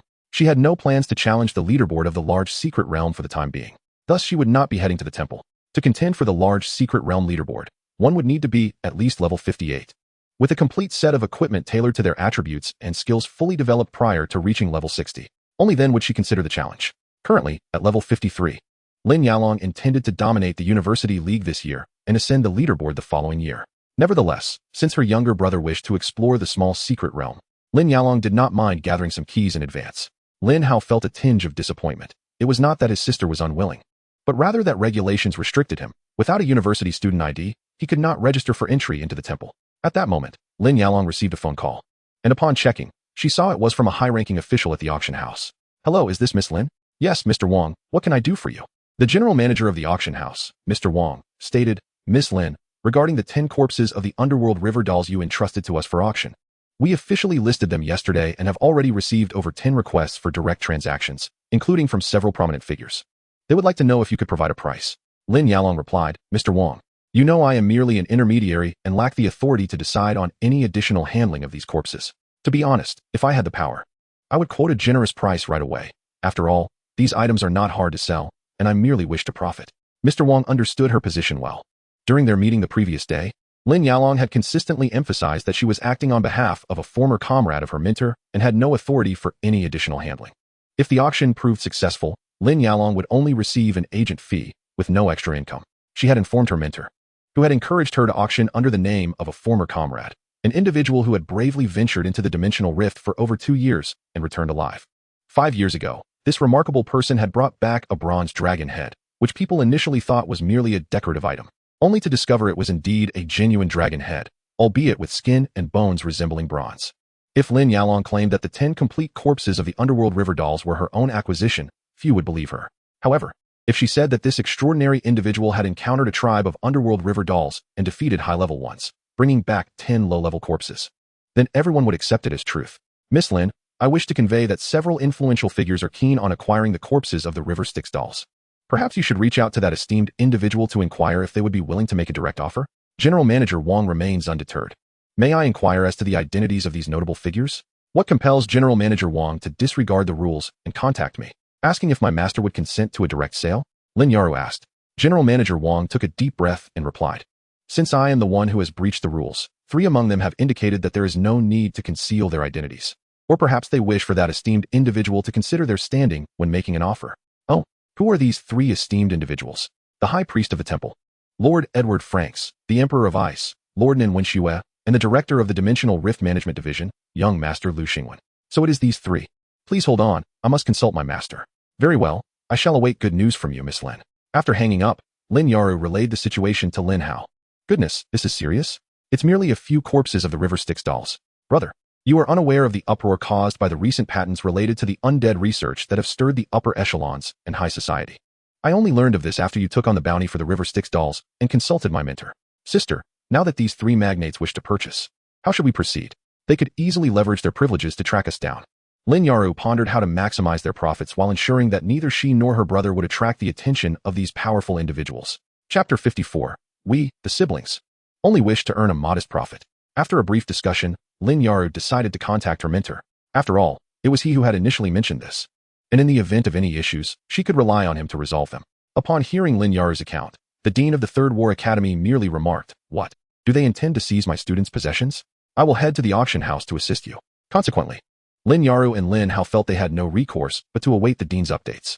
Around 9 p.m., the Dean called Lin Yaru to inform her that while agreements had been reached with others, those 3 named individuals were insistent on making a forced purchase. The High Priest of the Temple, Lord Edward Franks, stated that if they refused to sell, he would shut down the Nephilim obelisk projection of the Third War Academy, advising them to proceed to the headquarters of the temple in the imperial capital for use. The Emperor of Ice, Lord Nenwenxue, erupted in fury, threatening, If you refuse to sell, do you believe I won't send all your students to the front lines for the reclamation of Europe? Lu Xingwen was more direct, stating that the dimensional rifts originating from the Third War Academy would be off limits for exploration, and any attempt to breach this would label them as traitors to humanity. Goodness, these 3 are blatantly coercive. Lin Hao finally understood the essence of the privileged class. Those who ascend to such positions of power are not to be trifled with. Without substantial authority, how could one dare to reveal their names? The audacity to do so implies a certainty of acquisition. Should we dare to refuse, it would undoubtedly invite significant trouble in the future. If they do not eliminate us within a week, we shall consider it their defeat. Lin Yaruang had long surmised that those who dared not reveal their identities were likely affluent, yet lacked sufficient power, while those who boldly declared their names were outright attempting to seize opportunities. Thus, she directly inquired of General Manager Wang about which individuals had disclosed their names. For these 3 could not be circumvented. Fortunately, they were currently operating under the guise of their master's name, which still commanded some respect from the 3. Had it been under the name of either of the siblings, they might have already been abducted by one of them. One should not harbor illusions that the auction house would genuinely conceal everything. Such a notion was utterly fanciful. Sister, Lin Yaruang remarked, since we cannot evade this, let us sell one each. However, beyond a high price, they must also contribute something of tangible value, something within their means, yet unattainable by others. Lin Hao contemplated that since escape was futile, it was time to negotiate. We, as siblings, are merely in this for financial gain. It is but business. Lin Hao concurred. I just happened to think of something. You currently lack a student ID, which prevents registration at the temple. Now that the high priest has come to us, is it not fortuitous? The urgent needs are indeed the most valuable. Advancing in rank before school begins would be most advantageous. Should anyone have doubts, let them consult my elder sister, who wields considerable influence in the university realm of Magic City. However, such a straightforward task for the high priest was as effortless as a mere gesture. It would be too trivial for her. Nevertheless, it was prudent to observe what the two prominent figures following her sister intended to procure. What of the Ice Monarch? And what benefits did the director of the Dimensional Rift Administration seek? Lin Hao was unaware of what treasures these two possessed, and thus left the decision to his sister. As for the Ice Monarch, she was one of the 3 highest-ranking generals in the military, possessing unparalleled strength and resources beyond our imagination. I plan to leverage her resources to fully consume the advanced creative fruits. Regarding the director of the Dimensional Rift Administration, that young master possessed a plethora of peculiar collections from various worlds. We could request a list from him and select at our leisure. Lin Hao had nearly formulated a plan. Sister, I believe that with sufficient funds, we could swiftly acquire 50 creative fruits. However, the 2 skills you have yet to unlock are paramount. I think it would be more beneficial to have her utilize her resources to help you acquire those skills.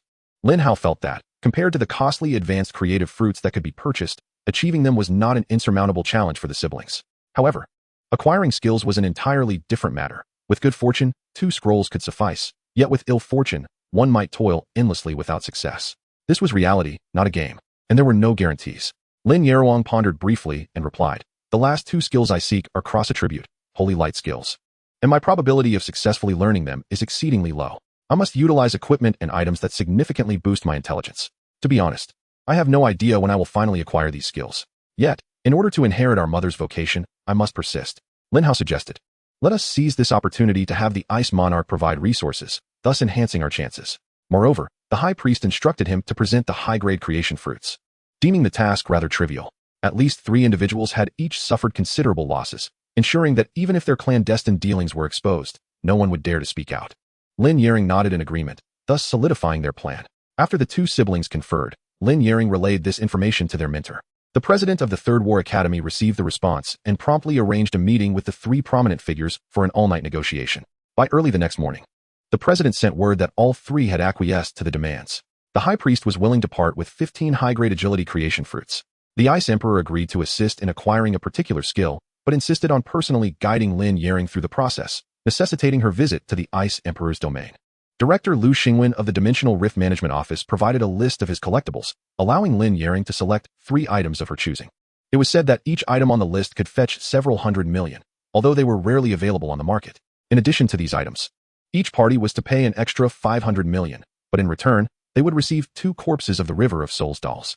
Lin Hao calculated that with 3 individuals each contributing 500 million, that amounted to 1.5 billion. The high priest's high-grade agility creation fruits were valued at 15 billion. The Ice Emperor was confident in securing one of the necessary skills within the 15 billion budget. Lu Xingwen was estimated to be around 15 billion as well. Incredibly, it was true what they said. Traversers often amassed wealth through auctions. Without them, one might not survive past 100 episodes. There were also 4 more River of Souls doll corpses to auction, each expected to fetch at least over 1 billion. By this reckoning, the siblings would instantaneously possess a fortune exceeding 5 billion. Their decision to secure 2 villas that day proved wise, totaling 500 million. They were flush with funds now. Mr. Wong from the auction house called early in the morning, expressing gratitude for Lin Hao's assistance. He too felt immense pressure and hoped for her understanding regarding the auction house's breach of protocol by disclosing information to both parties. They had voluntarily reduced the auction fee from 10% to 5%. This was indeed favorable. The auction was scheduled to take place 10 days later at the premier auction center in the capital, with extensive publicity efforts underway. Those buyers who had not revealed their identities received word that, out of 10 corpses, only 4 remained, while the High Priest, Ice Emperor, and Lu family had confirmed their withdrawal from the bidding. Consequently, inquiries were made regarding the prices these 3 had paid, allowing others to estimate the potential costs for the remaining 4 corpses and prepare their funds accordingly. True aristocratic families could amass funds within a day, while those unable to gather the necessary capital within 10 days were deemed unworthy to partake in such a lavish pursuit. Chapter 55, A New Trend in the Capital. Retro Milk Tea. The following day, Lin Hao and Lin Hao set off for the capital, invited by the auction house to partake in this extravagant auction event. Additionally, the 3 dignitaries had each taken 2 corpses of the River of Souls dolls, and the president instructed Lin Hao to also procure the creation fruits from the high priest during her visit. The Ice Emperor has indeed stated that Lin Yalong may visit her in the imperial capital at any time, and she shall fulfill her promise. This journey to the imperial city is nothing short of a packed itinerary. Upon disembarking the plane, the first destination is to seek the Ice Emperor. This military magnate has long received word and arranged for an aide to come and collect her. Are you Miss Lin Yalong? As the siblings stepped out of the airport, a robust soldier clad in military uniform approached them with this inquiry. Indeed, Lin Yalong replied succinctly. I am one of the guards of the Ice Emperor. Her Excellency has instructed me to escort you. Please, get in the vehicle. He gestured politely, his words terse yet respectful. Lin Yalong grasped her brother Lin Hao's hand, preparing to board the vehicle, but the guard obstructed their path. The Ice Emperor has requested that only Miss Lin proceed. This is my brother. He must, Lin Yalong began. But Lin Hao interjected. Since the Ice Emperor has only invited you, sister, it is best for you to go alone. Contemplating this, Lin Yalong realized the stature of someone like the Ice Emperor. When she says something, it is absolute. Her younger brother, being merely an ordinary high school graduate, truly lacked the qualifications to meet such a prominent figure. Then could you at least take my brother to the hotel? Lin Yalong proposed. The guard remained silent but stepped aside, indicating his tacit agreement. Lin Yalong then took Lin Hao's hand and entered the vehicle, instructing the driver. To the Garrett Hotel in the Imperial City. The guard did not respond verbally, but simply commenced driving. Throughout the journey, he remained focused on the road, offering no conversation. Regardless of the siblings' attempts to engage him, instead of heading directly to the hotel, the vehicle diverted towards the Ice Emperor's villa, the Ice Crystal Garden Manor. Located in the outskirts of the imperial capital, the estate sprawled over 3 hectares, featuring a castle reminiscent of a crystal palace at its center. Encircled by gardens that epitomize the seasons, each cultivated with the most distinctive flowers of spring, summer, autumn, and winter, purportedly in a perpetual state of bloom. Lin Hao, intrigued, pondered how one might maintain flowers in such a state of continuous bloom. While it may be a feat unattainable by others, the Ice Emperor accomplished it with ease. As her title suggests, Lin Yalong explained. Lin Hao grasped the concept. By freezing the moment when the flowers bloom, not as a mere block of ice, but at the cellular level, effectively suspending the entire plant in time. To the naked eye, they appeared as they normally would, yet internally, their cells remained completely frozen. As long as the Ice Emperor did not unseal them, the flowers would retain their current appearance. The guard brought the vehicle to a halt at the entrance of the Ice Crystal Castle, where a butler awaited with maids in attendance.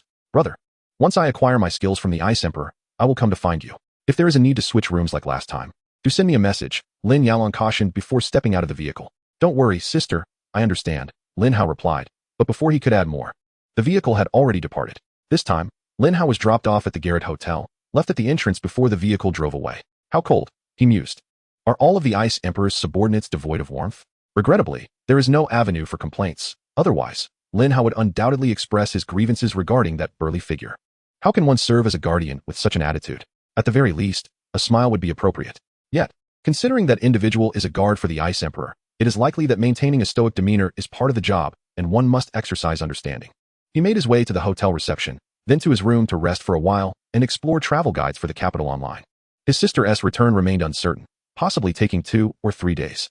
Thus, he decided to amuse himself in the vicinity. Online, he discovered that a trendy beverage known as milk tea had become all the rage in the capital. Youngsters dressed in fashionable attire flocked to vividly decorated milk tea shops, sipping their drinks while leisurely strolling or gathering in small groups outside the shops to chat and engage in games. However, many netizens argued that this milk tea phenomenon was not so much a new trend as it was a nostalgic revival. Some enlightened commentators noted that before the era of force, this sweet beverage had garnered immense popularity among the youth of that bygone technological society, presenting an array of flavors that captivated their hearts. Lin Hao felt a pang of nostalgia upon reading this. To his surprise, the delightful drink he adored in his previous life was now regarded as a retro beverage here, and it had only just been introduced in the capital. Yet to catch on elsewhere, he could no longer resist the temptation. He must indulge in that familiar taste. After tidying himself up and adopting a more avant-garde appearance, he descended to hail a taxi, heading straight for the Tianhuan Plaza in the heart of the capital. This location was highly recommended by numerous travel enthusiasts as a must-visit spot for milk tea aficionados. Tianhuan Plaza, situated centrally, is a vast shopping center that integrates retail, leisure, transportation, and urban space. The ground level boasts extensive outdoor areas complemented by layered greenery, akin to an urban oasis, creating a social and recreational hub for both residents and visitors.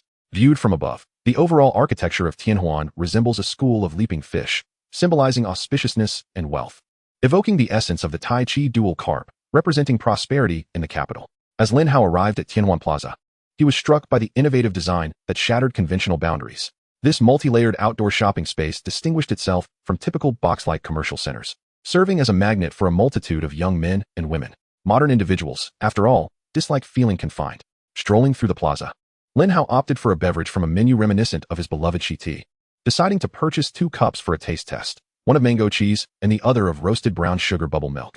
Upon paying and receiving his order number, he was astonished to see that 107 individuals were ahead of him. How could that be? He hadn't noticed such a crowd outside the shop. Lin Hao voiced his skepticism to the staff. Sir, many customers take their order numbers and wander off to shop while they wait for their milk tea to be prepared. You will receive a notification on your neural interface when your order is ready, at which point you can return to collect it. If you prefer to wait here, you are welcome to rest at the tables outside the shop, a friendly attendant responded. Very well. I shall take a moment to sit and send a message to my elder sister. If she has completed her tasks, at least she will know of my presence here, and we can enjoy some milk tea together. The tables at the entrance of the shop are nearly all occupied, with many patrons mingling about. Lin Hao found an empty seat and, once settled, sent a message to his sister. To his surprise, she responded almost instantly, requesting him to capture a photograph of the shop front, indicating that if she could finish early, she would join him. Perhaps due to the throng of passers-by, the act of photography was hardly noteworthy. Lin Hao snapped a picture with his smart device, only to find that a person passing by obstructed half of the frame. Just as he was about to delete the photo, he was taken aback by the individual who had inadvertently blocked his shot. The attire was identical in style and hue. Even the bow tie around the neck was a perfect match. That silhouette unmistakably belonged to the masked gentleman he had encountered outside the hospital that fateful night. Chapter 56, Assault at Tianhuan Square. Regrettably, Lin Hao's photograph did not capture a frontal view, yet an instinctive recognition surged within him, affirming that this was indeed the masked man. There is a saying that one can recognize even ashes, and it seemed to resonate with his current sentiment. Should he alert the Ability Patrol Squad? That would be unwise, for this masked gentleman undoubtedly belonged to the highest echelons of the wanted list, posing an extreme danger. The ordinary patrol squad would likely be no match for him. Informing the military? Not only did he lack contacts within the armed forces, but even if he did, who would believe his claims? But what of the Ice Emperor? His sister was with the Ice Emperor. He was but an ordinary high school graduate, and the Ice Emperor would not take him seriously. However, his sister was another matter entirely. Her mentor was the head of the Third War Academy in the Magic City, a figure who once stood among the most formidable in the government. Moreover, many of the headmaster's comrades, who had fought alongside him, were still engaged in battle against the otherworldly rifts. Whatever his sister conveyed would surely warrant the Ice Emperor's attention. Without delay, Lin Hao forwarded the photograph to his sister, appending a message. This man is the mastermind behind the attack on the 101 hospital in the Magic City. Even if not, he is undoubtedly a key figure. Soon, Lin Yaru responded, inquiring about the certainty of his identification. Lin Hao replied with unwavering confidence, 100%. I would recognize this man even in ashes. After that, Lin Yaru ceased her replies. Lin Hao mused that his sister was likely in discussion with the Ice Emperor, hoping that the Ice Monarch would heed her words and, ideally, come in person to apprehend the criminal. However, it was unlikely that the esteemed Ice Emperor would personally intervene to capture a mere thief. Perhaps not a mere thief, but even a grand criminal would not warrant her direct involvement. This was the imperial capital, after all, where many skilled individuals held dominion. He would merely observe how that man would be apprehended. The last encounter had left him in a state of disarray, and he found it only fitting to ensure that this time, the tables would turn. Glancing at the order screen of the milk tea shop, he noted that there were still 100 patrons ahead of him, with 7 having been served already. Perhaps he would indulge in some anime while waiting. Continuing with the series he had begun in the trading hall, titled The Widows de Law. What? A membership is required? To view it directly necessitates a waiting period. And to avoid buffering, one must pay for a download? What era is this, still resorting to such marketing tactics? It is utterly excessive. However, I have now become a wealthy individual. What is merely a membership to me? I shall pay for an annual subscription, even for 10 years. Lin Hao promptly purchased a 10-year membership and proceeded to download the content for viewing. After completing the payment, the download speed was astonishingly swift, with the next episode available in just 2 seconds. Adorning his virtual goggles, he began to immerse himself in the anime. He devoured 4 episodes in succession, utterly captivated. As that character once again sacrificed his wife, glancing at the meal collection screen, he noticed 5 individuals ahead of him. Wait, something seems amiss. Each episode lasts 30 minutes. Without the opening and closing credits, there are approximately 15 minutes of viewing time. Having watched 4 episodes, an hour has elapsed. Why has there been no response from his sister? Even if the Ice Emperor were to remain skeptical, his sister would at least reply to a message. He quickly checked his device. The moment he looked, an ominous feeling surged within him. The signal was lost. His device could not connect to any network. Having been engrossed in the anime, he had neglected to observe his surroundings. Everyone near him was frantically rebooting their devices, desperately searching for a signal. This was the imperial capital, a bustling city center, a symbol of power. How could such a vast super shopping mall lack a network signal? Could it be? Lin Hao's foreboding sensation escalated into a dreadful premonition. Boom. A tremendous explosion resonated from a distance. On the other side of Tianwan Plaza, an explosion had occurred. Grand in scale, producing a small mushroom cloud. The shockwaves surged towards Lin Hao, overturning nearby chairs and tables that were unoccupied, while decorative items in the mall clattered to the ground. The sudden blast startled the crowd, prompting a frantic rush towards the exit of Tianwan Plaza. Don't block the way. Watch your step. Don't step on my new purchases. Don't push. I've lost my child in the commotion. Has anyone seen my child? Cursing and cries for help filled the air, and Lin Hao felt a grave sense of impending doom. As the crowd pushed him outward, he pondered whether that masked man had truly lost his mind to detonate a bomb in the imperial capital.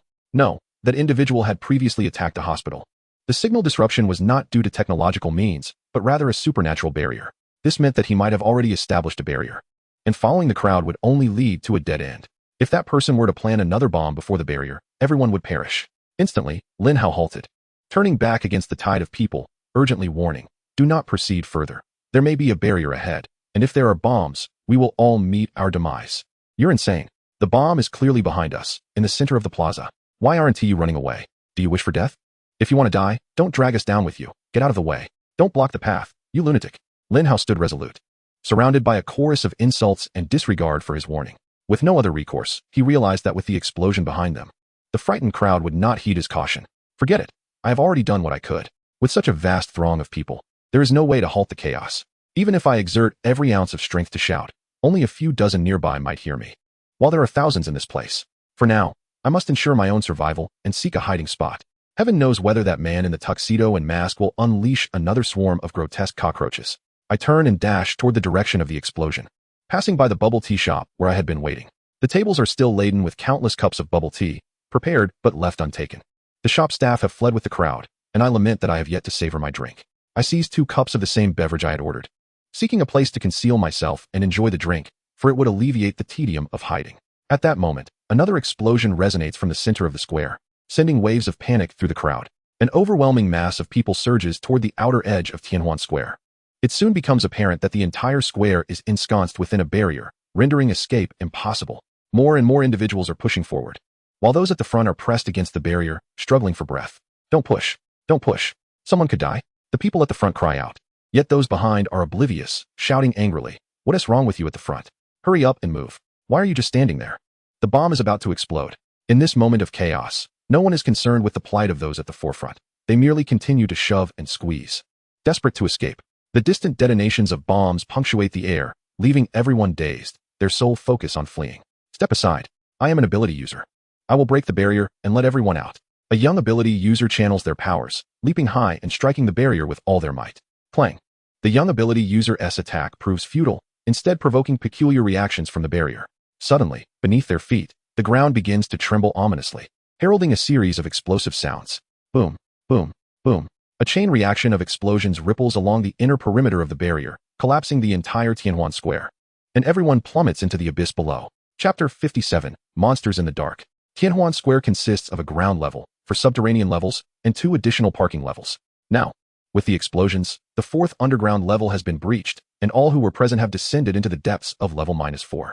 In this calamity, over half of the crowd meets their demise upon impact. The remaining survivors are left wailing in agony. I had yet to find a suitable refuge and had nearly been caught in the blast at the center. Yet, as the entire Tianwan Square collapsed, I found myself landing unscathed, as I was alone. As a level 20 ability user, I can effortlessly navigate such a collapse. The 4th underground level is shrouded in darkness, with only the sunlight streaming from above illuminating the center. Help! I've broken my leg. Someone save me. I'm trapped. Wah! My mother is pinned beneath the rubble. In the brief silence that follows the collapse, people gradually regain their senses and begin to cry out for help. However, who among us can spare a hand to save others at this moment? Everyone's faces are smeared with blood and dirt. Lin Hao rushed forward to assist in moving the stones, preparing to rescue those trapped. Many other ability users also stepped forward, undeterred by the minor injuries they had sustained in this calamity, and they eagerly joined the effort to save lives. Suddenly, a voice shouted, "Run! There are monsters!" Chaos ensued as people in that direction began to flee in a frenzy. Those who could run did so, while those unable to move crawled desperately towards the sunlight.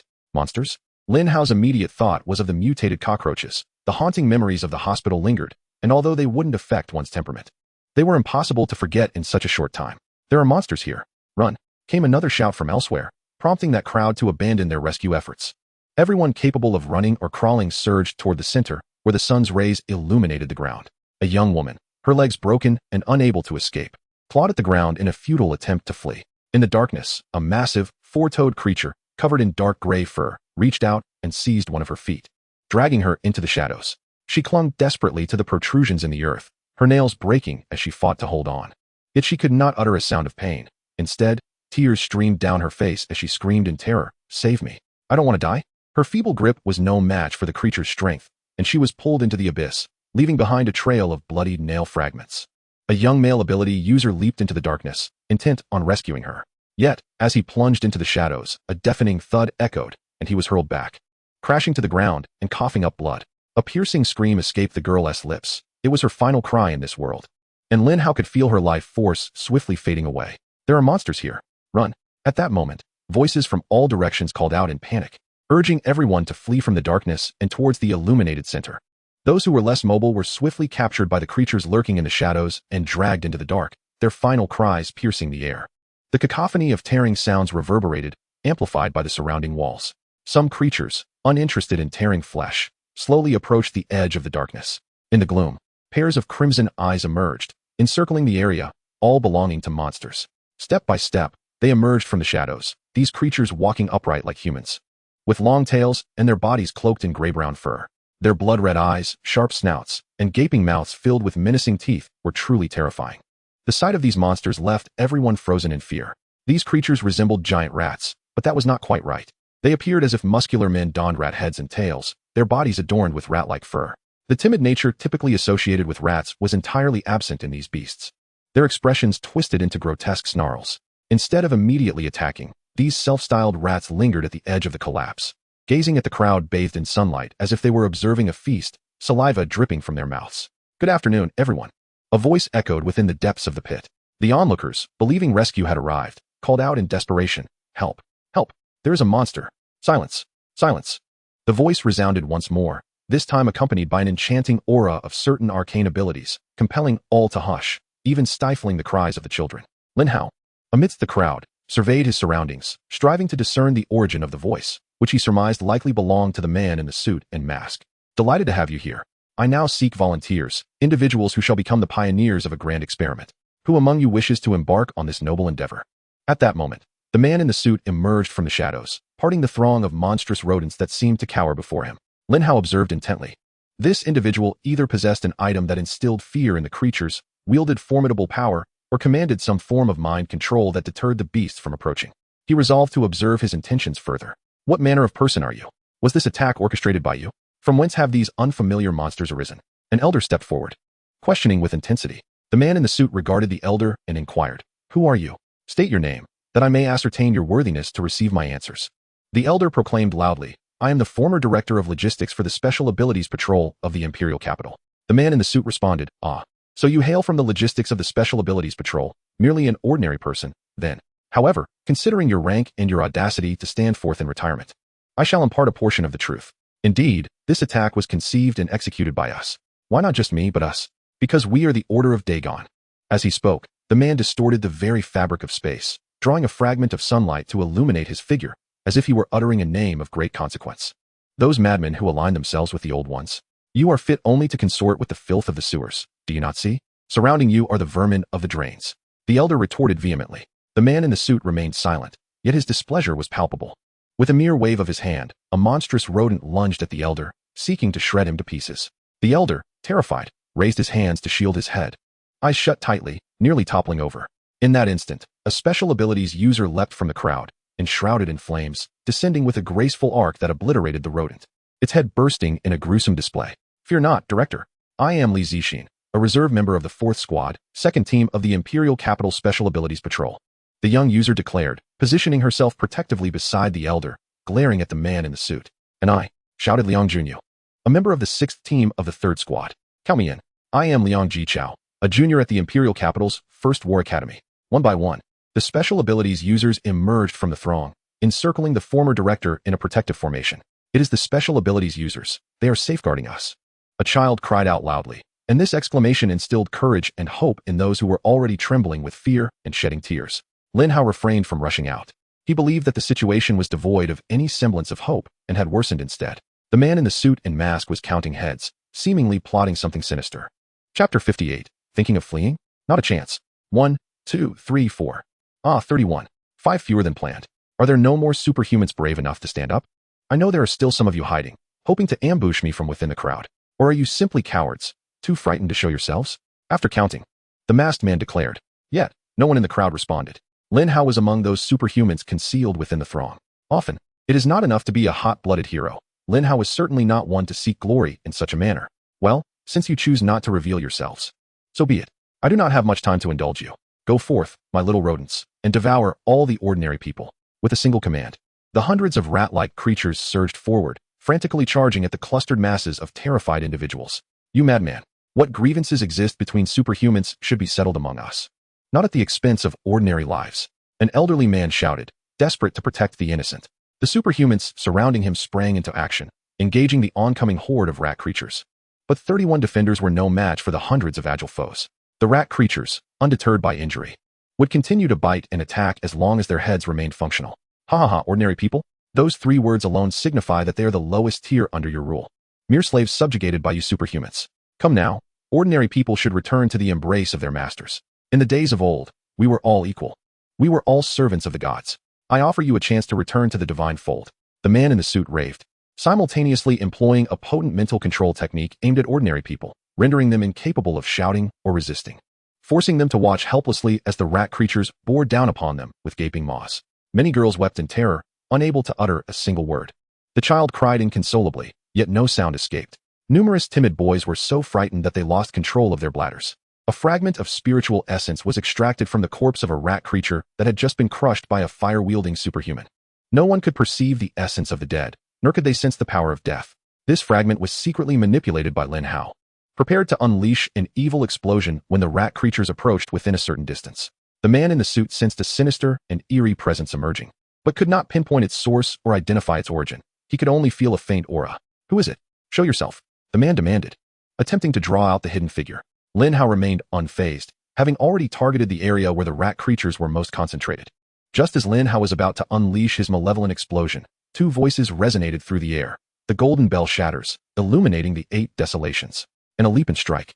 Steel collides. In the crowd, a girl with short hair grounded herself in a martial stance, her fists clasped together, radiating an aura of brilliance. A magnificent golden bell materialized from thin air, and with a resounding clang, it descended upon the charging rat monsters, unleashing 8 waves of fiery energy that swiftly annihilated the nearby foes. Simultaneously, a robust young man leaped into action, launching himself in the opposite direction of the girl's attack, crashing down onto the ground with tremendous force. The shockwave generated by his impact sent the surrounding rat monsters flying backward, with the closest ones being violently shattered. Their lifeblood spilled upon the earth. The rat monsters, seemingly oblivious to fear, pressed forward relentlessly, undeterred by the loss of their comrades, who had fallen by the dozens. Are you all still hesitating? Do you truly wish to be cowards? The burly young man bellowed. In response, some individuals from the crowd could no longer contain themselves and surged forward to the unguarded positions of the ability wielders, retrieving weapons from their storage rings to fend off the advancing rat monsters. Lin Hao remained in the shadows, recognizing that these brave souls had drawn the attention of the masked man in formal attire, presenting him with an opportune moment to strike. The girl who conjured the golden bell demonstrated formidable strength. Each time she summoned it, at least 8 to 10 rat monsters met their demise. The burly young man, wielding dual-bladed axes, spun like a top, preventing any of the approaching rat monsters from closing in as they fell one after another. Although the abilities of the other combatants paled in comparison to these 2, they understood the importance of cooperation and managed to hold their ground against the onslaught of rat monsters. The ground was already littered with dozens of rat monster corpses, and a smile crept across Lin Hao's lips as he mused about the masked man in formal attire. 30 ethereal essence fragments were extracted from the fallen, stealthily maneuvering towards the masked man, ready for action.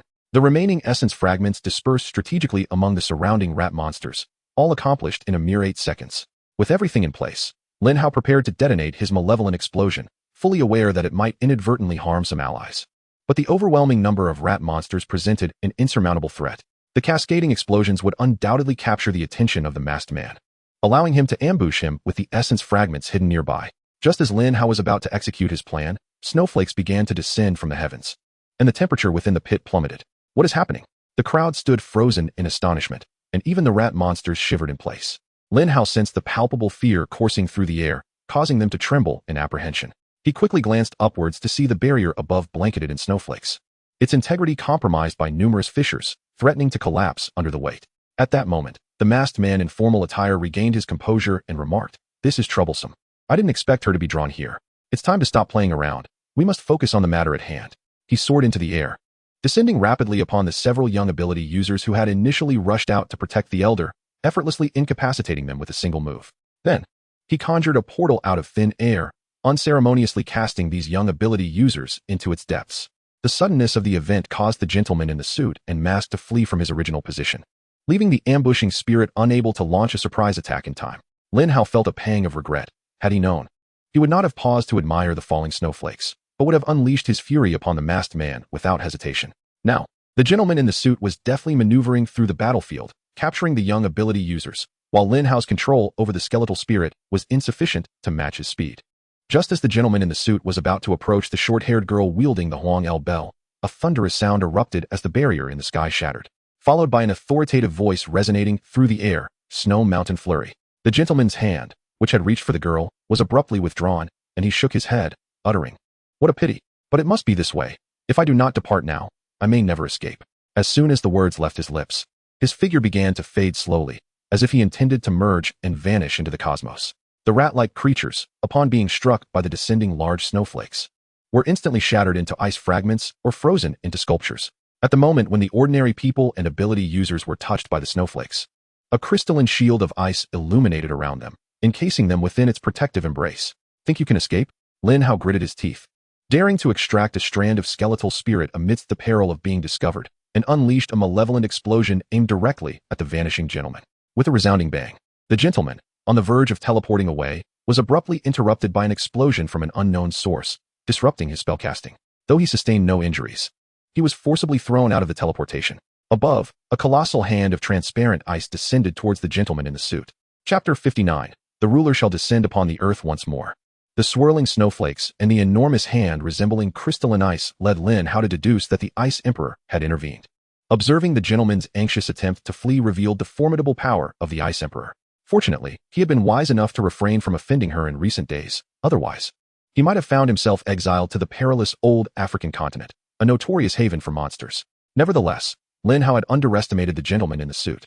Although his teleportation had been disrupted, he quickly regained his composure, unleashing his primal energy as dark, enigmatic powers pushed back against the colossal ice hand.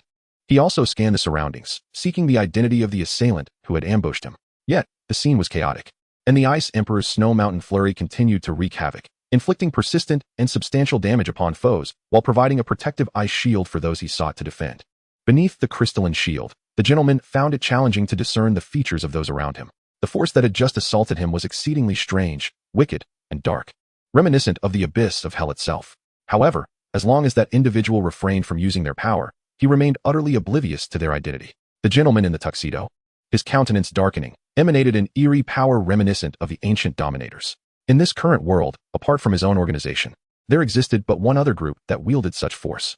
This organization was infamously known as an assassin guild, devoid of any moral standing. They would eliminate the righteous, the wicked, and even innocents, provided the price was right. Who could it be? Knowing that few were privy to his presence here, it was certain that one of those few had betrayed him. Alas, it was too late for contemplation, likely driven by a desire to claim glory for themselves. He resolved to address the immediate peril first. The gentleman in the tuxedo soared into the air, leaping from the gaping chasm at Tianwan Square, hovering above. The square was now encircled by troops, and the Ice Emperor stood at the brink of the abyss, coldly regarding the man in the tuxedo. "How audacious you are, daring to orchestrate an assault in the imperial capital. What grants you the courage to fly above my head, compelling me to look up to you? Come down." The Ice Emperor, Manhwaedit, extended his hand, grasping at nothingness. Without invoking any skills, he simply employed his ice attribute abilities, instantly encasing the gentleman's body in ice, leaving only his head exposed. He was then yanked down and tossed behind Manhwaedit. Upon impact, the gentleman felt a jolt of pain, yet it swiftly dissipated as the encroaching ice numbed his senses, rendering him oblivious to the sensation of pain. "Great Ice Emperor, I bear no intention of infringing upon you. To witness your magnificent power is indeed my honor." Despite being trapped in ice, the gentleman in the tuxedo exhibited no signs of trepidation, fear, or anxiety. Still finding the leisure to exchange pleasantries, Manhwaedit turned, gazing down at the gentleman, resplendent in his military attire, adorned with a cloak symbolizing his status. His blue and white hair shimmering under the sunlight. "Are you the breeze of the Four Kings?" Nan Wenxue inquired icily. The gentleman chuckled. "I never imagined this insignificant figure could be remembered by the Ice Emperor. It must surely be a divine favor." "Divine? Humph. Your god has long been slain. Speak. What is your intention behind this assault on the imperial capital? Confess, and I shall grant you a swift end." Nan Wenxue, uninterested in further discourse with these lunatics, proceeded to interrogate directly. The gentleman in the tuxedo replied, "Since it is the Ice Emperor himself who inquires, I am naturally obliged to reveal the truth. Our great dominators shall descend upon this world once more. However, the dominators require a vessel, hence my presence here to select a suitable one." So easily divulging his intentions? Nan Wenxue narrowed his eyes slightly. These words concealed much information. The ancient dominators wished to descend again, and had previously done so, hence the use of again. Moreover, this descent necessitated a vessel. Either their true form could not manifest directly and required a medium, or they existed in a peculiar state that demanded the seizure of a vessel. Though their actions were mad, they were not aimless. The so-called selection of a suitable vessel had likely already been predetermined. However, since a target has already been established, why not resort to covert abduction? Why orchestrate such a grand act of aggression? Is it a deliberate display of power, or an attempt to conceal something? Perhaps it is a strategy to lure the tiger from its den? The Emperor of Ice and Storm, there is no need for speculation. It is indeed a calculated show of strength. Having acquired such a substantial amount of serum last time, I am eager to test its efficacy. The serum is remarkably potent, capable of transforming a mere mouse into a formidable creature. It is simply too effective, ha ha ha. The man in the suit and mask laughed heartily, inciting fury among the nearby soldiers. Several could not restrain themselves and advanced to deliver a few punches. Yet, the man in the suit felt no pain. His pain receptors had nearly succumbed to frostbite. Nan Wenxue still had questions. How do you select your targets? It is quite simple. We have already filtered them based on their birth dates and their awakened abilities. You must be curious how we gather these individuals here, correct? It is straightforward. We control the businesses they favor and entice these selected targets with present discounts and offers, luring them to spend today. Emperor of Ice and Storm. Do you think these people are foolish enough to come just because of a mere 20 or 30 discount? Ha ha ha. You amuse me to no end. The man in the suit laughed with abandon, reveling in the feeling of having others at his mercy. The chill on Nan Wenxue's face had reached a freezing point. The two segments of dialogue revealed much. There are infiltrators within the Ability Management Bureau, and many individuals meet the criteria of the ancient dominators' vessels. Such attacks are likely not confined to the imperial capital. With this wealth of information, Nan Wenxue resolved that a thorough purge of all departments was necessary, and a large-scale offensive must be initiated. Capture them. Regardless of the means, I demand to know the locations of all their branches and headquarters. Nan Wenxue commanded, and the surrounding guards sprang into action. Subsequently, Nan Wenxue chose to disregard the man in the suit, as she needed to convene an emergency high-level meeting. The entire alliance might face similar assaults as the one at Tianwan Plaza, necessitating heightened vigilance across all regions. While Nan Wenxue conducted her interrogation, Lin Hao had already descended into the collapsed pit with the rescue team, searching for her most important person. At first glance, Lin Hao spotted his anxious sister and immediately called out, "Sister, I'm over here." Lin Hao promptly utilized her lightning abilities and rushed to Lin Hao's side. "Are you alright? Show me if you're hurt." "I'm fine. I ran quickly and sustained no injuries." Lin Hao was concerned that Lin Hao would insist on inspecting him, which would be quite awkward with so many people around. "Are you the radiant goddess, Lin Hao?" A voice came from behind Lin Hao. Upon turning around, he saw a girl with short hair. Chapter 60. The reason why ability users must attend university. "Who are you?" Lin Hao asked the short-haired girl who had approached to greet her, not recognizing her. "I am a student from the Imperial Capital Martial Arts Academy. My name is Nian Nansheng," the girl said, clasping her fists in greeting. Lin Hao, observing the martial attire of the girl, could not recall who she was, and instead asked Lin Hao, "Brother, you didn't meet her while shopping, did you?" Lin Hao remarked, "No, I do not know her." Nian Nansheng smiled and replied, "My brother's name is Nian Bailiang. Are you Nian Bailiang's sister?" "Sister? Who is Nian Bailiang? I have never heard you mention him before. I prefer not to discuss it." Nian Bailiang, the president of the student council at the Imperial Capital Martial Arts Academy, was the one who defeated Lin Hao in last year's University League finals. Naturally, Lin Hao was reluctant to speak of it. Although Nian Bailiang had the advantage of rank and equipment, Lin Hao believed she still had a chance to defeat him. It was merely a mistake on her part that allowed Nian Bailiang to seize the opportunity and knock her off the stage. Nian Nansheng stated, "My brother graduated this year."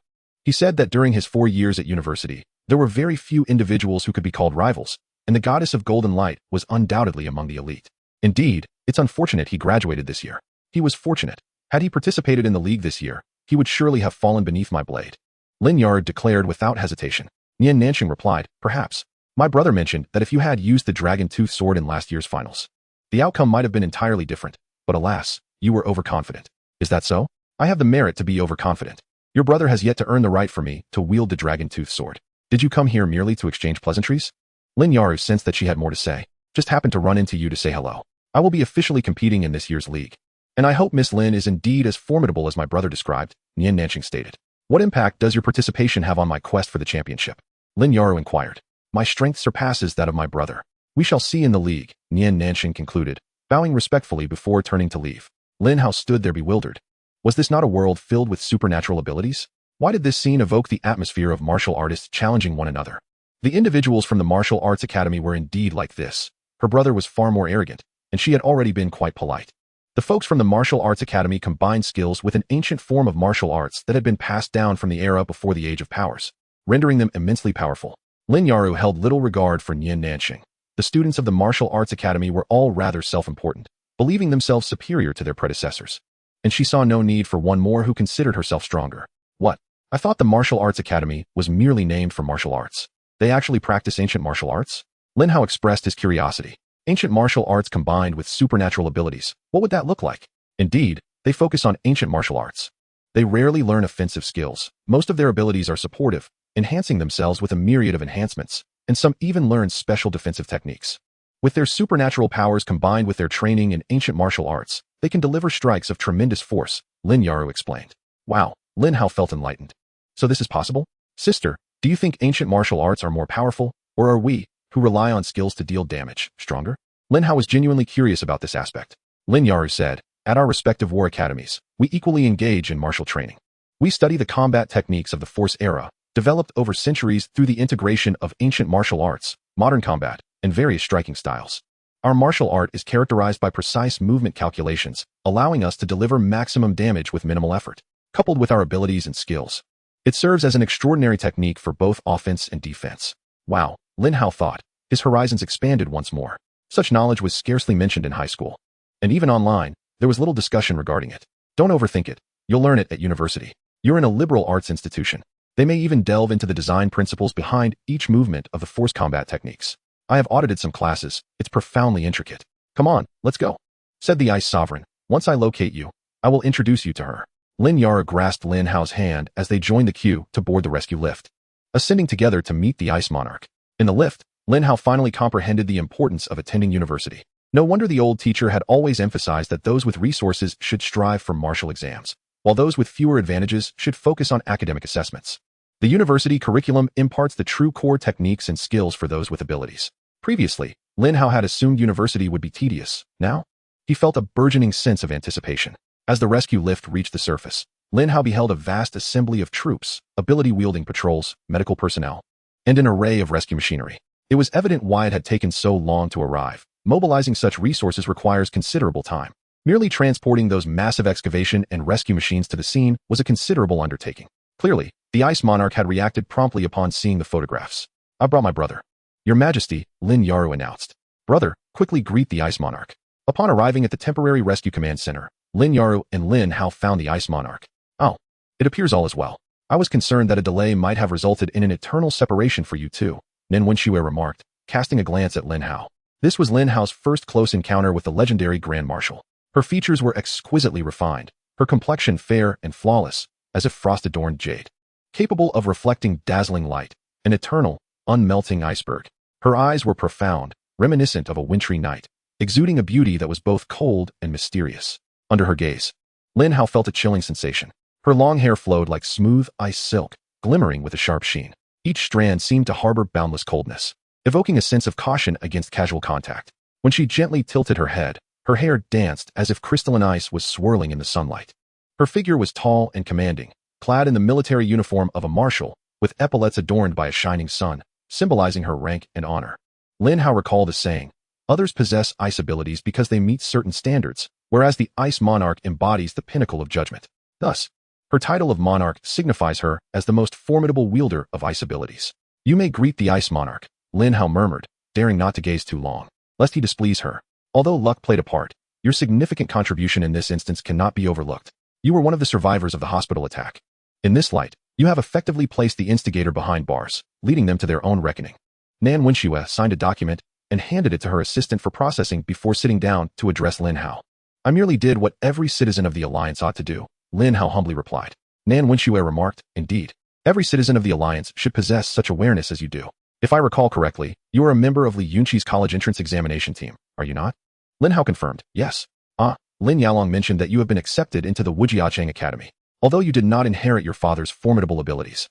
Your resilience and refusal to succumb to despair is commendable, Nan Wenxue observed as she regarded Lin Hao. He responded, my parents brought me into this world and granted me life. I dare not ask for more. Even without inheriting my father's powers, I must strive to live well. For I am the continuation of my parents' existence.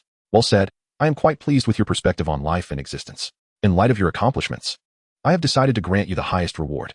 Is there anything you desire?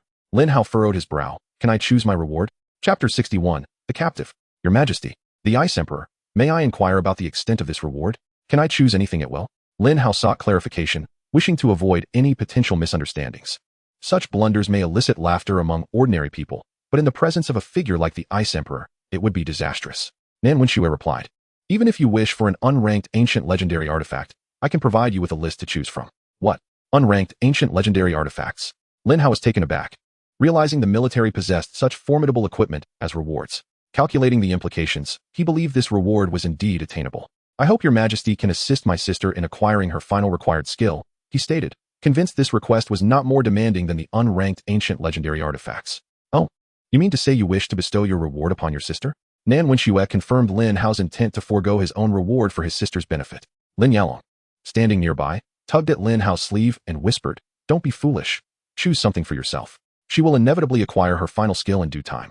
Sister, it's a matter of probability. You know well our luck over the years. If misfortune befalls us, it could take years to obtain it. What then? Will you still wish to level up? Even if it takes time, I will continue to strive for it. Then let the Ice Emperor assist. If he can help my sister acquire a needed skill, he surely can help her obtain the final one. But, no buts, Nan Wenxue interjected with a clap, effectively halting the debate between the siblings. Very well, since the younger brother is so considerate, the elder sister should graciously accept his goodwill. Lin Yalong, you are a ranked ability user, while your brother is a student of the Liberal Arts Academy. Your paths diverge. From my perspective, your brother's choice is indeed the best course of action. Sister, the Ice Emperor has spoken. You should not hesitate. By sheer fortune, the Ice Emperor assisted you in acquiring the remaining 2 skills, thus alleviating a considerable amount of hassle. This year's University League will be your stage for excellence. Lin Hao grasped Lin Yaru's hand firmly, leaving no room for refusal. Without waiting for Lin Yaru's response, Nan Wenxue declared, it is settled. Lin Hao, your sister's sacrifice shall not be in vain. I shall privately reward you with 2,000 university credits, which you will receive upon enrollment. I must attend a meeting now. Lin Yaru will escort you back to the villa tonight. During this period, Lin Hao, take the opportunity to explore the capital. After speaking, Nan Wenxue rose and departed. As the high-level meeting she had convened was already underway, with most of the senior officials present, a military registrar approached Lin Hao to document his victim information and take a statement. Subsequently, medical personnel conducted a preliminary examination to confirm he had not sustained any injuries, allowing him to leave afterward. By the time everything was concluded, the sun was nearing the horizon. Given the commotion, neither Lin Hao nor Lin Yaru felt inclined to continue shopping. However, they still had an appetite. The milk tea they had previously taken was only sipped twice before it was dropped. At another shopping center, they found more milk tea, this time ordering 2 cups each, which they carried to a hot pot restaurant. They reserved a small room where a table for 8 was laden with exquisite ingredients, spicy, fragrant, and 3 flavor broths. Accompanied by a clear broth, formed 4 large pots, the siblings intended to indulge heartily, leaving concerns about tomorrow's repercussions for another day. That night, on a certain highway on the outskirts of the capital, over 30 armored vehicles departed for the Alliance's largest superhuman prison, Xiatai. It was said that Xiatai boasted 18 levels, heavily fortified, impervious even to a full-scale assault by a regiment of superhumans. Within its confines were only the most dangerous offenders. Those who entered would never emerge again, as all inmates were condemned criminals. Among the 30 armored vehicles was none other than one of the 4 kings of the masked man, known as the Gale of Breath. He remained encased in ice, with only his head exposed. Although the mask had been removed, the face behind it was marred with scars, rendering his features unrecognizable. Suddenly, a thick fog enveloped the highway, prompting the lead driver to notify the entire convoy. Attention all units, attention all units. A dense fog has suddenly descended ahead. Visibility is below 10 meters. He repeated, a dense fog has suddenly descended ahead. Visibility is below 10 meters. The convoy leader immediately grabbed the radio, issuing orders. All units, activate emergency protocols. Maintain a steady speed and distance, turn on high-beam fog lights, and notify Xiaotai to prepare for our arrival. Promptly, every vehicle in the convoy sprang into action, the powerful fog lights illuminating the entire fleet. Each vehicle maintained a speed of 60, closely following the one ahead. Captain, the signal is jammed. We are unable to contact Xiaotai. Captain, the fog lights cannot penetrate the fog.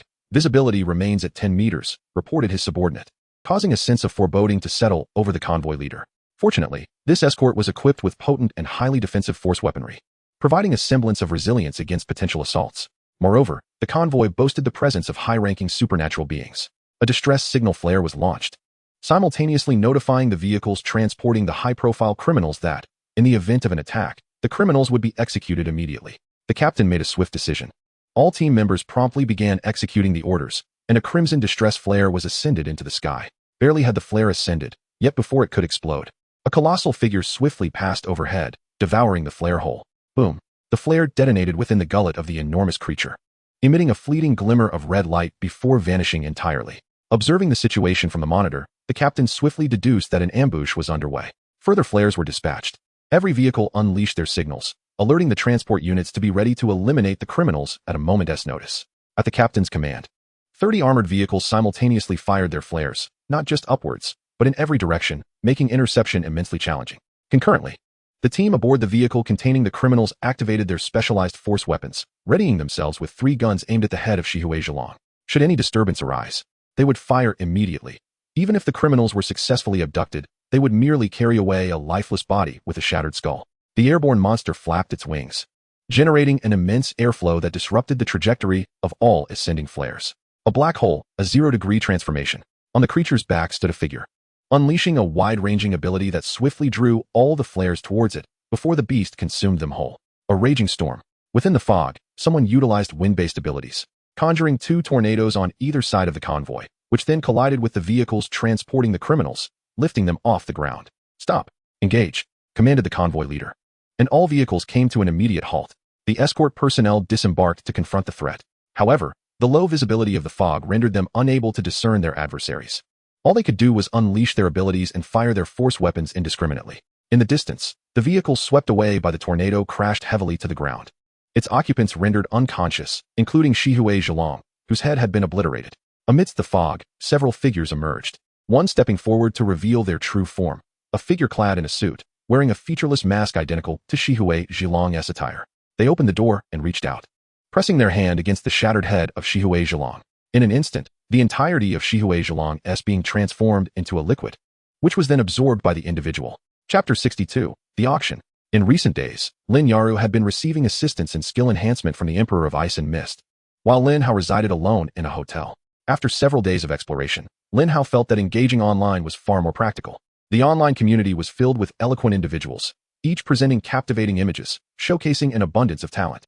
Recently, discussions had erupted regarding a series of explosive attacks occurring across major cities within the entire alliance. Since the explosion attack at Tianhuan Square in the imperial capital, a total of 32 assaults have transpired across 19 cities. Current statistics reveal that over 3,000 individuals are missing, while the deceased or injured remain largely overlooked.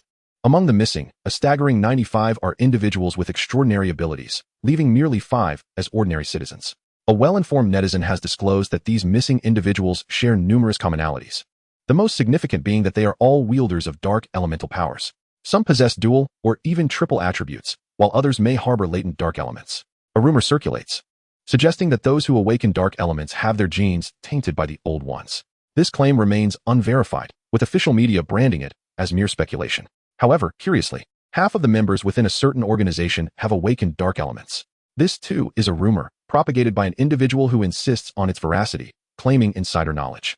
Yet, when the patrol officers of the Extraordinary Abilities Unit approached him, he confessed that he merely sought attention and fabricated the tale. The entire alliance is currently incensed by these attacks, igniting a fervent campaign to eliminate traitors, leading to extensive investigations and screenings of numerous government officials. With such a plethora of enticing content available online, who would prefer to venture outside? Strolling through the streets and visiting attractions can be quite tedious.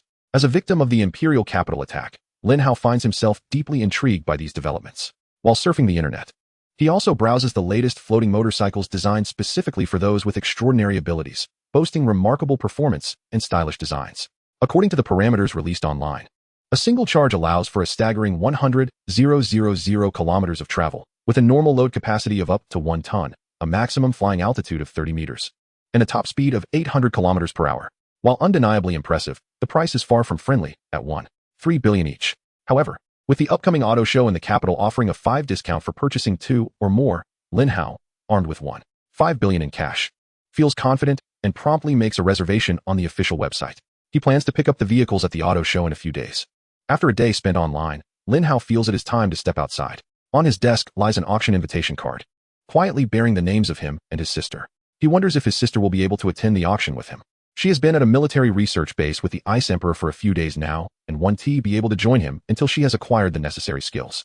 Regardless, this auction is merely an opportunity for the siblings to broaden their horizons. The following evening, after waiting all day, Lin Hao receives no response from his sister, indicating she cannot come. Dressed in the new suit he purchased earlier that day, complete with a bow tie, he heads downstairs and makes his way to the auction center across the street. Indeed, the hotel where Lin Hao resides is operated by the auction house itself. Despite the recent attack in the imperial capital, the auction proceeded as scheduled. The quality of the items on offer was remarkably high, with even the corpse of the River Styx doll slated to appear fifth from the end. Each invitation card had prearranged seating, placing Lin Hao and Lin Yaring in a central position towards the front of the grand hall. The hall was vast, capable of accommodating over 1,000 guests, adorned in a lavish yet gaudy manner, emphasizing a vulgar display of wealth rather than any refined elegance.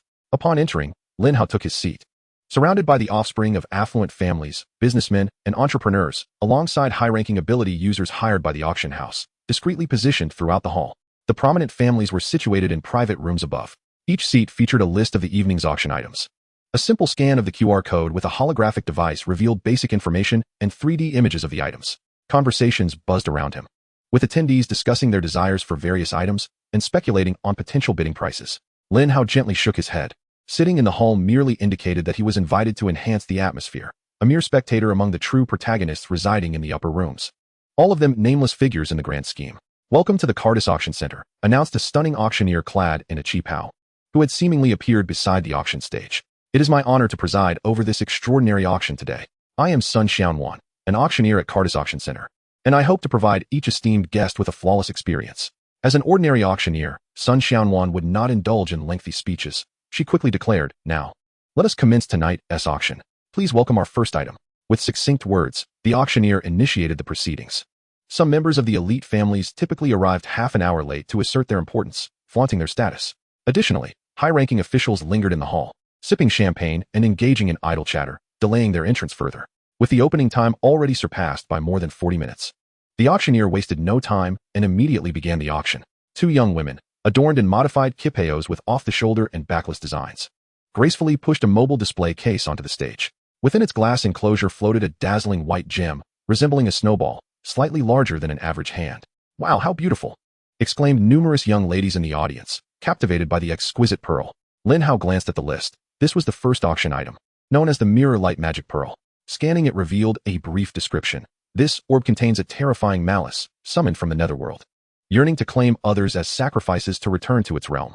Only those with exceptionally resolute willpower can wield its control. However, once an individual manages to harness its power, it transforms into a loyal servant, acting entirely in accordance with its master's will. The author is named Descartes Kane. My goodness, based on the introduction above, does this not appear to be a magical orb specifically designed for the undead? Yet, the disclosed information consists solely of this brief statement, leaving one utterly oblivious to its extraordinary effects. Can it absorb souls for storage? Or perhaps concentrate vast amounts of essence into a singular, potent form? Lin Hao is particularly eager to discern the true utility of this orb. If it is indeed an orb specialized for the undead, it should not be exorbitantly priced as the first auction item, making it potentially attainable. Chapter 63. What an auction house. Merely a den of deception. Dear lovely ladies and handsome gentlemen, have you ever felt troubled by the fact that upon awakening your supernatural abilities, the first skill you acquired was of low level and damage, and you are unable to utilize a forgetting scroll to erase it from your memory, thus being condemned to a lifetime of invisibility? Sun Xiaowan, microphone in hand, loudly posed this question. The audience buzzed with chatter, as it is well known that for 90 of those who awaken, the first skill is often rather useless and cannot be forgotten, which is indeed a frustrating predicament. Among us supernatural beings, many find that their initial skill is the magic missile. Regardless of the attribute of the ability awakened, one can launch corresponding attribute missiles, with damage so minuscule it is almost laughable. Even if we level it to its maximum potential and equip formidable weapons, increasing its damage remains a daunting challenge, with even the most trivial intermediate skill inflicting double the harm. Sun Xiaowan lamented passionately, and many in the audience resonated with her sentiments. Then, with a shift in her tone, Sun Xiaowan proclaimed, "Today, I bring you a piece of joyous news.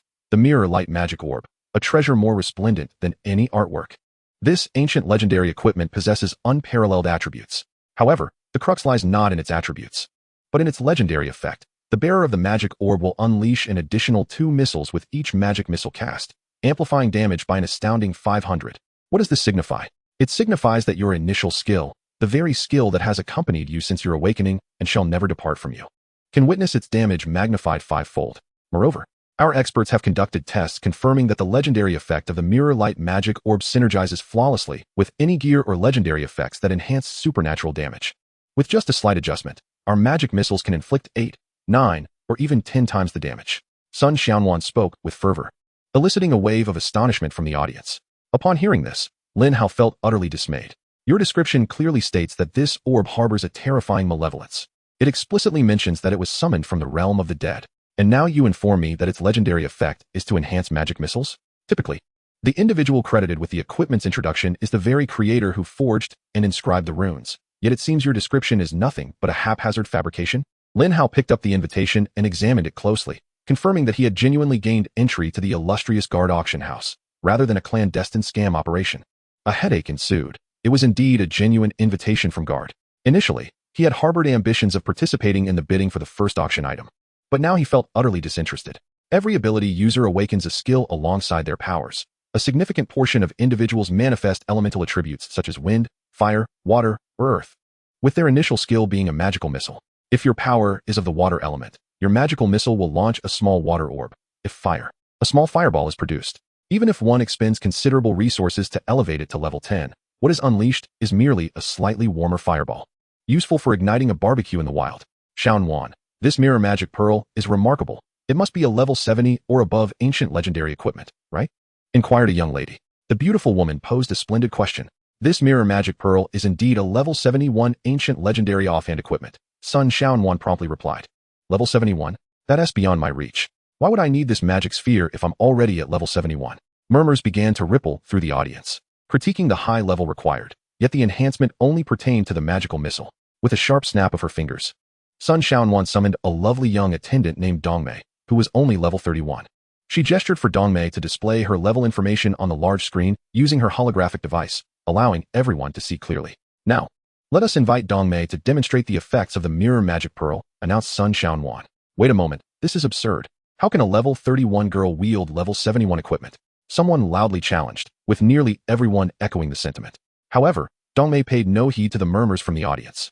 She approached the mobile display cabinet, carefully lifted the glass cover, and took the mirror magic pearl into her hands. On stage, a massive 30-centimeter thick plate of refined steel had already been wheeled out, and high-level ability users had established a barrier to ensure that the energy impact would not spill over into the audience. With the mirror magic pearl cradled in her left hand and no energy amassed in her right, Dongmei swiftly launched a fire magical missile. In that instant, the fire missile astonishingly split into 3, darting directly toward the enormous steel plate. 3 resounding booms echoed, startling the ladies seated at the front. As the smoke was whisked away by the exhaust fan, everyone beheld the aftermath. The 30-centimeter thick steel plate had been pierced through with 3 large holes. The openings were at least half a meter in diameter, with the surrounding steel appearing as though it had been instantaneously melted by intense heat. Liquid metal oozing down from the breaches. An immediate hush fell over the audience. At this moment, Sun Xiaowan spoke up. I apologize for not mentioning this earlier, but the Mirror Light Magic Pearl possesses an even more significant attribute within its runes. It reduces the level requirement by 40 levels. In other words, you only need to be at level 31 to wield this ancient legendary equipment. It grants you an impressive 800 points of wisdom, increases damage dealt to elite foes by 5, reduces all energy consumption by 8, and boosts your critical hit chance by 8. What reason could you possibly have to resist such a temptation? The starting bid for the Mirror Light Magic Pearl is 100 million, with each bidder required to raise the price by no less than 20 million. Let the bidding commence. As her words faded, someone in the audience immediately raised a paddle. 120 million. Are you joking? 180 million. This lady is determined to win it. 250 million. The atmosphere in the hall surged with excitement, particularly among the young ladies present. Lin Hao observed from below, unable to deny the effectiveness of the presentation and the ambience.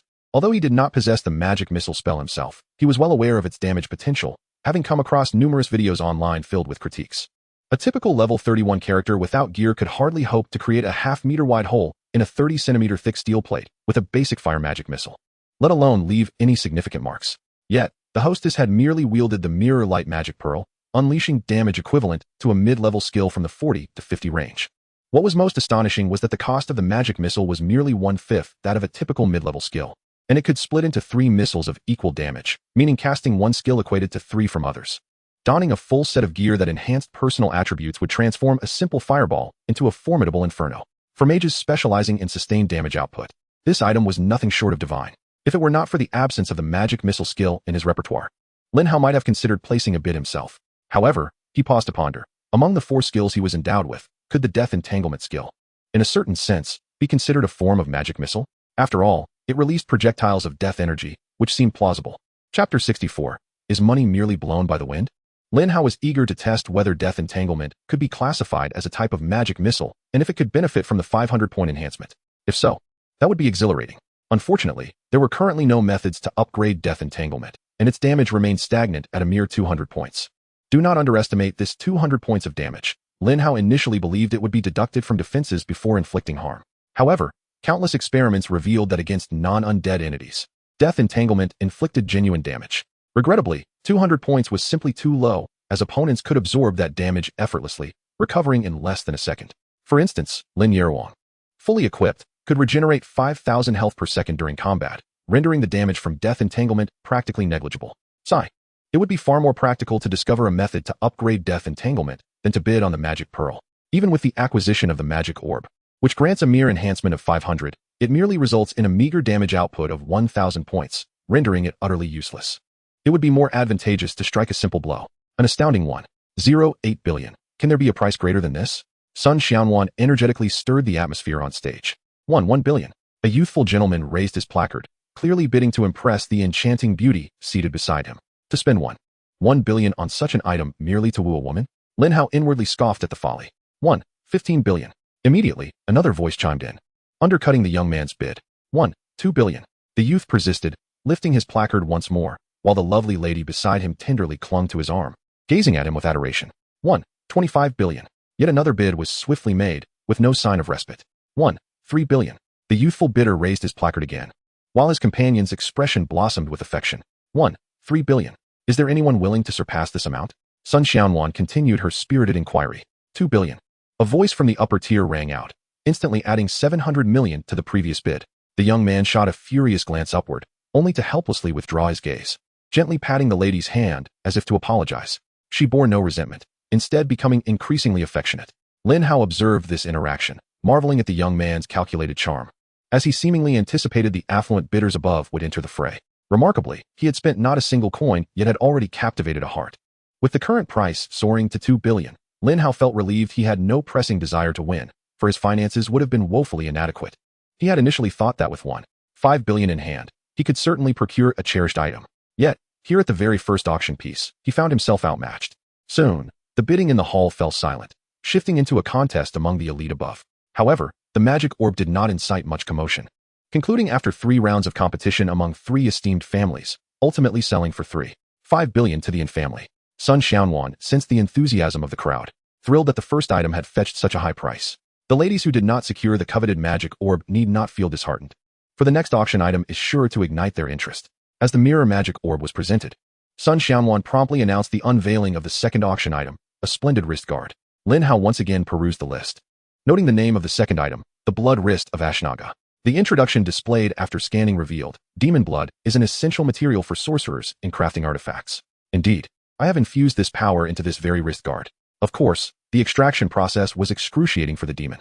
Just contemplating this brings me joy. The piece was signed by Ashnaga, the chief sorcerer of the Cursed Disciples. The description lent credibility to the equipment, detailing the primary material of demon blood, while the creator's sentiments about the craftsmanship further illustrated his satisfaction with this masterpiece. Sun Xianwan continued to tantalize the audience with her captivating introduction of the blood wrist of Ashnaga. Lin Hao listened intently, yet felt an overwhelming sense of regret. The bracer in question was an ancient legendary piece of equipment, its level reduced by 12, yet still requiring a character level of 60 to wield. Its attributes were rather modest, as Sun Xianwan projected its specifications onto the large screen.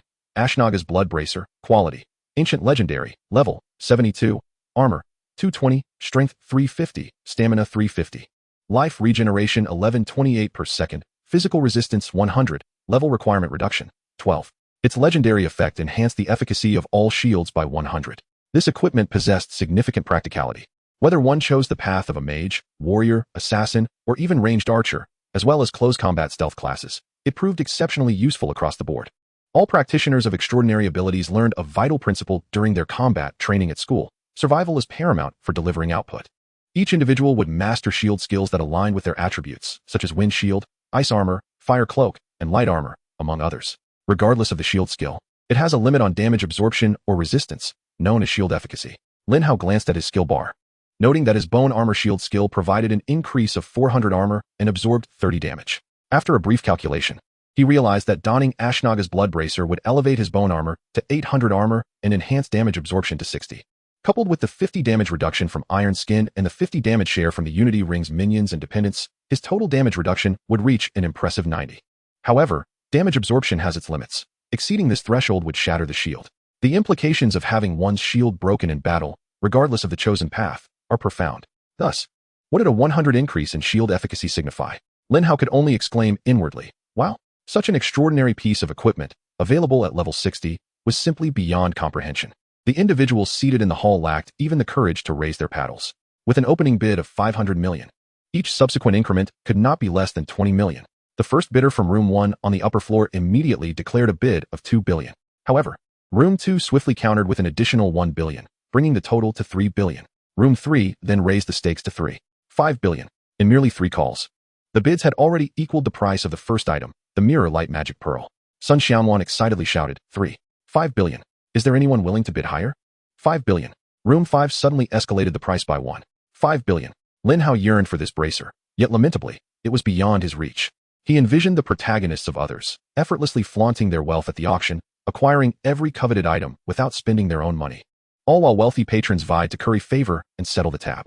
Lin Hao wished for such admiration, for someone to compete to buy for him, but alas, he could only dream of it as he slept. Lin Hao's momentary distraction had already seen the price soar to 10 billion. Damn, he cursed. Do you people upstairs have money blowing in from the wind? Chapter 65, The Executioner. Ultimately, the blood armlet of Ashnaga was acquired by the Magus family for a staggering 15.5 billion. Lin Hao finally grasped why the decor here eschewed elegance. Opting instead for garishness, everything revolved around wealth. This auction was merely a spectacle for him, a chance to observe how the aristocracy flaunted their affluence. In Room 3, when Gigas Magus was bidding for the blood armlet, he even approached the edge of the viewing platform, lifted the curtain, and apologized to the attendees in the surrounding rooms. Below, numerous young ladies and matrons exclaimed, wow, that's the heir of the Magus family. He is incredibly handsome. If only I could be his girlfriend. Lin Hao also looked up to see what manner of nobleman could provoke such infatuation among the women around him. With cascading white hair and clad in a resplendent red outfit reminiscent of classical aristocracy, he wore a mask that obscured his eyes yet did little to conceal his piercing gaze. His tall and upright stature exuded an air of mystery, poise, confidence, authority, and strength. How could these women claim he was exceedingly handsome without even seeing his face?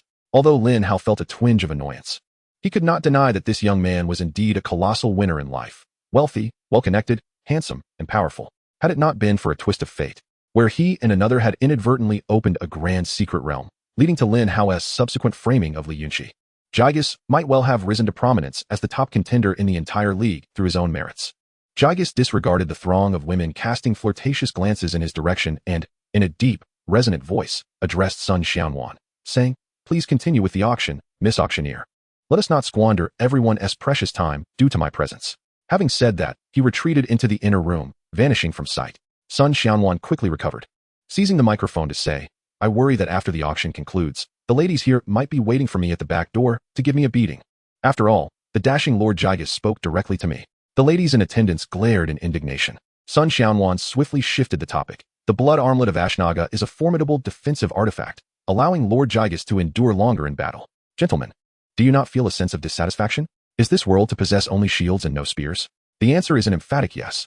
Now, I present to you the third item for tonight's auction, the Executioner. As her words concluded, 2 burly men emerged, carrying a weapon stand, atop which rested a double-edged great axe. Lin Hao habitually scanned the list, perusing the description. The axe bore a singular line. Its blades are stained with the blood of countless deceased. There was no signature, leaving its creator unknown. Sun Xianwan displayed the attribute information of the double-edged axe on the large screen. The executioner. Type, two-handed axe. Quality, ancient legendary. Requirements, level 70. Attack power, 3820 to 4195.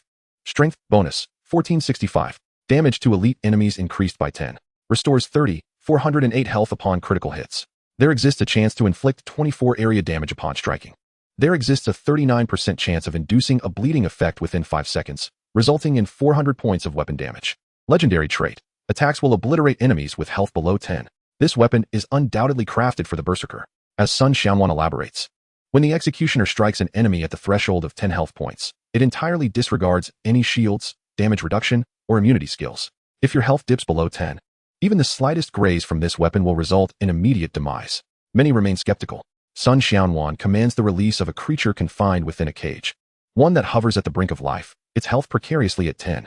It is a colossal triceratops, reminiscent of ancient dinosaurs, renowned for its tough hide and robust constitution. Its 10 health points surpass those of many creatures at full health. Subsequently, a level 70 warrior, wielding dual axes, approaches and gently swipes at the caged beast without employing any skills or additional equipment. The Triceratops' eyes widen in shock, as if its very essence is being siphoned away. It convulses not even once before collapsing lifelessly. Even in death, its eyes remain wide open, as if in disbelief of the extraordinary occurrence. The grand screen vividly displays the entire sequence, leaving all witnesses awestruck by the might of the two-handed axe. Lin Hao lets out a sigh, pondering the boundless power this axe would wield in his hands. All his subordinates and followers would inherit the legendary boosts conferred by his equipped items. However, upon reflection, the legendary trait of this equipment proves more effective during moments of unparalleled carnage, particularly in warfare, where it serves as a tool for harvesting lesser foes. In battles of equal strength, opportunities for this legendary effect to manifest are scarce. Furthermore, the two-handed axe, restricted for use by those of level 70, is predominantly suited for berserkers, brutish tanks, or aberrant melee mages, leaving conventional mages, archers, assassins, and light weapon warriors utterly incapable of wielding it. Thus, Lin Hao surmises that this weapon will not fetch a high price. The executioner begins its bidding at 100 million, with increments no less than 20 million. This time, the patrons above do not engage. They hold this equipment in disdain. Consequently, it is the audience in the hall below that competes. After 79 rounds of bidding, the executioner is ultimately acquired for the sum of 1,300,000,000 by a burly bald man. Whether it be the wild design of the weapon or the rugged physique of its new owner, Lin Hao deems them a perfect match. The executioner, now in his possession, is indeed well-deserved. As the auction proceeds, Lin Hao finds little interest in continuing to watch, nearly succumbing to slumber. 3 consecutive pieces of equipment have sold for exorbitant prices, with even the least among them, the executioner, fetching 1,300,000,000. Such affairs are clearly beyond his reach. No wonder the auction house's Mr. Wang remarked while presenting the invitation card, inviting the 2 siblings to observe the auction rather than participate in it. From the outset, there was no opportunity for him to take part. The matters of raising bids and shouting prices in the auction do not require one's personal involvement.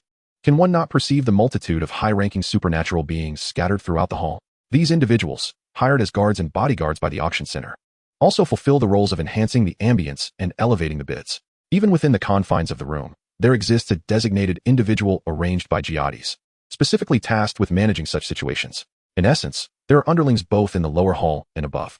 Had I known, I would not have attended. My sister is absent, and occupying 2 seats alone leads others to believe that I have been forsaken by my companion.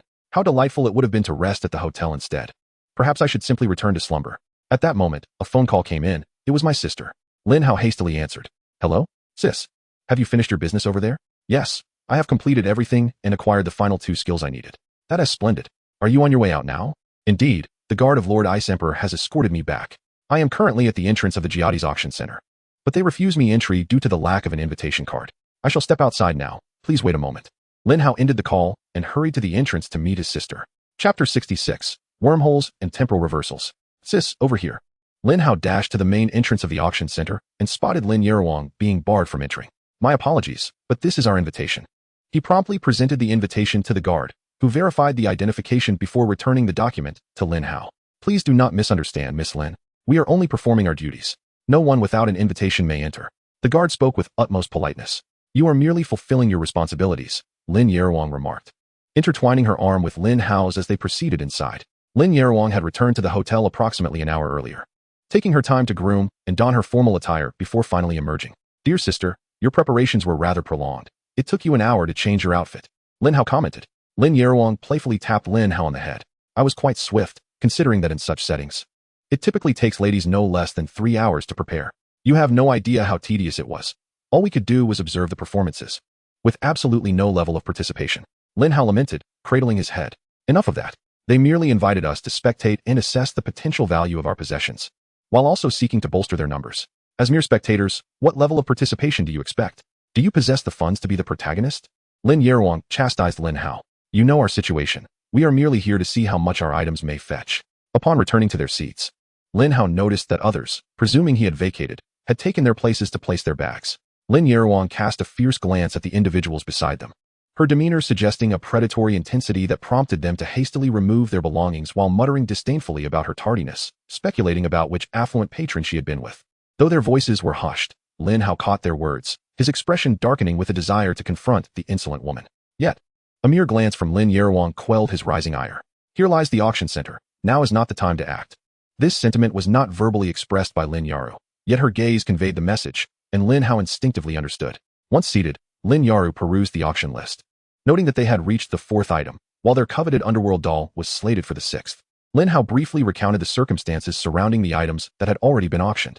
Lin Yaru remarked that those items were neither essential nor useful to them. Hence their lack of engagement was inconsequential. She questioned why he was so eager to acquire such trifles. That wrist guard is no trifle, is it?" "I find it quite impressive," Lin Hao countered. "It is indeed impressive, but have you seen how much it sold for? If not for the Magus family, it might have fetched a staggering 2 billion. Moreover, even if we could afford it, it would likely be seized by someone tonight," Lin Yaru replied. "Surely not. This is the imperial capital. Who would dare?" Lin Hao felt his sister was speaking nonsense. The surveillance in the imperial capital was no less than in the place he hailed from in his previous life. Coupled with recent attacks, patrolling and security measures were particularly stringent. "What do you mean, who would dare? Did you not mention your interest in that mirror light magic pearl?" "Sister, tonight I shall help you seize it," Lin Yaru declared with a casual confidence. "Sister, that item has already been acquired by the Yin family." "The Yin family? One of the 10 great clans, has guards whose lowest rank starts at level 60, Lin Hao thought to himself, pondering what exactly his sister had learned at school. "Oh, the Yin family? Then I shall challenge and Jijia directly." Demanding he wager the magic pearl, Lin Yaru stated with unshakable assurance. "Sister, I sense you are becoming rather overconfident," Lin Hao observed, noting her sudden flamboyance, which seemed out of character. "Is that so? Perhaps it's because I have just unlocked the last 2 skills I required. And having indulged a bit, I promise to lead an expedition to the Mediterranean coast to establish a route through the Tigris-Euphrates basin, with Lord Ice Emperor sponsoring my high-level creation fruits. Alongside the gifts from the High Priest, I have fully consumed the high-level creation fruits," Lin Yaru remarked as if it were a light matter, yet Lin Hao found her words somewhat fantastical. As far as Lin Hao knew, Lin Yaru had already completed her consumption of both the basic and intermediate creation fruits, and now even the high-level ones. She had acquired all the necessary skills, with only a few pieces of matching equipment left to gather. Essentially, she was fully prepared for everything required before reaching level 60. Once she attained that level, the head of the 3rd Warfare Academy had materials ready for her promotion. This was a dream come true for many. Numerous students in the martial sciences, upon graduation in their 4th year, either had not fully consumed their creation fruits or had yet to acquire the skills they desired. Even more regrettably, many were unprepared with the materials necessary for their level 60 promotion. In such a competitive environment, the likelihood of completing these tasks post-graduation diminished significantly, leading to a pronounced polarization. Individuals like Lin Yaru, should they choose to serve in the military, would directly ascend to officer status, at the very least commanding frontline operations. Those who cannot ascend beyond level 60 are merely captains of small teams, leading subordinates who are around level 40, having graduated from vocational academies. Even if they forego military service, their prospects in society, whether in guilds or corporate firms, are vastly different. Regardless, Lin Hao sensed that his sister was remarkably different tonight. She seemed not only ethereal, but also rather audacious. While the siblings engaged in lively conversation, the 4th item was auctioned off. The 5th item presented was a replica of a unique artifact, devoid of attributes. Sun Xianwan took the microphone to elaborate. "I trust everyone is aware that during the recovery of the Hushi Corridor battle 2 centuries ago, a remarkable artifact known as the Cosmic Miniature emerged. It is said that the Cosmic Miniature can traverse through time and space, moving between the past, present, and future, and was wielded by the ancient entity, Yavogman. Alas, that artifact vanished into an alternate dimension following the defeat of Yavogman in the Hushi Corridor battle. One of the survivors of that battle, the esteemed craftsman, was fortunate enough to behold the runes inscribed upon the Cosmic Miniature. He He devoted his life to replicating those intricate runes, producing numerous replicas, the most famous of which is the 12 Moments. However, the item we are auctioning tonight is not the 12 Moments, which is securely housed in the museum. What we present here is an item crafted by the craftsman student, named Wormhole. The wormhole mirrors the appearance of the cosmic miniature, inscribed with temporal runes. Once activated, it allows for the reversal of time, permitting travel to any point within the last year. Of course, even if you use the wormhole to revert to the past, you cannot alter events. You would exist like a specter, invisible to all in the past, unable to interact with anything. Once the rune's energy is depleted, you will instantly return to the present. After concluding her description, Sun Xianwan added, "This replica, the wormhole, is a one-time consumable. Once used, it will lose its energy and disintegrate. The starting bid is 200 million, with increments no less than 20 million. Let the bidding commence." No sooner had she finished speaking than someone in the hall raised their paddle. 1 billion. The crowd gasped. Who would spend 1 billion on a consumable? Surely, they were either foolish or wealthy beyond measure.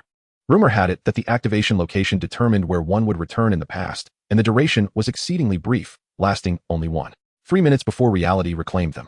Lin Hao, initially merely observing the spectacle, narrowed her eyes slightly, sensing a hint of malice upon recognizing the bidder. Chapter 67. Tonight, one must become a bandit. 1,200 million. Another person, equally foolishly affluent, placed a bid. 1 billion. The initial bidder raised their paddle again without a moment's hesitation. 12 billion. Another bid was placed, and even Lin Hao discerned that this was clearly orchestrated. 2 billion. The original bidder, still without a moment's thought, raised their paddle once more. Sister, what is going on with this person? It is evident there are shills inflating the price. Why do they continue to bid? Lin Hao was perplexed. Everyone in the room could see it. So how could that person not be aware? Lin Hao spoke. If I were to tell you that this individual is none other than the Secretary General of the Stabbing Gold Guild, Jin Yuna, who happens to be Zhang Yang's mother, what would come to your mind? The Secretary General of the Stabbing Gold Guild, Zhang Yang's mother? Lin Hao immediately grasped the implications. Zhang Yang's father must have located the scene of the incident, yet without finding Zhang Yang's body, further investigation would be futile. Hence, he intended to utilize a wormhole, a reversal of time, at the site of the incident to journey back and discern the true identity of the assailant. Have you connected the dots? It is likely that Zhang Jin has already pinpointed the last known location of his son. According to your assertion, Zhang Yang had procured information to ambush the Naga water serpent. Thus, it would not be arduous for Zhang Jin to trace Zhang Yang and his associates to their ambush site through the informant. Lin Hao ceased her flamboyance. Adopting a demeanor of caution, Lin Hao narrowed his eyes slightly. Truly, what a fateful entanglement this was. Had he succumbed to boredom and returned to the hotel to sleep, the consequences would have been dire. Just as he contemplated departure, his sister arrived and fortuitously witnessed him procuring the time reversal device. Apologies. But even if the capital city's patrols were to be exceedingly stringent tonight, a heist was imperative. As a mother seeking justice for her son, her motives were understandable. The same could be said for the demise of your son. One could only attribute this misfortune to your family's ill fate. As the siblings calculated the opportune moment to act, the wormhole device was successfully auctioned for 3 billion. The bidders, being astute, recognized when to withdraw and refrained from overreaching. However, they were oblivious to the fact that even if the price soared to 2 billion, Zhang Yang's mother would still purchase it. Her sole desire tonight was to acquire this time-manipulating device, for which she had prepared a budget of 4 billion. Upon securing the wormhole device, Jin Yuna promptly rose to leave, heading backstage to finalize the transaction and collect her purchase. Naturally, Lin Hao and Lin Hao would not linger at the auction center any longer. Exchanging a subtle glance and whispering briefly, Lin Hao returned to the hotel to change, while Lin Hao set out to monitor Jin Yuna. As the siblings exited, they encountered the woman who had previously spoken out of turn, who cast a disdainful glance and remarked, "Just sat down and already leaving. I wonder if she's in a hurry to meet her next employer." Lin Hao disregarded her entirely and departed, but Lin Hao could no longer contain himself. "You may criticize me, but do not speak ill of my sister." He captured the woman's identification number with his neural device, vowing to make her pay. Making his way to the restroom, Lin Hao entered the last stall, closed the door, and commanded his puppet. The puppet king, Si Chi, materialized before him. Fortunately, the spacious restroom stalls provided ample room for his maneuvers. Release 2 larvae and direct them to the specified location. That woman, have them bite her and drain her vitality. I aim to age her by a decade. The puppet king, Si Chi, received the command, studying the image and information on the neural device before manifesting 2 larvae in the palm of his hand.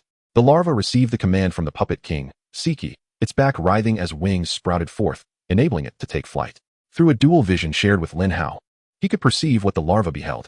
Following Si Chi's directives, the larva exited the restroom, one of its numbers swiftly entering the grand hall.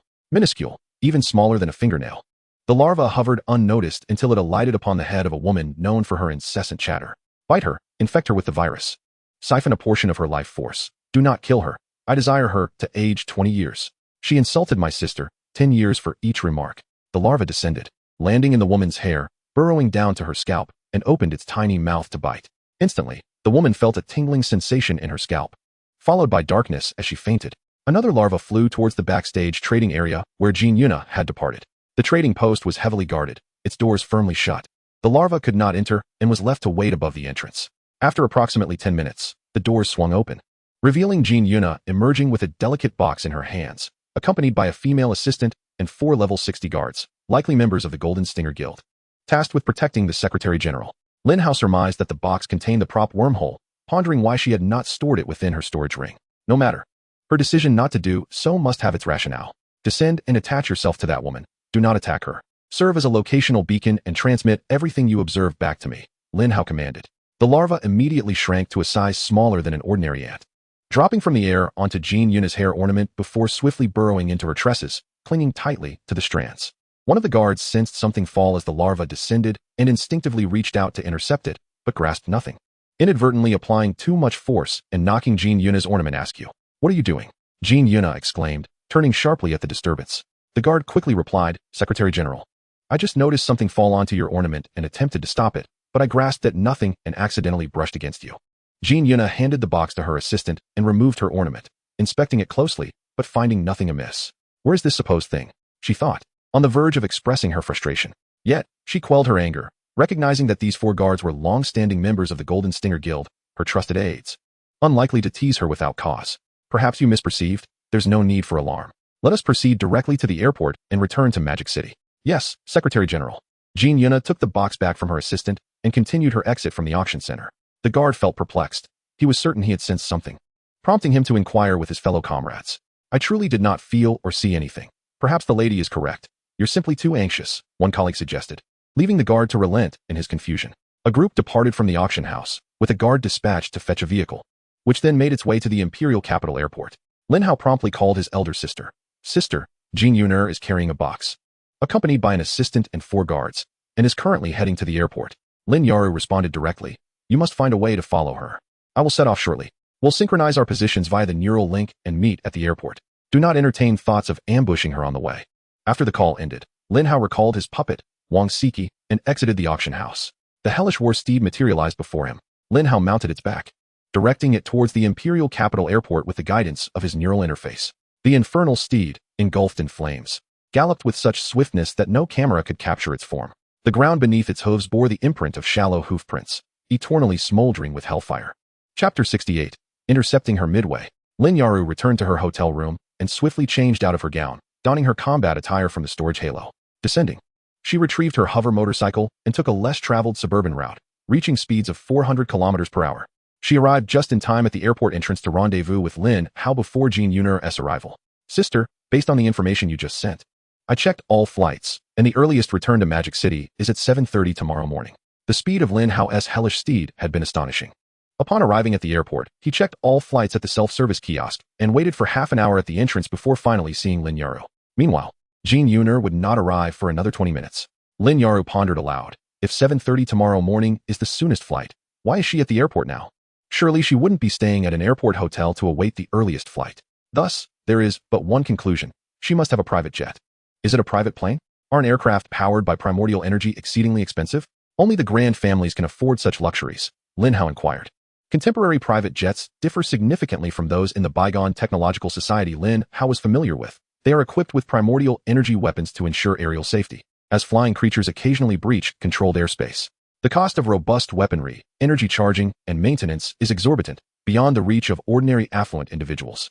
Lin Hao was well aware of this, having resided here for 6 years. Such knowledge is commonplace for anyone who frequently browses the internet. It's not a private jet. She must have chartered a round-trip flight. The distance from Magic City to the imperial capital isn't great, so the price wouldn't be prohibitive.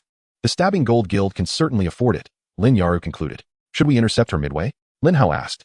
With 4 level 60 guards, we must strike decisively to incapacitate their combat capabilities. My greatest concern is that Jin Yuna may possess escape and survival tools. If we cannot eliminate them all with a single strike, we could find ourselves in trouble. According to your information, she will arrive at the airport in less than 20 minutes. We don't have time to set a trap. The only viable option now is to infiltrate the private terminal, which has its own designated access to the airport. We shall stealthily enter and seize the prop's wormhole from within. Lin Hao frowned, recognizing the complexity of the situation. Moreover, there was an aspect she refrained from mentioning. Jin Yuna was utilizing the official airport expressway, which was laden with surveillance cameras. To ambush her, one would need to pre-select a location devoid of such monitoring, and time did not permit such meticulous planning.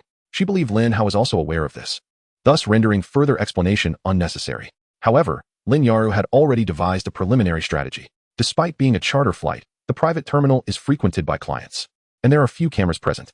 This is designed to safeguard the privacy of esteemed guests, particularly as many indulge in indiscretions with companions while waiting. Each guest enjoys the comfort of a private waiting room, ensuring utmost confidentiality. Furthermore, since the recent attack at Tianhuan Plaza, both aircraft and trains have instituted stringent passenger screenings, with clients being examined in isolation. This presents us with an opportunity. Now, we simply need to coordinate effectively with my brother's undead minions, and we stand a considerable chance of pilfering the prop's wormhole. Sister, my suggestion is to intercept her en route back to Magic City, Lin Hao proposed. Intercepting her mid-flight back to Magic City? Setting aside our current lack of aerial transportation, even if we had access, the aircraft's energy shields and weaponry pose a significant challenge. Lin Hao replied, shaking her head. Perhaps others might find it insurmountable, but I have a plan, Lin Hao asserted. What kind of plan? Lin Hao inquired. The aircraft's energy shield is formidable, impenetrable to anything short of high-level monsters. However, the interior lacks such defenses. For instance, the energy conversion device. What if I detonated a larva within it? What would happen? Lin Hao questioned. Lin Hao pondered for a few moments before responding. Modern aircraft are equipped with emergency protocols, and Jin Yuna likely possesses survival tools as well. Thus, it would be prudent to confirm the situation on site. The flight from the capital to Magic City takes merely a few dozen minutes, but upon arrival at the airport, she cannot take off immediately as approval is required. She will likely be grounded for at least an hour, granting us ample time. With that, she promptly retrieved her hover motorcycle, declaring, "Come, let us depart now." The route from the capital to Magic City follows a fixed trajectory. Ethereal Warhorse. Lin Hao summoned the spectral steed, then remarked, "Sister, your hover motorcycle is somewhat outdated and lacks speed. Ride with me, my warhorse is swifter." Lin Hao glanced at the imposing, flame-engulfed ethereal warhorse, then at her own second-hand hover motorcycle, which appeared diminutive in comparison. "Very well, your warhorse does exude more grandeur." With Lin Hao astride the ethereal warhorse and Lin Hao positioned before him, she utilized her light brain to calculate the trajectory and pinpoint a likely crash site, approximately 600 kilometers south of the capital, in a desolate area devoid of human presence. The two siblings set off to lay their ambush. Meanwhile, Jin Yuna, traveling in her business vehicle, had exited the airport expressway and could already see the brilliantly illuminated capital airport in the distance. "I am nearing the airport, just 10 minutes away from entry. Have you secured my takeoff approval?" she inquired, dialing Zhang Jin as she descended from the expressway. Zhang Jin remarked, "The moment you texted me that the prop's wormhole had been captured, I submitted my application. However, you may have to wait an hour upon arriving at the airport due to thorough inspections." "Oh, what is the matter?" Jin Yuna inquired. "Nothing significant, just routine checks. A few days ago, there was an attack at the commercial plaza in the imperial capital, so all modes of transportation are under stringent scrutiny now. Especially vehicles equipped with force weapons," Zhang Jin explained. "Understood. Make the necessary arrangements. As soon as I return to the Magic City, we shall depart for the neon hunting zone. I must uncover the truth behind my son's death. Even if it was a mere accident, I need to know the reality." Jin Yuna's voice quivered with emotion. She was not Zhang Jin's original wife. They had married only after his divorce. Together, they established the Golden Thorn Guild in the Magic City, striving to build it to a certain scale. Over the years, they had one son, whom she intended to inherit the guild. Now that her son was gone, she was determined to uncover the truth. If it turned out he had perished due to his own inadequacies, then it was fate, and she would accept it.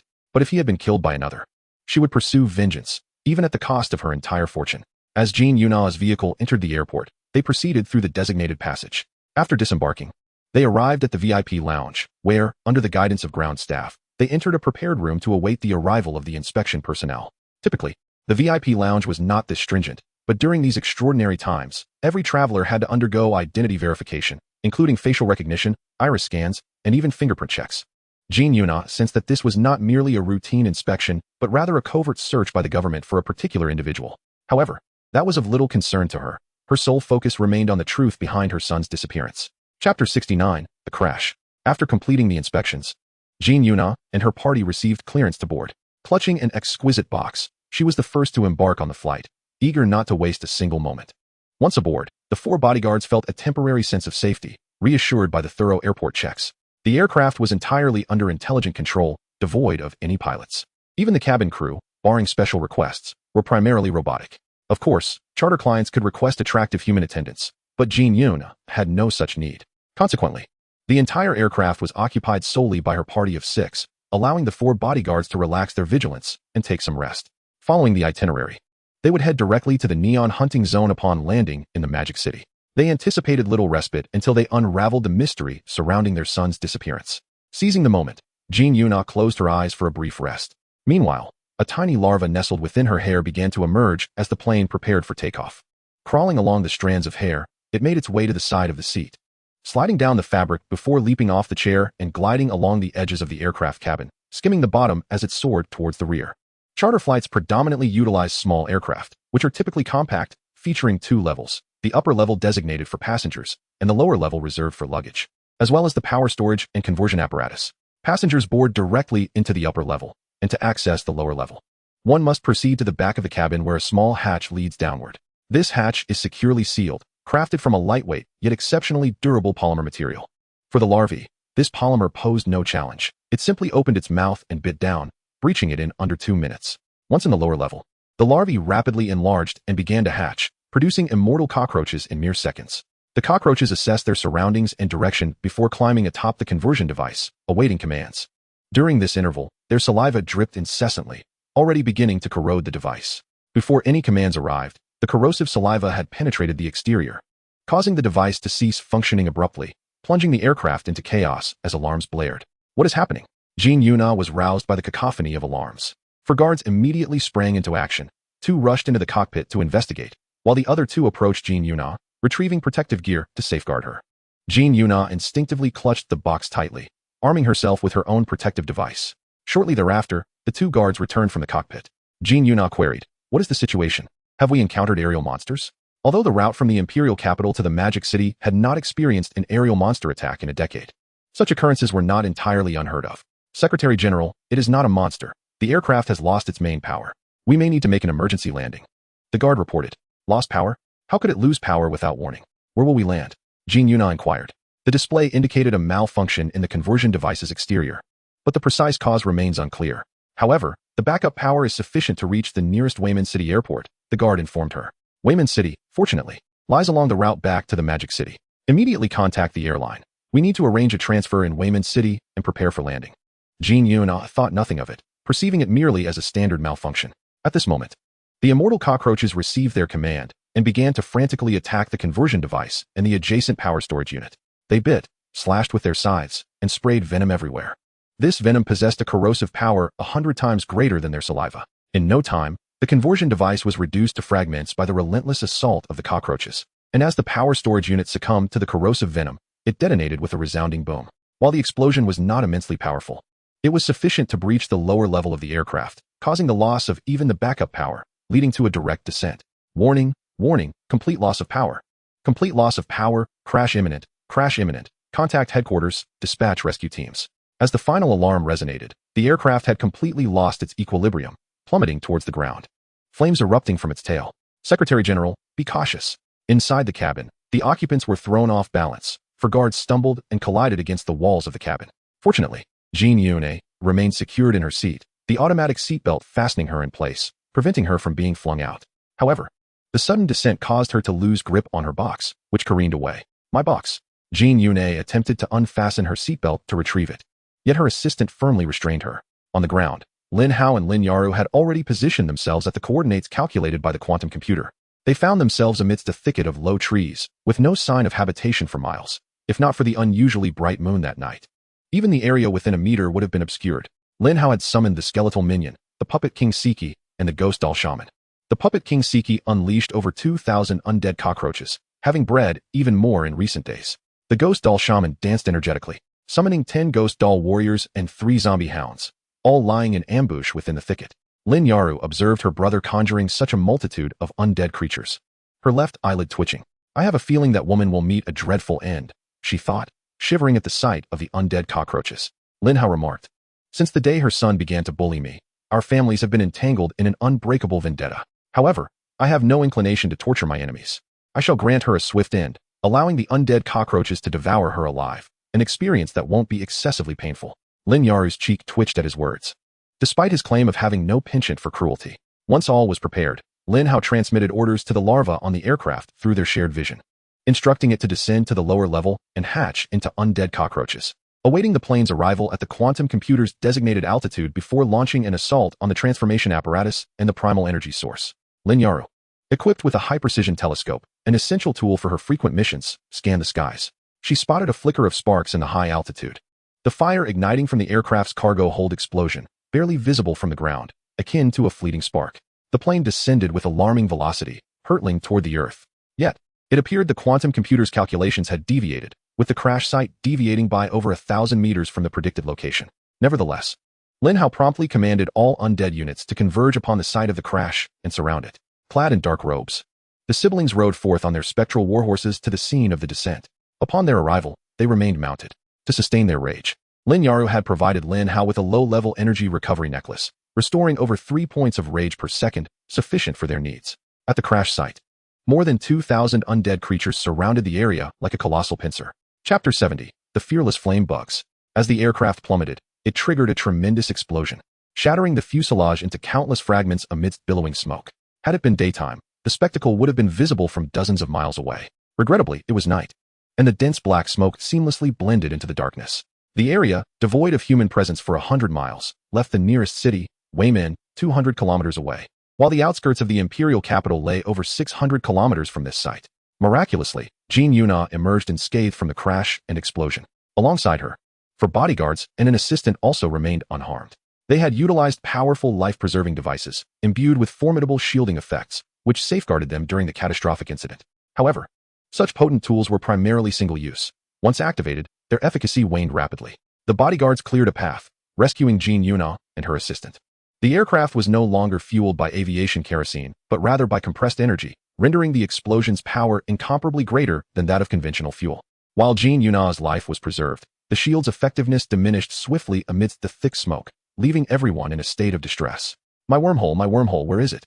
Hurry, find it. Upon being rescued, Jin Yuna recalled that during the descent, due to weightlessness and inertia, the box containing the wormhole device had slipped from her grasp and crashed against the aircraft's edge. In the aftermath of the explosion, she was uncertain whether the box had been destroyed or if the wormhole device had survived intact. The 4 bodyguards immediately commenced their search, acutely aware of the significance of the device to both the president and the secretary general. They hoped to retrieve the box before help arrived. Jin Yuna retrieved her communicator to call her husband, Zhang Jin, to inform him of the aircraft malfunction and the ensuing crash. However, just as she dialed, a tiny arrow whizzed through the air and struck her communicator, rendering it useless. Who is that? Jin Yuna exclaimed, prompting the 4 bodyguards to abandon their search for the box and prioritize the protection of the Secretary General. The aircraft continued to burn fiercely, illuminating a vast area. Yet beyond its reach lay an impenetrable darkness where nothing could be seen. A cacophony of soft, dissonant sounds broke the silence, creating an eerie atmosphere that contrasted sharply with the surrounding gloom. Instinctively, Jin Yuna retreated toward the brighter flames, while her 4 bodyguards formed a defensive perimeter, fully armed and alert. From the shadows emerged a diminutive figure, its skin dark and one hand clutching a dagger while the other wielded a blowgun. It advanced, emitting a series of unpleasant sounds, its expression grotesque, yet brimming with excitement, as if calling for companions. River Styx doll? How could this be? This is the heart of a controlled territory. It is impossible for a River Styx doll to be here. Kim Yuna immediately recognized what the diminutive creature was. Despite its significantly darker complexion, its height, dagger, and blowgun were unmistakable markers of the River Styx doll. The sound of numerous crawling entities approached, and soon a mutated cockroach emerged at the boundary of light and shadow. It revealed its maw lined with sharp teeth, and upon spotting Kim Yuna and her companions, drool cascaded from its mouth, splattering onto the ground with a sizzle, even producing bubbles and faint explosions. What kind of monstrosity is this? As the Secretary General of the Golden Needle Guild, Kim Yuna was well versed in various monster bestiaries and frequently negotiated with different groups, companies, and universities regarding the procurement of monster remains.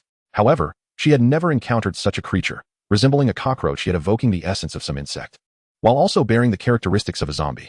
Form a defensive line, commanded the seasoned guards, who, although unable to identify the exact nature of the creature, were certain it would swarm in numbers. For guards took their positions, 2 wielded swords and shields at the forefront, 1 brandished a staff, and another held an energy weapon, a psychokinetic gun, an armament powered by the wielder's innate abilities, currently usable only by those with elemental powers. The two ranged attackers positioned themselves behind, with Kim Yuna and her assistant further back, their backs against the flaming wreckage of the aircraft to avoid being flanked. Soon, the guard's assessment proved accurate. Before them, at the junction of darkness and firelight, a multitude of unknown insects brandished scythe-like claws, their salivating mouths betraying their hunger as they eyed the group like prey. Unleash our strongest magic and the energy guns. We cannot allow them to draw near. It was evident that such a vast number of creatures could not be particularly formidable. They merely needed to hold out a little longer until the distress signal sent from the downed aircraft yielded a response. Kim Yuna encouraged her guards. Despite being merely a level 40 Esper, unskilled in combat, and having only ascended through fortunate circumstances, beside her stood her assistant, an ordinary person whose survival thus far was solely due to the use of items. Of the 4 guards, 3 were level 60, with 1 at level 59, all yet to advance further. Kim Yuna believed that as long as her judgment remained sound, they would all survive. Suddenly, a crack like a whip echoed in the darkness, and the insects, as if receiving some signal, surged forward in a frenzy. The sight before them was a veritable swarm, moving with alarming speed. Use the ultimate skill, Kim Yuna commanded. Without hesitation, the mage invoked a powerful spell, Flame Vortex. This skill encompassed a vast area, and a massive whirlpool of searing flames formed before them, drawing in countless insects. The intense heat generated a powerful updraft that lifted the creatures into the air, only for them to crash heavily onto the ground. However, the insects appeared largely unscathed. Upon landing, they merely flipped over, shook themselves off, and continued their relentless advance. The insects, directly engulfed in flames, exhibited an astonishing resilience, emerging unscathed from the inferno to charge forward without hesitation. How could this be? These creatures were impervious to fire. The mage, taken aback, realized that this was his most potent fire spell, capable of melting ordinary iron, yet it failed to incinerate these insects. The only plausible explanation was their immunity to fire damage. It is well known that insect-like monsters are typically the most vulnerable to flames. Yet, these creatures were entirely fireproof. The individual wielding a firearm possessed wind attributes, launching powerful wind energy bullets that could slice through the insects. However, his weapon was not a rapid-firing Gatling gun. He lacked the necessary energy supply for such output, limiting his fire rate to a mere 300 rounds per minute, which was unsustainable. Thus, he found himself incapable of halting the relentless advance of the insects. Before he could fire off several shots, the creatures were almost upon them, while 2 frontline defenders raised their shields in preparation for the impending clash. At that moment, from the midst of the raging flames, a skeleton emerged, extending a bony claw to seize the assistant, dragging her into the burning wreckage of the aircraft. With a swift stroke, it extinguished her life, subsequently extracting a wisp of green essence from her corpse. In the fiery chaos, a swarm of undead cockroaches surged forward, voraciously dismantling the assistant's remains. Chapter 71, A Dilemma. In the shadows, Lin Hao and Lin Yalong observed from a distance, mounted upon their spectral steeds, as Jin Yuna and her companions were besieged.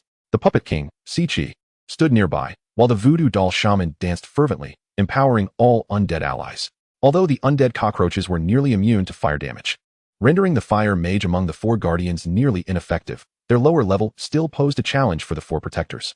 Each swing of the frontline fighters' blades could easily cleave through a line of undead cockroaches, while the marksman merely needed to employ wind-based skills to keep them at bay. Even the fire mage, stripped of his offensive capabilities, could wield his staff like Gandalf, forcing the cockroaches to retreat. It had become evident that further direct confrontation held little significance. A level 20 could never prevail against level 60 through sheer numbers. Observing the current state of the battle, Lin Yalong concluded that continuing would only deplete the undead cockroaches. Now, all the undead cockroaches had entered the attack range. Rather than engage, they began to spew poison. While the skeletons and voodoo doll warriors initiated their assault, Lin Hao concurred with Lin Yalong, shifting towards a different strategy of attrition. Puppet King Si Chi promptly commanded the undead cockroaches to withdraw a few steps, exiting the front line's attack range, and then all of them commenced spraying their venom, refraining from close combat. One should not underestimate this poison. Even though the undead cockroaches were only level 20, their venom could erode the exoskeleton and flesh of a level 45 mutated cockroach. As the 2 frontline defenders witnessed the deluge of venom approaching, their instincts prompted them to raise their shields and employ defensive skills. Giant shield barrier, energy shield, wind wall. 2 individuals employed their skills. One utilized an energy shield powered by force technology, encasing their 5 companions within its protective embrace. The assistant was snatched away by a skeleton, a fact they were aware of, yet faced with the uncertain number of undead cockroaches, they could not extricate themselves to mount a rescue. The assistant merely gasped, and by the time they turned back, she had already been pierced through the heart by the skeleton's blade, leaving her beyond salvation. Now, 4 guards formed a triangular defense, with the tank and warrior guarding 2 corners, while the mage and marksman defended the 3rd corner. sheltering Kim Yuna in the center. Although the venom of the undead cockroaches was thwarted by 3 shields, the shields were severely corroded, necessitating continuous replenishment of energy to maintain their form. The guards assessed that if the toxic liquid from this swarm of insects splashed upon them, its volume and toxicity would surely dissolve all 5 of them into a sanguine puddle. While the 2 frontline fighters might endure the venom long enough to escape, the 2 backline members and the secretary could not move swiftly. They could only brace their shields and gradually advance in their triangular formation. 3 zombie hounds, each carrying 3 ghostly warrior dolls upon their backs, charged recklessly toward Kim Yuna and her companions, the ghostly warriors chattering excitedly as they waved their arms. Upon contact with the shield, the 9 ghostly dolls wasted no time. They detonated themselves without hesitation. A series of 9 explosions shattered the energy shield, depleting its power instantaneously. The moment the shield vanished, the venom surged in. Despite their efforts to shield themselves, the barriers began to corrode, threatening to disintegrate into dust within a minute or 2. The Force technology-crafted shields could never match the legendary shields wielded by those with supernatural abilities in terms of durability. How could this happen? Where did these zombie hounds come from? We never attacked the River Styx dolls. Why would they self-destruct? A cascade of questions led Kim Yuna to doubt her existence. There was undoubtedly someone manipulating events from the shadows. Boss, carry the lady in charge through with the shield. It's our only chance for survival. Boss, don't worry about us. Quickly take the secretary and escape. The 2 backline members also suspected there was someone orchestrating this chaos, leaving only the frontline tank with the potential to break free. The tank understood that this course of action could indeed lead to escape, but his 3 comrades would undoubtedly perish here. They were incapable of swift movement. With the high-speed escape, the wind wall could not follow to provide protection, and now that the energy shield had been breached, they would soon be consumed by the venom. The ground beneath them had already been eroded by the venom, creating a small pit, and they were rapidly running out of standing space. If they did not flee soon, there would be no opportunity left. Gritting his teeth, he declared, "Madam, quickly climb aboard. I will carry you to safety." Kim Yuna did not hesitate. She immediately leaped onto his back. The tank raised his shield, employing the shield barrier while simultaneously executing a brutal charge, striving to carve a path forward. Think you can escape? Such delusions. Lin Hao clenched his left hand. The essence he had extracted from the assistant already prepared. Just as the tank initiated his brutal charge, a dark explosion erupted, engulfing his face. Boom. A resounding explosion reverberated. A savage collision followed by a malevolent detonation that forced both the tank and Kim Yuna to retreat, the latter tumbling to the ground in a most ungainly manner. What transpired? There were no Hell River dolls charging forth. Why the sudden explosion? Its force was astonishing. The tank was utterly taken aback, for he had witnessed nothing. Had it not been for the protective barrier of the Great Shield, this wicked explosion might have inflicted considerable harm upon him. Before he could fully process his astonishment, the zombie hounds and the ghostly warriors, resurrected by the doll shaman, launched a second wave of self-destructive assaults. As long as the doll shaman remained in play, these ghostly warriors and zombie hounds could be revived indefinitely. The self-detonation of the ghostly warriors was calculated based on their health points, trading life for life without any semblance of reason, inflicting damage far surpassing that of venom upon the shields. This latest wave of self-detonation concentrated on the 2 rear positions, obliterating the wind wall. The instant the wind wall vanished, the mage swiftly erected a fire shield, simultaneously conjuring a wall of flames, ready to cycle through their protective barriers once the wind wall was restored.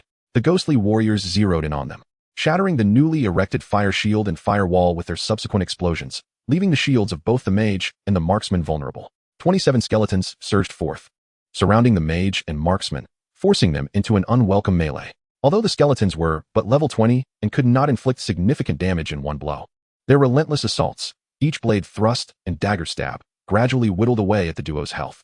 The mage and marksman had long lost count of how many skeletons they had dispatched, yet the relentless tide continued to surge forth. For every one that was vanquished, another emerged moments later. As long as Lin Hao drew breath and the command over the undead remained unbroken, the skeletons would never cease their onslaught. Attempting to flee was futile, as the venom of the indestructible cockroach had sealed off their escape routes. Charging forward meant either being repelled by Lin Hao's dark explosion or being injured by the self-detonations of the ghostly warriors. In desperation, Kim Yuna cried out, "Who was the master behind this? I am the Secretary General of the Golden Spike Guild, the wife of the president. If you would be so gracious as to spare us, I shall gladly offer you whatever you desire, along with my life as a price." She believed that this attack was orchestrated by someone, and ever since the aircraft malfunctioned, it had been part of a larger scheme. They must possess something she owned that they coveted, and her most valuable possession at present was the item known as the wormhole. Thus, Kim Yuna resolved to negotiate, for this was her final opportunity to survive. The truth about her son's disappearance? Please, with her life hanging in the balance, did the truth truly matter? Surviving was the only means by which she could uncover the truth. Chapter 72, A Lethal Strike. After Kim Yuna voiced her plea for mercy, the relentless cockroaches ceased their venomous assault, the skeletons halted their onslaught, the ghostly warriors refrained from charging forth to self-destruct, and the zombie hounds no longer rushed in to meet their demise. Before long, behind the immortal cockroach, a towering warhorse emerged, engulfed in flames, with even its nostrils exhaling crimson fire. Upon this steed sat a figure clad in tattered black robes, their entire form shrouded in darkness, a mask concealing their face entirely, emanating an eerie aura reminiscent of a deathly specter from the depths of hell. Beside them stood a woman, her features obscured, her dusky complexion blending seamlessly with the night, her eyes glimmering with a dark red hue, and arcane runes flickering around her neck. At last, Jin Yuna noticed, on the opposite side of the warhorse, 3 River of the Dead dolls piled atop one another, the topmost adorned with a feathered headdress akin to the eagle plume crowns of the indigenous peoples of North America from a bygone technological era. She recognized it as the shaman of the River of the Dead dolls. Jin Yuna and her 4 guards were utterly astonished. Who could this be to command the shaman of the River of the Dead, regardless of their identity? The mere act of revealing themselves suggested the possibility of negotiation, akin to what the gangsters of the underworld would term as having a strategy in play. Noticing that the surrounding monsters had ceased their attacks confirmed this notion. Esteemed one, what is it that you desire? Please, speak freely, whatever I can provide, I shall offer with both hands, Jin Yuna implored earnestly. The figure remained silent, merely gazing coldly at her. Esteemed one, what is it that you truly seek? Please, do not hesitate to express your wishes. Jin Yuna inquired again, her anxiety mounting. How could she discern his desires without a word? Even if you seek an item like the wormhole artifact, merely uttering a word would suffice. Yet, the figure continued to remain mute, though beneath the mask, a disdainful scoff could be heard. The 4 guards strained their ears, hoping to glean some insight from the laughter, but all they caught were the words, "Curse of aging." Just as all attention fixated upon her, and the terror of having all her attributes and abilities diminished by 40 enveloped her, Lin Yang, concealed by the smoldering wreckage of an aircraft, prepared for action. Super electromagnetic sword technique, lightning technique, electric shooting star. In an instant, Lin Yang unleashed her fury, crushing 2 immortal cockroaches beneath her feet, propelling herself forth like a bolt of lightning, and in the blink of an eye, she struck at the group of 5, severing the heads of both the tank and the warrior in the front line. Even though the tank maintained its defensive skill, the Great Shield Barrier, it proved as fragile as paper against the dragon-tooth sword. In conjunction with Lin Yang's swift lightning-based skill, electric shooting star, the time from the initiation of her explosive skill to the moment the 2 heads soared into the air was a mere 0.5 seconds, their eyes wide as lanterns, spinning in the air.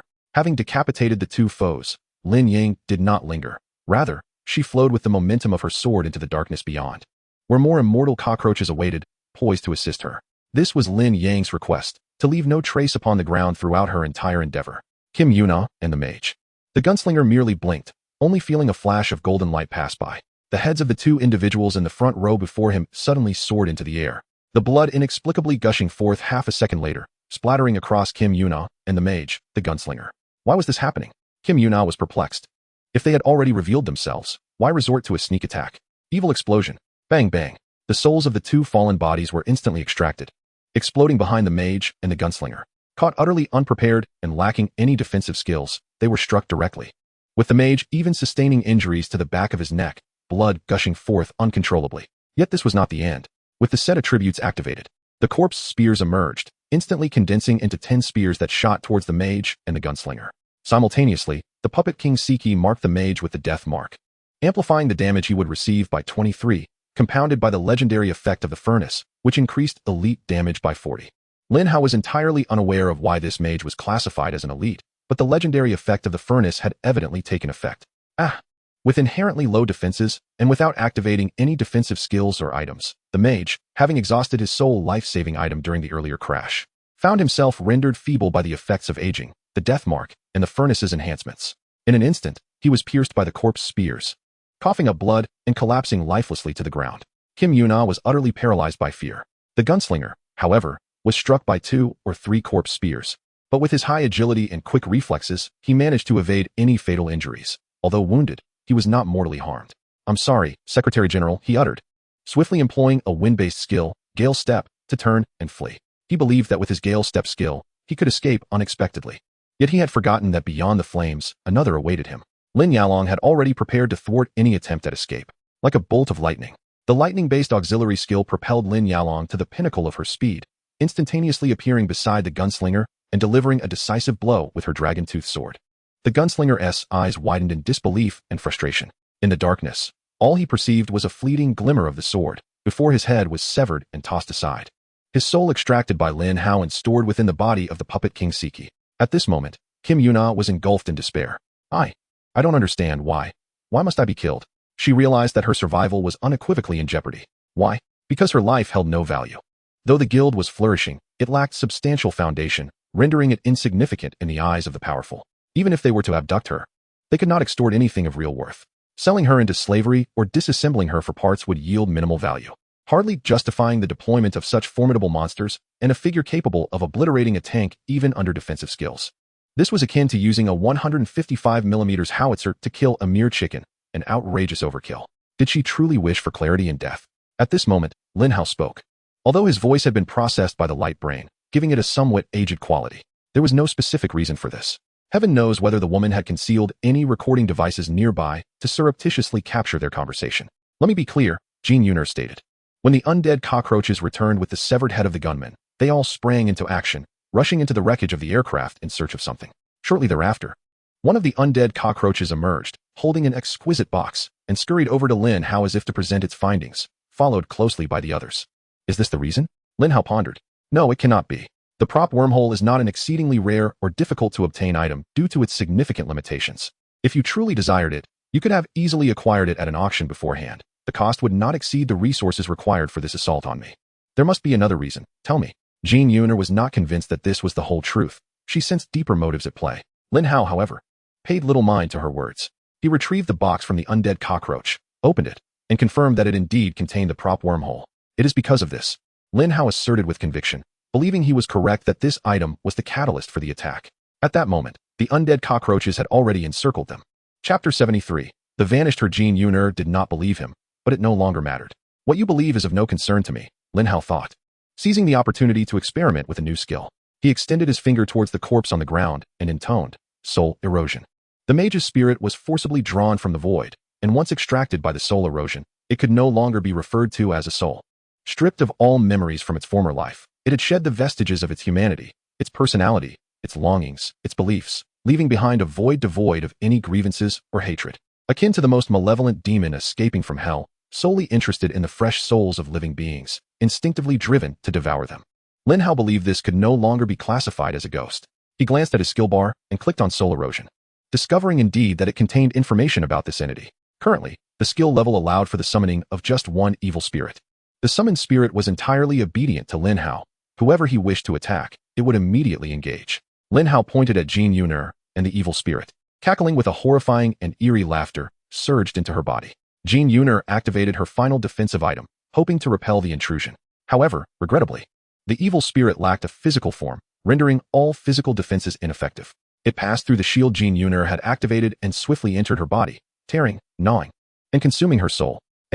The agony of her soul being shredded was an entirely different realm of suffering compared to physical harm. Jean Yuner clawed at her hair, emitting the highest decibel of pain-laden screams. Before long, she completely succumbed to madness, her soul entirely torn apart and devoured, her features contorted, and blood began to flow from her 7 orifices as she perished. Lin Hao gazed upon this gruesome scene, reminiscent of a horror film, profoundly inappropriate for children. Although Jean Yuner was at level 40, she was unequipped, making her an easy target for the malevolent spirit, which could easily vanquish her. With a weapon damage of 4,000 in just 12 seconds, it was almost certain that an unarmored level 40 would meet with demise. After the malevolent spirit devoured Jean Yuner's soul, it did not dissipate. Instead, it lingered as if awaiting commands. Lin Hao contemplated the advantage of retaining such a creature for future use, eliminating the need for summoning anew. The puppet king, Si-Chi, seemed to hear Lin Hao's thoughts, and with a mere gesture, she drew the malevolent spirit into her being for safekeeping. Once inside, the spirit bore little distinction from the other spectral remnants, transforming into a minuscule point of light. Is this even possible? The ability to contain a malevolent spirit? Lin Hao had to concede that commanding puppets was indeed a formidable skill. Clean this place up. I do not wish to see a single remnant, Lin Hao commanded, signaling that it was time to clear the aftermath before departing. With a wave of her hand, Puppet King Si-Chi summoned the undead cockroaches, which immediately swarmed to voraciously consume the corpses, leaving not a shred of flesh behind. Even those slow to partake grew frustrated and began gnawing on the wreckage of the aircraft. In mere moments, the remains of the plane and all the corpses were stripped bare, including the dismembered bodies of the undead cockroaches and zombie dogs, leaving no trace whatsoever. At this juncture, Lin Yang had returned to Lin Hao's side, mounting the malevolent warhorse. We must retreat swiftly back to the imperial capital and find a place for a late-night snack. She urged Lin Hao. Indeed, I shall heed my sister's counsel. Soon, the rescue team from the airline would arrive for a search, and it was imperative to vacate the scene promptly. Puppet King Si Chi reabsorbed all the undead cockroaches into her being, while the ghostly doll shaman commanded the ghostly warriors and zombie dogs to return to the earth. Subsequently, Lin Hao gathered the Puppet King Si Chi, the ghostly doll shaman, and the skeletons, as if nothing had ever transpired. The siblings rode the malevolent warhorse at a swift pace back to the imperial capital. As they fled from the pursuit and retreated, the warhorse left no hoofprints nor scorched earth in its wake. This was its inherent capability. The hoofprints observed at the auction house had been Lin Hao's display of bravado, a gesture he found impressive. However, upon their departure from the imperial capital, Lin Yang recognized the gravity of the situation and promptly delivered a reprimanding tap to Lin Hao, reminding him that no hoofprints must be left behind. This was not the time for ostentation. The objective was clear, to leave no evidence. 20 minutes after Lin Yang and Lin Hao vacated the scene, the rescue team arrived in the vicinity. From the moment the distress signal was received to the declaration of the crash, less than 5 minutes had elapsed, and the rescue team had swiftly mobilized from Wayman City. With the current Force Energy aircraft equipped with fully automated intelligent controls, even in the event of a crash, the black box on board was designed to transmit the most accurate coordinates automatically. The rescue team initially anticipated arriving at the location within an hour. However, for reasons unknown, the signal from the black box suddenly vanished, complicating the search efforts for the rescue team that had lost the coordinates. Although they arrived at the scene within an hour, no wreckage of the aircraft was found, nor were there any survivors. Even the bodies of the deceased remained elusive. According to the records, there were only 6 passengers on the plane, 5 of whom were endowed with extraordinary abilities, 4 of them reaching level 60. There seemed to be no justification for a complete absence of survival. Could it be that level 60 extraordinary beings have become so feeble? In the past, during the large-scale territorial wars, those at level 60 could confront the ancient overlords without succumbing to madness, fighting until their last drop of blood. The desolate surroundings, shrouded in darkness, greatly complicated the search and rescue efforts. Even with extensive lighting, visibility was severely hindered. Nevertheless, the search had to persist. These passengers were charter clients, and if something had gone amiss without a trace, the repercussions for the airline would be dire.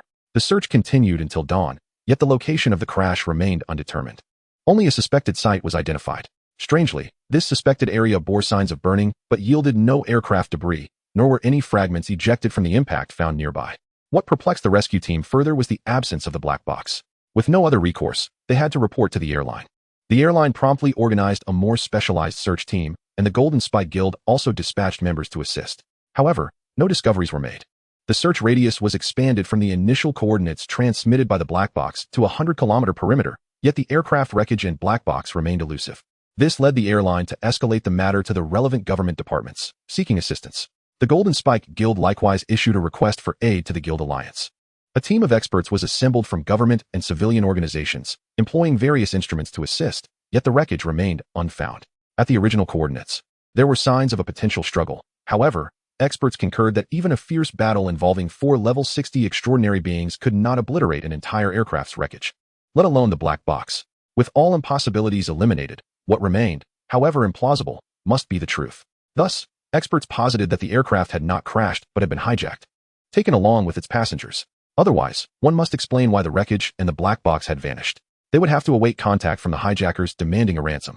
If they encountered those madmen, they might not even demand a ransom. Upon receiving this conclusion, Zhang Jin was left in a state of bewilderment. His son had disappeared, and now his wife was also missing. Chapter 74. The bank account received 4.94 billion. Lin Yaring and Lin Hao returned to the outskirts of the capital, disembarking to switch to Lin Yaring's hovering motorcycle, then proceeded to the city center. Near the auction house, they located a hot pot restaurant to dine. Why hot pot? At such a time, the entire capital had limited options for late-night dining, and only hot pot establishments could provide private rooms. Once all the ingredients were laid out, they closed the door to their room.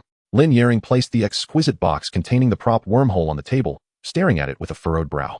Though the time-space rune is incomplete, it simply cannot be stored in the storage halo.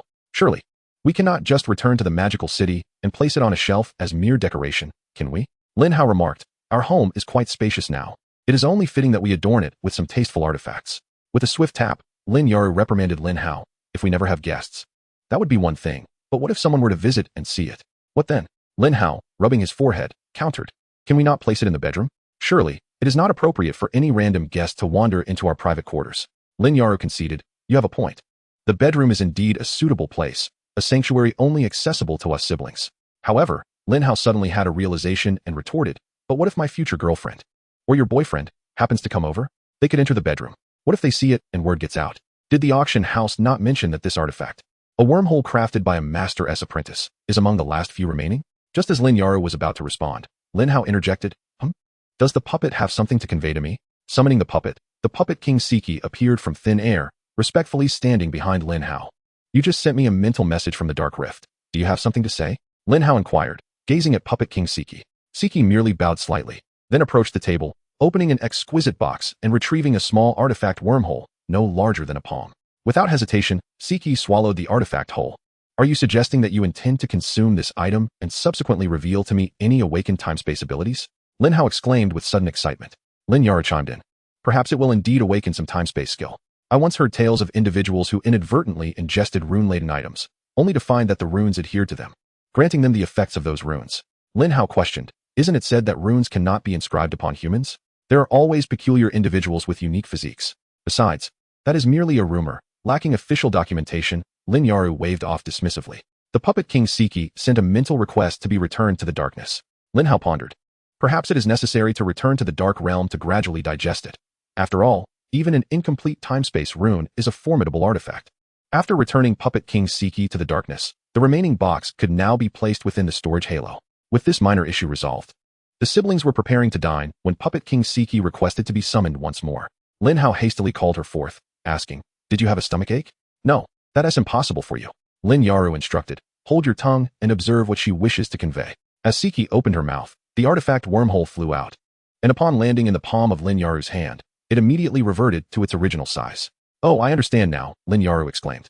Your puppet means to say that she can store this item for you. Lin Hao also grasped the implication but felt a tinge of disappointment as he remarked. I had hoped she might comprehend the rune and awaken a unique rune ability. Such matters should not be forced. It would be more prudent to provide her with some rune-imbued weapons and equipment, which I believe she could effectively utilize, Lin Hao remarked with a sudden flash of inspiration. Why did I not think of that? Lin Hao responded, Sister, do you have any equipment suitable for level 20? Weapons. Aside from the cloak of summoning for distant journeys, I possess nothing usable at level 20. Everything functional should be with you, Lin Hao said, extending her hand. Lin Hao recalled that he still had the extra severance and the slaughtering knife stored within his dimensional pocket, although neither possessed any four-dimensional attributes, merely special effects. However, the Heart of Steel did confer attributes, prompting him to retrieve it for the puppet, Wang Siki. As Wang Siki grasped severance, Lin Hao deliberately opened her status panel to observe, and indeed, her stamina increased by 55 points. In other words, while inheriting his basic attributes, Wang Siki could don equipment and utilize its attributes. Lin Hao playfully tapped Wang Siki, and as expected, a damage reflection occurred. The legendary effects can also be utilized. She can be equipped accordingly, Lin Hao declared, producing both severance and the slaughtering knife, noting that these weapons held only special effects without attributes. As for severance, it was better to sell it and acquire something more suitable for her, given its legendary effects were incompatible with him and even with Wang Siki. The slaughtering knife, however, was outright rejected by Wang Siki, who refused to wield it. She summoned the ghostly doll shaman and handed the knife to it. The shaman, the largest among the three stacked dolls, grasped the slaughtering knife and cackled with delight, utterly enamored by it. Brother, the ghostly doll shaman does not engage in combat. While the legendary effect of the slaughtering knife is formidable, it is of no use in its hands, Lin Hao explained. Sister, you fail to grasp the nuance. Whether it be Wang Siki or the ghostly doll shaman, as long as they can activate the legendary effects of the weapons, their progenies or summoned entities can inherit those legendary effects. It is akin to my own situation. All my damage-enhancing legendary effects are inherited by my direct summons or subservient entities, Lin Hao elucidated, a revelation imparted by Wang Siki's own consciousness. Lin Hao was momentarily rendered speechless. This was rather unfair. It was now understood that natural elementalists with attributes above a certain level could potentially undergo metamorphosis, becoming druids capable of summoning animals. The most formidable of these druids could summon only a handful of creatures to battle, yet here was her brother, summoning a puppet that could in turn summon over 2,000 undead cockroaches. This recursive summoning was something she had never heard of. Reflecting on her earlier cleverness and fortune in acquiring the Unity Ring, she realized that no one was more suited to wield it than her brother, as all his summoned entities, including subservient ones, shared the burden of his damage, essentially rendering him nearly impervious to harm. Those undead cockroaches, with their tough exoskeletons, possessed even greater resilience than creatures at level 30 famed for their defense. Their fortitude was commendable. Retrieving the Heart of Steel, Wang Siki and the ghostly doll shaman returned to the shadows. As they once again picked up their chopsticks, ready to indulge, a notification from the bank caught their attention. A staggering 94 billion had been credited to their account, bringing the current balance to 5 billion. The two siblings immediately deduced that the bodies of the River Styx dolls had been successfully auctioned off. In Chapter 75, at the auto show, Lin Hao sent a message of gratitude to Mr. Wang of the Kadi's auction house. Mr. Wang replied instantly, expressing that should they have more valuable items to auction in the future, they should reach out to him first, as he would offer a generous discount on the service fee. According to Mr. Wang, with a 5 commission, the total for the 4 River Styx doll bodies amounted to an impressive 3 billion, averaging 3 billion each, a value akin to that of a prop wormhole. Previously disheartened at the auction center, Lin Hao suddenly felt a resurgence of confidence. Lin Hao remarked that consumables and collectibles should not be directly compared in terms of price. A prop wormhole is priceless when needed, yet becomes a mere decorative object when not in use. The completeness of the River Styx doll's body, not to mention its research value, makes it a coveted item for collectors simply by virtue of its intactness. Alright then, sister. I ordered 2 of the latest hover motorcycles a few days ago. Shall we go to the auto show tomorrow to pick them up? Lin Hao had placed his order and paid a deposit on the official website. The new model hover motorcycles? Lin Hao, who had not been closely following these developments, currently owned an outdated second-hand model she had purchased with her earnings from her first task in her freshman year. Indeed, there are versions specifically designed for those with abilities, performing exceptionally well, only slightly slower than my nightmare warhorse. Sister, we are now affluent. We must not continue to treat ourselves poorly as in the past. We ought to enjoy life and indulge in fine things. Otherwise, how could the illustrious goddess of radiance be seen riding an old second-hand hover motorcycle? It tarnishes your image. Don't you think? Lin Hao spoke sweetly, his true intention being to make the purchase. After some contemplation, Lin Hao agreed, recognizing that with newfound wealth, it was time to treat oneself better. Moreover, having reached a sufficient level of skill and maxed out her advanced creation fruit, she had little expenditure before reaching level 60, making the acquisition of the latest hover motorcycle quite justified. Alright, when does the auto show commence? It has already begun, but it will conclude the day after tomorrow. Shall we go tomorrow? Sure, let us eat quickly. I'm famished. Sister, I'll order you some spicy pig brain to replenish your strength. We'll split it. Having likely endured a grueling hunt, the siblings felt a deep hunger after traveling thousands of kilometers. After a hearty meal, they returned to their hotel to rest. That night, as Lin Hao lay in bed, her mind replayed the events of the chase, ensuring that no evidence had been left behind before she finally drifted off to sleep. The next morning, Lin Hao was the first to check for news regarding the plane crash. In the era of force technology, the internet was more advanced than in previous technological societies, with news often disseminated without the need for human authorship and approval. Consequently, information spread almost instantaneously. Naturally, matters the government wished to keep from the public would render entire networks incapable of retrieving even a single keyword, while facilitating the lives of individuals. It has simultaneously rendered governance more convenient, allowing for an imperceptible yet potent oversight and control over the populace. At 9:30 in the morning, Lin Hao discovered pertinent information indicating that the search and rescue team had yet to locate any remnants of the aircraft, casting doubt on the accuracy of the crash site. The airline and Union Alliance would form a more specialized search team to commence their efforts. Upon reading this, Lin Hao felt a sense of relief. The initial phase of rescue and search represents the optimal moment for unearthing various pieces of evidence, should it be missed. By the time the so-called more professional search team is assembled, most of the evidence would have dissipated. A plethora of comments from netizens displayed a rather schadenfreude attitude towards the chartered flight disaster. The reasons were rather mundane. The animosity towards the affluent in this era of power has intensified far beyond that of the old technological society. Currently, society adheres not to the 80-20 rule, but rather to the 90-10 rule, where 90 of wealth is concentrated in the hands of a mere 10, with the presence of those endowed with extraordinary abilities. Breaking this paradigm has become exponentially more challenging than in the previous technological age. When Lin Hao finally rose from his slumber, the siblings ventured out for breakfast before heading to the capital's auto show, where they intended to pick up their newly purchased vehicle. The hover motorcycle, devoid of any wheels, was still considered a vehicle. The convention center buzzed with energy. It was Lin Hao's inaugural visit to an auto show since his arrival in this world. The atmosphere was vibrant and creative, filled with the distinctive scent of new cars, their glossy paint shimmering under the lights with an enchanting luster. The bustling exhibition area presented an array of meticulously arranged new vehicles, each exuding its own unique charm, whether it be opulent and grand, fashionably avant-garde, or elegantly understated. The music resonating throughout the venue varied from exhilarating to melodious, contributing to the overall ambience of the event. On the exhibition stage, models donned fashionable attire, showcasing their striking figures in harmony with the vehicles, drawing the attention of numerous photographers. Furthermore, Each company's booth featured various interactive segments, such as smart driving trials and immersive experiences, allowing visitors to gain a deeper understanding of the vehicle's performance and driving sensations. The throngs of people navigated through the exhibition hall with light-hearted steps, brimming with anticipation. Some paused to admire the cars, gently caressing their surfaces as if to appreciate the exquisite craftsmanship and materials, while others circled the vehicles, admiring the design from every conceivable angle. Sales representatives enthusiastically introduced the vehicle's features and specifications, their voices and gestures imbued with confidence and professionalism. The siblings arrived at the hover motorcycle booth, where the sales staff, regardless of whether one was a potential customer, eagerly distributed brochures and engaged passers-by with rapid-fire introductions of their products, highlighting speed, acceleration, hover height, maneuverability, and safety data. Lin Hao selected some optional auxiliary equipment and stepped aside with a sales representative to discuss her choices, while Lin Hao approached the checkout counter, producing the pre-reserved QR code he had secured online, informing the sales staff that he was there to collect his vehicle. After scanning the QR code with their device and checking the records, the sales representative promptly informed Lin Hao, "My sincerest apologies, dear customer. But the 2 latest models you reserved have just been picked up by someone else. Would it be possible for you to return in 3 days? We will ensure that a vehicle is arranged for you." Lin Hao furrowed his brow. This doesn't add up. I specifically confirmed with customer service multiple times before making my payment online that the 2 latest models on display today were reserved for my collection. Those 2 hover motorcycles are still here, yet you tell me they have been taken? The salesperson hurriedly replied, "It's a bit complicated. These 2 hover motorcycles are designed exclusively for enhanced individuals. Coincidentally, an enhanced individual came to purchase them, and our manager, who is acquainted with him, decided to sell them.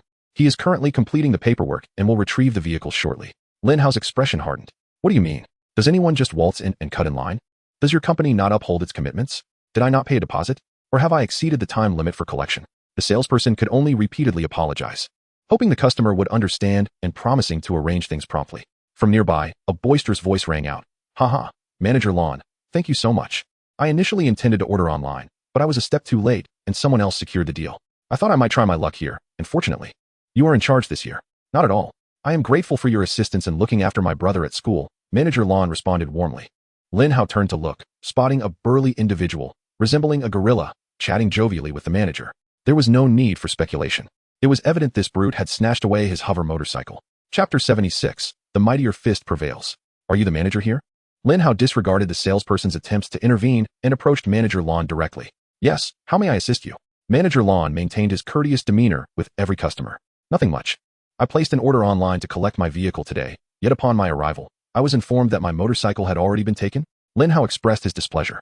Upon hearing this, Manager Lon realized that Lin Hao had indeed come to collect his vehicle and had assumed he would arrive later. Based on past experiences when most customers came in the afternoon, the 2 motorcycles had been sold to a senior of his brothers who had come with full payment. Such occurrences were not uncommon, and the typical resolution was to offer an additional complimentary maintenance service, allowing those with reservations to collect their vehicles from any authorized dealership. "I sincerely apologize, but you arrived a moment too late. Those 2 motorcycles have already been sold to these gentlemen. However, you may present your order at any of our authorized dealerships to collect your vehicle." Manager Lon smiled, believing his resolution to be quite favorable. "A moment too late?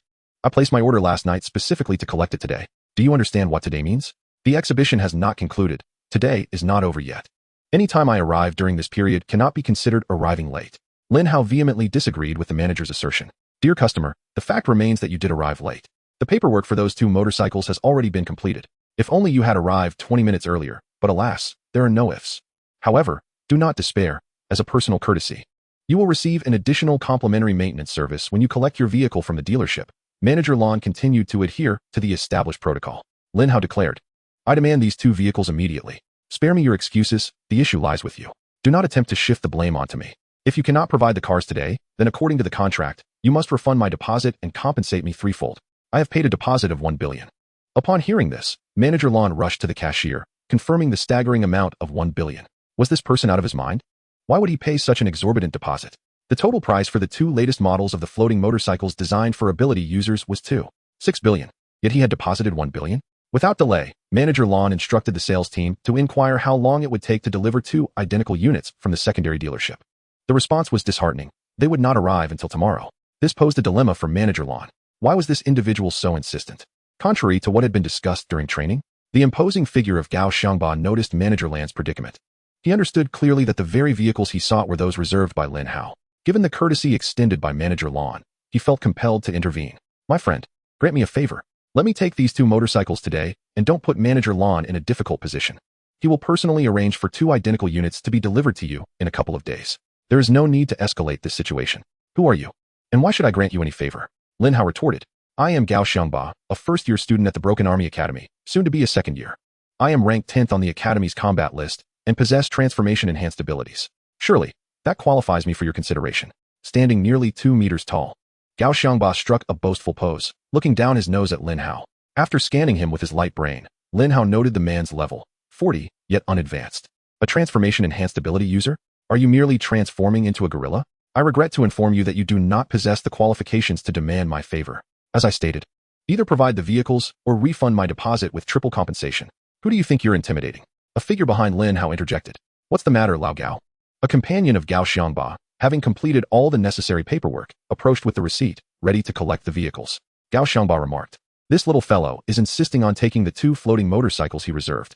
He claims that if they are not provided, he will demand a refund and triple compensation. The companion, whose demeanor stood in stark contrast to Gao Xiangba's, being around 180 centimeters tall, adorned with gold-rimmed glasses, exuding elegance, interjected, my apologies. But we are in urgent need of the vehicles. We are prepared to pay the full price without any discounts, so I kindly ask you to show some understanding. I am Peng Junhui, ranked 3rd on the combat list at the Broken Army Academy, a level telekinetic user. Peng Junhui, like Gao Xiangba, introduced himself along with his academy and ability level, emphasizing his willingness to pay the full price. Lin Hao replied, I am afraid that still does not suffice. As I have stated, either provide the vehicles or refund my deposit with triple compensation. Let me remind you, I have deposited 1 billion, and I am likewise not seeking a discount. Gao Xiangba, nostrils flaring in anger, glared at Lin Hao with rage bubbling within him. It was intolerable to be treated with such disrespect, and after scanning Lin Hao again, he noted the man's level, merely 20, unadvanced. Further igniting his fury and prompting thoughts of confrontation, Peng Junhui extended his hand in a gesture of restraint. His countenance dark and his voice frigid as he spoke. I am unaware of which academy you hail from, but daring to address us in such a manner is audacious. Allow me to impart a truth. In this world, the one with the mightiest fist has the final say. Today, we shall certainly retrieve these 2 vehicles. While you will have to collect them from the dealership in a few days, you shall grant us this courtesy, whether you wish to or not. Lin Hao chuckled and inquired, what if I choose not to grant you this courtesy? What will you do then, you foolish boy? Refusing a toast only to insist on a penalty drink.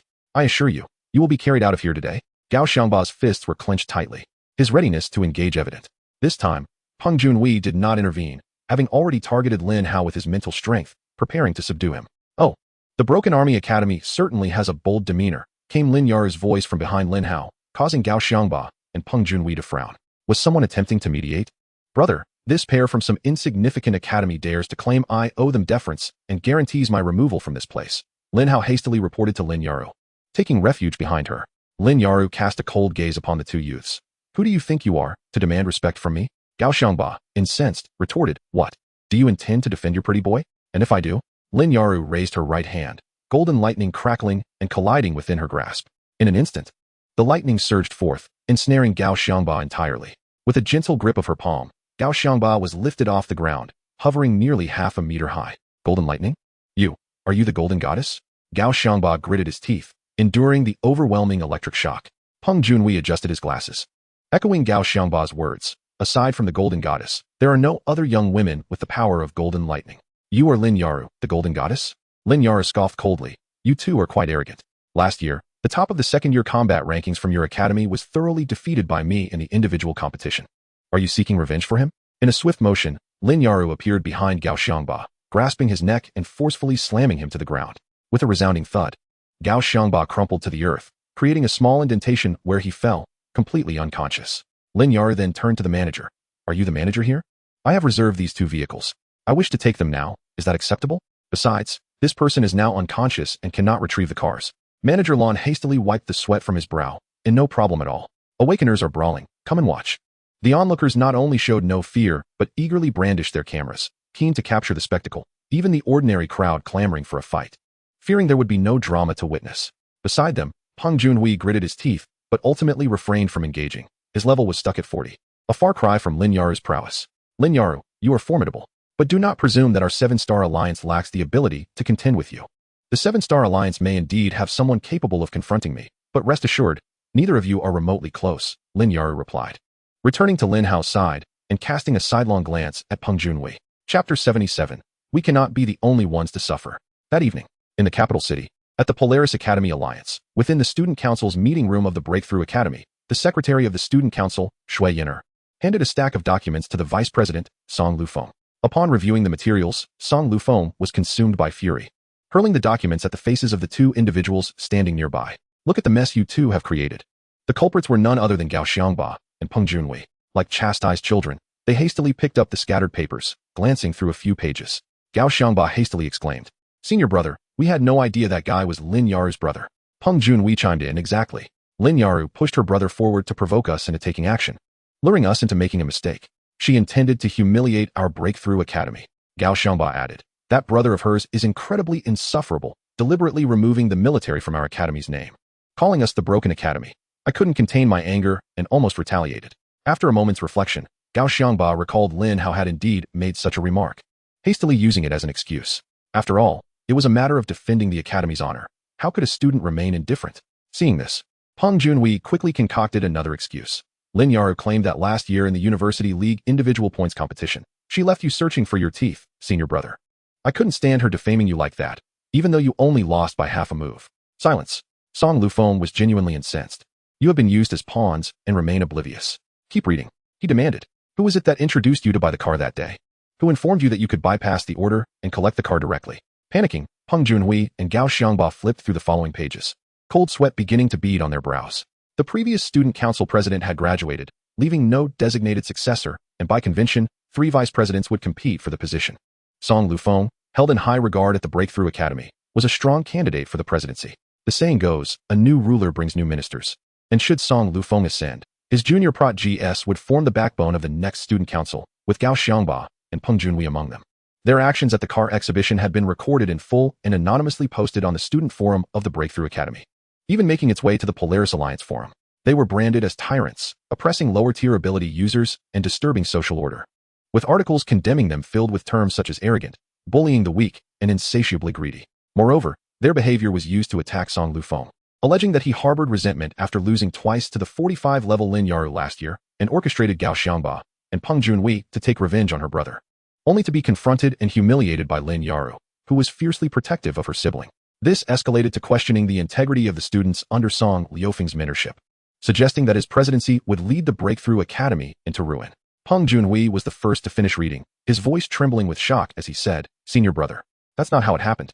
Gao Xiangba also spoke, "Senior brother, while we may have erred, it is utterly inconceivable that we would seek vengeance against the families of others due to the League matters. The League is merely a contest, not a matter of life and death. We possess no justification for retaliating against someone else's kin.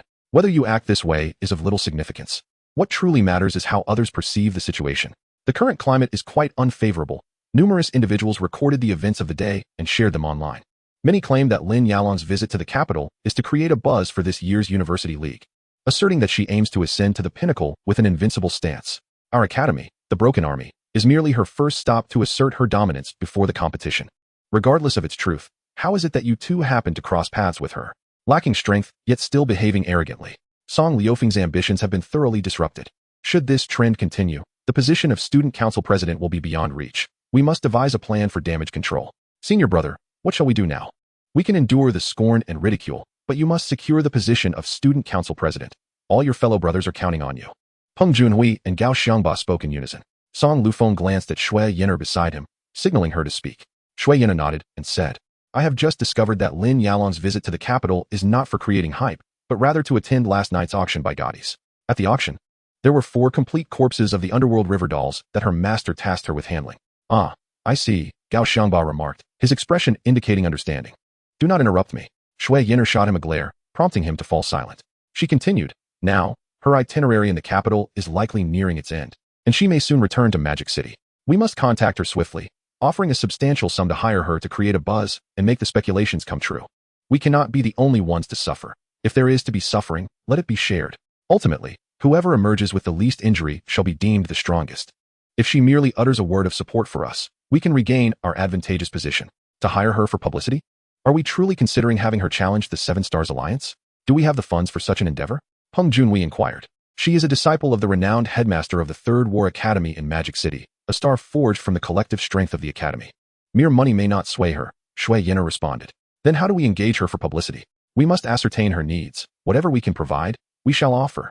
Sometimes, what truly matters cannot be purchased with money. Shui Yin'er's plan garnered Song Lufeng's approval. If their side had endured the beating and received negative reviews, then let Lin Yalong also deal with others, inviting more hired commentators to amplify the disparagement. Song Lufeng had already received word that during the previous attack in the capital, Lin Yalong was suspected to have emerged alongside the Ice Prince from the Ice Crystal Garden Villa. It appeared that Lin Yalong had become formidable enough to catch the Ice Prince's attention, a feat no one in the Seven Stars Alliance had achieved thus far. Last year, he had lost to Lin Yalong in both home and away matches, each time falling short by a single move. This year, Song Lufeng believed he might not even withstand a single strike. From the video of her defeating Gao Xiangba, it is evident that Gao did not lack resistance. When he was restrained, he was already defending with all his might, yet he was still knocked unconscious in a single blow. Although the disparity in levels is a factor, Gao Xiangba is an enhancer, a type of esper characterized by exceptional physical prowess, serving as both a formidable shield and a fierce combatant, often capable of overcoming higher-level opponents. Regrettably, he was still dispatched in an instant.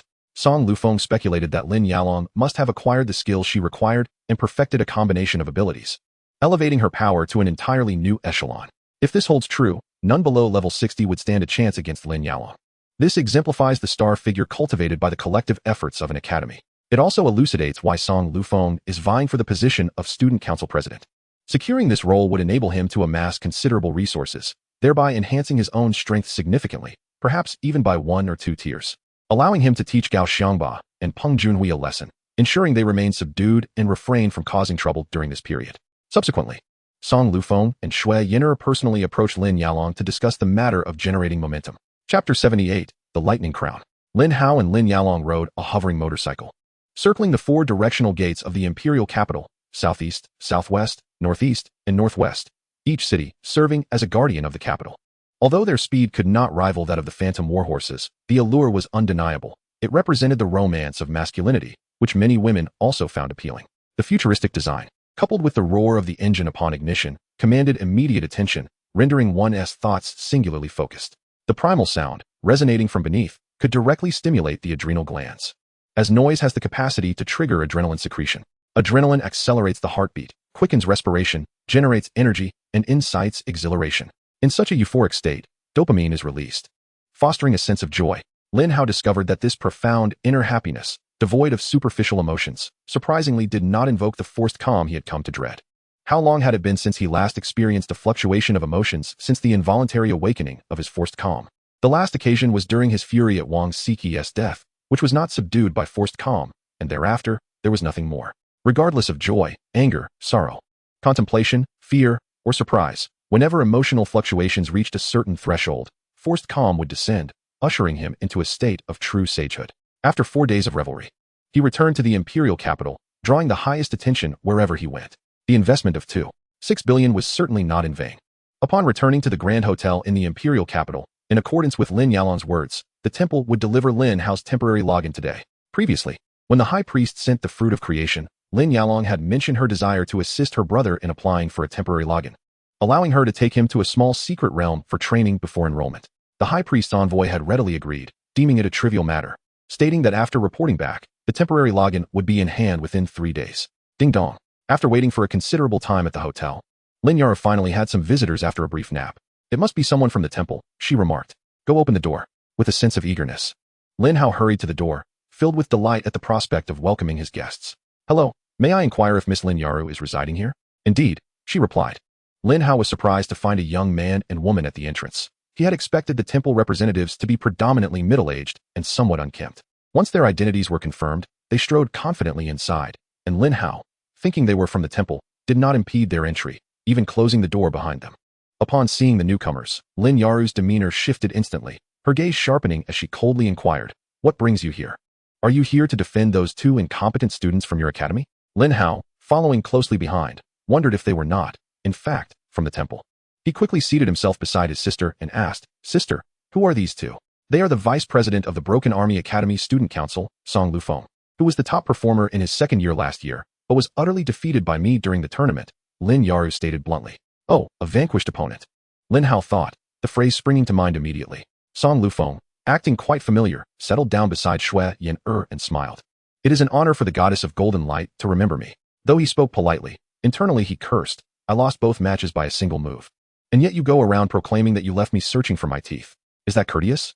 Regardless of his indignation, he maintained a smile, albeit a strained one. Enough with the pleasantries. What do you want? Lin Hao inquired. Song Lufeng replied. Firstly, we have come to apologize for the actions of my 2 junior colleagues, and secondly, we seek Miss Lin's assistance. I accept your apology. I am not one to hold grudges. However, why should I assist you? Lin Hao retorted. Shui Yan'er retrieved a folder from her storage ring and handed it to Lin Hao, saying, Miss Lin, within this list, if you find anything to your liking, please do not hesitate to mention it. We will present it to you as a token of our gratitude for your help.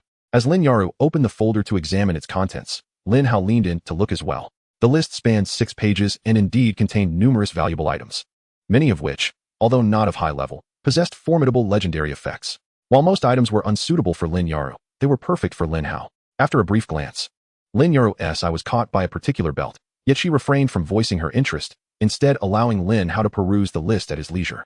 She turned to Song Lufeng and remarked, the items are rather unimpressive. I fear I may find it difficult to assist you. Song Lufeng thought to himself. This list embodies the collective strength of my faction. Everything available for trade is included here. Although the levels are low, primarily around 40 and 50, the legendary effects have been meticulously chosen, so there should be no reason for her to dismiss them. Shui Yan'er pondered. Does this woman suspect something?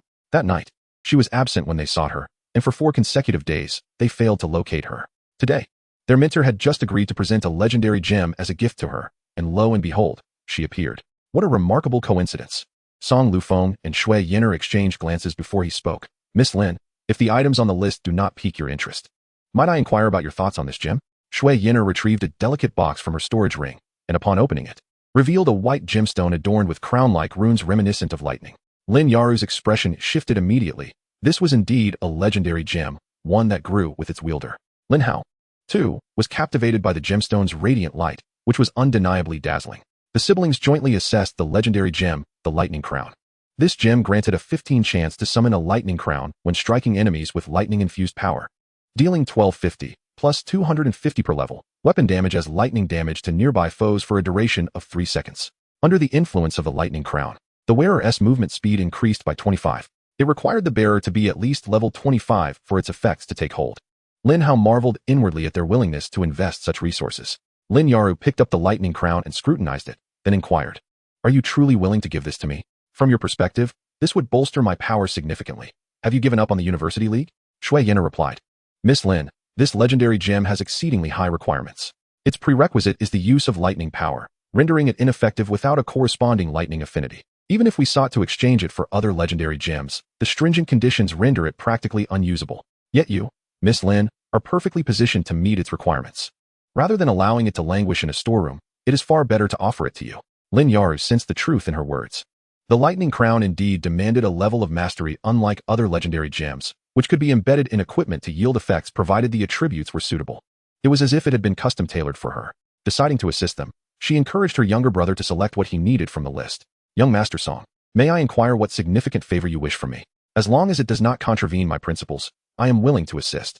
Miss Lin, I hope you will initiate your personal points campaign for the University League, starting with the 7 Stars Alliance and the Breaking Army Academy.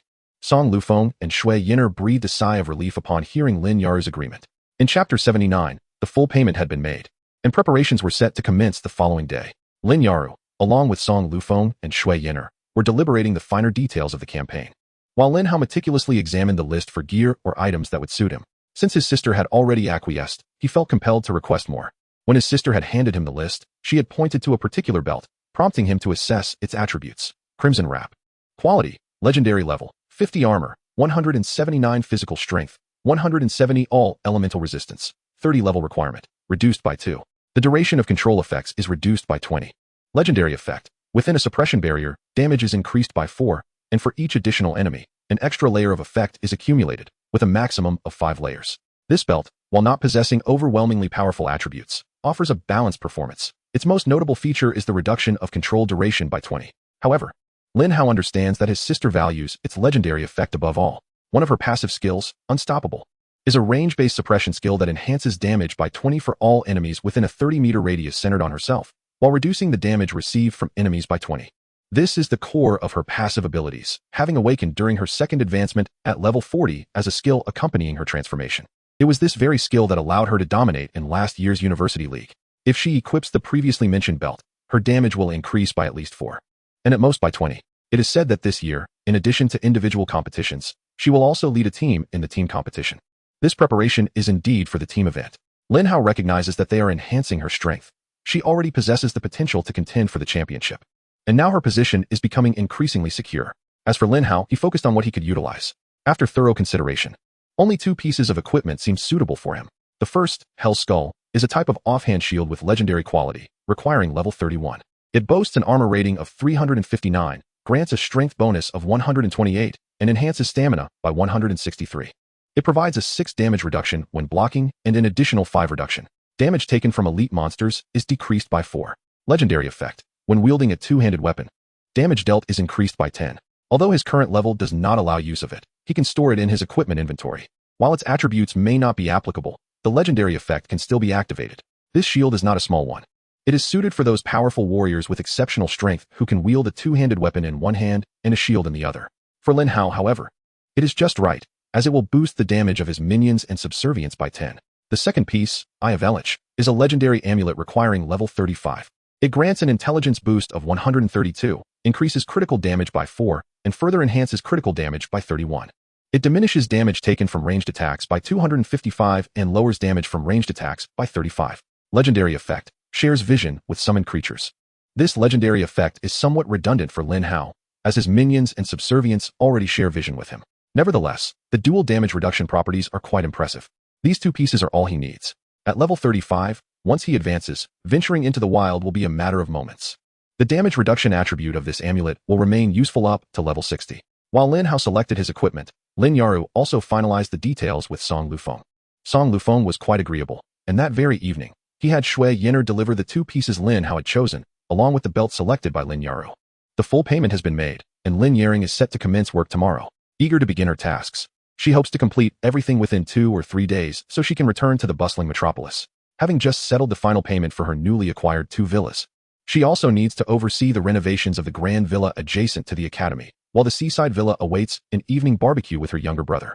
Lin Hao's temporary credentials were delivered by the emissary of the temple after Song Lufeng and Shui Yin'er departed. Access to any branch of the temple can be granted via card, which will later be integrated with the university identification upon enrollment. The temporary credentials contain 2,000 points gifted by the Ice Emperor, and theoretically, this temporary number will serve as Lin Hao's student ID in the future. That evening, the siblings discussed their plans. Lin Yaring would begin her work, likely finishing in about 3 hours, while Lin Hao would venture to the 7 Stars Alliance branch of the temple to explore a small secret realm on his own. He had no doubt he could handle the small realms, especially since he had already mastered the larger ones at the same level.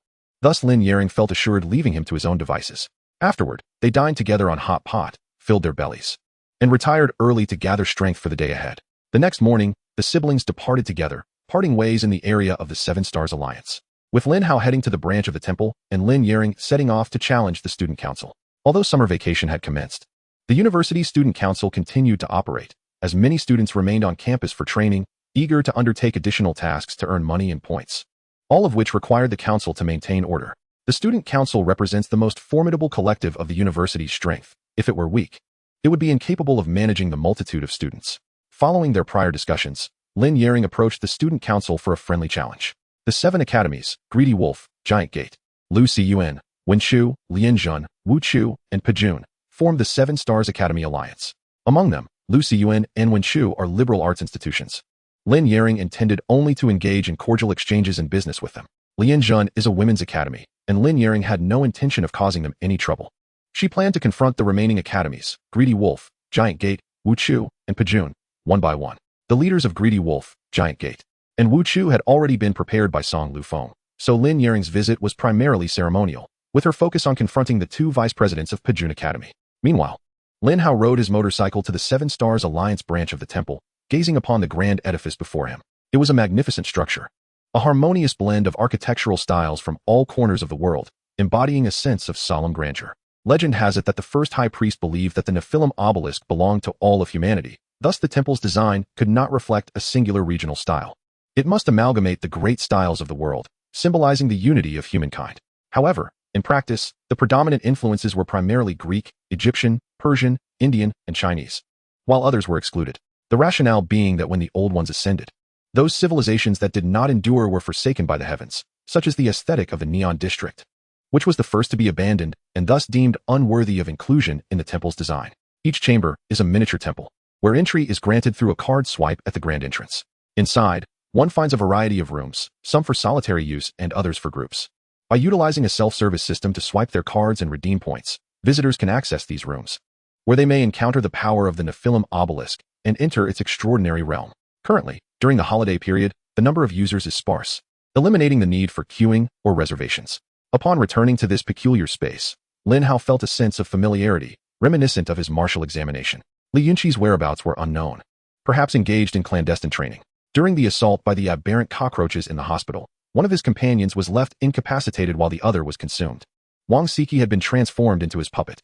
With a sigh, he reflected on the unpredictable nature of life. Regaining his composure, he placed his hand upon the projection of the Nephilim obelisk, activating its powers. He chose to enter the small secret realm.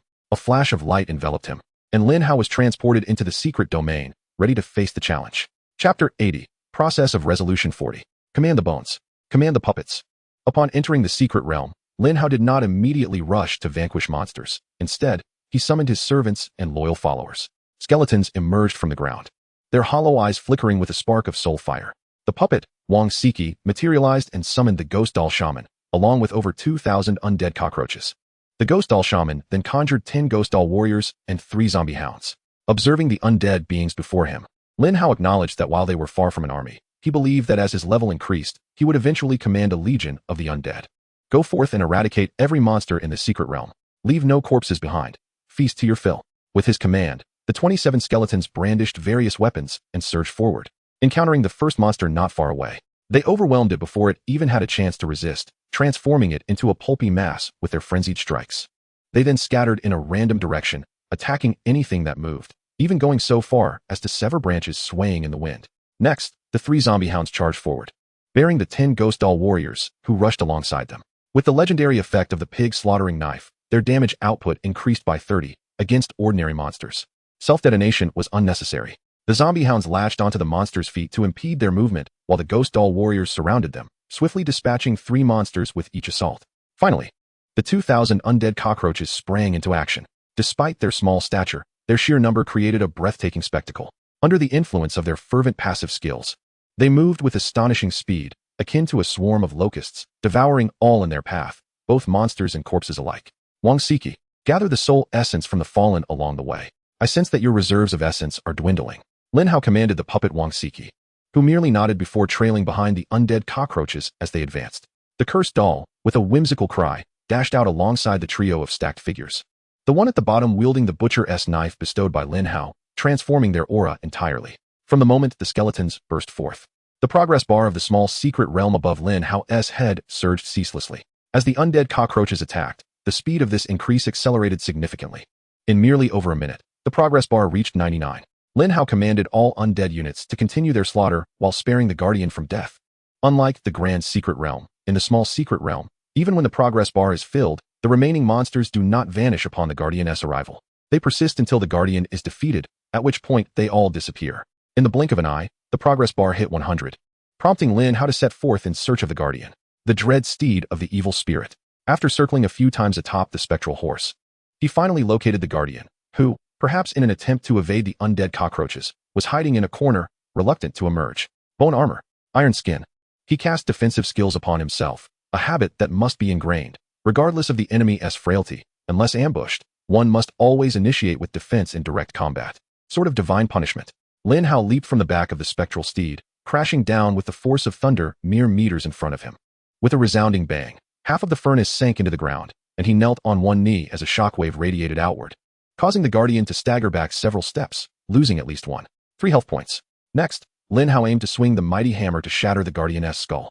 However, as he pulled the furnace from the earth, the oversized hammerhead dislodged a considerable amount of soil, nearly blinding him, resulting in a miss. The guardian seized the opportunity to kick Lin Hao, but he quickly reacted, raising his shield for protection while simultaneously executing the skill shield bash. The shield collided with the guardian's foot, sending it sprawling, its entire body teetering as it nearly toppled over. Grip of the dead. Lin Hao summoned the hands of the deceased, which suddenly erupted from the ground, grasping at the Guardian's nearly grounded head and forcing it down. With a thunderous roar, the Guardian attempted to break free from the grip of the dead. Yet, regrettably for it, Lin Hao approached and swung the hammer towards its head, resulting in a devastating blow. The combination of the sword of divine punishment, the shield bash, and the grip of the dead had nearly brought the Guardian to its end. What followed was merely its final struggle. Even if Lin Hao had refrained from that final strike, the Guardian would have succumbed to the slow, toxic death inflicted by the grip of the dead. The hammer was swung solely because the furnace had been acquired for some time without witnessing bloodshed. It was a mere desire to see it taste victory. The Guardian's demise signified the completion of the small secret realm, causing all monsters to vanish. Upon death, a blood-red magical circle appeared beneath the corpse, emanating a peculiar crimson light, as the body was consumed by the radiance and subsequently disappeared, leaving only a luminous orb behind. Observing the orb, a smile crept upon Lin Hao's lips. For such a trivial matter, Lin Hao immediately summoned the auxiliary dialogue box upon acquiring the light orb. The gift of Nephilim allowed him to select from the following rewards. Reward 1. Obtain an ancient legendary piece of equipment. Reward 2. Absorb its energy to acquire information regarding the evolution of death power. Without a moment's hesitation, he chose Reward 2, determined to maximize his progress and obtain the information on evolution. Reward 2 has been selected. Absorption in progress. Evolution cracking progress. 40. It was splendid. With just 3 more battles, he could complete the cracking process. Ascending to the next level was within reach. He would bid farewell to being a level 20 novice and stride toward level 40. In his excitement, Lin Hao summoned all his undead units back and collected them before exiting the small secret realm. He had anticipated reappearing within the peculiar space, yet, to his surprise, he found himself back in the chamber of the temple. Congratulations on clearing the level 20 secret realm in 4 minutes and 10 seconds. A voice resonated, and a screen materialized before Lin Hao's eyes. Though the screen was an ethereal projection, it was touch-responsive. After a brief inquiry, Lin Hao discovered that after each trial, one would return to the chamber to view their results. To commence the next round of Secret Realm trials, a payment of 10 points was required. This chamber was, in fact, a part of the peculiar space, configured in this manner to align with the Nephilim obelisk. Could the Nephilim obelisk truly cooperate in such a manner? Was it capable of adorning the peculiar space in such a modern fashion? Lin Hao found himself questioning its very nature. Was it alive or merely a construct? Chapter 81. The gradual progress of cracking. He pondered over an inconsistency. During his initial entry into the chamber, hadn't he spent 50 points outside? 50 points granted him access to the peculiar space and included a complimentary trial of the secret realm. This seemed more lucrative than mere extortion. Currently, he had yet to discern the utility of this secret realm. Why were others expending such points to engage in it? There was no experience gained, nor could one level up. Was the sole purpose to hone combat techniques against various monsters? Never mind. He would uncover the answers upon enrollment. For now, he needed to secure his evolution information. Having paid the 10 points, he initiated the next round of challenges. Once inside, Lin Hao faced the same adversaries as before: skeletons, undead cockroaches, doll warriors, and zombie dogs. This time, he refrained from intervening. The doll warriors, with their high-pitched cries, surged forward and self-destructed en masse, annihilating the foes before them. Although the defending monsters boasted superior attack and defense compared to glimmering gold, the simultaneous self-detonation of 10 doll warriors resulted in their swift demise. The explosion left the adversaries in disarray, their remnants strewn about. As Lin Hao emerged to collect the remains, the crimson magical array expanded significantly, enveloping all the debris within, illuminating the area in a sanguine glow as every fragment was reclaimed. Was the Nephilim obelisk truly sentient? Lin Hao's doubts resurfaced. He picked up the fallen light orb and summoned the auxiliary dialogue box once more. The gift of Nephilim offers a choice of rewards. Reward 1. Acquire an ancient legendary equipment. Reward 2. Absorb its energy and obtain information on the evolution of death power. There's no need to ask. It's pointless to argue with an insipid cheat. I choose Reward 2. Lin Hao lamented, pondering how the Nephilim's obelisk was so intelligent while this cheat remained so rigid. Reward 2 has been selected. The absorption process is now underway. Evolution progress is at 55. Why has the progress decreased from 20 to 15? What is going on? An explanation is sorely lacking. Lin Hao sighed, frustrated by the absence of even a manual. Fine, 15 it is. It merely means he has to fight a couple more times. Upon leaving the minor trial realm and returning to his room, a voice resounded. Congratulations on clearing the 20th level of the minor trial realm, completed in 4 minutes and 40 seconds. Having slain all the monsters within the realm, it's clear that clearing the level must take over 4 minutes. If he simply aimed to refresh his completion time, could he set a record under 2 minutes? Perhaps it's best not to pursue such endeavors. Any remarkable rewards would elude him, and the temple would not grant him a single coin. Instead, he resolved to eliminate all the monsters, allowing his puppet king, Si Chi, to collect more corpses and essence for future use. On his third entry into the minor trial realm, the servants and followers once again engaged in combat. While Lin Hao took a step back to admire the scenery of the realm, 3 trials yielded 3 distinctly different maps. The first was a desert landscape with limited paths, yet relatively expansive. The second map was a forest devoid of trails, requiring him to forge a path himself. The third map was a swamp, where stepping upon its surface threatened to ensnare one. The time taken to complete the third trial was even swifter than the first. The swamp offered no convoluted paths, with monsters lurking within it. Upon charging in and encountering one, a multitude would emerge in its wake. The guardians fell within the swamp, and Lin Hao nearly faltered, relying on the undead cockroaches and skeletons to form a bridge to retrieve the light orb. The absorption is ongoing. Evolution progress stands at 70. Just 2 more battles to go. Observing the progress bar, Lin Hao felt a thrill akin to achieving milestones in a game. He had progressed swiftly. Having only reached 20 the previous day, he exited, spent points, and re-entered. The map shifted to mountainous terrain, yet it bore no consequence for Lin Hao, as the relentless onslaught of skeletons and undead cockroaches rendered any landscape inconsequential. The fourth trial concluded in just over 4 minutes. It seemed that regardless of the map changes, the number of monsters remained relatively constant. Otherwise, the completion times would not be so closely aligned. As he picked up the fourth light orb, the cheat once more began to absorb it. The absorption is ongoing. Evolution progress now at 80. Why has it dropped to 10? Does it begin to decrease after every 2 attempts? Lin Hao was filled with a desire to curse the cheating software, yet it proved futile, as this contraption did not even respond to a single punctuation mark. If this were the case, the next round would yield a score of 90, and the subsequent one would diminish to 5. 2 5s would total 100. In essence, 3 more attempts would conclude the endeavor. Thus, he resolved not to squander any more time and commenced his task, as it did not require his direct involvement. His subordinates were the ones battling, while he merely observed from behind. Having expended 10 points, he activated the small secret realm once more, and this time the map revealed an abandoned city. His subservience and kin surged forth, scouring every street. As long as the monsters did not deliberately conceal themselves, they were certain to be slain and their remains devoured. Upon receiving the light orb again, Lin Hao was on the verge of fury. The process of evolution and decryption stood at 85. What the hell?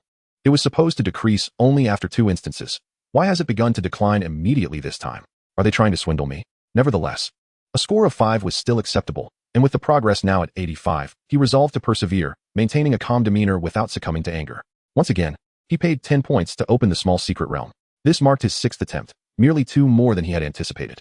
Time had not yet elapsed half an hour since his entrance. There was no rush. His elder sister was likely still at the beginning of her endeavor, while he had already accomplished more than half of his tasks. Perhaps sensing Lin Hao's mood, his minions executed their tasks with remarkable speed, eliminating all monsters in just 3 minutes and 30 seconds, and promptly devouring the remains. The blood-red magic circle for corpse recovery was too lazy to even manifest. Upon receiving the 6th light orb, Lin Hao commanded the software to continue the consumption process. Consumption in progress.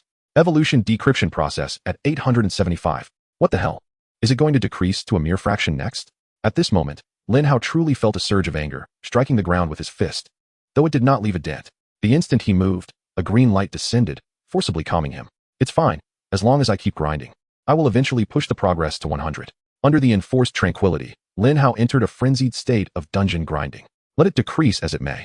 As long as I persist, I will eventually reach 100. The time was still early, and he had planned for a productive morning, without a doubt. With his thoughts silenced by the enforced calm, Lin Hao continued to expend points, activating a new round of trials in the small secret realm. In Chapter 82, this was not merely a challenge, but a performance. Following this, during the 7th attempt, the progress increment was reduced to 125. On the 8th, it fell to 0. 625. Frustration nearly compelled Lin Hao to relinquish his efforts. Fortunately, the enforced calm arrived just in time to help him maintain his composure. Perhaps after surpassing 90, there might be a turnaround? Embracing this mindset, Lin Hao, now composed, proceeded to activate the small secret realm trials once more, as he still had 1880 points left to utilize. Thankfully, the 9th light orb did not have the increment, resulting in a 0.5 progress increase. For reasons unknown, Lin Hao felt inexplicably fortunate. Upon reaching the 10th attempt, the light orb only contributed an increase of 0.125, bringing the total progress to exactly 90. As the clock struck 90, instability began to manifest. At times, a luminous orb would yield an increase of 0.2, while on other occasions, it offered merely 0.1. And shockingly, there were moments when no progress was made at all. Beginning from the 15th attempt, Lin Hao cast aside any concern for records or the astonishment of onlookers, especially since the holiday had rendered the audience scarce, and he plunged into fervent gaming. Upon entering, he summoned his minions and followers with utmost speed, personally mounting his malevolent steed to accelerate his progress through the levels. The Puppet King, Siki, no longer needed to gather corpses and essence, having amassed plenty in the preceding 15 attempts, enabling him to unleash continuous explosions for 2 days straight. On the 16th attempt, he shattered his previous record, completing it in a mere 2 minutes and 15 seconds. Yet, Lin Hao remained unsatisfied, uncertain of how many more attempts would be required. He yearned for swifter completion. During the 17th attempt, he once again broke the record, finishing in 2 minutes and 14 seconds. After a brief 3-second reflection, he revised his strategy. The skeletons should not converge in one location, as that would squander their combat effectiveness. Rather, they should disperse, attacking in pairs towards different directions. The 18th attempt yielded a time of just 2 minutes. After grinding through an additional 100 minor realms, his score plummeted to 860, with progress at 98. After nearly 4 hours of relentless endeavor, Lin Hao gazed at the remaining 2 points of progress, feeling utterly fatigued. Noticing the time, he realized it was nearly 2 in the afternoon. Perhaps it was best to step out for a bite to eat, as hunger had set in. Exiting his chamber and returning to the temple, he observed a steady stream of individuals departing, as if a significant event were unfolding outside, prompting them to rush towards the commotion. "Hey, what is happening?" Lin Hao inquired of a handsome passerby. "Brother, you don't know? The radiant goddess from Demon City has come to challenge our 7-star alliance." Early this morning, she took on the student council of the Greedy Wolf Academy, leaving both vice presidents utterly bewildered. Now she's headed for the Giant Gate Academy. "Hurry along, lest you miss out on a good view," the young man said, dismissing Lin Hao as he hastened out of the temple, eager to secure a prime spot. Oh, Lin Hao recalled, his sister was indeed engaging in a challenge. Wasn't he? It said that the frontline academies merely put on a FAAD, while the real battles occurred at the Break Army Academy. Last night, his sister had mentioned that there were a few in the Imperial City capable of providing her with a formidable contest. Yet none of those contenders belonged to the 7-star alliance. Therefore, today's challenge would likely proceed with ease. Furthermore, with Song Lufeng having orchestrated the arrangements, it was essentially a performance. Still, Lin Hao felt a twinge of concern. In martial arts, strikes are unpredictable, and over 90% of ability users wield weapons in combat, which could easily lead to genuine conflict. What if his sister were to be overwhelmed by the entire student council? Leaving the temple, he made his way to the commercial street of the 7-star alliance, casually selecting a noodle shop where he ordered a bowl of noodles to satiate his hunger before heading to the Giant Gate Academy to check on his sister's situation. At the next table sat a man and a woman, both enjoying their noodles while discussing the morning's challenge. The radiant goddess is truly formidable. The Greedy Wolf Academy, renowned as the strongest in the 7-star alliance, had both vice presidents taken down by her. If only I could be as powerful as she is. The 2 vice presidents are merely first-year students from last year, who only advanced to their 2nd year this September. Thanks to some familial connections, they are not particularly formidable. The real power lies with the president, the head of the organization, and the publicity minister. Unfortunately, all 3 are absent today, allowing her to act with such arrogance. The president is now a senior, having entered his 4th year this September. Most of his energy is directed towards his impending military career, and he will not participate in this year's University League, likely wishing to avoid confrontation with the illustrious goddess of light. Winning would be advantageous. But what if he were to lose? Such an outcome could severely impact the military's assessment of him. The heads of the organization and publicity departments are also nearing the end of their tenures. It is rumored that they have formed a team to prepare intensively for the upcoming grand trials next semester, aiming for the latter rankings. Even if others fail to reach the historical leaderboard, they can at least aspire to the annual rankings. As for us, well, it's best not to dwell on it. Let us eat up, for we must rendezvous with the captain afterward. This mission could extend for over 10 days, and we won't have the chance to enjoy these delightful noodles again. The 2 appeared to be a couple, clad in combat attire, finishing their noodles and arming themselves before departing on foot. Lin Hao understood everything clearly and felt a sense of relief. With the 3 strongest individuals from the Greedy Wolf Academy absent, his sister would be facing 2 opponents of the same cohort, as Gao Xiangba and Peng Junhui, who were likely also at level 40 without any promotions. Was this merely a facade? It would simply depend on who falters and reveals their flaws. He turned his thoughts to his own situation, with only 860 points remaining. Recently, the failure rate for the last 10 minor trials had reached a staggering 80, with only 2 successes, each contributing a mere 0.1 to his progress. At this rate, he feared he might run out of points. His sister seemed to possess around 30,000 points. Perhaps he could borrow some when his own ran low. After finishing his noodles, Lin Hao returned to the temple. The elderly gentleman with white hair and beard guarding the entrance noticed Lin Hao's return and inquired, "Young man, aren't you interested in watching others compete? What's there to see? Others are so formidable that watching only serves to deepen my sense of inferiority. It's far better to practice in the trials. When the time comes for battle, I want the chance to survive." Lin Hao casually offered an excuse, reflecting on how he hadn't noticed any elderly guardians at the entrance when he had first arrived. Surely, the various branch temples managed entry and exit, and the hall was equipped with a formidable array of energy weapon defenses, rendering the presence of a guardian unnecessary. The old man smiled and replied, "It's rare to encounter someone with such clear insights. Other strengths are their own. However, it is beneficial to occasionally observe those skilled in combat. The same energy combat techniques yield different outcomes when employed by different individuals. Watching their battles can inspire one's own understanding of energy combat techniques." Lin Hao countered, "I believe one must first train to their utmost before seeking to learn from others. If I haven't reached a profound level myself, how can I understand the higher level battles of others? It would be pointless." The old man nodded. "I see your reasoning. You are correct. If one hasn't attained that level, it can indeed be difficult to comprehend." Lin Hao continued, "Even at the same level, different individuals interpret things uniquely. It's like reading a book. 1,000 readers might derive 1,000 interpretations from the same text. What seems reasonable to one may appear unreasonable to another. Thus, unless one seeks to understand the opponent, I see no necessity to join the throngs merely for the sake of spectacle." Upon concluding his conversation, Lin Hao swiped his card and entered one of the rooms. A figure gradually emerged behind the elder, inquiring, "High Priest, do you have any orders?" "Amend the records. Conceal all today's record-breaking achievements in the level 20 secret realm. Only those of cardinal rank and above may have access to view them. Typically, only previous records are displayed." "Understood, High Priest." The figure retreated a step and vanished into the wall. Chapter 83. The Greatest Illusion of Life Once Inside. Lin Hao spent an extensive period consecutively engaging in 56 rounds. His completion times dwindled with each attempt, the fastest being a mere 1 minute and 32 seconds. Nevertheless, even after 56 attempts, he had yet to reach the requisite progress, remaining stuck at 99.99. His last 16 attempts had all ended in failure. Lin Hao cursed repeatedly. Is that cheating program now called? He felt an overwhelming urge to strike someone, yet he was uncertain whom to target. Next time I shall surely succeed. Since his 101st attempt, this notion had taken root in his mind, each time convinced that the next attempt would yield success. He was utterly entranced. This is the greatest illusion of life. With sufficient diligence, success is assured next time. Outside, an elderly man pondered. What on earth are you attempting by replaying the level 20 secret realm so many times? Do you have numerous skills to practice? Your points balance is insufficient to initiate the secret realm trial. The gentle but merciless voice reminded Lin Hao that his points had been entirely depleted. With a resounding thud, Lin Hao struck the wall in frustration. This is outrageous, simply intolerable. Following numerous failures, his progress remained stagnant at 99.99. With all 2,000 points spent, he was utterly exasperated. Indeed, when one feels capable, one should never be too confident. Dejected, Lin Hao emerged from the temple. The elder at the entrance greeted him, but he merely nodded lightly and continued on his way. Despite having continuously refreshed records, and even if he were practicing skills, he should have mastered several by now. Why then was he so despondent? Had he not met his own expectations? If today's youth possessed even a fraction of his tenacity, we would have long since been able to surge through any dimensional portal with ease. Sigh. The elder watched Lin Hao's retreating figure, expressing a soft sigh. High Priest. I suspect he is testing some forbidden technique. Otherwise, how could he complete a level 20 secret realm alone in 1 minute and 32 seconds? Moreover, he is only at level 20 and has yet to ascend. A figure emerged from the wall, standing behind the elder.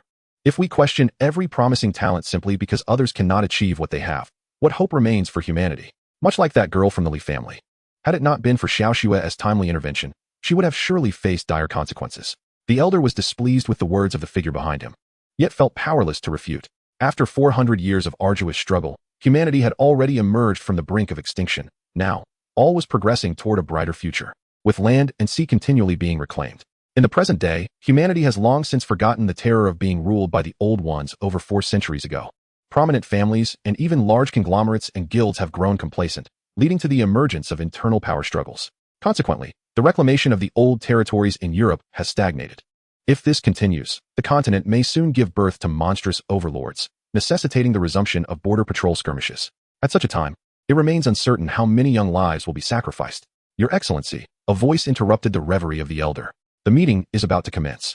It is a secret assembly convened by the Ice Emperor regarding the raid on the northern stronghold. According to the agenda, it is your avatar that will attend. Oh, have they already located the northern stronghold? Perhaps those radicals like Xiao Xue have devised a means. The elder rose, glanced at Lin Hao, and then turned to depart, his figure blending seamlessly into the surroundings until he gradually vanished. The subordinate also cast a fleeting glance at Lin Hao before following the elder out. Lin Hao exited the temple and spotted his elder sister leaning against a hovering motorcycle, suggesting that Lin Yalong had concluded her affairs some time ago and had been waiting patiently. Taking a seat on the rear, the siblings decided to indulge in some hot pot, discussing the events of the day. Lin Yalong began with her account. the first 3 matches were mere formalities. Typical exchanges meant to guide younger newcomers. However, the final match at the Break Army Academy was a genuine contest. 2 vice presidents vying for the same position as Song Lufeng had no intention of engaging in combat, yet Lin Yaolong boldly intervened, delivering a thorough thrashing. One sustained several fractured ribs, while the other suffered a broken leg and hand. In the wake of such disgrace for the Break Army Academy, Song Lufeng stepped forward to face Lin Yaolong in a fierce battle, only to be defeated once again after 100 exchanges.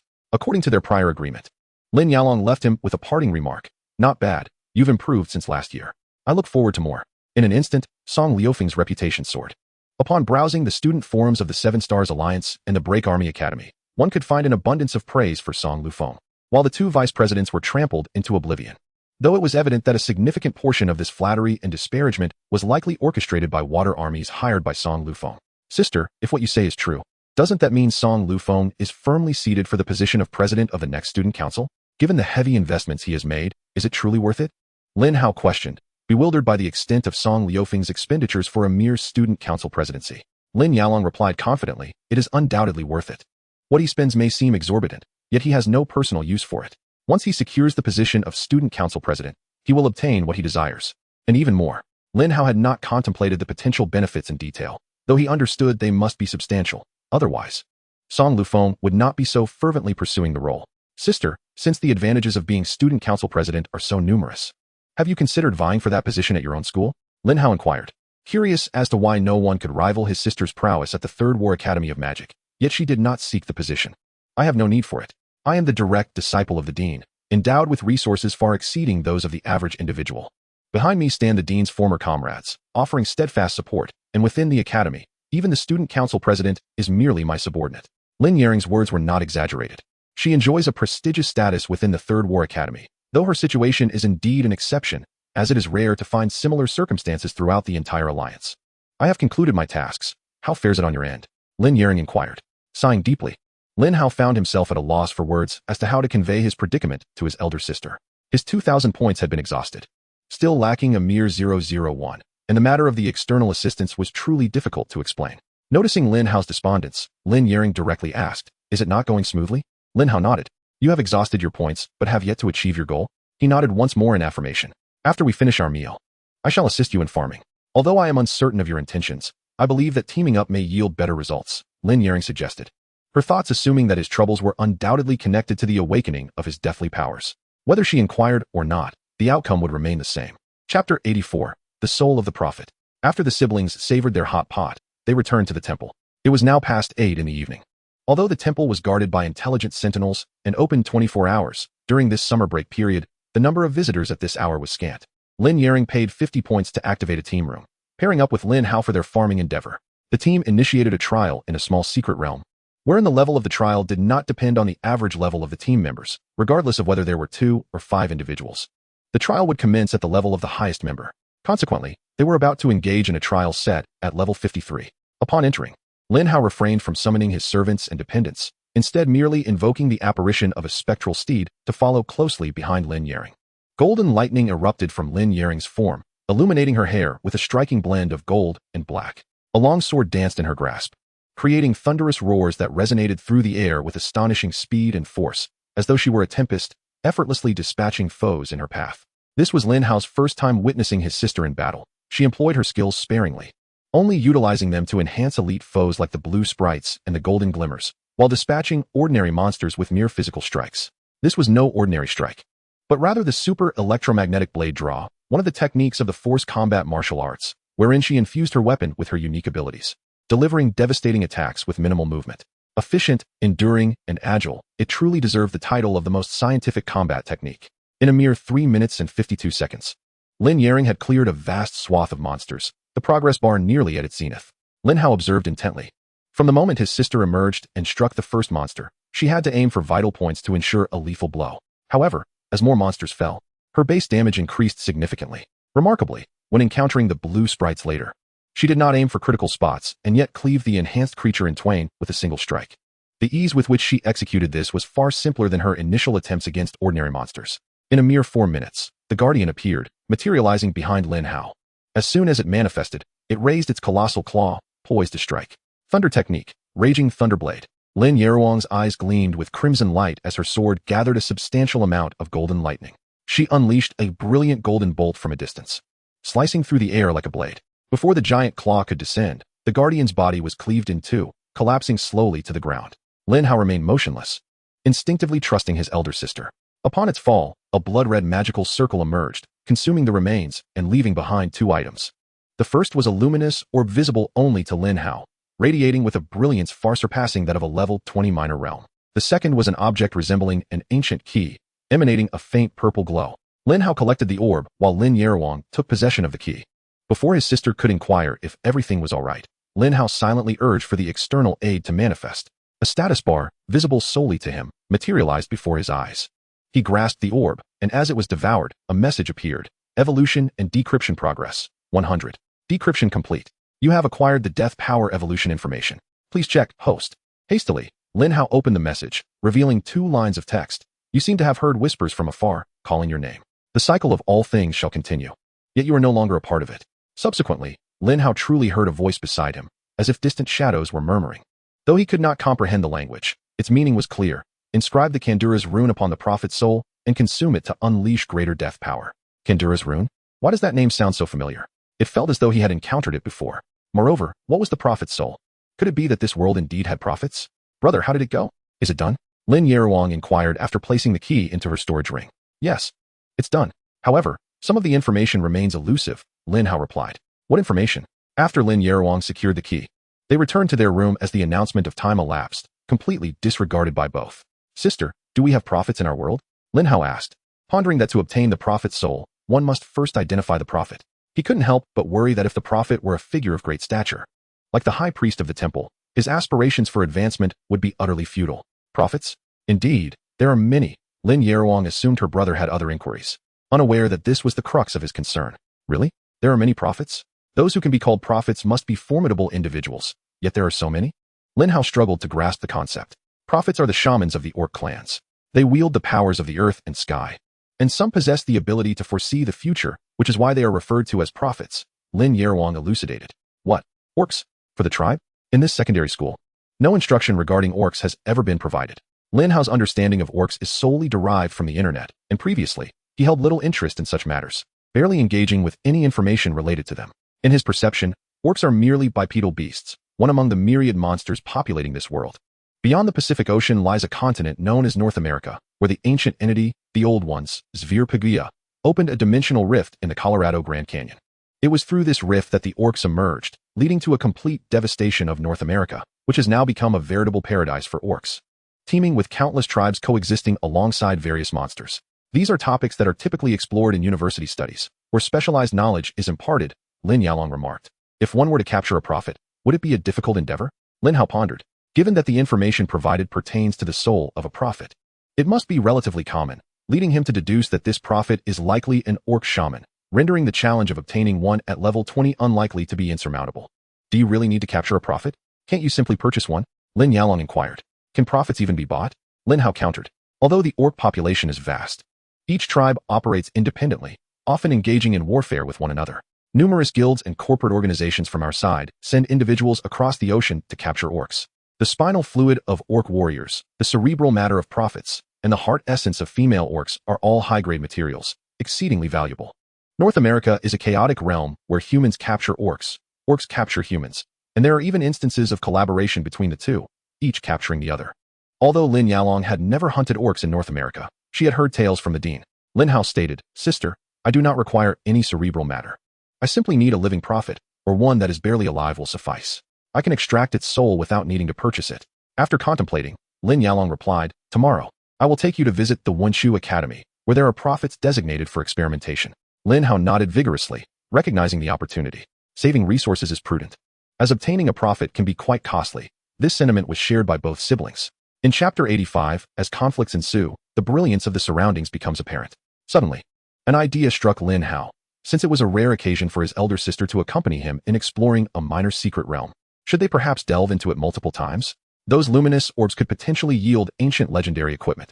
In a level 53 minor secret realm, it was certain that the orbs would produce equipment of level 50 or higher.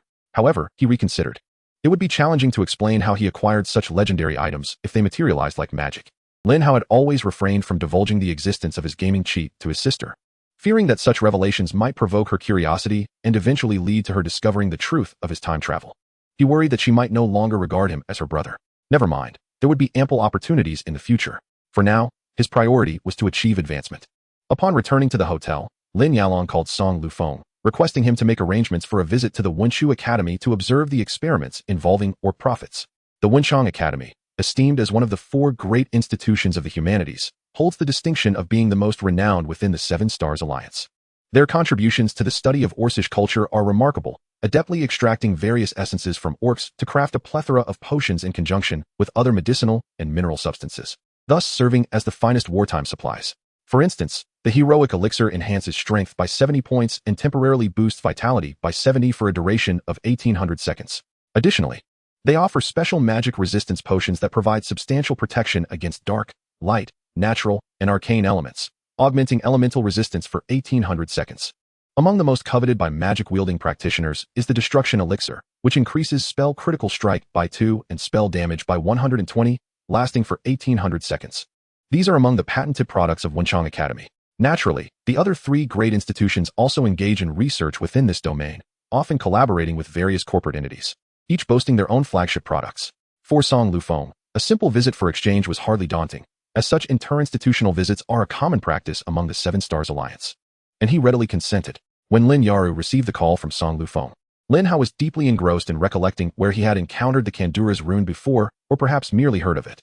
The characters were strikingly familiar, suggesting he had recently come across them, yet the precise source eluded him. After Lin Yaru hung up, she informed Lin Hao, all is well. Song Lufeng said we shall meet at the entrance of Wunshang Academy at 10 a.m. tomorrow, and he will escort us inside. Lin Hao was still lost in thought about where he had seen the Kandura's rune, thus merely acknowledged Lin Yaru's words without truly comprehending them. Lin Yaru tossed a throw pillow from the sofa at Lin Hao's head, playfully inquiring, "What are you so absorbed in?" The pillow jolted Lin Hao back to reality. He returned the cushion to his sister and replied, "I was pondering the Kandura's rune, as it seems I've heard it somewhere, but I can't quite place it." Lin Yaru remarked, "With your memory, I should fetch you some spicy pig brains to refresh it. That employer of yours, the one who sent you to deal with the underworld doll, had it listed." Ward? Lin Hao suddenly recalled. Upon seeing that name, an inexplicable sense of familiarity washed over him, yet he could not discern why. Furthermore, he was unaware of the rune's significance at the time, and subsequently, when his sister sent the required equipment, he had completely forgotten about it. In that instant, Lin Hao felt as though he had missed a monumental opportunity. Had he known, he would have ensured to procure that item as well. Now, he could only backtrack and see if he could purchase it. Regardless, he was now equipped with information regarding the 2 necessary items for his evolution, a cause for celebration. All that remained was to devise a method to acquire these 2 items. As for the final engraving of the rune, that could wait until both items were in hand. His sister surely knew several rune masters. At this moment, Lin Hao felt a sudden clarity enveloping him. In a fleeting moment of distraction, Lin Hao found that Lin Yaru had already placed an order for 3 servings of spicy pig brain, expected to arrive in approximately 20 minutes. Rich in nutritional value, pig brain is known to replenish blood, enhance memory, and bolster immunity. The principle of like nourishes like suggests that he must consume it all. Lin Yaru glanced at the order confirmation, noting that the delivery would arrive within 20 minutes. Lin Hao was at a loss for words. Perhaps he truly needed to replenish his nutrients, considering he could forget such crucial information, despite feeling an inexplicable familiarity with the name. At that moment, Lin Hao recalled a question that had been nagging at him during their previous encounter in the small secret realm. Seizing the opportunity while waiting for the delivery, he inquired of his sister. "Sister, I noticed that in the small secret realm, your attacks became increasingly fierce, with damage escalating as the battle progressed. What is the reason behind this?" Lin Yaru explained, "This is one of my 2 skills, a combination skill that I acquired early on." "What skills are so formidable?" Lin Hao asked, intrigued. "Rage and Power Faith," Lin Yaru replied, displaying the details of these skills to him. Typically, she would not disclose her skill information to outsiders. But Lin Hao was different, and thus she readily shared this with him. He was the second person, aside from her mentor, to be privy to such information. Lin Hao was aware of this, which is why he had only shared his own significant skill information with Lin Yaru. Upon examining the skill's details on the holographic screen, Lin Hao could not help but marvel at why others regarded his sister as formidable. Rage. After eliminating or assisting in the elimination of an enemy, power increases by 1, lasting until the battle concludes and calm is restored. This effect can stack up to 25 times. Power Faith. Each time damage is inflicted on an enemy, there is a 20 chance to gain 2 points of power, lasting until the battle concludes and calm is restored. This effect can stack up to 100 times. Lin Yaru elaborated, "These 2 skills are part of my synergy. I successfully acquired them by level 45. With these skills, I can allocate a significant number of attribute points to agility, ultimately meeting the requirements to learn the evade combat skill. She also shared the details of the evade combat skill and another complementary skill, rallying spirit. Evade combat enables one to maintain a safe distance from enemy attacks during combat. In battles of the same level, as long as one does not wish to allow the enemy to close in, evasion can be maintained continuously. Rallying spirit doubles the effectiveness of your passive skills, while all allies within a 100-yard radius can recover 3 of their maximum health per second. Lin Hao was astounded. The combination of these skills was truly exceptional. According to Lin Yaru, these skills were designed in collaboration with her mentor and even involved discussions with the dean's peers. This underscores the necessity of attending university. Without guidance, one would be utterly lost in the art of skill combination. However, Lin Hao did not envy her. His circumstances were different. Regardless of how he utilized scrolls, he only learned death-related skills. There was no question of combination. In battle, wherever an opportunity arose, he would strike. Chapter 86. The Wenchang Academy. Early the next morning, the siblings had breakfast and arrived punctually at the entrance of Wenchang Academy at 10 o'clock. Song Lufeng and Shui Yin'er were already waiting for them. Miss Lin, Brother Lin, over here. Song Liufeng's tone was markedly different from before. Lin Yaruang nodded and inquired. You both arrived quite early. How did it go? Were your matters resolved smoothly? Song Lufeng replied, extremely well. Miss Lin, your formidable power kept 2 of my rivals bedridden in the hospital for an entire night. The tides have turned entirely in my favor now. Can you assure me that I will secure the position of student council president? If you're worried about them retaliating, I could pay them another visit. Lin Yaruang, having accepted such a generous favor from others, felt compelled to ensure matters were handled impeccably. That legendary gem, the Thunderbolt Crown, might merely appear as a striking jewel to others, but in Lin Yaruang's hands, it was nothing short of a divine artifact. Song Lufeng interjected, no need for that. It's already sufficient. If I can't attain that position under these circumstances, it would simply mean my own misfortune. Lin Yaruang encouraged, don't say that. I have great faith in you. You possess both resilience and adaptability. Shui Yin'er interrupted their pleasantries, saying, you too, let us hurry inside. I made an impromptu appointment last night with someone who has agreed to take us to see the Oracle of the Orcs. We mustn't keep her waiting. Song Lufeng promptly gestured for them to enter. The group proceeded into Wenchang Academy, where they presented the student council badge from Pujuan Academy without any hindrance. They then boarded the campus's floating sightseeing vehicle, which directly transported them to the experimental zone. Wenchang Academy was vast, with the teaching and experimental zones merging together, spanning thousands of hectares, making it the largest in the 7 Stars Alliance. After more than 10 minutes, the floating vehicle arrived at the breeding center of the experimental zone. As the name suggested, it was essentially a facility for housing those strange creatures. All the captured monsters had their mobility incapacitated and were fed daily for experimental purposes.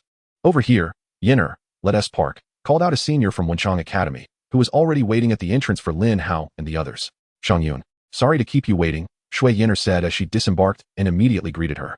The two embraced warmly, showcasing their close friendship. Lu Shangyun, a junior at Wenchang Academy and an assistant to a certain professor, had been childhood friends with Shui Yin'er. You've seen them before.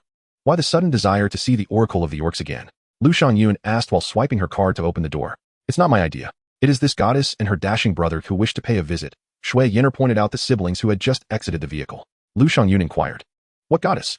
Who would dare to call themselves a goddess in your presence? Do you not know that our Yin'er is a renowned beauty in the 7 Stars Alliance? Shui Yin'er replied. Oh, dear friend, please don't exaggerate. Allow me to introduce. This is the illustrious Lin Yaruang, the golden goddess from the 3rd War Academy in Magic City, and this handsome gentleman beside her is her brother, Lin Hao. As for this one, there is no need for an introduction. Lu Feng, you are already acquainted. Upon hearing this, Lu Shangyun quickly adjusted her glasses and scrutinized the 3 individuals behind Shui Yin'er. Her demeanor suddenly invigorated. What? Is this the revered goddess of light, Lin Yaru? As she spoke, she extended her hand for a handshake. Lin Yaru, accustomed to the admiration of many female students from various academies, was prepared to reciprocate. Yes, indeed, that is I. However, Lu Shangyun grasped not Lin Yaru's hand, but rather that of Lin Hao, holding it with both hands in a display of exuberance. Hello, little brother. How old are you this year? Still without a girlfriend, I presume. You wouldn't mind if she were of a lower caliber, would you? Shui Yin'er felt a wave of embarrassment wash over her. Recalling that Lu Shangyun had just broken up a few days ago, now in the midst of a boyfriend transition, Lin Yaru stood nearby, her expression darkening, as a faint glimmer of gold began to emanate from her palm. Am I not present? Due to Lu Shangyun's proximity, her curves nearly brushed against Lin Hao, who was taken aback by the depth of her attire, prompting unwelcome thoughts. Almost blushing, Lin Hao felt a surge of green energy envelop him, prompting the realization that there was nothing particularly appealing about those curves. My sisters are far more impressive, and I haven't even glanced at yours. "You are standing too close," he stated expressionlessly, leaving Lu Shangyun stunned, her eyes wide in disbelief. Lin Yaru felt a sense of satisfaction upon hearing Lin Hao's remark. Shui Yin'er hurriedly intervened, separating the two. This year, Lin Hao has been accepted into the liberal arts institution, and Senior Lin Yaru happens to be here for an exchange with our Seven Stars Alliance, bringing him along to witness the orcs. Upon hearing this, Lu Shangyun realized they shared the same academic focus. That is fine then. At first, I thought the little brother might be dismissive of my lower ability level. Generally, those who pursue liberal arts are either ordinary individuals or possess particularly low ability levels, or their powers are simply ill-suited for combat. If that is the case, we must surely have common ground. Perhaps he harbored feelings for Shui Yin'er, feeling hesitant to stand so close to me? It must be, otherwise. Why would he seek Shui Yin'er's assistance in observing orcs? Lu Shangyun promptly released Lin Hao's hand and stepped aside to don a white lab coat. Since they were both students of liberal arts, there would be ample opportunities in the future. Those engaged in martial practices could hardly share common interests with those who studied the humanities. Come, let us together explore what orcs truly are, Lu Shangyun beckoned, leading the group into the enclosure for the orcs, assuming the role of guide to elucidate the characteristics of these beings. Throughout the explanation, she remained by Lin Hao's side, addressing his queries. The orcs of North America were not entirely as Lin Hao had envisioned. They were an astonishingly diverse array. There were man-eating varieties, gnomes, and those exhibiting various animal traits, such as centaurs, harpies, minotaurs, and serpent people, among countless others. Do not be misled into believing that female orcs possess beauty. They are fierce and monstrous. And at least Lu Shangyun had never heard of any existence resembling a beast-eared maiden. Only the clan orcs bore resemblance to the orcs Lin Hao was familiar with. They had established true tribes, and many scholars believe that clan orcs had achieved a form of civilization. Shamans were a profession exclusive to clan orcs, with each tribe boasting numerous members, even qualifying as a magical combat profession. The great shaman held a position of significant reverence. Orcs can be regarded as treasures in their entirety. Take, for instance, the scorpion man. The chitinous armor upon its body can be fashioned into soft armor, exhibiting remarkable resistance to heat and corrosion. The venom from its tail serves as a highly sought-after medicinal ingredient, while its formidable pincers are among the materials suitable for weaponry. Certain serpentine orc species, possessing lethal toxins, have gallbladders and venom that are valued at several hundred times the price of gold per gram. Since the old rulers of Valpurgia inexplicably retreated into a dimensional rift 4 centuries ago, the orcs of North America have experienced a loss of regulation, leading to rampant proliferation. Consequently, North America has become a domain of orcs, particularly the clan orcs, whose rapid development has allowed them to claim half of the continent. However, the clan orcs are not a monolithic entity. Various clans operate independently, some under chieftains and others under shamans. With over 150 known clans and an estimated population of several hundred million orcs. Suddenly, Lin Hao is struck by an idea. If he were to transform a shamanic prophet into a puppet and have it learn the voodoo dance from the doll shaman, could he potentially summon undead orcs? Chapter 87, The High Priest of Shamans. A myriad of cages houses half-alive orcs, which in Lu Shangyun's eyes are nothing more than experimental subjects. Approaching the cage containing the orc prophet, Lin Hao senses something amiss. Why is this cage so much larger than the previous one? The cage for the Minotaur was merely 3 meters tall. Yet this orc prophet's cage stands at least 5 meters high and is covered with a cloth. Lu Shangyun presses a button beside the cage, and the cloth slowly rises. Lin Hao, you have come to the right place to observe the orc prophet at our Wenchang Academy. Orcs are robust, combative creatures with well-developed musculature and simple minds. Yet, they possess a fondness for communal living, gathering in accordance with their preferred combat styles to form small combat groups, which may include any race. Several such groups unite under the banner of the strongest leader to form a tribe, representing the largest social unit among orcs. Typically, the leader of an orc tribe is referred to as a warlord, who continually seeks to expand their territory, either conquering other tribes or facing subjugation themselves. Clan orcs, however, transcend this paradigm. Despite the ongoing changes, fragmentation, and reformation of tribes, their affiliations remain stable and enduring. The significance of clan orcs extends beyond mere warfare. It embodies a philosophical interpretation of the orc identity. Each clan possesses its own totem and combat style. Clan orcs maintain similar physical traits through hereditary phenomena, distinguishing them from other orc tribes and allowing for quick identification of allies, which is highly advantageous in tribal warfare. Through selective breeding, powerful leaders emerge to guide the clan in territorial expansion. If the leader is a warrior, they are termed chieftain, whereas if they are a mage, they are known as the high priest of shamans. Before you stands not an ordinary orc, but the high priest of the Dark Moon clan. A high priest? Could it be that an entire tribe has been vanquished, leading to the capture of the high priest?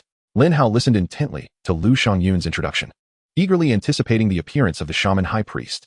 The cloth gradually ascended to its zenith, revealing the full form of the orc prophet within the cage. Its hands and feet had been severed, and a massive barb constricted its ribs, suspending it in midair. Its eyes had been cruelly blinded. Behind it, advanced machinery was affixed, with needles and tubes inserted into its cranium and spine, slowly extracting its brain and spinal fluid. Lin Hao could sense that this creature was still alive, likely injected with some substance that rendered it completely tranquil, appearing almost lifeless. He estimated that had its legs remained intact, it would have stood at least 4 to 5 meters tall.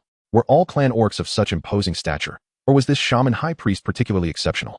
This was the shaman high priest that your Wunchang Academy had purchased for a hefty sum a few years ago, which had stirred considerable excitement in the academic circles. At that time, I had yet to enroll and was not fully aware, though the academy placed immense importance on this orc prophet. I wondered what my chances would be if I were to confront it. Let us be realistic. This orc prophet was of level 70. Lin Yaru, Shui Yenner, and Lu Shangyun engaged in animated conversation, showing no signs of cessation. Lin Hao found himself entranced by the orc prophet, as if a voice was beckoning him. Years of enduring humiliation and suffering had left him teetering on the brink of collapse, and now he awaited your arrival, great death. A faint, almost imperceptible voice, in an unknown tongue, echoed in Lin Hao's ears. He quickly glanced at his sister and the others. They seemed oblivious to the voice, continuing their discussion, with Lin Yaru inquiring Lu Shangyun about clan orcs, mentioning that she might venture to North America in the future. Whenever Lin Hao averted his gaze from the orc prophet, that delicate voice vanished. Yet, when he turned back to face the orc prophet, the voice resonated once more. Although he could not comprehend the language, Lin Hao felt he understood its essence entirely. It bore a resemblance to the whispers he had received during his previous encounter in darkness. He wondered if it was the same language. I am willing to offer my soul, pleading for the gift of death. I am prepared to be a slave for eternity, seeking only a chance for vengeance. Lin Hao comprehended it clearly. However, with Lu Shangyun, Shui Yenner, and Song Lufeng present, and the multitude of cameras overhead, there was little he could do. Before him lay the ideal material for a puppet. Previously, after commanding the puppet to level up, he could create 2 more. However, puppet creation required a corpse, and the shaman high priest was not yet dead. Therefore, it was imperative to kill it. Should he act immediately? He feared that he and his sister would not escape Wunchang Academy. As he pondered whether to visit the restroom to release the puppet Wang Siki and summon an evil spirit to eliminate the shaman high priest, he contemplated returning to extract its soul using soul erosion. He wondered if the soul extracted would be classified as an evil spirit or the prophet's soul. As Lin Hao hesitated on whether to visit the restroom, a dialogue box from the external program abruptly appeared, presenting an opportunity to extract the soul of a prophetic being endowed with foresight. The program can extract souls? Why was I not informed sooner? I nearly squandered time deliberating on a trip to the restroom. With newfound resolve, Lin Hao promptly selected yes. The program then displayed a blank dialogue box, from which emerged enormous black tendrils directed towards the orc prophet. These dark appendages were visible solely to Lin Hao. Neither the onlookers nor the surveillance cameras could perceive or capture them. The tendrils penetrated the orc prophet's body, stirred momentarily, and effortlessly extracted the prophet's soul, which then returned to the blank dialogue box. Remarkably, no trace remained on the orc prophet's form. At that moment, a ghostly flame-shaped emblem materialized in the dialogue box, inscribed below with the word soul of the prophet. Was that all there was to it? Lin Hao glanced up at the orc prophet, whose appearance remained unchanged, still bearing the countenance of a lifeless being, with no one able to discern any anomaly. Yet, Lin Hao sensed the last vestiges of vitality within the orc prophet swiftly dissipating. It would not be long before a mere shell remained. Suddenly, a piercing alarm blared, akin to a sharp blade slicing through the air, inducing a wave of dizziness. What is happening? Lin Yaru asked, her concern mounting that her brother might have triggered something during the soul extraction process. Lu Shangyun hurried to the nearby system interface to investigate and began to operate the controls. A massive machine behind the orc prophet extended a syringe, inserting it into the prophet's cardiac region, administering a certain medication. After a brief interval, the alarm ceased, returning to normalcy. It's nothing serious. The orc prophet's condition is deteriorating, frequently approaching death, necessitating the injection of a strengthening agent to sustain its life. However, Lu Shangyun found this peculiar. Typically, the system would automatically administer the medication without manual intervention. Yet today, it had issued a warning, mistakenly believing the subject was deceased, and thus refrained from injecting the agent. Fortunately, she was present to manually intervene. Following the injection, the machine indicated that the orc prophet's vital signs had stabilized. This incident must remain confidential. If it were to leak, it would be embarrassing for the Wunchang Academy to be known for such a misjudgment. Chapter 88. Night Raid on Wunchang Academy. Lin Hao feigned discomfort from the blaring alarm, claiming it strained his ears, and expressed a desire to retreat for rest. As my brother feels unwell, we shall take our leave, Lin Yaru promptly announced. Having witnessed the research advancements at the Wunchang Academy regarding orcs, she deemed the visit worthwhile and looked forward to future exchanges. Song Lufeng added, the alarm signifies some issue. With so many orcs detained here, a thorough inspection is warranted. We shall depart for now. Lu Shangyun concurred. Indeed, let us conclude this visit here. I will escort you out. As she guided everyone to the exit, Lu Shangyun discreetly slipped a small note into Lin Hao's hand, taking advantage of the moment when Lin Yaru was ahead, aboard the hovering sightseeing vehicle. Lin Hao initially intended to decline, but facing the elder made it difficult to refuse. Thus, he decided to accept for the time being. After exiting the gates of the Wenchang Academy and parting ways with Song Lufeng and Shui Yin'er, the siblings sought a place to have lunch. How did it go? Were you successful? Lin Yaring inquired. It was successful. However, I may need to return secretly tonight, Lin Hao replied. What is the matter? Is there an issue? Lin Yaring was puzzled. Since they had already drawn the soul of the prophet, why would there be a need for another visit? Lin Hao explained, for some reason. I heard the orc prophet speaking. It is willing to sell its soul to me, provided I can offer it a chance for vengeance. Lin Yaring frowned. The orc prophet seeks revenge. It was captured by humans, and a shaman priest being captured only indicates that its tribe has been annihilated. Its desire for revenge cannot simply be against humans, can it? I'm not certain, but I sense there is more to this than meets the eye. It seems as if the orc prophet anticipated my arrival, enduring its life solely to wait for me to appear. In its words, I could distinctly feel the betrayal and resentment of being forsaken, akin to an unquenchable enmity. How could humans betray it? Their relationship was one of mutual hunting. Thus, there must be another reason. After pondering, Lin Yaring remarked, Brother, are you aware that the orc prophet is level 70? Although it is on the brink of death, its level remains formidable. You are only level 20. How do you plan to turn it into a puppet? Even if you manage to do so, will you be able to control it? Not an issue. Those turned into puppets by the power of death will forever be my servants. To make it vanish, I only need a single thought, Lin Hao asserted. However, he was not entirely certain. The skill described such capabilities. Yet it did not specify the consequences of significant level disparities. Nonetheless, the orc prophet had expressed a willingness to serve eternally, so it should not pose too great a problem. Seeing her brother's determination, Lin Yaring found it difficult to dissuade him, and said, We should consider this carefully. Rushing into it tonight may be too hasty. It is precisely the haste that will prevent suspicion. Although the likelihood of attracting attention toward us is minimal, Lin Hao replied, having already devised a plan on the way back. Come, sister, let us go prepare and alter our appearances, Lin Yaring suggested, having formulated her own plan. After finishing their lunch, the siblings headed to the shopping center. That night, at 11:30, the bustling metropolis of the imperial capital was alive with nightlife. The lively bar streets and commercial avenues echoed with the sounds of revelers releasing their stress and indulging in the pleasures of the night. In contrast, the workplaces and study areas were silent. Unbeknownst to anyone, within the vast underground sewer system, thousands of undead cockroaches advanced forward. The sewers of the imperial capital were notably spacious and well lit, large enough to accommodate vehicles and comparable in scale to major tunnels. For over 2 centuries, the city had never been flooded.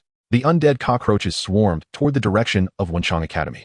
Whenever they encountered a manhole cover, they would peek out to see if they had arrived. Upon finding they had not, they would replace the cover and continue onward. At this moment, the Wenchang Academy, being in the midst of a holiday, appeared nearly desolate, with scarcely a soul in sight. The gatekeeper had long retreated into his quarters for slumber, entrusting all responsibilities to others. A relentless cockroach emerged from a manhole, casting a glance at the academy's entrance before sharing its vision with its mother and master. Upon confirming its target, 10 ghostly figures crawled forth from the sewer, their dark-hued skins seamlessly blending with the night. Rather than rushing to the main gate, where surveillance cameras were present, the 10 apparitions scurried towards the walls flanking the entrance, maintaining a distance of several meters apart, each positioning themselves in the shadows devoid of light. The indomitable cockroach continued onward, having already concealed itself within the academy's sewer system. Once everything was in place, Lin Hao issued the command to commence the assault. The 10 ghostly figures emitted eerie cries as they collided with the high wall, subsequently detonating. With a series of thunderous bangs, the guards were roused from their slumber, hastily emerging to investigate. They beheld the once sturdy walls flanking the entrance reduced to rubble, the alarms wailing echoing throughout Wenchang Academy. What transpired? One guard, still groggy, pondered the reason behind the wall's collapse. What do you mean? What happened? We are under attack. Another guard quickly grasped the situation and activated the assault confirmation button. Students and faculty remaining on campus swiftly mobilized, entering a state of heightened alert. Simultaneously with the explosions, swarms of relentless cockroaches surged from the sewers, scuttling chaotically and obscuring visibility as the defense systems scrambled to track them, creating utter disarray. The ghostly warriors continuously resurrected, shifting locations to detonate elsewhere, exhausting the students and faculty, yet offering no visible threat. The academy's surveillance could only monitor the interior walls, failing to capture any activity beyond. Faculty and students raced towards the sites of the explosions, only to find the devastated walls and buildings before them, devoid of any adversaries. Finally, Lin Hao made his entrance, emerging from the sewer, with the breeding area just ahead. At this moment, the entire academy's students, instructors, and guards were drawn away to other locations. Lin Hao, fully adorned in equipment from his internal inventory, wore a mask akin to that of the gentleman in formal attire, draped in a hooded black cloak that billowed with tendrils of dark smoke. In his grasp was a spellbook radiating a faint red glow, conjured from the furnace and resembling a highly realistic toy he had encountered earlier that day. Dressed as a dark sorcerer from head to toe, not a strand of hair was visible. Utilizing the device given by Lin Yalong to evade various external scans, he could only be discerned as a moving cloud of black smoke. Following closely behind was the puppeteer, Si Chi, clad in similar garb. Upon reaching the entrance from that morning, Lin Hao opened the spellbook and softly uttered, "Soul Erosion." The malevolent spirit, previously released by the puppeteer Si Chi and concealed within the enchanted tome, surged forth with a sinister wail towards the entrance, yet inflicted no harm, passing directly through. This is merely a ruse, for the camera can capture the malevolent spirits. The moment the fiend slipped through the door, the remnants of the corpse spirit that had erupted from the puppet king Siki reached the entrance. Dark explosion. Bang, bang, bang, bang, bang. A series of 5 explosive detonations shattered the door into fragments, scattering debris in all directions. Today, Lu Xiangyun mentioned that the orcs inside had been stripped of their mobility, eliminating any concern of a breakout. Thus, the door was simply an ordinary one, not specially reinforced. The dark explosion easily obliterated it. Lin Hao, accompanied by 2 servants, strode purposefully inside. Chapter 89. You have sold your soul to me, rise. The breeding area was replete with automated defense systems. Earlier that morning, Lin Hao had taken note of these systems and consulted Lu Xiangyun. Many schools procured them from a select few companies, all sharing a common trait. Their offensive capabilities were purely physical, devoid of elemental or special enhancements. Lin Hao commanded the unyielding dark spirits to charge forward, and upon their detection, the defense systems activated, revealing their weaponry's locations. Following closely behind the dark spirits, Lin Hao unleashed a dark explosion at the defense systems from a distance. As he proceeded, a cacophony of blasts resounded, akin to a fireworks display. The orcs, not entirely composed, let out furious roars at the sight, indifferent to whether the intruders sought to rescue them. Their sole desire was to howl. More than that, they hoped the newcomers would bring about their demise. Here, survival was unattainable and death elusive.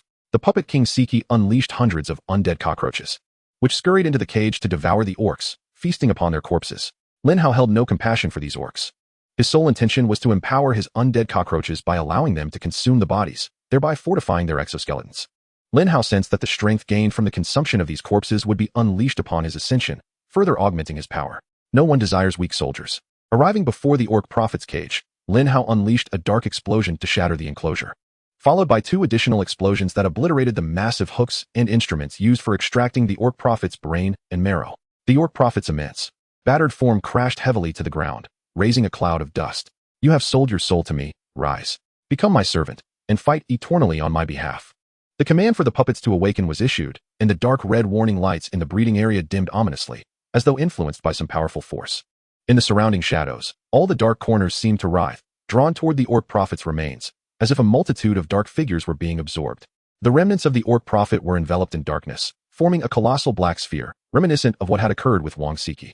Strangely, perhaps due to the severity of its mutilation, the black sphere extended tendrils, pulling all nearby orc corpses toward itself. Many orcs were confined within cages, yet the power of the tendrils was formidable. As they tore other orcs free, the cages were shattered, leaving the bodies grotesquely mangled. The black sphere remained indifferent, exuding a cold, detached demeanor. Any remains, even a leg or an arm, sufficed. All nearby corpses were dragged away by the tendrils. This provoked the undead cockroaches, who were feasting on the carcasses, to protest and attempt to reclaim their meal. However, a mere sweep of the tendrils dispatched the undead cockroaches effortlessly, allowing for the continued extraction of the bodies. After devouring a substantial quantity of corpses, the black sphere descended to the ground and rapidly contracted, ultimately transforming into a towering orc exceeding 5 meters in height. Its eyes glowed a deep crimson, and its skin, once a vibrant green in life, now bore a dark gray hue. 2 massive tusks protruded from its jaw, previously unseen while it was suspended in the cage, likely severed prior to its confinement. Its bare torso showcased bulging muscles, while its lower half was clad in the tattered trousers it wore during its imprisonment. The points where its limbs had been severed bore fissures reminiscent of runes, akin to stitch patterns, shimmering with an eerie blue light. The orc prophet approached Lin Hao, kneeling on one knee as if to receive an audience from its master. Lin Hao opened his skill panel and located the orc prophet's information beneath the puppet command section. Puppet number 2, level 70. Due to the host's insufficient power, the puppet will begin to degrade after half an hour, diminishing to level 20 within 1 hour. Primary skill, Dark Moon Totem. Faith has been altered, summons a dark red moon shadow to obscure the light, under this moon shadow. All allied undead units experience an 80 increase in attack speed, a 60 enhancement in mobility, a 50 boost in damage, and gain dark healing, restoring 5 health points per second of their maximum health. Servant skill. Sacrifice oneself to restore 100 health points to the master and reconstruct at the targeted location. During reconstruction, the tendrils will inflict 600 host weapon damage as physical damage to nearby enemies. Special Awakening. Unfulfilled Revenge. Summons the forsaken Dark Moon clan orcs from the depths of hell to return and fight. Even the gods cannot impede the vengeance of the Dark Moon clan. Strength, 800. Agility, 180. Intelligence, 1980. Stamina. Movement speed, 480, with an additional 96. Note, when attacking, an additional 600 damage is applied from the host weapon. Upon death, it can consume its essence to reconstruct its form. As long as the master remains undying, it shall never perish. This is the attribute of a level 70 entity, with dozens of magical skills beneath it. Bloodthirst, Cruelty, Killing Intent, and Pain Ignorance are 4 active auras that enhance allied units, providing life steal, increased damage based on the enemy's diminishing health, amplified damage, and reduced damage with immunity to control effects, such as mental manipulation and telekinesis. Skills of the Earth's power include Stomp, Earthquake, and Landslide, while elemental skills encompass Storm, Chain Lightning, Flame, and Water Shield.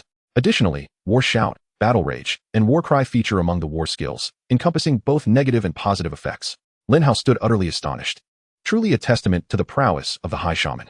The attributes and skills displayed were nothing short of impressive.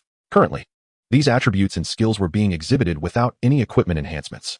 As a chieftain of a clan, one could only surmise that he possessed unique weapons exclusive to his clan, undoubtedly bestowing him with formidable advantages.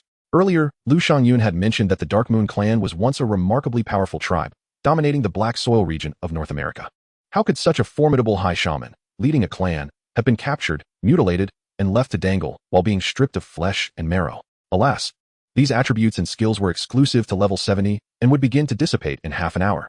However, with the level 70 orc prophet paving the way, the previous retreat plan could be revised, allowing for a delightful 30 minutes of indulgence.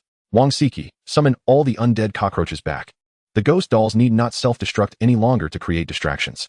After revival, they shall remain in the sewers.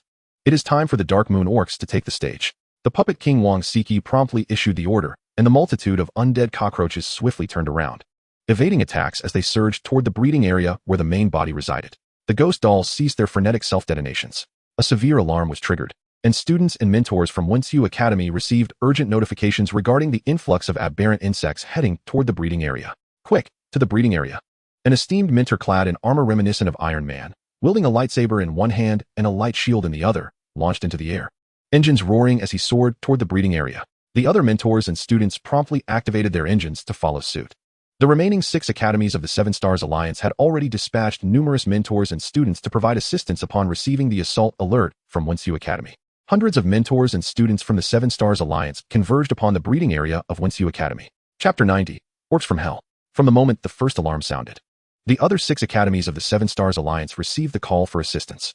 Confirming the assault on Wensiu Academy, they swiftly mobilized their forces. Not long after deployment, they received further instructions to gather at the breeding area. In less than 15 minutes, nearly all available combatants from the Seven Stars Alliance had assembled at the gates of Wensiu Academy's breeding area. Old Yu, what is the situation? The senior mentor from Tanling Academy, Lao Gu, arrived and immediately sought out the Iron Man of Wensiu Academy to inquire about the current state of affairs. Not optimistic. The defense systems in the breeding area are down, and the surveillance equipment has been compromised. Those aberrant insects have all infiltrated. I dispatched several reconnaissance drones, but they were destroyed by elemental skills before even reaching the entrance. We have no means of assessing the situation within, Lao Yu replied cautiously. Only sending drones to probe the circumstances while instructing the mentors and students of Wensiu Academy to isolate and surround the breeding area, awaiting reinforcements from the other academies. Since we are already here, we might as well charge indirectly, declared Lao Chun, the senior mentor from Jimin Academy, his voice booming, muscles taut, and ready for battle. Lao Yu glanced around, recognizing that indeed, they could breach the defenses. Delaying any further would yield no benefits. Teachers, there seems to be movement inside. The nearest student utilized a light brain for scanning and was abruptly aware of numerous figures in motion within the confines. Upon hearing this, Lao Yu hastily employed his light brain for a scan. In the breeding area, the alien insects had vanished, replaced by towering figures, each standing at least 2 meters tall. These silhouettes, akin to the alien insects, exhibited no body temperature or any signs of life, emitting a faint yet peculiar electromagnetic radiation. Their numbers escalated swiftly. The initial scan revealed 200 entities, a second scan moments later indicated a staggering 400, and soon after, the count surged to 600, each possessing an energy index of level 60 or higher. This is dire. We must seek government assistance immediately. Issue a notification to seal off Wenshu Academy. We are under siege by a multitude of monsters. Lao Yu commanded, nearly shouting. Students quickly responded, notifying the central office to request aid from the government regarding the massive monster assault on Wenshu Academy. Colleagues, we must hold these creatures at bay until government support arrives. Allowing even one of them to escape could lead to catastrophic casualties. All students of the 7-Star Alliance, heed my command. Employ the Force Energy Shield to reinforce our defenses here, and all students, retreat. The Sorcerer Barrier class was instructed to immediately cast a dual barrier, isolating the entire breeding zone and subsequently the whole of Wenshu Academy. All instructors and students sprang into action, first sealing the breeding area with the Force Energy Shield. Then the Sorcerer Barrier class combined their efforts to establish a collective barrier, layering a powerful lockdown barrier atop the Force Energy Shield, effectively creating a double lock. Subsequently, all instructors and students positioned themselves behind this dual lockdown, where an additional simplified yet potent barrier, the Starry Wall, was erected. This tri-layered defense was crucial. Should the first layer of the double lock be breached, the instructors would valiantly engage the monsters alongside the students, striving to delay them as much as possible. If both instructors and students fell, the final simplified Starry Wall might withstand long enough for reinforcements to arrive. The arrangements were executed with remarkable speed. In less than 2 minutes, the dual lockdown was complete, and the Sorcerer Barrier class hurried to the outermost layer to prepare for a joint casting of the simplified Starry Wall. At that moment, a crimson light surged within the breeding area, heralding the flame shock, as red flames erupted skyward, colliding with the Force Energy Shield. The clash of flames and the energy shield generated intense heat, warping the surrounding air and igniting sparks that singed the concrete floor with a crackling sound. The energy consumption of the Force Shield escalated rapidly, yet it held firm. It appeared that the enemies inside were not particularly formidable, with continuous replenishment of the Force energy. They could be contained until government aid arrived. No, they should all be captured for research. Just as the faculty and students exhaled in relief, believing they had withstood the assault, the outermost Starry Wall was poised to cease its configuration. Suddenly, the ground began to tremble, the earth quaking violently, escalating in ferocity. The energy shield of the Force cracked under the dual onslaught of flames and tremors, producing a sharp, resonant sound that reverberated through the hearts of all present. Quick! Replenish the Force energy. Old Yu urged the students to hastily supply additional energy, yet it proved futile. The shield shattered under the relentless barrage, and the instruments fractured.